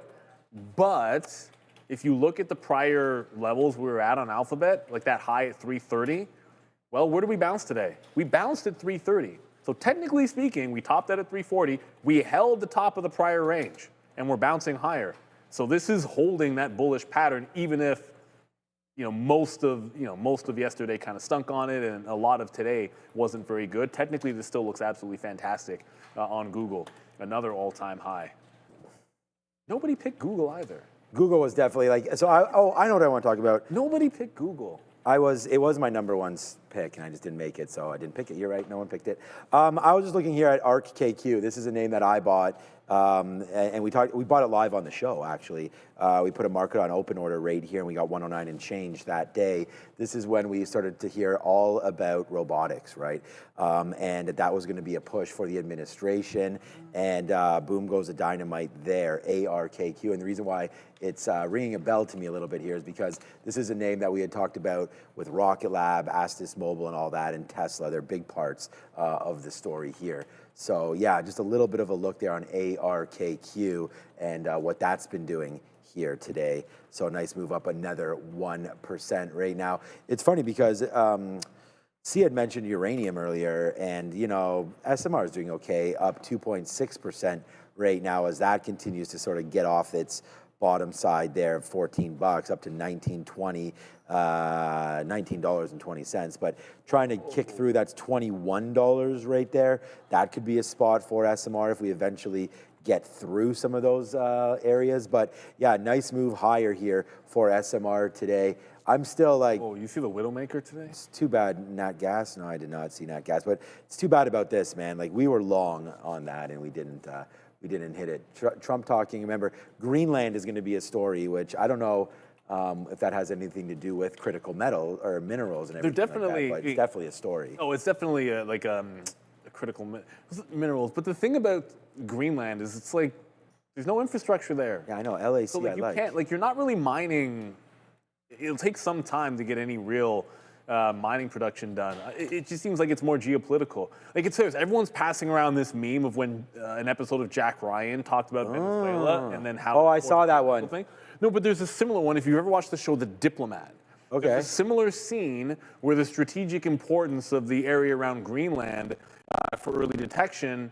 Okay. In that episode, they're really talking about a base in England, but when you see the map, really Greenland's clearly more important. And so it could just be that as well. Like it could be much more tactical. Well, that's what Trump says. He's like, we don't want China or Russia to be our neighbors. So yeah, and when you think about the Arctic with, I don't know, let's be real, with some of the melting there, it does make a heck of a lot of sense. The U.S. used to have, I forget the exact number, but it's an order of magnitude more troops and a presence militarily on Greenland, and it's been dwindling over the years. When you think about it on a map strategically, it's very important. So I think it could be more than that. And the other side of it, none of this annex stuff, man. Here's my call. They're not taking over. It'll never happen. They're not taking over Greenland. They could literally just buy it. You don't want to come try to take over Canada. I mean, you don't want to run into our army. No, but I'm being dead serious. There's 57,000. Yeah, I know. I saw yesterday. Yeah, it's a very good point. You could literally just say, "This is how much we're willing to pay. I dare you to say no." Well, they it matters more to us than you. And the Danes will go for it if. I forget who it was. Someone already offered them $100 million, like 40 years ago or something. I think it was the French or something. 100 million 40 years ago?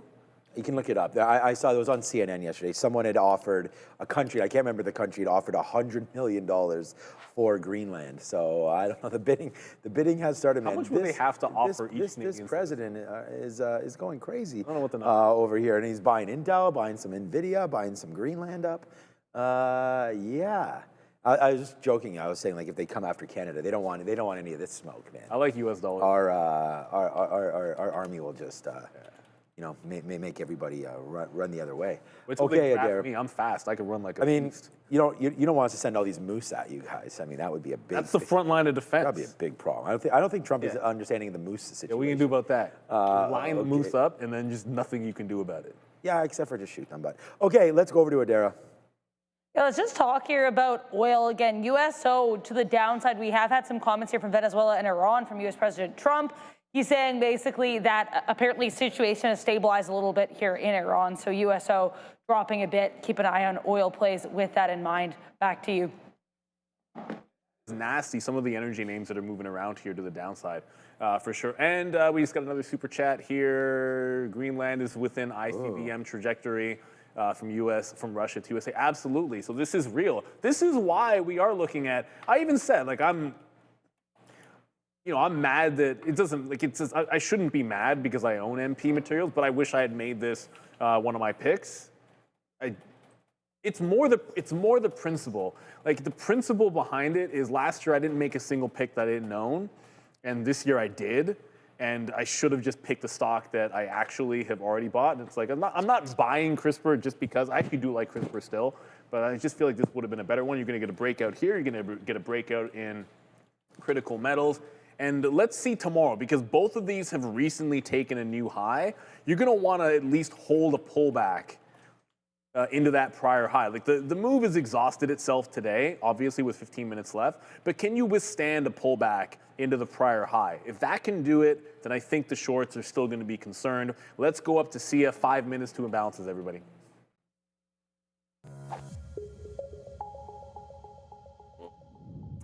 So the dollar, as we know, is under political pressure, is being sold as investors react to a certain fresh threats to Federal Reserve independence, which raised concern about future U.S. monetary policy credibility.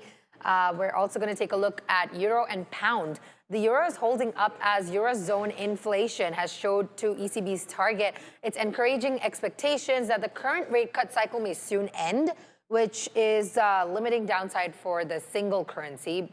Also, going to talk about the pound. The pound is also gaining against the dollar. Nothing major else happening here. Also taking a quick look at the Japanese yen. USD JPY are trading in a zone where markets are seeing an elevated risk of official action. And that's about it. Back to the guys. Not quite yet. We have to talk about Beyond Meat. BYND spiking here. Why is this spiking? Because the company teased that something is coming on January 15th, 2026. Astute listeners will know that is tomorrow. So BYND teasing an announcement tomorrow, and that's all it takes for the stock to jump quite significantly here into the close. Back to you. Trump also finished his comments. Yeah, I mean, unless the thing that is coming is a product that tastes just as good. It tastes pretty good. You know what's coming? Bankruptcy.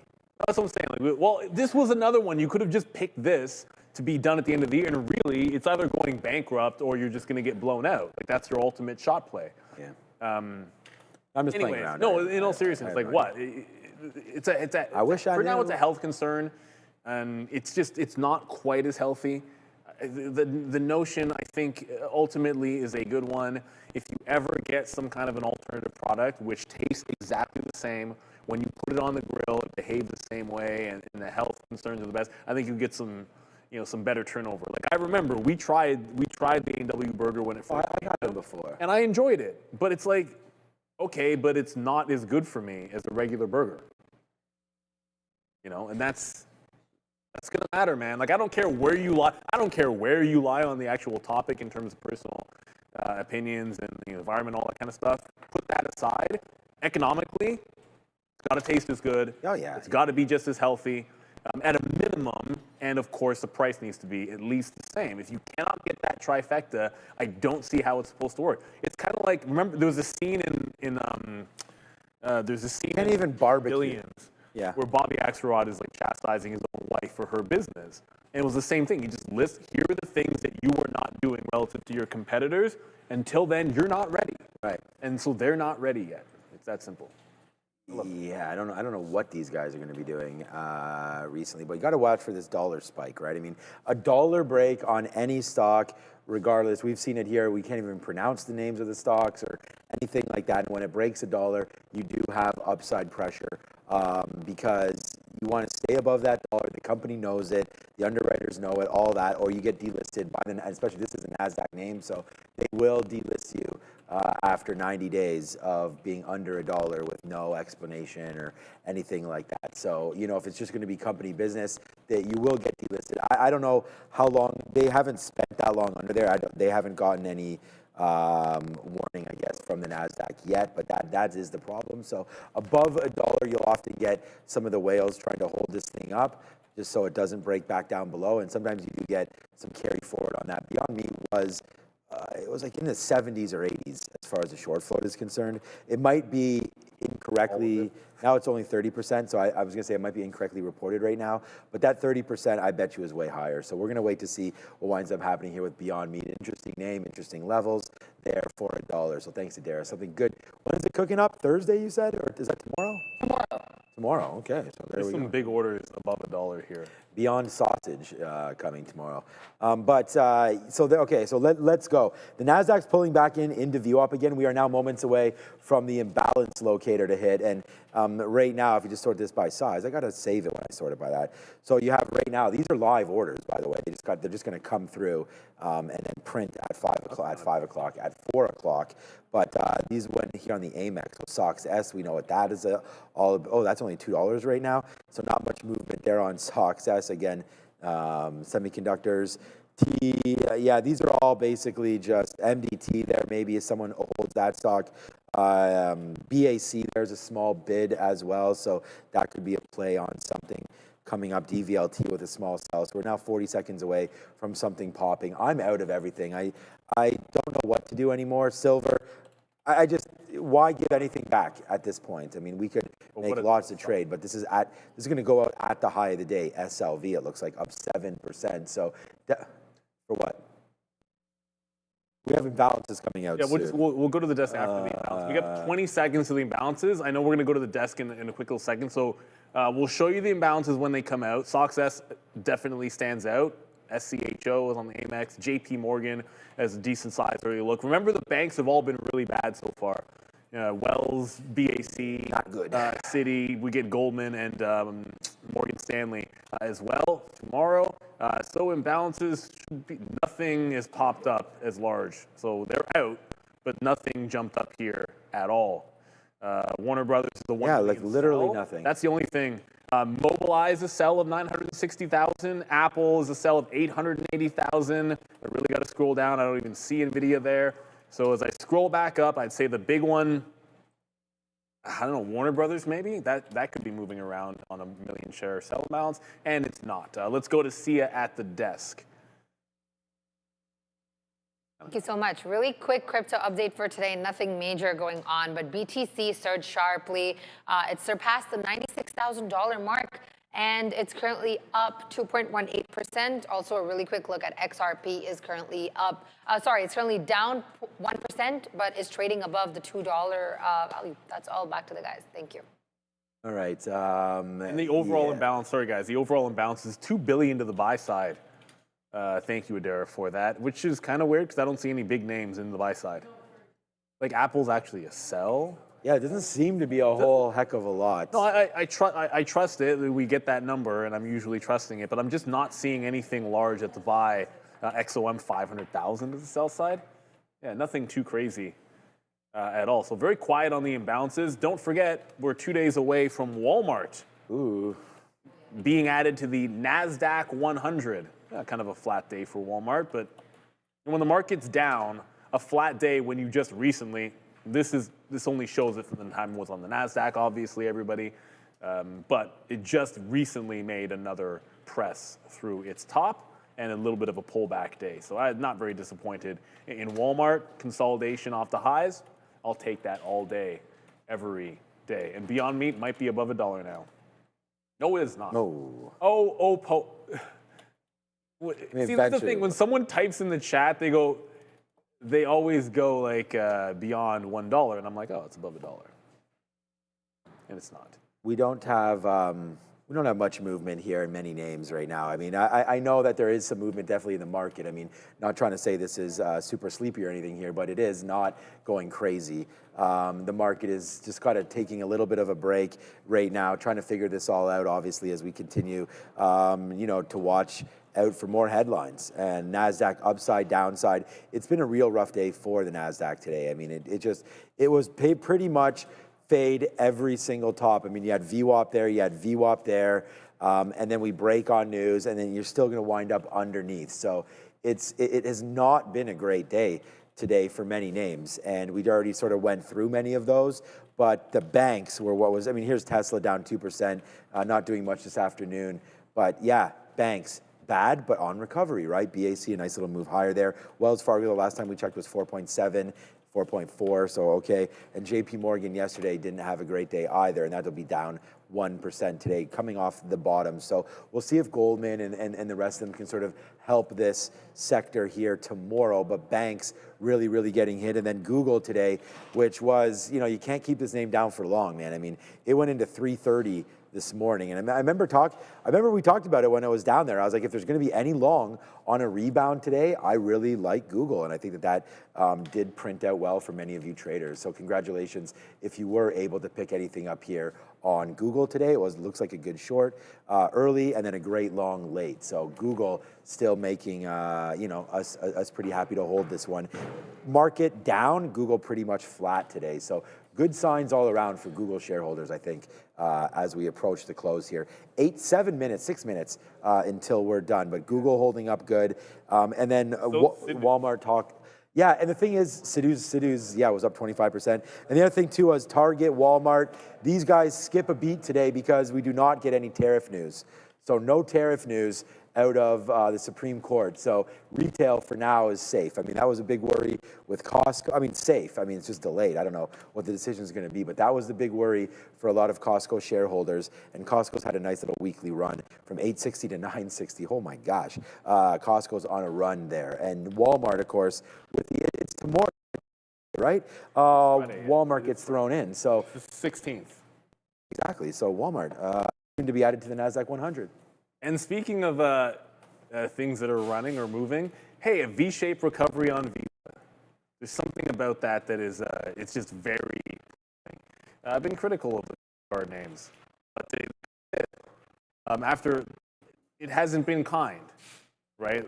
The last couple of sessions have been really, really nasty, and they are definitely catching a little bit of a bit. I just wanted to put in perspective here what's really going on. Not a huge fan of them, but maybe getting a little bit of a relief rally.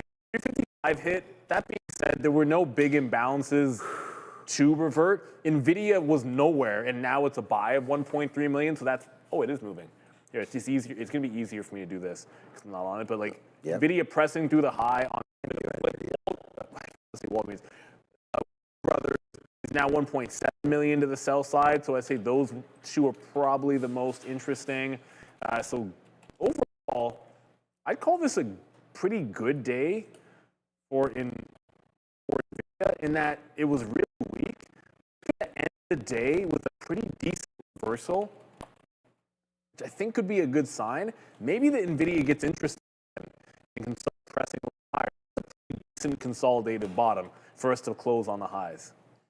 Now, I won't be here tomorrow, but my gut tells me it's like just short this level at 185 first. Short it at 187 on Nvidia. Yeah, it's still a pretty nasty looking day.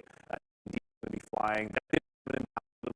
With NASDAQ, as you can see, that's pretty decent down off the lows here at the end of the day. So we got a bit of a bounce from the president here in the afternoon.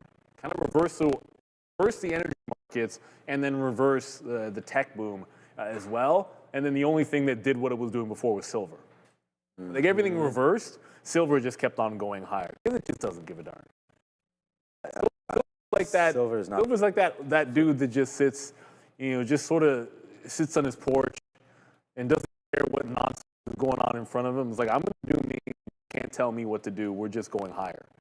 That's silver, right? Playing.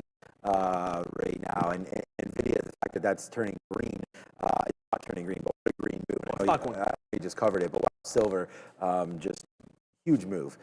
One more time here today. Bitcoin holding out as well. We could see Bitcoin up to 97.3. So a look at IBIT. You know what was hitting the scanners a lot today? I don't know if it's a big move or if it was just hitting key levels or what, but yeah, okay, that was what it was. Just kept on hitting VWAP. So Marathon, digital, decent play, I guess, in the Bitcoin space. But I mean, IBIT's up more than 1%, right? So, you can have to see why Marathon's down lower. It's harder and harder to mine. So that makes sense. IBIT, and then the other one would be Coinbase. You can see a quick little look in the space for Coinbase. Generally moves quite nicely with plays. So Coinbase today, though, unfortunately, not up as Bitcoin. Coinbase up 1.27%, but it was at this high of 263. Look at that, man. Double, triple tops right there. So as Neil just mentioned, we'll have Obi with me tomorrow, so that should be a lot of fun. And then I believe the midday show will be Refrain and a lot of fun there on the midday show. So ready for that one. 2 minutes ready for to go. Trade desk. I can tell that Dara's focused already, either working on an infographic or looking at some charts for sure, and she'll be on the midday as well. There was another thing we wanted to mention with 2 minutes to go. Look at the defense names breaking out again. Northrop, fresh highs today. A little bit of that defense is starting to go. I'm gonna imagine I'm still. Yeah, another break higher for Boeing. That just continues to rally. This should be at $250 by the end of the week. And Boeing, look, I think Boeing's going to be amazing. And I got away from this. This was the pick I had written down. And part of it was because it's already gone so far. But even this breakout here, I said 250. Nah, man, you could be at 260. But it's a weekly, so maybe next week for a test of that 260. Yeah, defense names, maybe did not talked about enough. They have been incredibly strong here for sure. So less than 1 minute to go. Again, there weren't any crazy imbalances, but for what it's worth, Nvidia, I can't believe I got stopped out. Nvidia is still going. By the way, Beyond Meat did not even come close to breaking $1. You get a good headline, and they can't even close over $1, right? And then once you get over $1, you got to close over $1 like 10 consecutive days, but can't even get the 1. You got to get 1. You can't count to 10 without starting at 1 Beyond Meat. Just saying. Yeah, Nvidia just absolutely rocking right now, up to 183, still going with only 20 seconds left. The Nasdaq will be 1%, which is pretty good, man. It was a lot lower. There was 1.8% at one point. The ES going out at 0.4. We'll see if we can bounce back tomorrow, but what a great day it would have been to buy some of those if you were able to do that during the midday. 3, 2, and 1. So again, thanks everybody. Thank you to Sia. Make sure you do check out OGen there. NYSE listed OGen Orogenics for brain health and concussion treatment. So yeah, the market felt a little concussed at one point there today, but definitely woke up and started to make some new moves there into the end of the day as the NASDAQ starts to print a little long. And I know Sia sort of went through, or maybe it was Adair that went through this board, but technology is pretty bad. There's some mixed names in there, AMD positive as well. But this is JP Morgan's health conference, and there's a lot of these names going, man. J&J up 2% again. So let's watch out for maybe some of these tomorrow. Danaher's there, Pfizer. I heard Obi talking a little bit of Pfizer on the midday, so we'll talk to him about that tomorrow. Eli Lilly, J&J, BMY. I mean, this is the space right now, and it's just been going good. And then obviously, we've gone over some different stories today as far as the energy space is concerned. CVX and XOM continue to kick. I love Valero there as well. FANG, EOG. And then in the retail space, they get a little bit of reprieve today with not having bad news come as far as the tariffs are concerned, but we didn't get any news. So Carvana down 2%, Amazon, that's a kind of a yucky day for Amazon there, down 2.5%. So we can definitely try to pick some of that up. That stands out. Yeah, that does stand out. But I mean, so does Microsoft. Microsoft's down 2.3 and Meta 2.4. Oracle.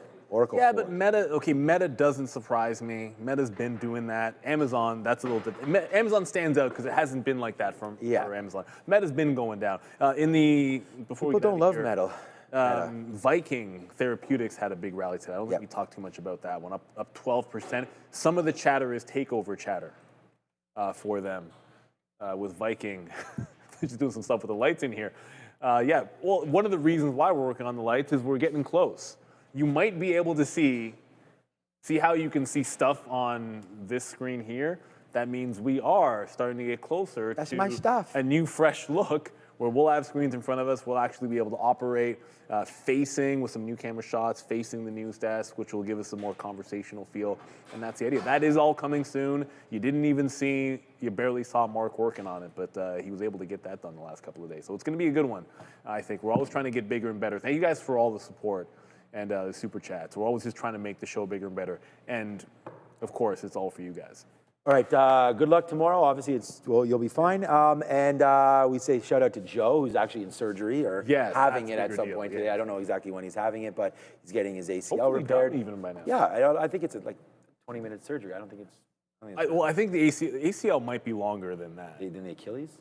Oh, yeah. Achilles surgery is super easy. Yeah, It's 20, 30 minutes. ACL is a knee surgery that you got to go in to like. Yeah. When I was in 2 nights, but that was not ACL. I think it's a little bit more.